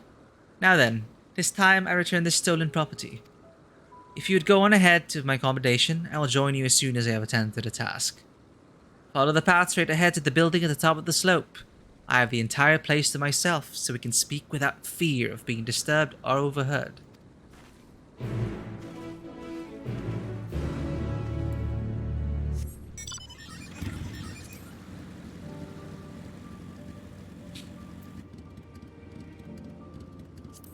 Is this how it's supposed to happen? I'm gonna change their future. Already attuned to it. Hey. Milagros. I'm a taxonomist, an artist in the medium of names. It is my job to adorn the flora and fauna of Aetheris, such as these creatures you see here, with names befitting their natural beauty.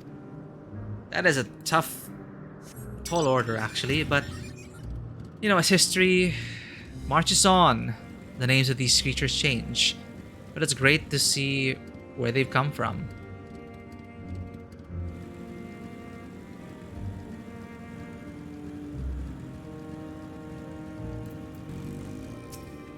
Are you quite alright? Even for me familiar, you appear to be suffering from a most distressing dearth of ether. Do let me know if you require help, yes?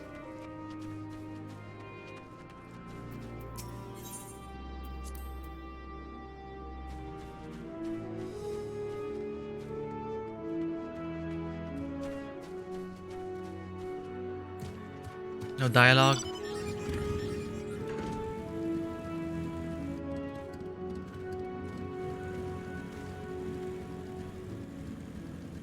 Oh.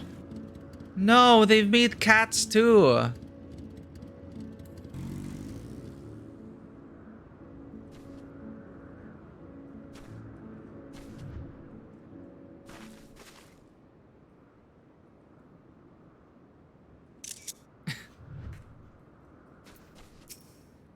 Registrations for amphibious creatures have come to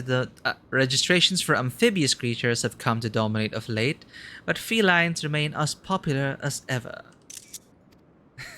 Of course. Why not?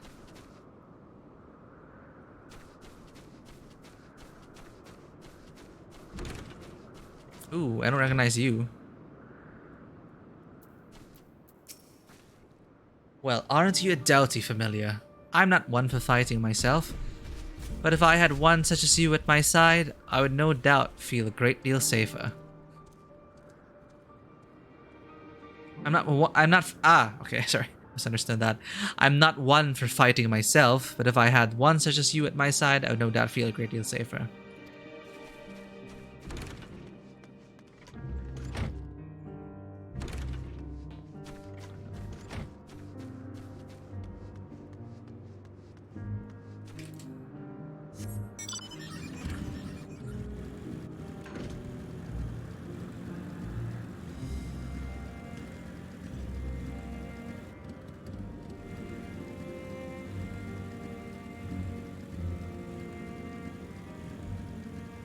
Calimelios Zephyros.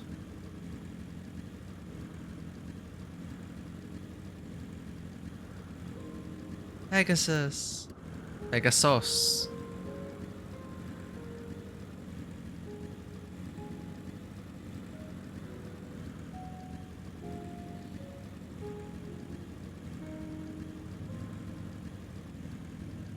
This is quite lengthy downtime, I must say, though. It's like 2 quest arcs in one.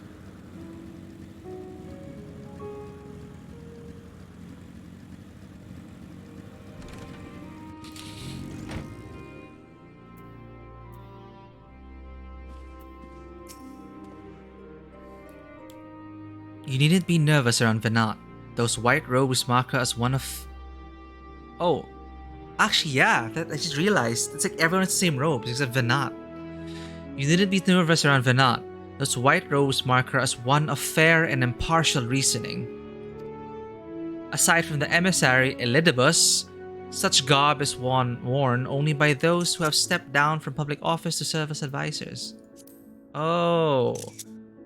Whatever you have to say, she will listen without judgment.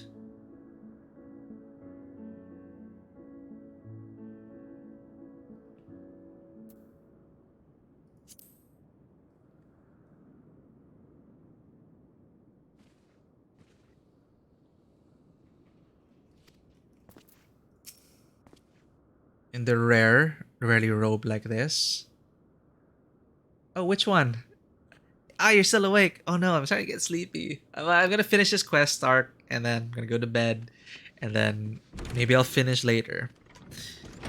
The side dialogue. Yeah, I'm always worried about missing side dialogue because it's like, it's just, it's the last expansion of this arc, and I don't want to miss anything. Like I'm worried I even missed some bonus conversations, like because some of them were hidden, like Estinian with the Weavers.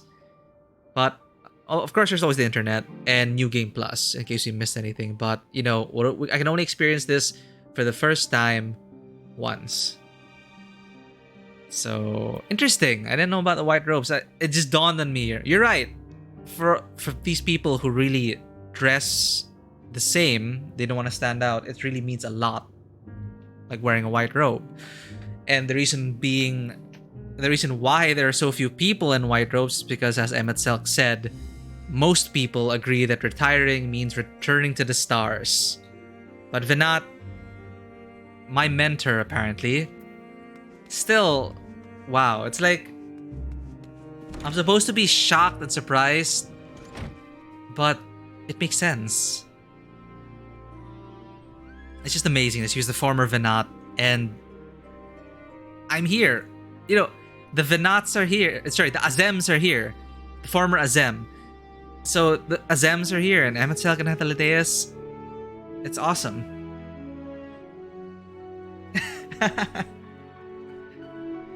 Yeah, Elidibus, right?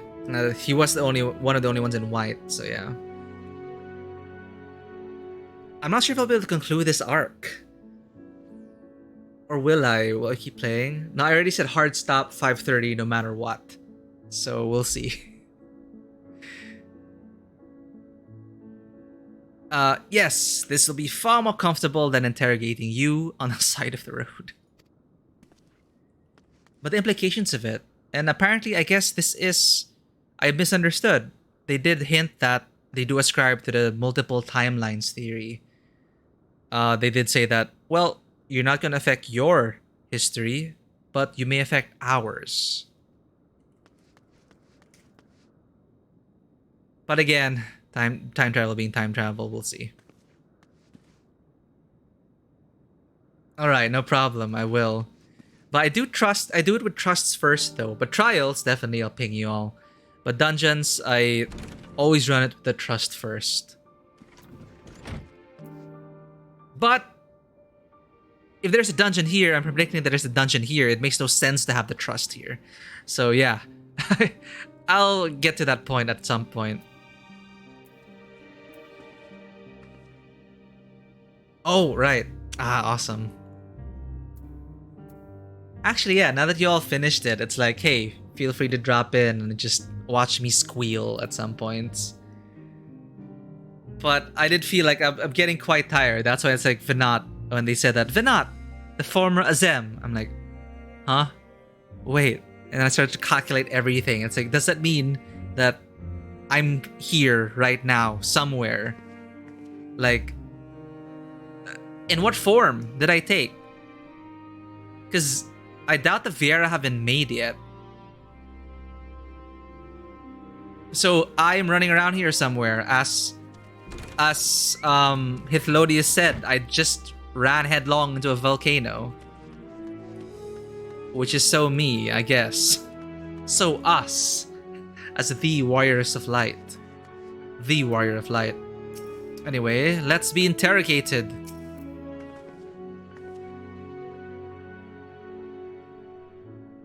Yeah, that would be weird though. But I guess, you know, spotlight on us. It's just awesome to see that. Awesome to know that, hey, this is the past. Our past version is running around them somewhere. And it's actually very heartwarming to know that it's clear and confirmed that not only were we chosen by Hydaelyn, we were she was our mentor. And that we're all here like as equals, just chatting like old friends. It makes it even more relatable. Not gods or primals or Asians. Just people. It's so cool. It's so great. Yeah, like me without my ears and without this. And when you all pointed out that I can't turn to him. But Hithlodius, when you pointed out that he had a bunny face, male Viera face, and I could see like some of them have an Elezen face, a Hewer face, but it's all mixed up. And it's really, we were made in their image and likeness. Or as, you know, them being us being sundered souls, we all just kind of are reborn in different forms. Yeah, like Hermes, definitely Elezen, with Hewer ears. I love it. It's great. Though Emmet Selk does have a unique face.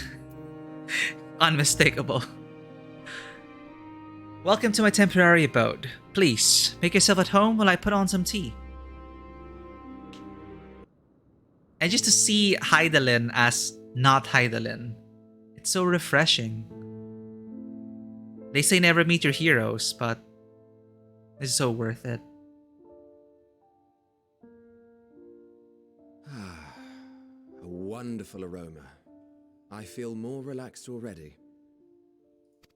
Would that I had sweetmeats to offer, but I travel light out of habit. There's plenty of hot water though, so please have as much tea as you like. Oh yeah, I did meet that NPC. He's like, you look, yeah, you have the face, but you have beast ears. It's like, oh, right, there are no Viera yet. I could use some tea. Now then, will you tell us your tale?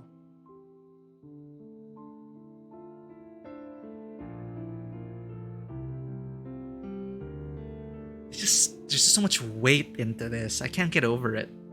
It's...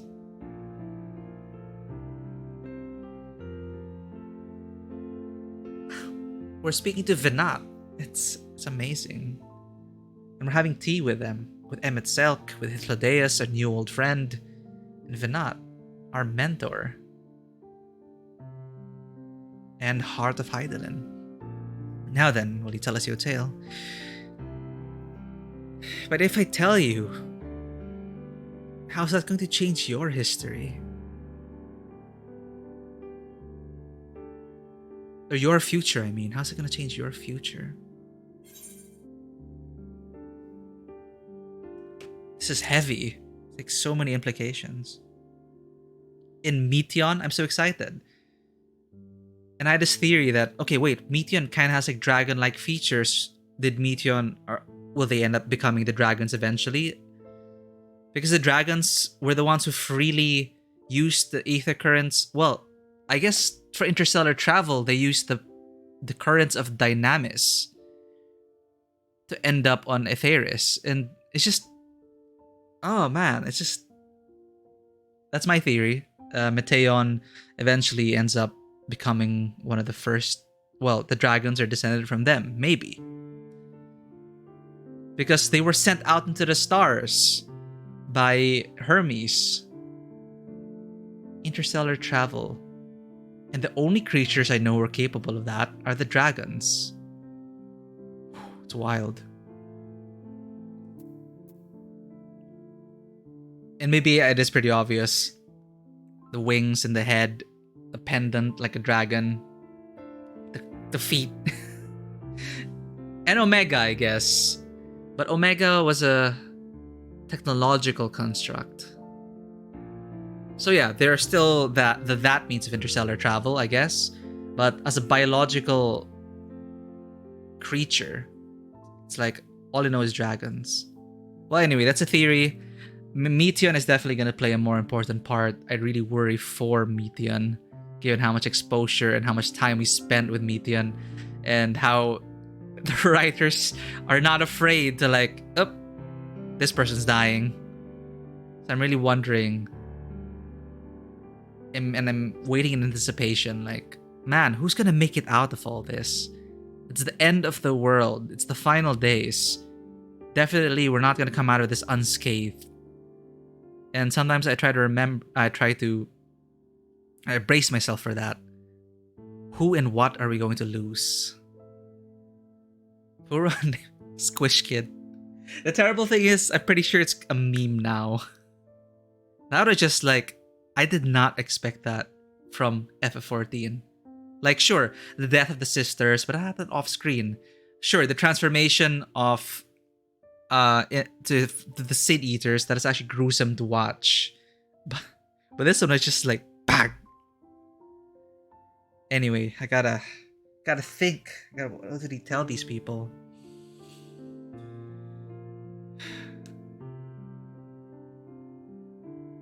In the future I came from, a calamity called the final days has befallen the world. And this world was sundered, broken into shards. Wait, the world has been sundered, broken into shards. Mankind is being forced to flee the star. A more pressing matter then. In the future I came from, a calamity called the final days has befallen the world. Oh, but I want to tell them everything. But that's really gonna change their future. Especially with Emmett Selk. Well, this timeline's Emmett Selk in the Convocation. He's gonna have to act on some of this info. Or not. These are all wise people at the table. They'll really decide on the best course of action. I trust them. Even if Vinat and my past self seem brash and wild and free and crazy, but apparently people come to us for counsel and we're more hands-on with our solutions. Yeah, I'm still horrified by it. Sorry, they're going back to the kid. Anyway. Okay. Tea with Hythlodaeus, Emmett Selk, and Vinat. It's amazing.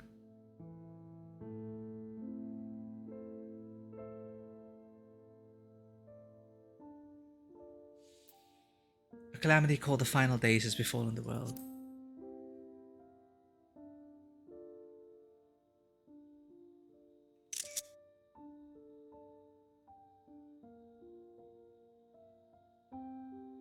Why don't you start from the beginning? Fair enough.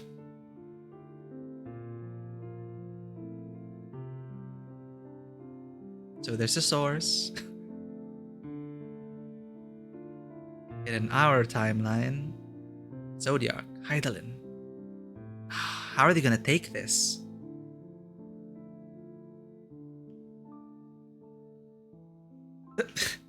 And yeah, and future you, Emmett. Oh my god, from the very beginning. God, imagine that, being told you're going to become Hydaelyn.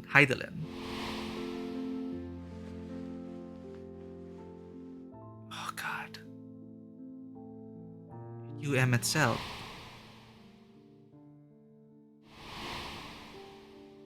Wanted to bring your people back, no matter the cost.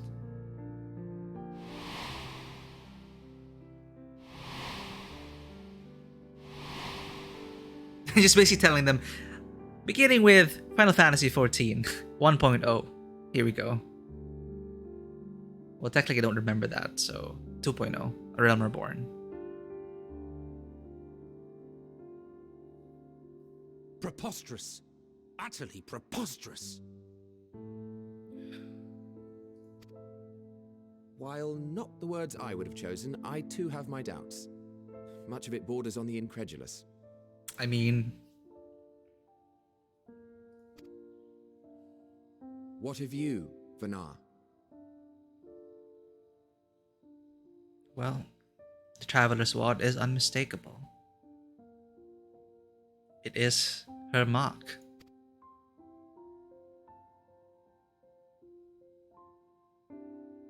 Not knowing the precise details of the fast final days, it is difficult to determine the veracity of the tale. Supposing it is all true, I must ask myself why I would do what I did. Timey-wimey stuff. Why would I feel I had no recourse but to oppose the 14 and create this Hydaelyn? Circumstances change, of course. But it would not have been an easy decision regardless. No. There must have been a reason. One compelling enough to force me to take such drastic measures. Then there is the Elpis flower, which I said would serve as a guide. That it's of import to your mission is plain, but your presence here leads me to believe that this place also holds significance. But what could it be?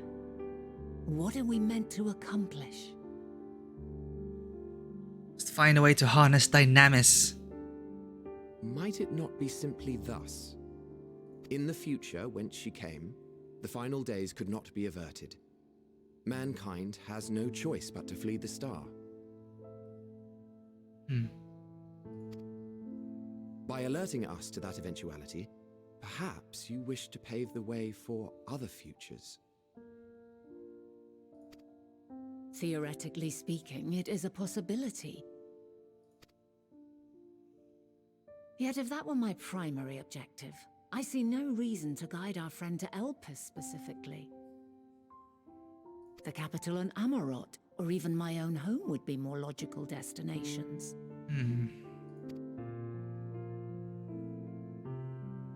I don't know, Hydaelyn.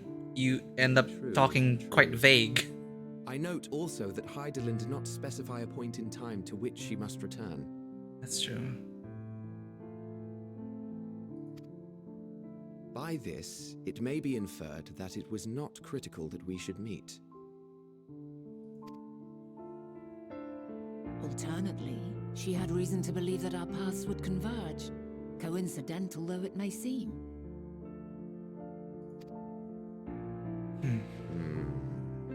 This is quite a puzzle, and we do not have all the pieces. Hardly any, but we do have one immutable fact. If the final days are indeed as described, they will bring death to all that I hold dear. Yet despite being afforded long years of preparation, the only provisions I could make were for flight.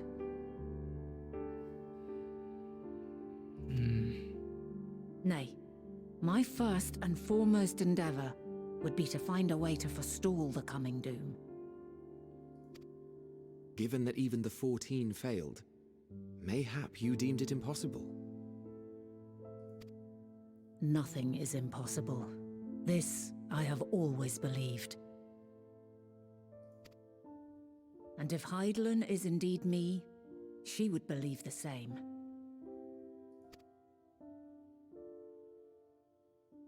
Listen to yourself. Are you seriously entertaining the notion that you are a messianic figure in some far-fetched tale? Sounds crazy, I know. Well, I will not. I refuse to accept that our world could be undone by some unforeseen calamity. I also take offense to my portrayal as a megalomaniacal madman. Did I use those words? I guess I used those words. Yeah, I mean, I'll let him be upset. If I were to hear, like, oh, your future self does all this, it's like, oh, shit. To sacrifice oneself for the star is a noble act, and I would hold those who gave themselves to this zodiac in the highest esteem. Yeah, and he does. You do. Yet, you claim I recreated Amarot and populated it with phantoms of our people? A bizarre indulgence that would be insulting to their memory.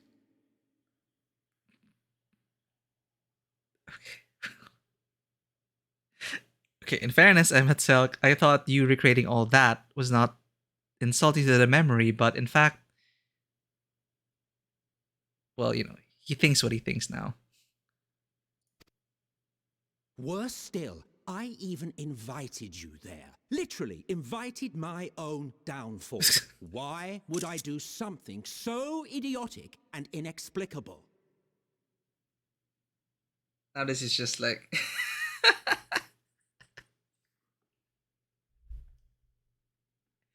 Okay, I don't know what to say to that. You were written as... it's almost like meta territory. Well, Emmett, it's just... If I lost everything and everyone I knew, I guess you felt alone and you needed to tell someone and share the pain, even with your enemies.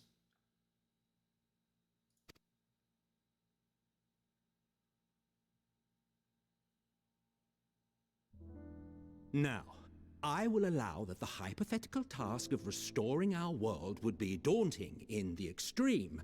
The thought of having to bear such a burden for 1,000 lives horrifies me.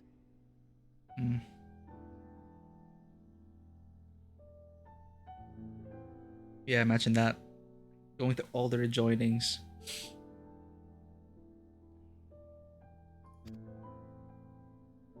But I would never forsake my duty. I would never forsake my brethren.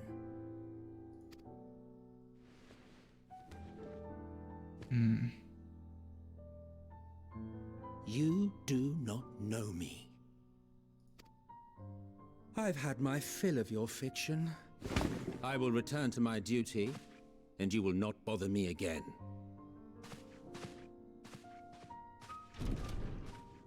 Emmett Selk, wait! Oh no.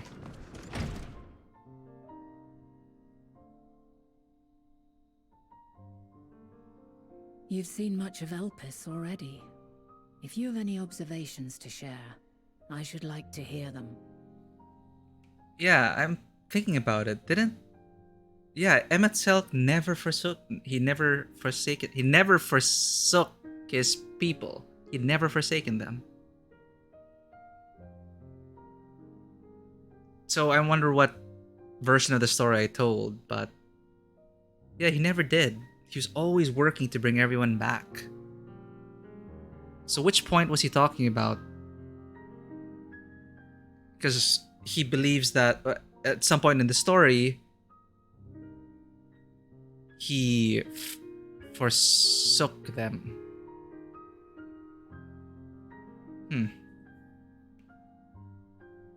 But in my memory, Emmett Selk never did.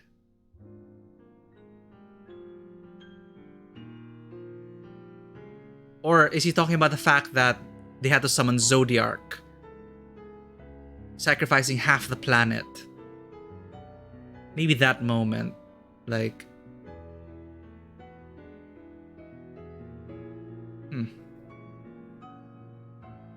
The fact that they failed, maybe, and they had to sacrifice and lose so many.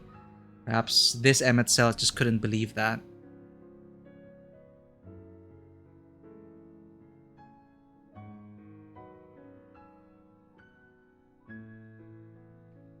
At some point he considered letting his goal go if he could prove ourselves to him.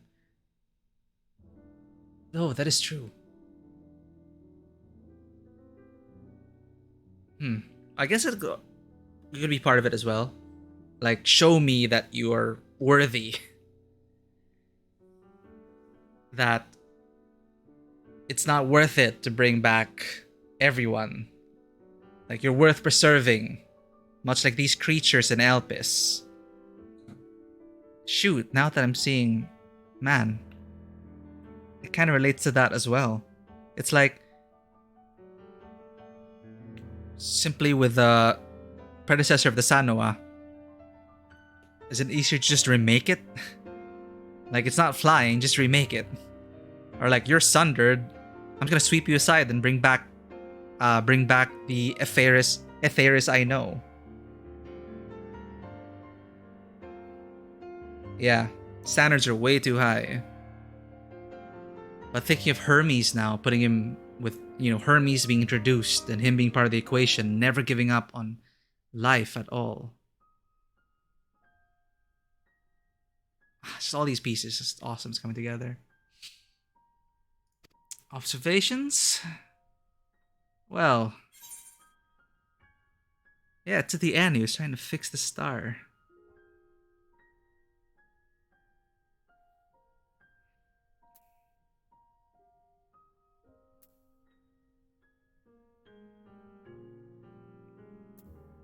Dynamis is key to all this. That is my first thought. Yes. This is kind of in the middle. I know that Hermes and Meteon are somehow involved, and they're integral to saving us in these final days. Wait, though. So, the first final days, they didn't... Wait, to avert it, they summoned Zodiark. But it didn't work? Were they able to avert the final days with Zodiark?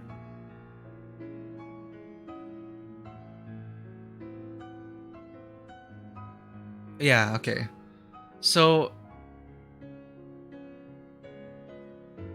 first final days, Zodiark summoned, half the world sacrificed to prevent the final days.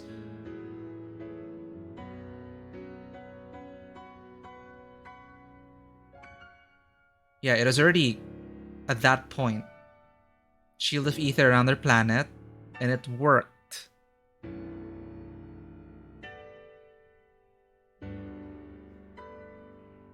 But then Zodiark needed to be in keep in check. Yeah, imbalance. So Hydaelyn was summoned.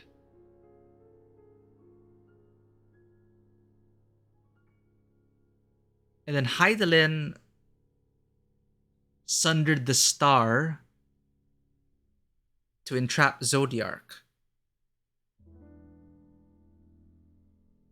Right, yep, that's how it went. Because she couldn't entrap Zodiark in unsundered form, and so shattered the star to keep Zodiark, to be able to capture Zodiark. And then we all go with the whole thing with the Ascians trying to unsunder Zodiark, free him, free their lord. Alright. But unbeknownst to us, Zodiark, being the one who saved the star from the first final days, ended up being the whole reason why the star was kept afloat in the first place. And now here we are, second final days, Zodiark gone, nothing to hold the star in place anymore. And us unwilling to sacrifice half the world again to summon another Zodiark. So I think Dynamis is the key to all this, and Hermes and Meteon are somehow involved. I will tell her this, which connects to this. Hermes and Meteon are somehow involved because Dynamis. Dynamis is key to all this. Ah yes, the energy distinct from ether. Though not my field, I have a basic understanding of Dynamis. And it's so sweet. It's like mentor-student talking. And you say Hermes researched the phenomenon in the course of creating Meteon? Yes, I believe this warrants further investigation.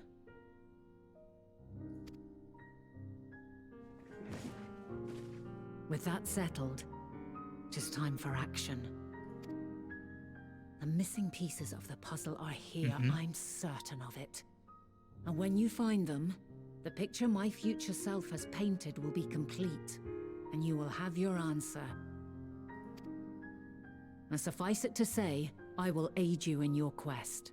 Wow, now we're quest buddies.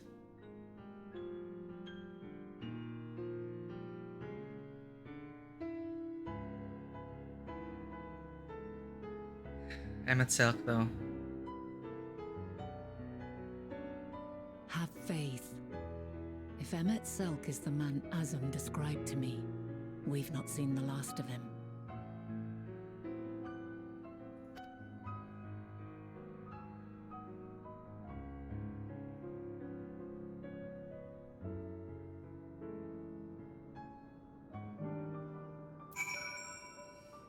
Actually, I was just thinking the same. That is a lot. This whole I thought it was just side trip, see the past, cutscene, you're done.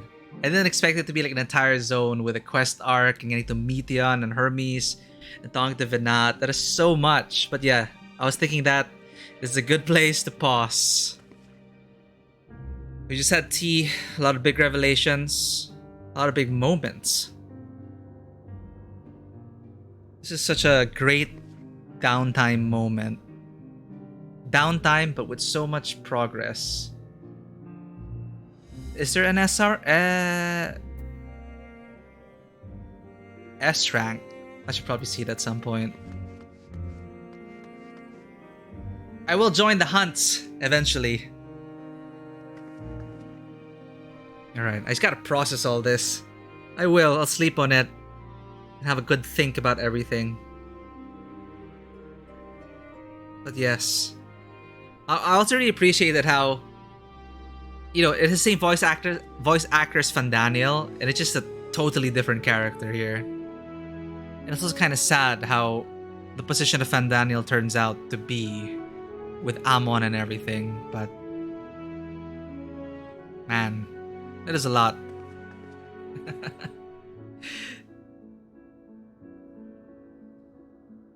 Perhaps they'll still be in the zone.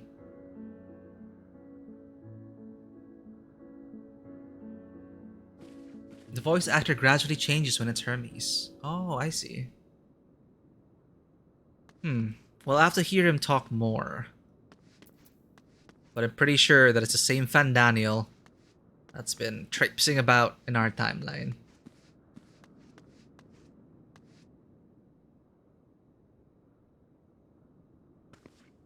Okay. They do have to differ from each other. Well, I'll look at it in the credits for the English cast. But it did sound like the Fandaniel in English. Well, we'll see. That said, yep, I didn't realize. I was just so absorbed in the moment. It's just so much to talk about, so much to unpack after we're all done with this. So it's just like me and Mahar left, right? Everyone's already pretty much done. We're reaching the 2-week mark. Good timing. I'm probably able to finish this before 2 weeks have passed since the early access. But yeah, hey, if anyone has been lurking over there and if you enjoy this content and want to see more, please consider liking and following us on Twitter and Instagram. If you should become part of the discussion, talk about anything under the sun, and become part of the community, the Discord link is there in the About panels on Twitch. Everything you need to know about Tabletop Cinema are there in the About panels. You're always welcome to the Discord. We're open 24/7. But thank you so much, Potato Dialogues, for dropping in, and everyone. Yeah. It's been such a great experience. I have been taking my time. It's actually thanks to a random person on Shout Chat. Because I was kind of stressed out, right? There's so many different interruptions, like, oh, I can't prog here, can't prog there, then I had disconnection issues there, and like I'm so behind and everything. But then someone in Shout Chat just said it randomly to someone who also was complaining about how, oh man, I'm so far behind, everyone's doing hunts and everything. And he simply said, this is the final expansion of this story. Enjoy it at your own pace. It's not a race. Enjoy this moment. Enjoy the journey. And so I am. But it is great to have you all there as well, since you've all finished and I'm able to talk openly to all you about it and gush about it and just be and experience this all. I'm savoring it. It's a balance. Well, I'm gonna have a hard time sleeping not tonight, this morning, but I'll catch you all later. Thank you again for joining. It has been great discussing all this and having you all there in those moments. I feel like we've been through a lot. We started the stream with Thavnair, and now we ended up in of all places, the past with Hydaelyn. Sorry, Venat. Who apparently is our mentor and the former Azem. It's wild. Anyway. Good night. I gotta call it, or I'm not gonna stop. Halfway. Just the halfway mark? We'll see. All right. Well, I'm gonna have to let you all go. Take care, everyone. Have a great day, or morning, or evening, wherever you are. And as always, welcome to the table. I love Endwalker so much. I'll see you around.